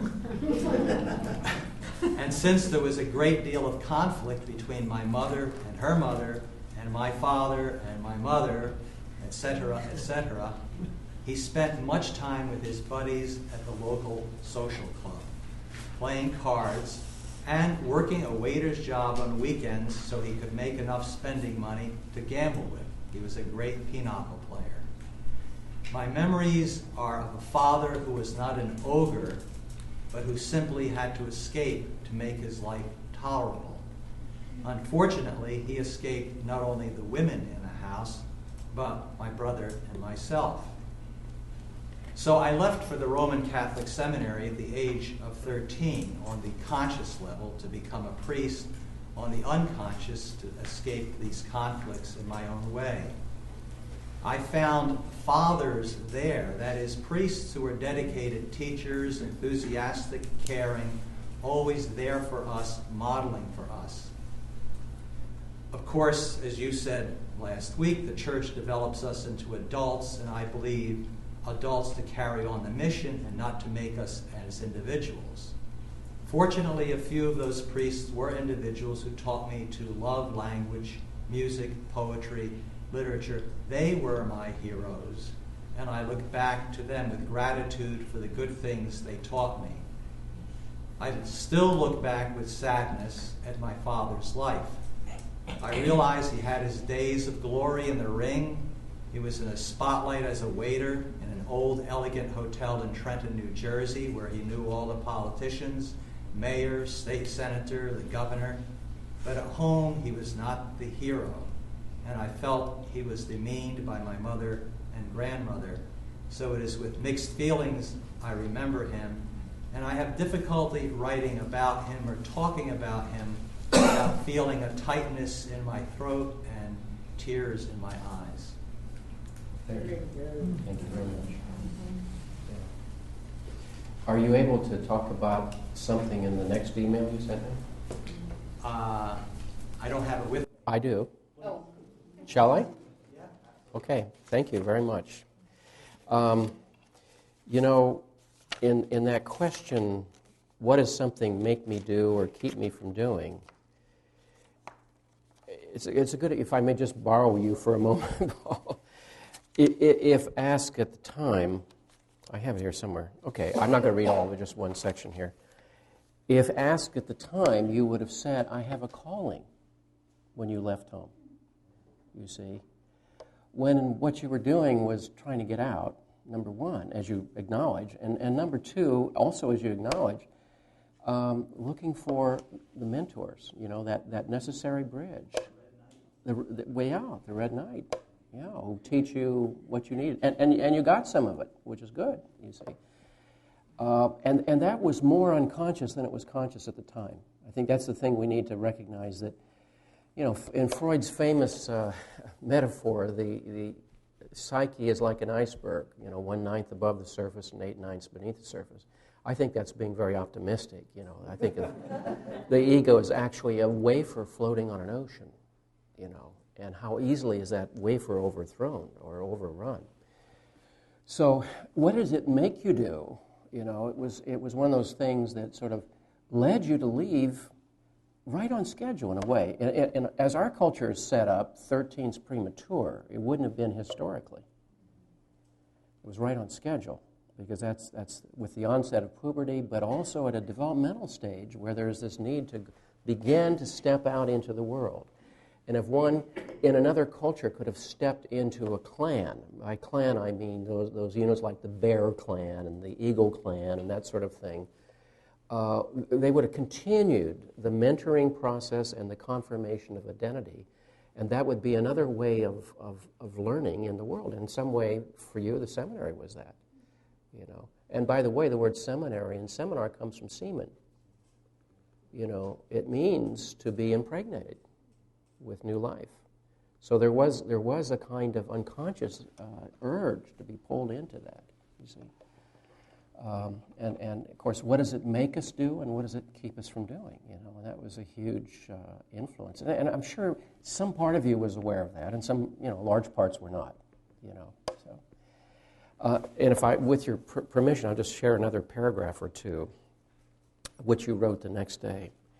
I always remember the day we took him, Paul's father, to the assisted living care center, which was about 15 minutes from where my mother and also my brother lived. We came up to him and told him that we needed to take him there because my mother was unable to care for him physically anymore, lifting him in the bathtub and so forth. We told him that she was exhausted and could not do it anymore. We also told him that this would be for a while. He asked, quote, "Is this some kind of club or something?" And we said, yes. I think this was the saddest day of my life, even sadder than the day we buried him. While knowing that this was the only thing to do, I felt that we were removing him from his home. He didn't struggle or anything, and simply went, in my mind, like a lamb to the slaughter. The home was relatively good, although there were some workers who were very impatient with him. I visited him in 2001 and remember him saying that he felt like his world was upside down. His death was a blessed liberation for him. So thank you very much for sharing it, Paul. I appreciate it. Well, other thoughts on this subject? Okay. Another email here from some very thoughtful folks emailed me. I can't read all that I got, but here are some of them. And this is a person who's taking, this is written by a woman, and is taking very seriously the issue of the relationship of the father to the children and to the world that our children live in today. As you know, our children are incredibly wired to the world. It's like any pause between the incoming messages is intolerable. It's apparently scary. There's a big vacuum there. Pascal wrote once, "The silence of these infinite spaces frightens me." So I guess our children have that even more. And this person has written, I'm particularly concerned with how everyone is turning today to impersonal forms of communication instead of relating to whomever is in proximity. Even apart from work, listen to each other in the grocery stores, the coffee houses, anywhere public, and to the rather banal conversations that could surely wait. How many cell phones while turning in intersections? You know, it's not safe out there. It's as if the estrangement makes everyone reach out to the predictable and familiar rather than investigate anything new or seemingly risky, like eye contact with a stranger, pleasantries, casual conversation. So few of us are in the moment. We're escaping it because I fear we don't know how to amuse ourselves, experience adventure, risk boredom, face alienation. Perhaps many of us are uncomfortable with silence and reflection. Everything in our rushed, multitask lifestyle encourages short attention span, furthering alienation. And by the way, one of the ways it shows up today is our school teachers have to be entertainers. How can someone go in and teach French grammar, for example? That's an almost impossible job when kids are used to flashing images. I mean, they've got Hollywood out there, they've got Madison Avenue, and they've got an industry out there bombarding them. And to be a teacher of information, not to mention wisdom for the moment, information, not even knowledge, it's stacked against you. So a teacher has to feel, I've got to be some kind of entertainer now. It's a very difficult profession. Always was, but it's worse. And also, of course, creating a non-literate culture. It's a culture that doesn't read. By and large, it's used to absorbing its information through the ears and through the eyes, and not necessarily through the imagination, because as wonderful as modern media are, it also shortcuts an awful lot of things for us. James Joyce, for example, I think the greatest novelist of the 20th century, was thrilled with the invention of the movie because he realized that his prose had to be sequential. You know, one word follows another, and a sentence follows another, and its paragraph follows. So it has to be linear experience. But his prose was trying to depict simultaneity. things happening all at the same time, including all of the associations that are going on in the conscious and unconscious life of the person, which is part of what made his novel so complex and so hard to read, because he's trying to show everything happening at once. And he said the movie is so wonderful because it can often do things simultaneously. Your brain, your eyes absorb so much of the stuff going on. The downside of that, of course, is that same media can do too much for that person, and therefore the inner life is not evoked and the imagination is not challenged. So this person's saying, perhaps we are uncomfortable with silence and reflection. Everything in our rushed, multitask lifestyle encourages short attention span, furthering alienation. We spit out what we know. If we don't slow down, how are we to make discoveries? Now think about our political campaigns, sound bites. I mean, the implications for this. No politician can afford to have a truly reasoned position. It has to be an image, a slogan, and an emotional connection, just like that, and then it moves on. How will we imagine anything? So much is worse than factual, which could reflect a larger truth. It is there. So what will happen to today's youth? The parental voice asks. Do they ever have a muse? If discomfort is fed by amusement, diversion, impersonal interaction via the internet, chat rooms, cell phones, emails, Walkman, personal TVs, iPods, and even things I'm not aware exist, how will they cut their teeth by failing and succeeding in those discoveries we had to trip over? Being left to your own device can be a blessing. Perhaps what men and fathers could do more often is set examples face to face. And this is the point I'm reading here, because it's really about this critical role of male mentoring. Problem solve with kids. Help them learn they can think things through on their own. Anything to jumpstart self-reliance. Write out difficult tasks through experimentation, failing, and success without anger. Building upon this, I imagine, would encourage kids to delve inward rather than look outward for external diversions. This, I believe, would help healthier adaptation and so forth. I thought it was a very thoughtful email, certainly.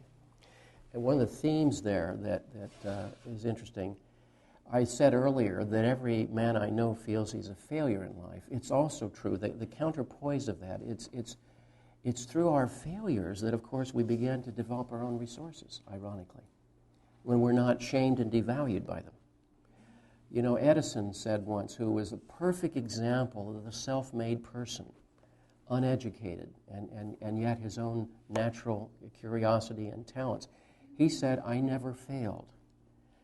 Every experiment was ruling something out to get me closer to what worked. He said, for example, I went through hundreds of experiments on filaments until I came to that one tungsten alloy that held the energy long enough to cause the light to appear. Now, that's a wonderful attitude, certainly, in a way of incorporating failure. You see, it's, as Arthur Misner said once, it's doubt that gets you an education. See, it's not certainty that gets an education, it's doubt. That's where you explore and where you grow and where you develop. And so this person was very, I thought, tuned in to the sense in which I think a lot of parents who might be in this room probably have, that your children are actually under the influence more of their popular culture than they are of you. I would think it's very difficult to be a parent right now. I have grandchildren, certainly, but my children are adults. And you recognize that it's not just peer culture. It's the wiring to a larger culture itself. That means they're often subjected to larger forces and values than your influences. You see? That makes it extra scary, it seems to me. All the more reason for, I think, this person's concerns to be taken very seriously.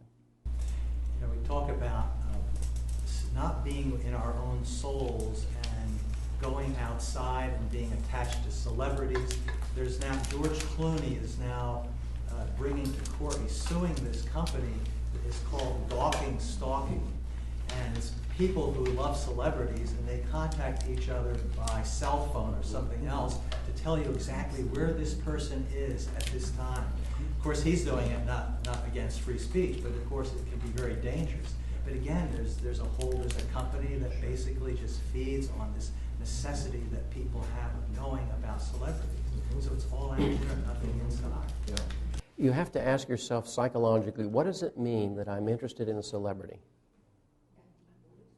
You see, what it means is I haven't figured out I have all this incredible richness to deal with. I haven't begun to explore this kingdom here, right? I don't have much of a clue here. That's why I'm interested in Tom Cruise out there. You see? I mean, why in heaven's name would I care what Tom Cruise thinks? You know? Or what he does. Or what he does. Don't you think it's a kind of immaturity? Because teenagers, at least when I was growing up, they were always interested in fan magazines. Teenagers, yes. I'm talking about adults. Sure. Because part of, see, for teenagers, this is normal development. Sports figures and movie stars on your wall. It's common because what? The whole thing is, again, about shifting some of the energy from mom and from dad to what? You know? To that out there. It's like you need to pull that energy from here and put it out there. So it's, again, looking for bridges to that world. Well, it's also people who, women especially, if they're not working, they become addicted to soap operas. And they will talk about the soap opera as though this is an actual, real family situation. Are you telling me they're not all these years? I can't tell you the sleep I've lost over some of these things, right? As the Stomach Turns is my favorite. Yes. Yeah, but, yes, please. The thing is, how could anybody in this environment get a peek into that? If there's a slight chance that you do, then I don't think you ever go back again. But it's just, I mean, I think people that do are maybe lucky or something.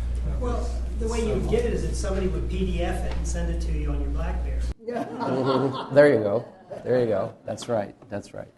But you see, what this is about is the richness of the kingdom that you carry within, the necessity of the journey, or else how does the kingdom get any exploration whatsoever, and the fact that it's not about the ego, it's about the grail.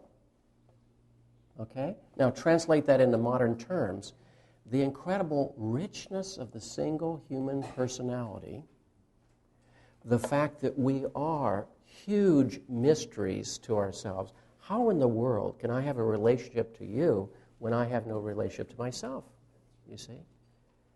And I have got to do what? Remember what the hero task has to do as its primary task? Overthrow the power of darkness. And the darkness shows up always as fear and lethargy. There has to be a Parsifal in us that says, as much as I want to stay comfortable and familiar, something else is pulling me into life. And we overthrow then our inherent dependency. And secondly, I'm scared as hell because I don't know who I am or what's going on out there.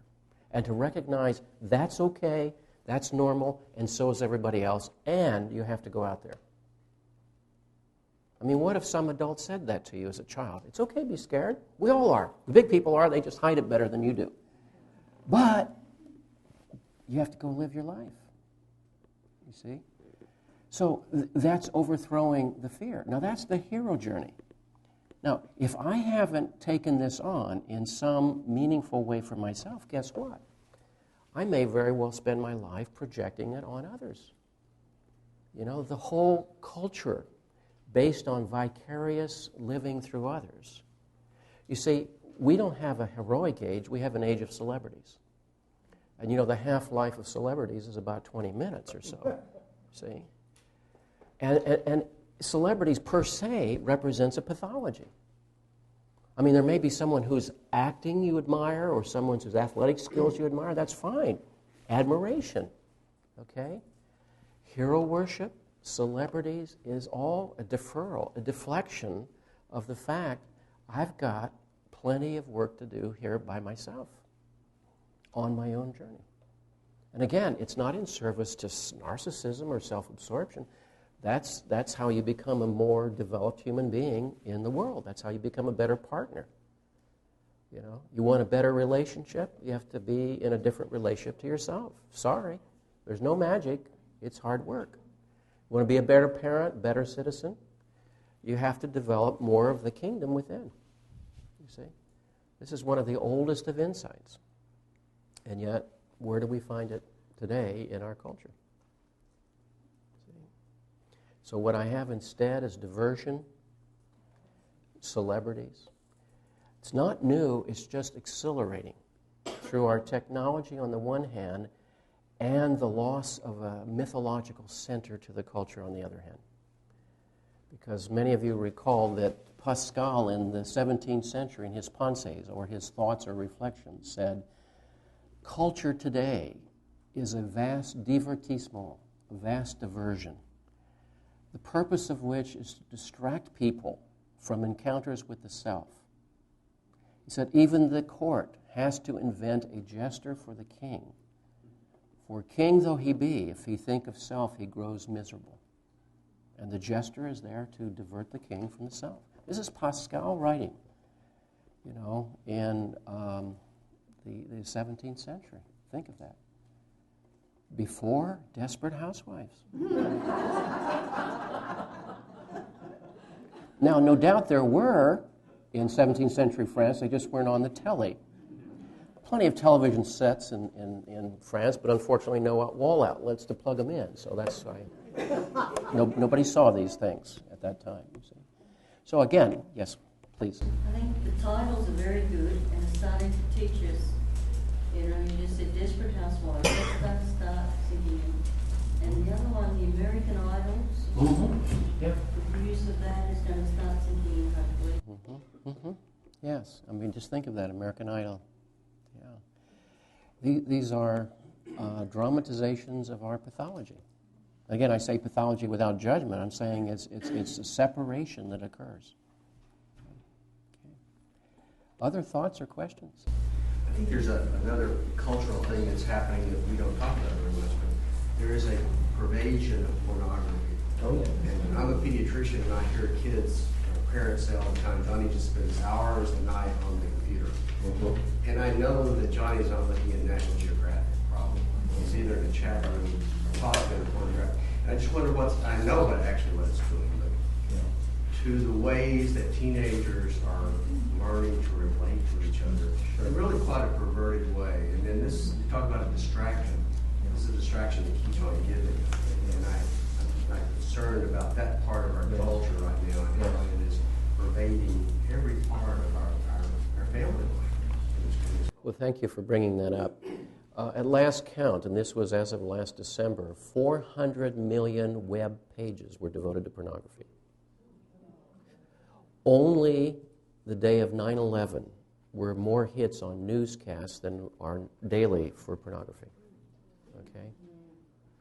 Now, these are stunning statistics, and what they represent, of course, is more than a natural curiosity of a youth for sexuality, for example, but is clearly, again, a representation of a split from the anima. Because in a way, what pornography represents is a cost-free connection, seemingly cost-free. But there's no such thing as a cost-free, because there's no relationship, you see. And I think, again, it's a sad, I say this without judgment, it's a very sad account of how disconnected men feel from themselves, which is going to translate as disconnected from other men or other women, certainly. You see? Again, we need to see these things not moralistically or judgmentally, but to see them rather as the expression of a wounded soul.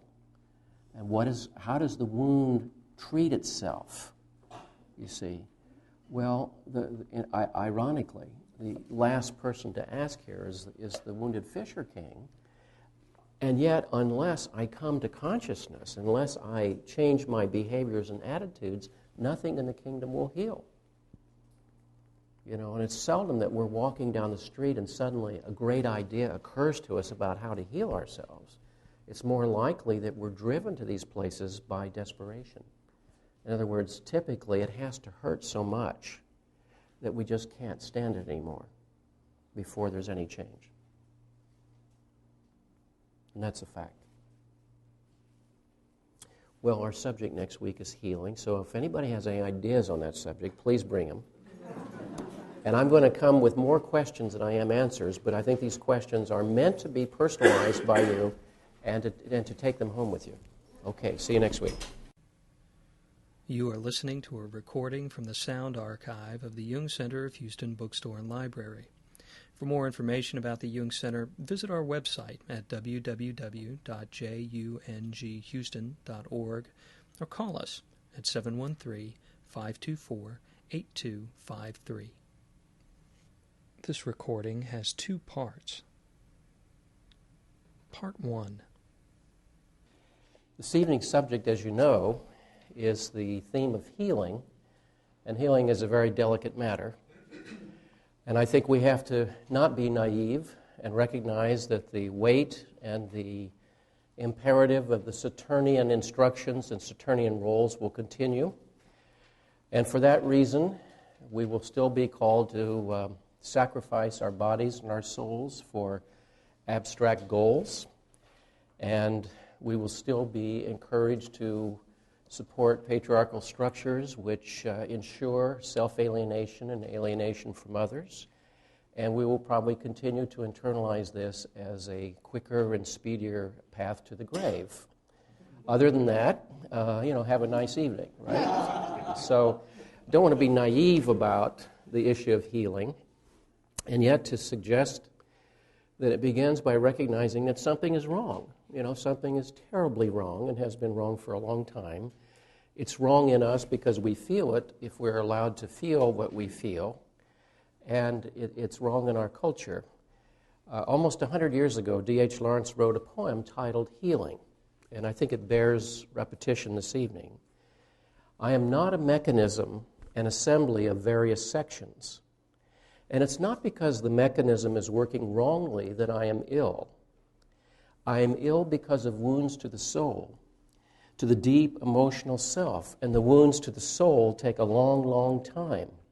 Only time can help, and patience, and a certain difficult repentance, long, difficult repentance, realization of life's mistake, and the freeing oneself from the endless repetition of the mistake, which mankind at large has chosen to sanctify.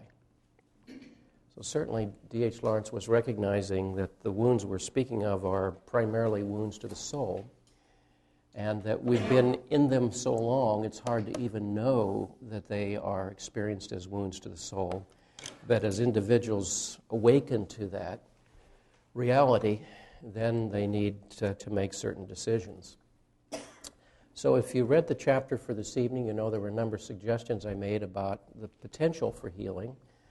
These are attitudes, practices, awarenesses, disciplines, and I'd like to summarize some of those and add to them. And what I would like to do, too, is add more questions to your repertoire. To begin first with the task, I think, which by now has become fairly clear, the genuine grieving and remembrance of the importance of father and fathers. Father being the personal father, the fathers being those elders from whom we are to learn what this journey is about. And there's a big difference between depression and grieving. Grieving is a recognition of a loss. Grieving is conscious.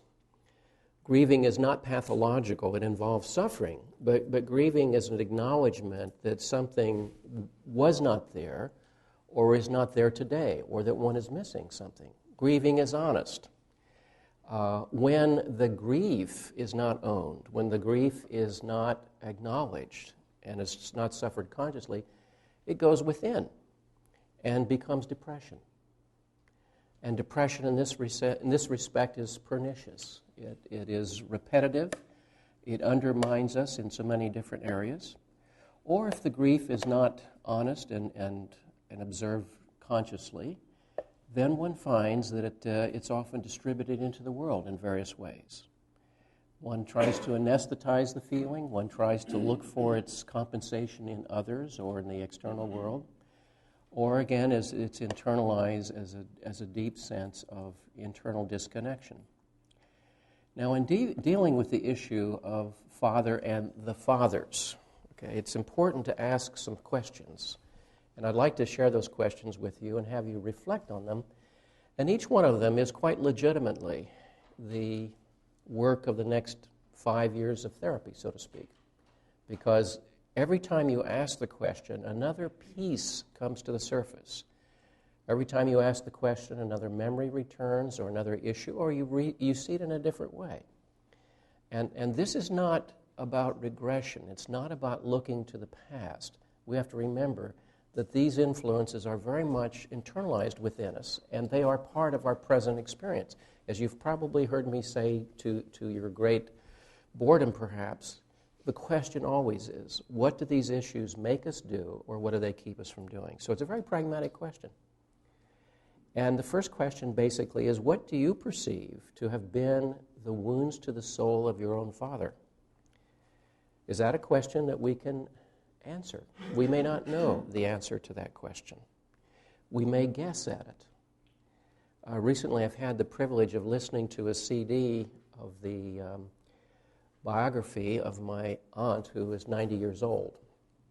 And her stories are bringing up a tremendous amount of information for me, interestingly enough, about her life, my father's life when they lived in the same family, and certain experiences which were formative to them, and the enormous struggles they went through. And it's been adding another layer to my understandings. Are you aware of the nature of the wounds to your father's soul?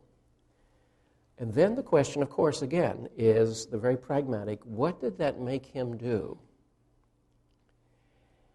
Or what did it keep him from doing with his own life? Now, again, we may know a lot of information here, but there may be a lot of pieces we don't know. If your father is still living, I would suggest the possibility of a conversation. Many men I know regret deeply not having had these kinds of conversations with their father. I regret to report that I didn't have them either. And I regret that. Another question, what were his desires, visions, dreams? Was he able to live them? Or if not, where did they go? They don't go away, they go somewhere. Maybe they go into depression, maybe they go into alcoholism, maybe they go into workaholism. They go somewhere. Where did they go?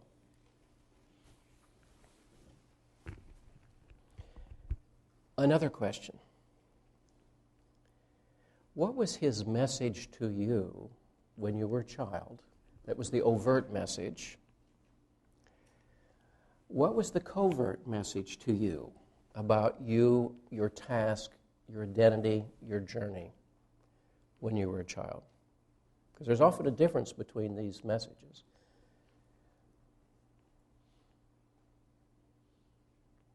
And a corollary question, which is actually quite different. What do you understand today to have been his message to you? And where is that showing up in your life? Where has that shown up? In other words, as children, we perceive the world from a very limited perspective. We're tiny, the world's big, and we presume that the big people sort of know what's going on and are in charge of life to a certain degree, certainly more than the little people are. But as we get older, we know better now. And so you ask yourself, what was the overt communication about who I was and what I was supposed to think about life and what role I was supposed to play and why was I here? You know, these are the elemental questions of life.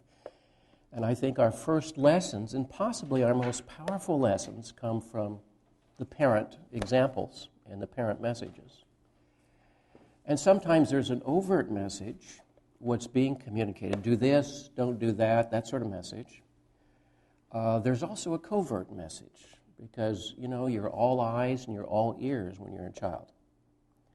So you're absorbing things, trying to process, trying to reach conclusions.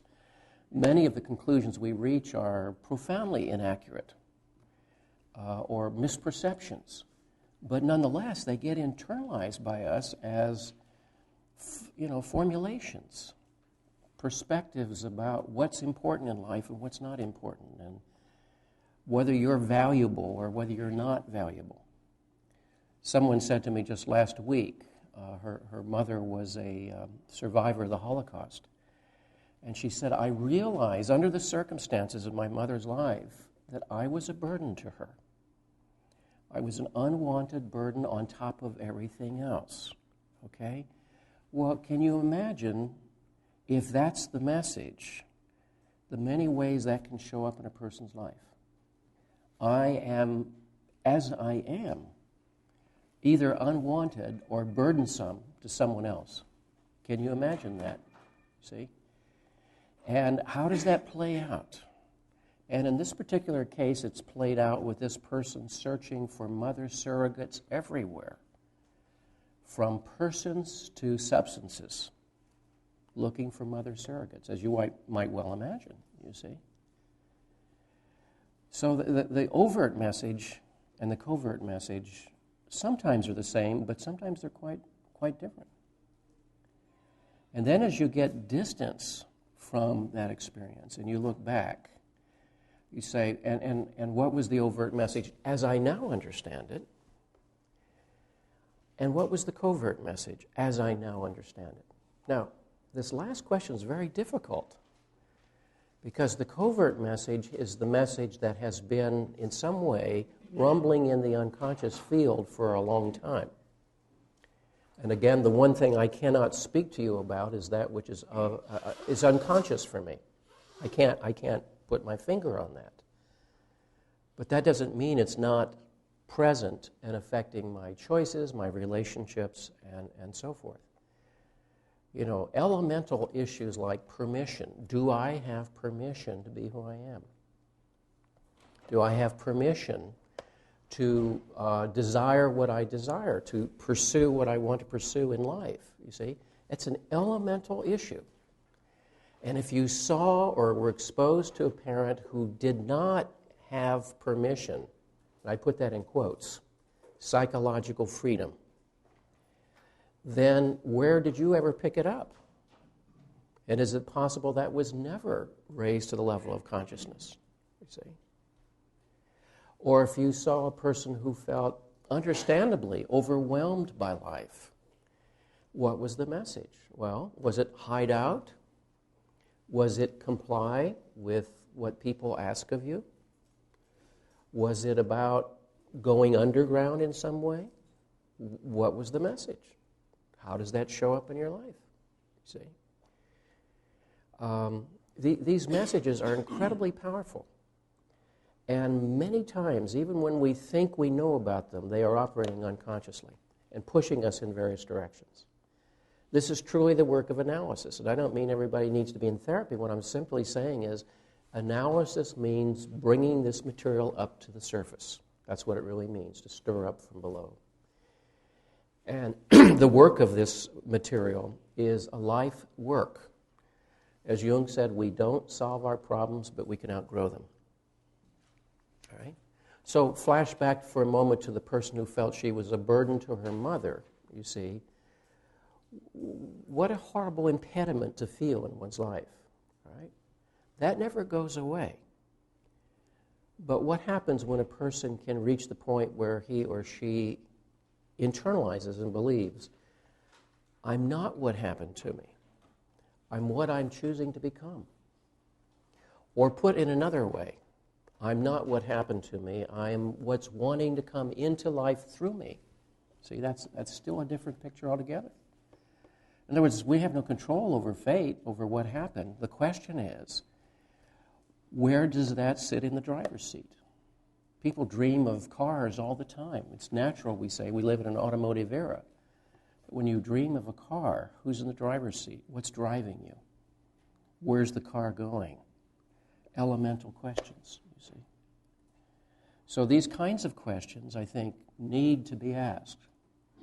When it's possible to have a conversation with a concrete person, someone still alive and able or willing to talk with you, I think that's the first place to go. But then one also has to mine one's memory for formative experiences. One has to mine one's history and say, my history is a series of eddies and swirls created by underground patterns.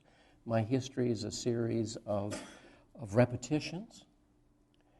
So when you look at the question of what were his dreams and visions, and was he able to live them out, and if not, where did they go? One place they might have gone is into your unconscious.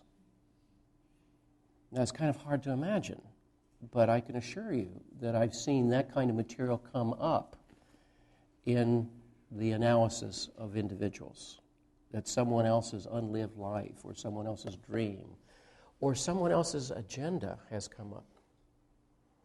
Now, I think I'd mentioned before that there's a tendency with unconscious material towards repetition. In other words, most of the time, we will repeat patterns because we're in service to the idea that's been internalized and to which some energy has been attached. Other times, something in us sensing that's not about us, or it's not healthy, or it's not developmental, or it's not consistent with who you are, will move in the opposite direction. And we can actually get caught in overcompensation. You know, I'll do anything but repeat my father's life, one might say, in so many words. Or thirdly, a person evolves into some form of what I've called a treatment plan. And it's an unconscious treatment plan that one's treating the wound, treating the issue in some way. Could be by living a life of distraction, trying to just stay one step ahead of it. Okay? The great American philosopher Satchel Paige said once, never look back, something might be gaining on you. He also had other sound advice. He said, when you walk, you go like this. It keeps your juices jangled. Now, that's good advice, I submit to you, okay? So, the treatment plan can be distraction. It can be substance abuse. It can be an over-identification with certain issues, not knowing why. So we always have to look at our own history for repetition, overcompensation, or a treatment plan, or all of the above. Why not all of the above? Never particularly knowing what it is we're treating, or what it is we're running from, or what it is we're living out again, over and over. Now, these are elemental questions, meaning they go absolutely to the fundamental sense, who am I, who are you, how are we supposed to run this show, run this business, and what's the world about? What's all this business about here, you see? Elemental questions. Now, thoughts you have on, first of all, what is his wound? What makes him do certain things or kept him from doing certain things? We may never know the answer to that question. What were the dreams, the visions, the hopes? Where did they show up in his life? Where do they show up in your life? Or maybe in your siblings?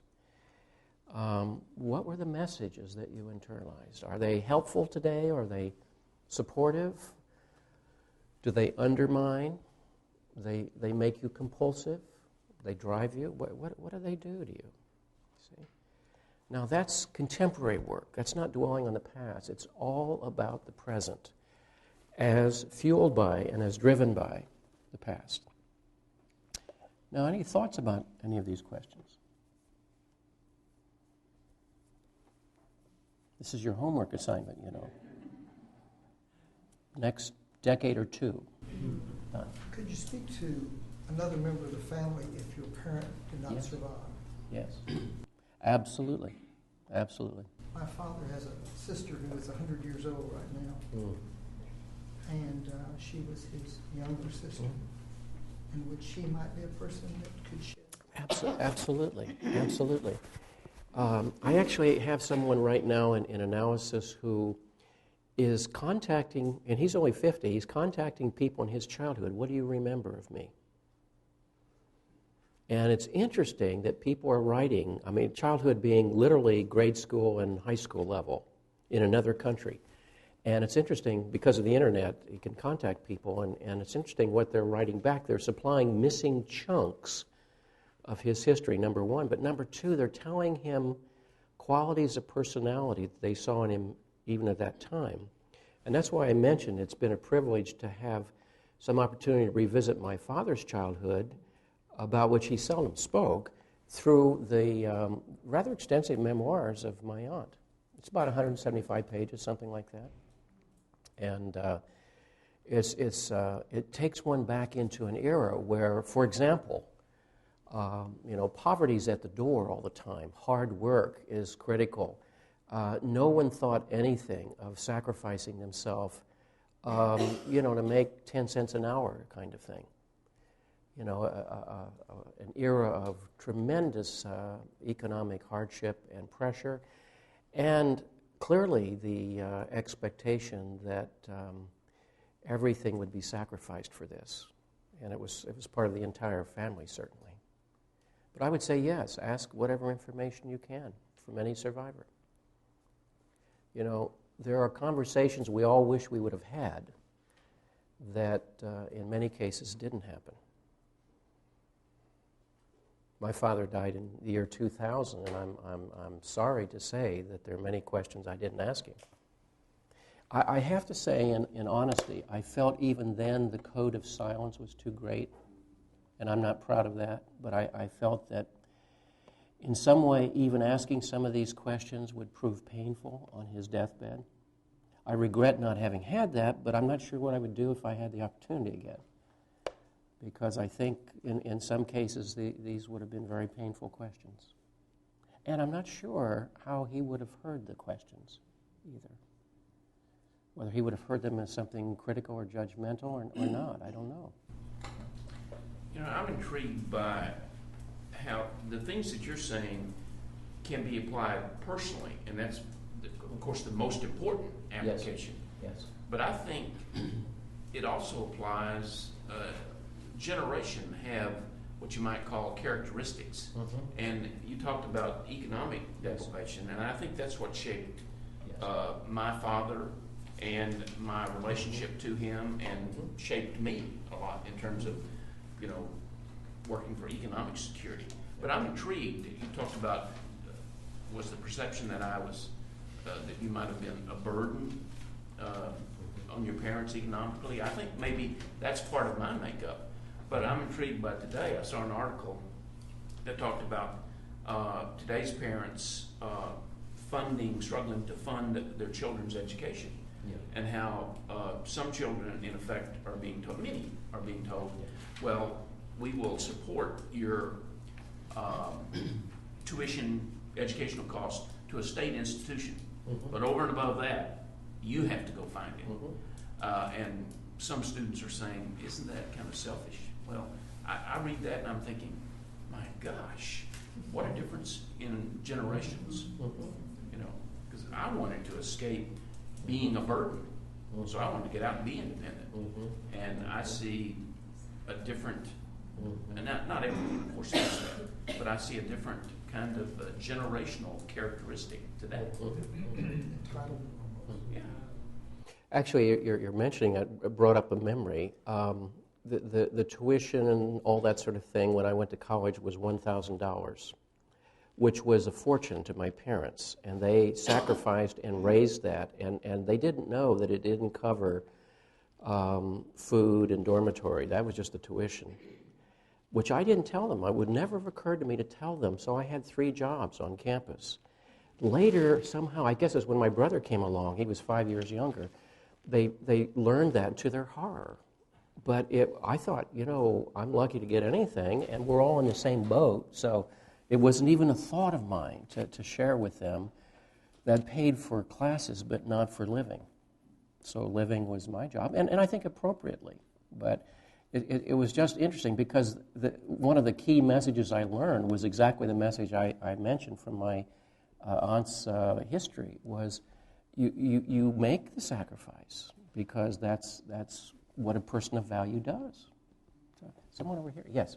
There's a great play, I can't remember who wrote it, called In Celebration. And there's a video with Alan Bates. And in there, it's basically three brothers get together with their parents for a 40th anniversary celebration. And at some point, they're discussing with the father, some of the things they remember and what that meant to them. And what I noticed was there's this, like, incomprehension on his part. Like, they're speaking another language. He has this look of puzzlement during the entire play, the entire conversation.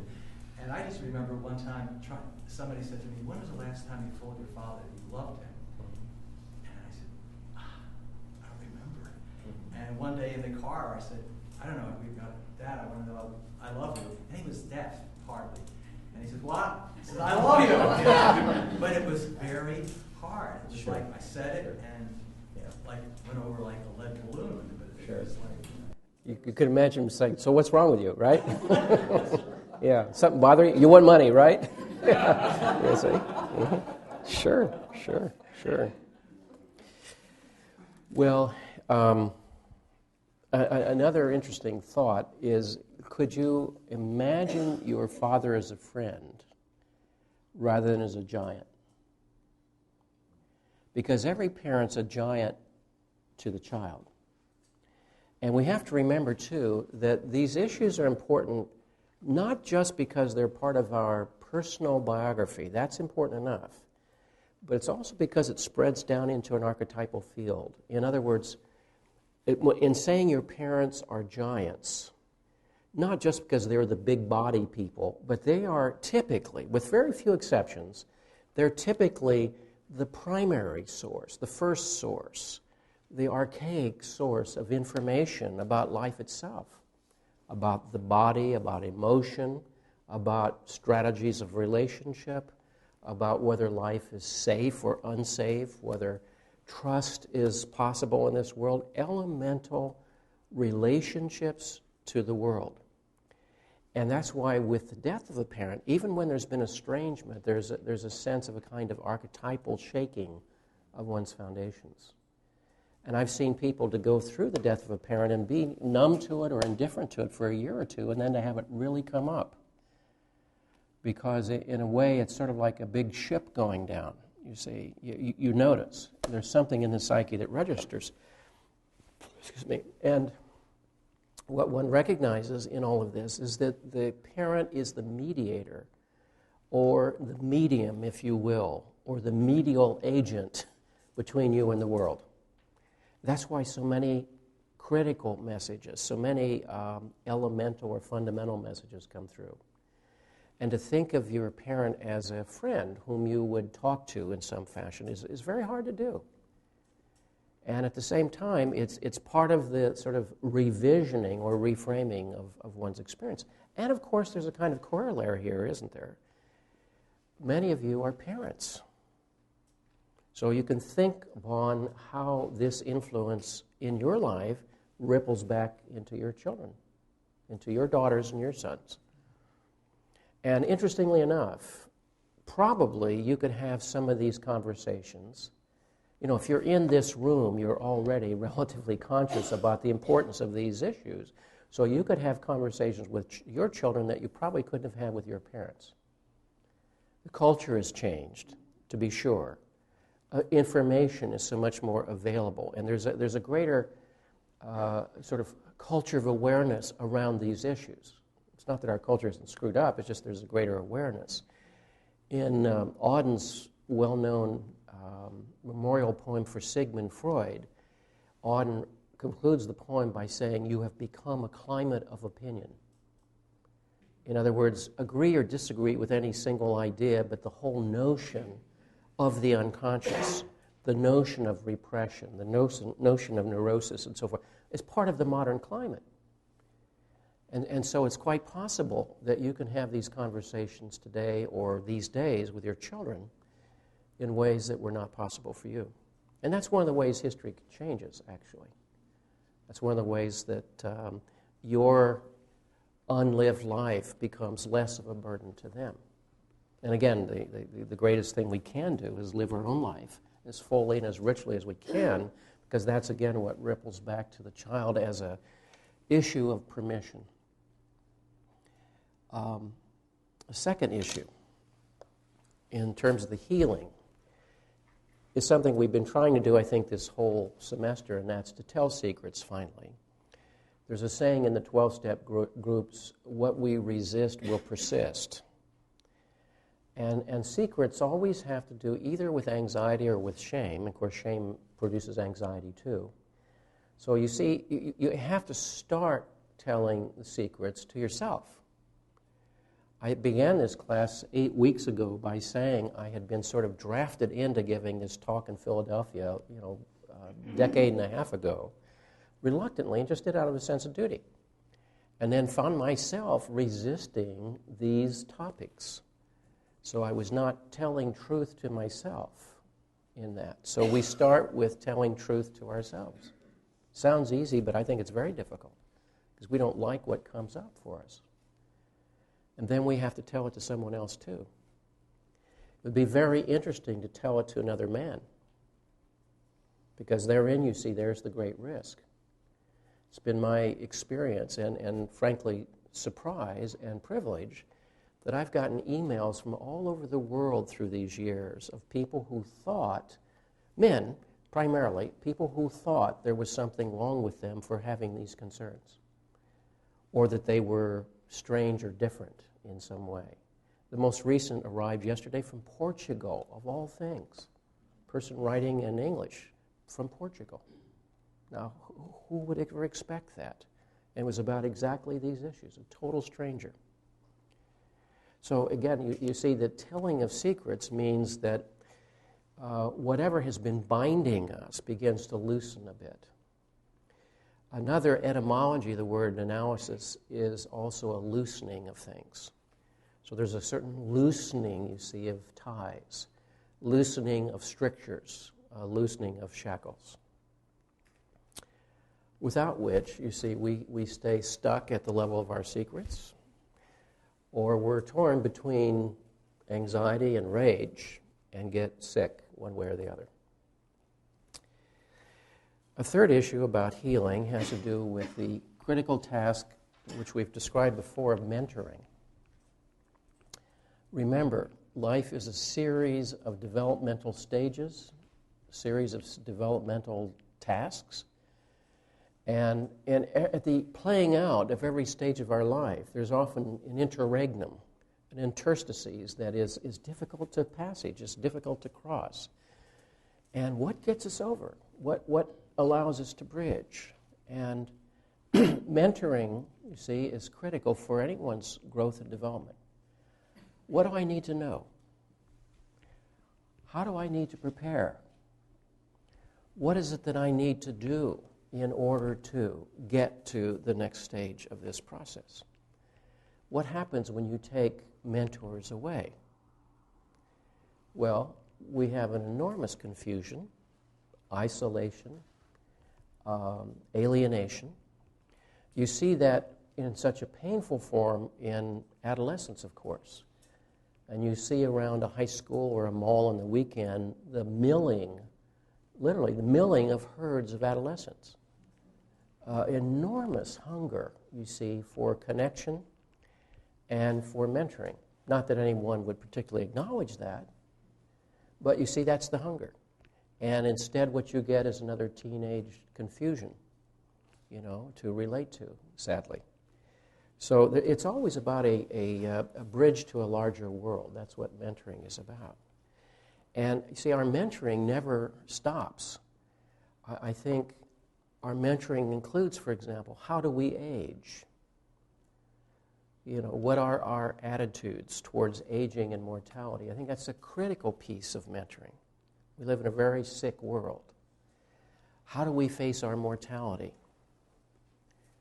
How do we deal with the decline of our powers as happens in aging? I don't care. In other words, if your children are 40 years old, you're still their mentor, whether you know it or not. And the lessons keep going on. Again, some overt, some covert. Now, sometimes the last thing your 40-year-old or your 35-year-old wants to hear is your advice on some subject. So again, utter prudence says let's be mindful around that issue. Nonetheless, mentoring goes on all the time. Yeah. This is a very time to mention this, but when my mother was dying, really in the last 2 or 3 days, my brother and sister and I were with her, and I asked her if there were any words of wisdom that she would pass on to us as we finish our own lives. And she had 4 things that she was kind of in and out. You know, she wouldn't have known particularly what day it is, but these were so ingrained in her. And I mention it because if anyone has an opportunity to ask that question of anyone that's a mentor or important to them, it's really quite wonderful to hear the response. Yes. Yeah. I remember once when I was in Zurich reading the International Herald Tribune, and somewhere there was a little clip on the world wisdom of Nelson Algren, who was a novelist, and among other things had been a heroin addict. And he wrote a book that was made into a movie I know with Frank Sinatra called The Man with the Golden Arm. And he was the lover of Simone de Beauvoir as well. That's just for trivia for some of you, you know. Along with half of Paris, I believe, but that's another matter. Anyhow, he had 3 pieces of advice for life, and I pass these on to you with no extra cost. It's funny, I just read it once. It's like 2 or 3 sentences in the Herald Tribune, and it just stuck in here. I guess I was looking for mentoring at the time. First, never play poker with a guy named Doc. The second is never eat at a place called Ma's. And third, never go to bed with someone who has more problems than you do.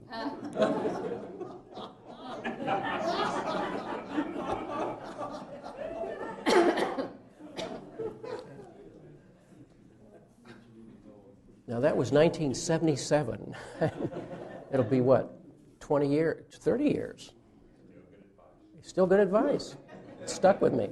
Yes. With regard to aging and mortality, are you saying we, elder generations, need to be mentors, but also where do we get mentoring? We're still trying to figure it out. Absolutely, absolutely. Yeah, because the question always is who mentors the mentors? Nietzsche said once, who teaches the teachers? So the reason I mentioned that the mentoring process goes on, we may think that our children are just out there on their own and taking care of business, and maybe they are, but I think it's our existential modeling that is the greatest mentoring of all. And that's why I said it includes aging and growth. In other words, we continue to grow and develop as human beings. That sends wonderful ripples backwards to that generation because they will get there too, you see. But does raise the question, where do you find mentoring yourself now? Because where are the seniors of our time? You know, where are the wise elders of our time? And I think I mentioned a couple of classes ago, this has become a hot topic since the first baby boomer hit 60 January 1st of this year. And so now it's reached the media, which means it's real, okay? And there have been radio shows and television shows, and I've actually been on a program called Boomers, of all things. It's on a PBS series around the country, appearing in all civilized places except Houston. Interesting. But the whole thing was, what mentors the person who's 60 now? What are you supposed to do? Retire and go play golf? Is that it? You know, is that the deal? Is that what you've lived your life for up to this point? Well, no, if you work for Exxon, that's right. There you go. Well, or many places. But the point simply is, where do you get mentoring today? And actually, what makes a mentor? You see, a mentor is a person who's had experience. A mentor is a person who's learned. And a mentor is presumably someone who's learned from that experience. So you can have all of those pieces without necessarily putting them together. So a mentor doesn't have to be a person who deliberately walks into that role. Your parents were mentors, and they never thought about it per se, or seldom did. And you can be looking hungry for mentors elsewhere. And where do you find them? Certainly reading is a source of some mentoring. You can certainly learn a lot of things that way. A class like this is a source of mentoring. Therapy is a mentoring process. You know, I said before, therapy is a contrivance. I didn't mean that it was a bad thing. I just meant it's artificially created. And it represents a kind of informed conversation around the important questions of our life. And that has an enormous mentoring capacity there. It's not so much that the therapist has wisdom. That's not necessarily the case. It's more about the process. It's designed to elicit the wisdom that's in each of us. Now, when Jung said, as he did on more than one occasion, he said, everyone who came to me knew somewhere what he or she needed to do in the first place. Now, what would that imply? See, that implies there's some place in us which is our inherent wisdom. It is our source. And it's that place from which dreams come, for example. And so he also said, this is a very pragmatic question, in every therapeutic setting, what task is this person's neurosis allowing him or her to avoid? Okay? That's a very heuristic question. A heuristic question is one that leads to further research, leads to further information. What task am I avoiding through my current life choices? Because somewhere in us we know. Now, I think that was reflected once in an interview with Marie-Louise von Franz, where she was asked in an interview what her theory of therapy was, and she said she didn't have a theory of therapy, but then she went on to explain her theory of therapy. She said, I'm not God, I don't know what's right for another person, but she said, I know that something in them knows what's right for them. And I try to pay attention and respect that prospect so much that person comes to respect it as well, and from that, what is right for them emerges. And I thought, that's exactly the point, isn't it? That there is a mentor in us as well. It's nice to have an outer mentor, but there's a mentor in us as well. And so, you see, part of what we're trying to deal with here is the issue of healing. And how could healing come about if we're not in contact in some way with a deep source within ourselves? A source which produces our symptoms and our dreams and is forever prodding us in a direction that may have very little to do with where we consciously want to go. If you read Jung's essay on the development of personality, and that's a word that's so contaminated that I have to actually explain it here. By personality, he doesn't mean becoming miscongeniality. He means becoming a person. And he says personality, or maybe personhood would be more accurate for us. Personhood, he said, is achieved through a surrender of the ego to an imperative that comes from the self. And he said it doesn't matter whether this wins approval from others or plays out well in the external world. He said this is a vocation that represents a divine summons. You see? So there is a mentor within. But sometimes in order to find the mentor within, we need to find the mentor without as well. Another theme I mentioned in the chapter that you so studiously read tonight and committed to memory was the supreme difficulty of risking loving other men. This is difficult for men to do because of the inherent sense of isolation, disconnect from that part of one's own internal machinery, and also the latent fear of competition. And to what if one could have seen at this stage in one's life one's own father as one's brother,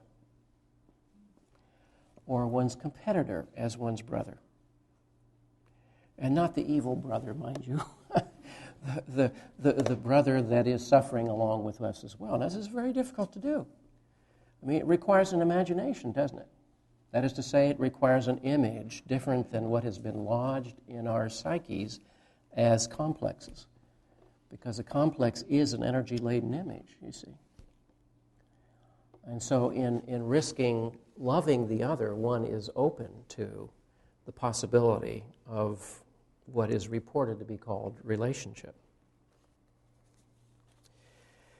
Another task of healing is, of course, to take this project on oneself, because the truth is there aren't many sources of healing in contemporary culture. There aren't many at all. The places that one would look, such as romance, substances, achievement, in the end are not very effective. In the end. One can even be deeply invested, as I think many of us are, in the idea of self-sufficiency. Now, by itself, it's a pretty good idea. But on the other hand, in inordinate investment in independence can be a defense against the fear of dependency and ultimately ignores our interdependent relationships, whether it's in a marriage or in a family or in society itself.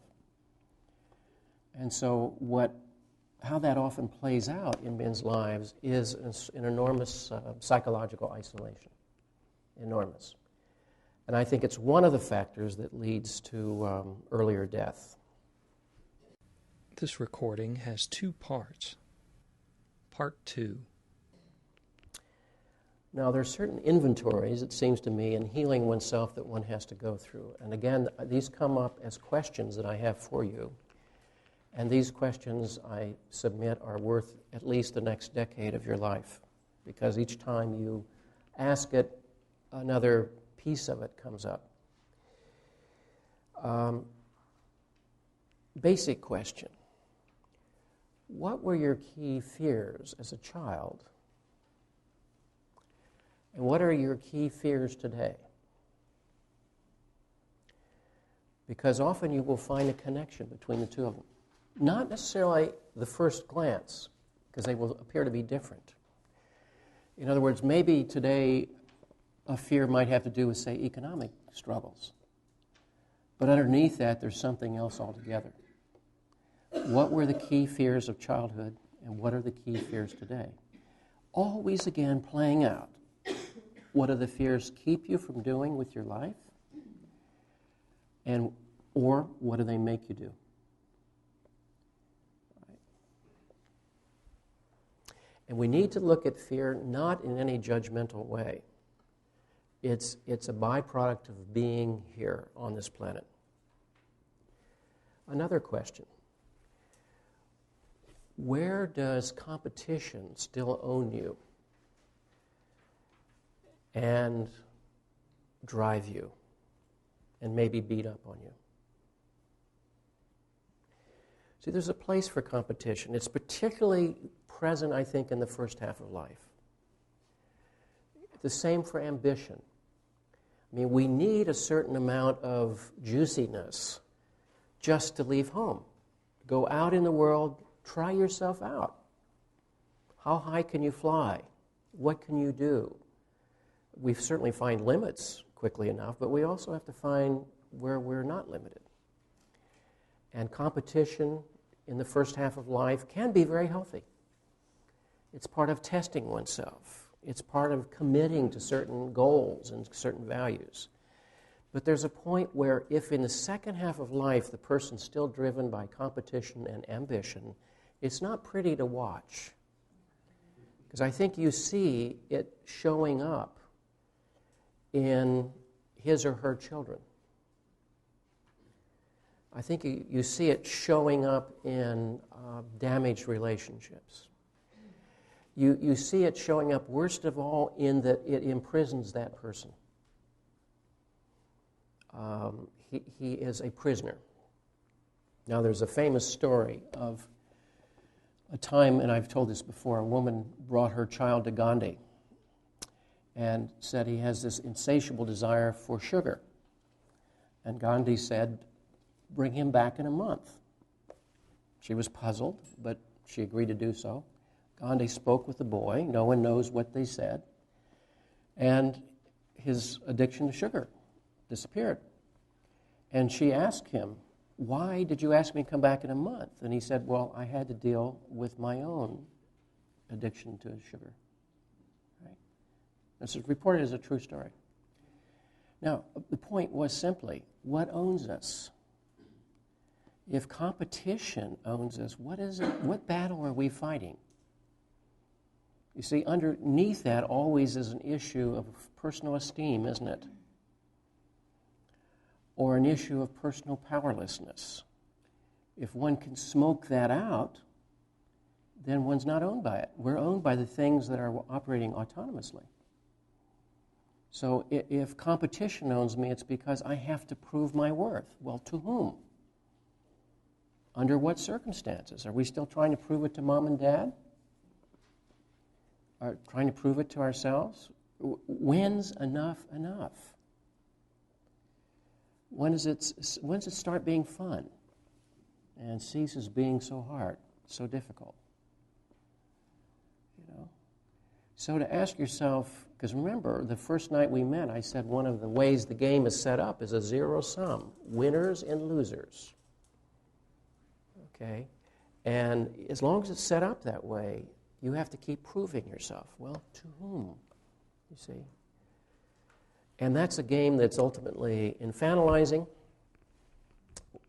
is an equal wounding opportunity employer, and takes us nowhere in the long run.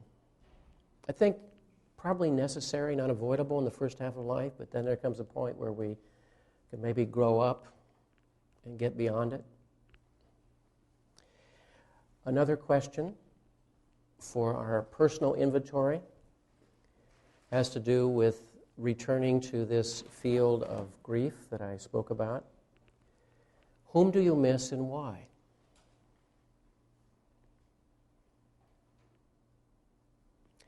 And I think this speaks especially to the question of father hunger, often. And the corollary questions come up as, what did you want, even more than you understood, but what did you want as a child from your father? And what would you want today if you could still seek it from him? Advice, forgiveness, approval, teaching, modeling, an apology. What would you want from him? Now the kicker really comes in saying, if I can bring that to consciousness, where is that playing out in my life? Because trust me on this one thing, these things don't go away, they show up. And they show up so invisibly interwoven into the fabric of daily life that one doesn't realize that that's what it's about. We've done it for so long, and we see the world through our corporeal eyes so literally that we think the world is just the world as it is, not knowing that what we're bringing to it is what? Our psychology, you see? And our psychology is mostly unconscious. And our psychology is significantly composed of, not entirely, but significantly composed of all of these influences woven together in quite unique ways. So why wouldn't it show up under the surface of daily life? It's bound to.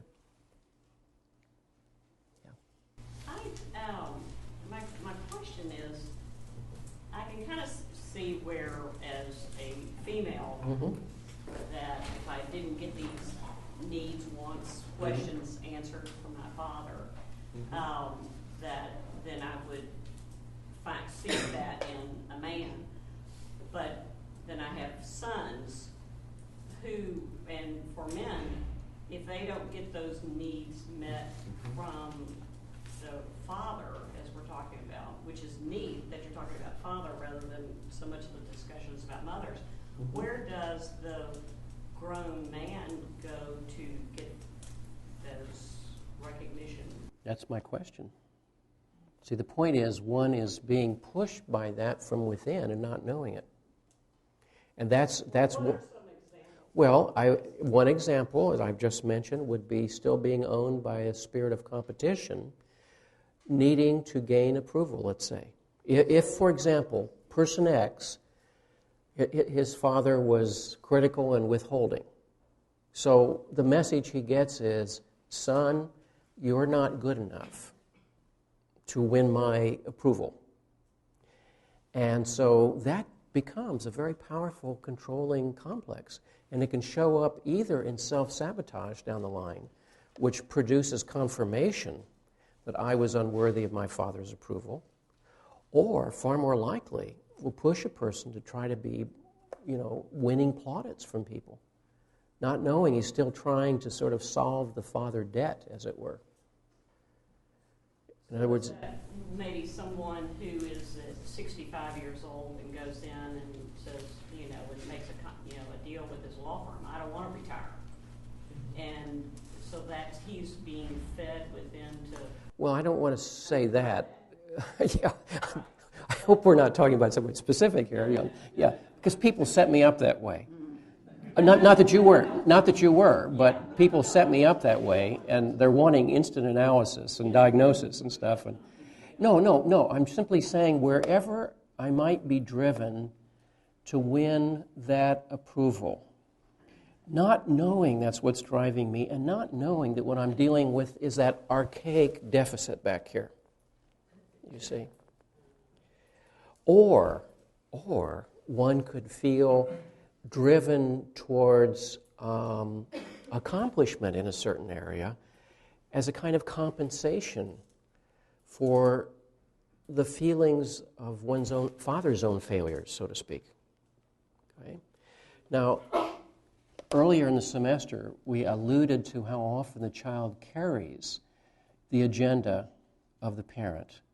The stage door mother, the little league father are the cliches, where the parent, feeling insecure about his or her own worth, dumps it on the child. So, you have to be the carrier out there of that, you see.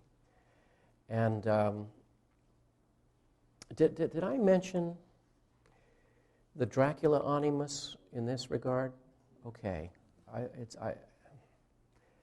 Sometimes I don't listen to myself, and I forget. I hope this gets edited out of the tape, by the way. Edit this out. Okay. 3, 2, 1. We're back live now, right?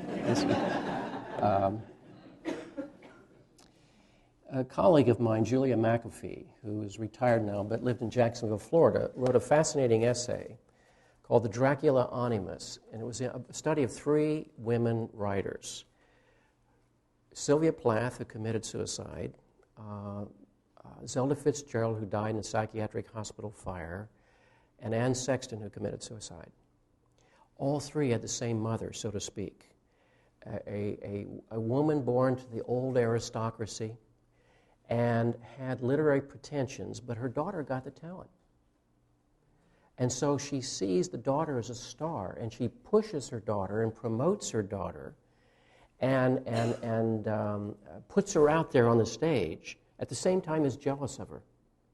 So it's like, here, let me pat you on the back while I pull your feet out from underneath you. What are you going to do but fall on your face? And she called it the Dracula animus, which hooks on here and sucks out the life energy. And it was a fascinating article because they all had the same dynamics. And Sylvia Plath's mother, Aurora, actually made a career out of her daughter after her daughter committed suicide. And she promoted her books, and she toured and did readings of her daughter's stuff. She became a mini star on her own. It was repulsive. Now, there's an example, you see, of carrying the parent's project. And it was one of those things, they obviously had a talent, but obviously were utterly driven by this kind of burden to live someone else's life, someone else's project, you see. So when we ask the question, what is it that you wanted? And what would you ask for today? Then what comes up for you is that today you have to try to address that more consciously. Again, because it's operating unconsciously. And seldom, if we literalize these things, we can't go anywhere with it. But if you don't literalize it, then you realize that often symbolically you can begin to address this wound yourself. Now, I need to be explicit about that. I know that wasn't clear. In other words, let's just say that a person is driven by a lack of approval. And therefore, I could see that in a number of areas of my life, I was maybe, sacrificing myself in an inappropriate way. Maybe I was driving myself, looking for that approval. Now, the question is, how can I do that in a healthy way? Is it possible to do that in a healthy way? Ironically, you can get an awful lot of self-approval by letting go of that whole project altogether. Someone said to me years ago, "You must have a lot of self-esteem." And I said, I hadn't particularly thought about that. It's sort of like saying to the centipede, "Gee, it's interesting how you move all those legs in harmony, And when the centipede starts thinking about it, then he doesn't know which leg to go next, you see? And I said, I hadn't really thought about that. I said, actually, I don't.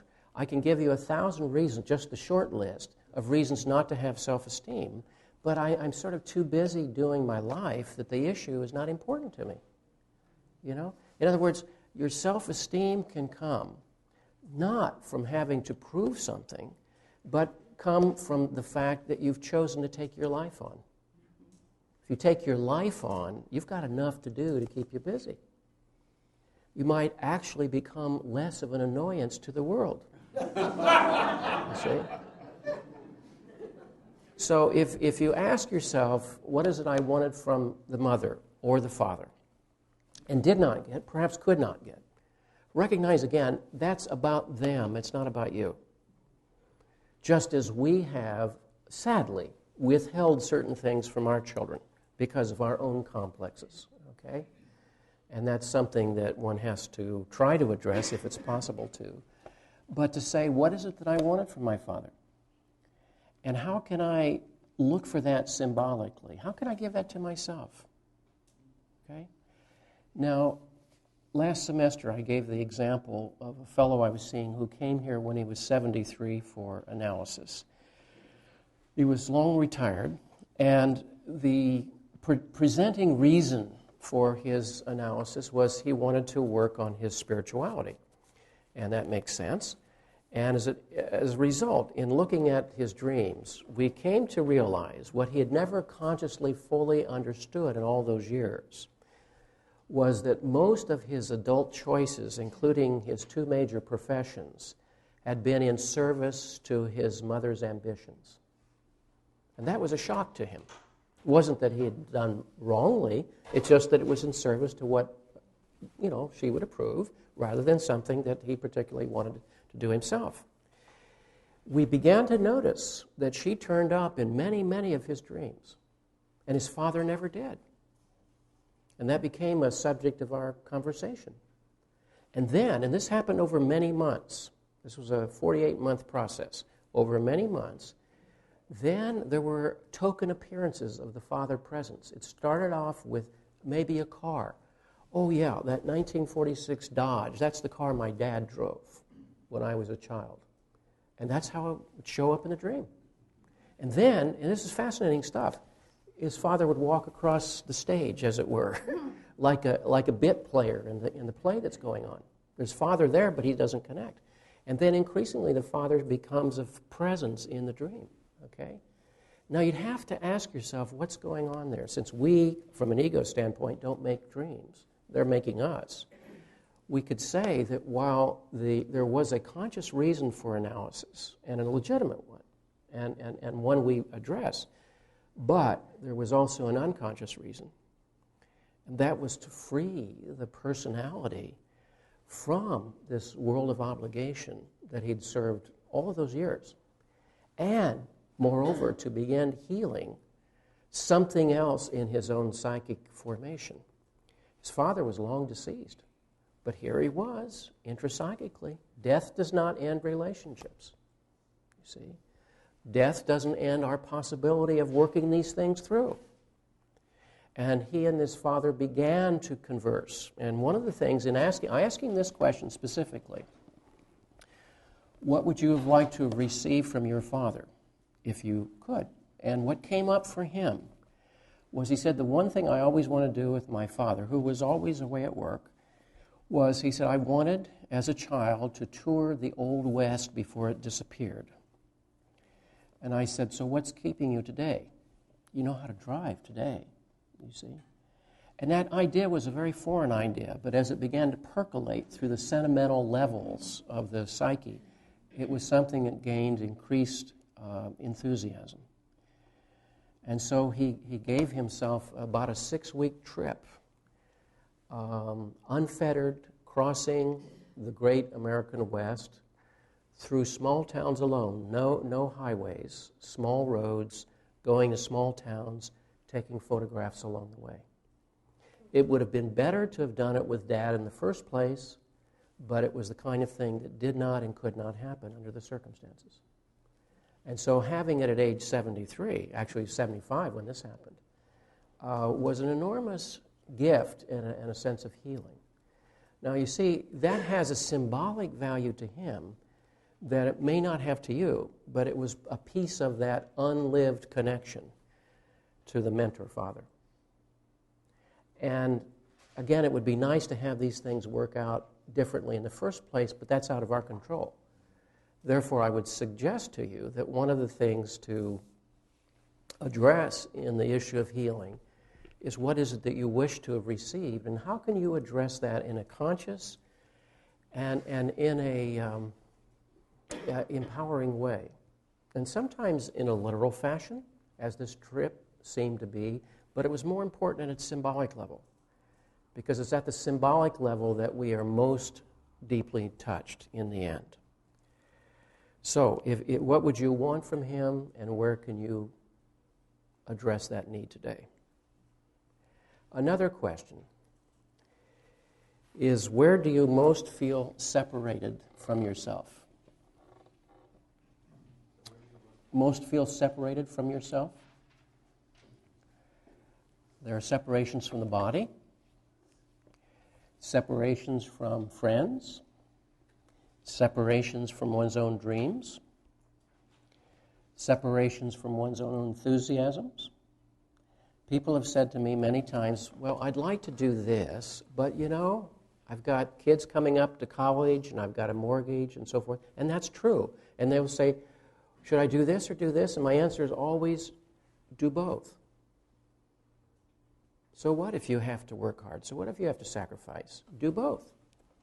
You see, both are legitimate aspects of who you are. You know? To study in Switzerland, I borrowed in the 1970s $200,000. No, $100,000, I beg your pardon. Today it would be $200,000. Just finished paying it off a few years ago. Basically, as loans against a house and that sort of thing. Not your usual education loans. So, huge risk. Now, money well spent, because it's an investment in the soul at the same time paying the mortgage. Okay? So my unsolicited advice would be, always do both. Serve the world around you, but serve the soul too. Because then this gets us back to the inventory of the soul, basically. Remember the D.H. Lawrence poem? He said, you know, the real wound is the wound to the soul. You know. And what is the core soul wound that you carry? Now, in most cases, not always, in most cases, the origin of the soul wound would be the internalization of a significant parental figure, his or her personality issues or neuroses, as we internalize them. And I say in most cases. There are other factors, ranging from physical illness to socioeconomic factors and so forth. But in most cases, the biggest wound to the soul is how we internalize the dominant personality in the family of origin dynamics. If that's not the case, at least that's the first place to look. Okay? Now, what that means is, as we internalize the impact of that person on us as a very malleable child, again, what is the message that comes with it?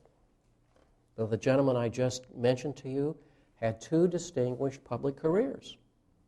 Anyone looking at his resume say this has been an extremely productive life, and indeed it was. No one's criticizing that. And yet he realized it was in service to his mother's ambitions and his mother's need for her self-esteem, even after he's long out of that house, long married, living away from her geographically, and he finds out in his 70s he's been serving her all those years. See? And that's what I mean by the internalization of a dominant personality. His father's job was to go off to the office and bring home money, which his father did, you see. So that was the corollary part of the story here. And part of an internal script, scenario. Now, there are many other factors that can play out in terms of what wounds the soul. But usually it's the internalization of the personality dynamics, issues, unlived life of one of the parents. This is not original in me. Jung says this on several occasions. Thoughts about that? So, but your life could not, on the one hand, it could be following, like he followed his mother's desires. Mm-hmm. Mm-hmm. But it also could, in a sense, be rebelling against that and doing something completely... Yes. Of course. Yeah. Of course. Yeah, and of course it would still be owned by that, you see. In other words, a very difficult question, but who would I be apart from these influences? And I think the teasing of those issues apart is a lifelong process, because I think new decisions come up for us every day. It's not like, this is not about looking at one's life with regret. That's not the point. We're not dwelling on the past. We're talking about, if I'm not aware of these forces coming to play in my current life, I'm going to repeat them. Why wouldn't I? Again, what voice is mine amidst all of these interwoven voices? There's a cacophony of voices. There's a lot of traffic going on in there. And which voice is yours? In other words, if I became X, maybe the soul's calling was to be a tree surgeon, to be a country and western singer. Who would I be apart from these influences? Because that life hasn't gone away, it's simply buried under the rubble.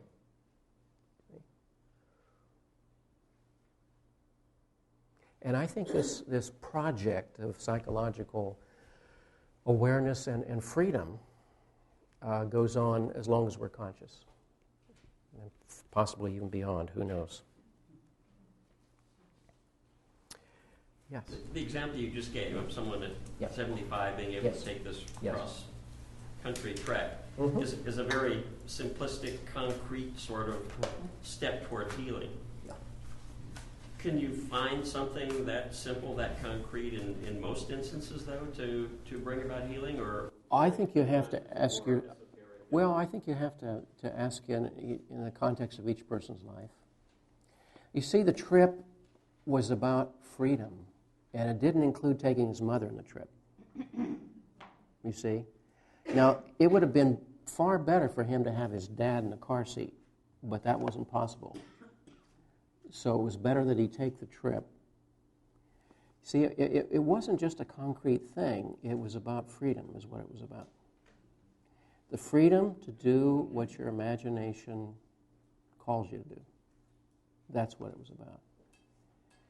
And that's why I said, outside, we might have thought, well, that's just a trip. Anybody can take a trip. But, his life had been primarily a set of obligations. And what happens to the child whose imagination plays freely and wishes to explore the world. You know, it was actually part of the child's wonder at the old sort of great Western myth too. You know, before it disappeared. Yeah.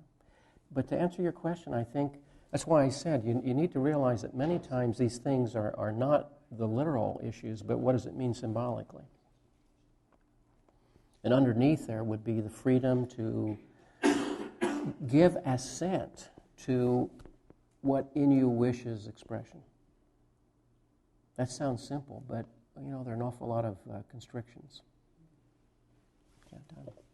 Thinking about my life as I was growing up, the overriding message was not to be angry. Never show your anger to another person, especially within the family, and certainly without them. It's made it. I mean that very thing has made it very difficult in my life because I chose to be a lawyer. It is hard to be a lawyer and not show anger. Yeah. Well, you know, it's interesting that you chose a field that is inherently oppositional. There are always two sides of a story, and one has chosen an oppositional path. And maybe there was a far deeper level of urging going on there in choosing that. Now, I saw a gentleman in New Jersey for a long time who was a lawyer also, and he was one of the mildest, nicest people I ever met, and he was in litigation. I kept wondering, this doesn't compute.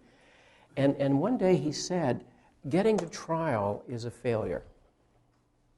He said, I want to always try to get the thing resolved beforehand. And I thought, bingo. He'd been the mediator in his family of origin. So he was used to conflict. And his role, I mean, he might have just as well been a social worker or something like that. But he chose the conflictual world of litigation to put himself right in the fire, as it were, but to try to work it out. Now, again, there's nothing wrong with that, but we're saying, what would I choose apart from that influence? That's the key, you see. Pat? Without some influence, either good or bad, we might just sit under the tree and not do anything. Would that be horrible? No, not really. Yeah, but I don't think in the end that would be the case. I think there's enough impulse of the self that it would take us into the world. All we're talking about, we're not trying to judge anything. We're talking about here what brings healing and what brings freedom. Well, see, in this case, it sounds as though the very thing that was wounded, then what he went into really served. Did it serve and aggravate that wound, or did it help to expiate it in some way? Well, to finish that story a little bit, 25 years ago, I shifted into a mediation practice. Oh, interesting, yes. Yes. Acknowledging that different people hear different messages. Yeah. But why would people coming out of the same family experience, siblings, respond so differently? Yeah. And I ask that because it's important. Sure. Healing wounds with a brother or another. Oh, yeah. Well, you know, that's one of the interesting things, that you can see the same impact, let's say, of a domineering personality of one kind or another, and the children scatter in opposite directions. That what's logical is the response to that. In other words, these seem contradictory, the behaviors, the patterns, but what they have in common is response to that. Again, often repeating it, trying to get away from it, or trying to solve it in some way. And that will lead to quite different life choices.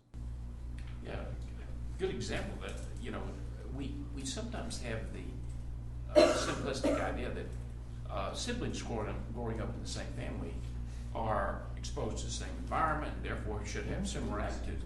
Well, that's not necessarily true. I have an older brother, and I can recall he had the same kind of physical characteristics as my dad. Had the white hair as a child, and my dad's nickname was Cotton. They always called him Little Cotton. And I came along 2 years later, And I really believe that I saw and heard all the, frankly, kind of adulation and comparison of my older brother to my dad.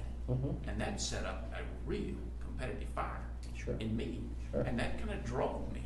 And I'm only beginning to understand how different my brother's perception of the family was from mine. Of course. Yeah. Absolutely. Yeah, because it's not what happens, it's how we internalize a message around it.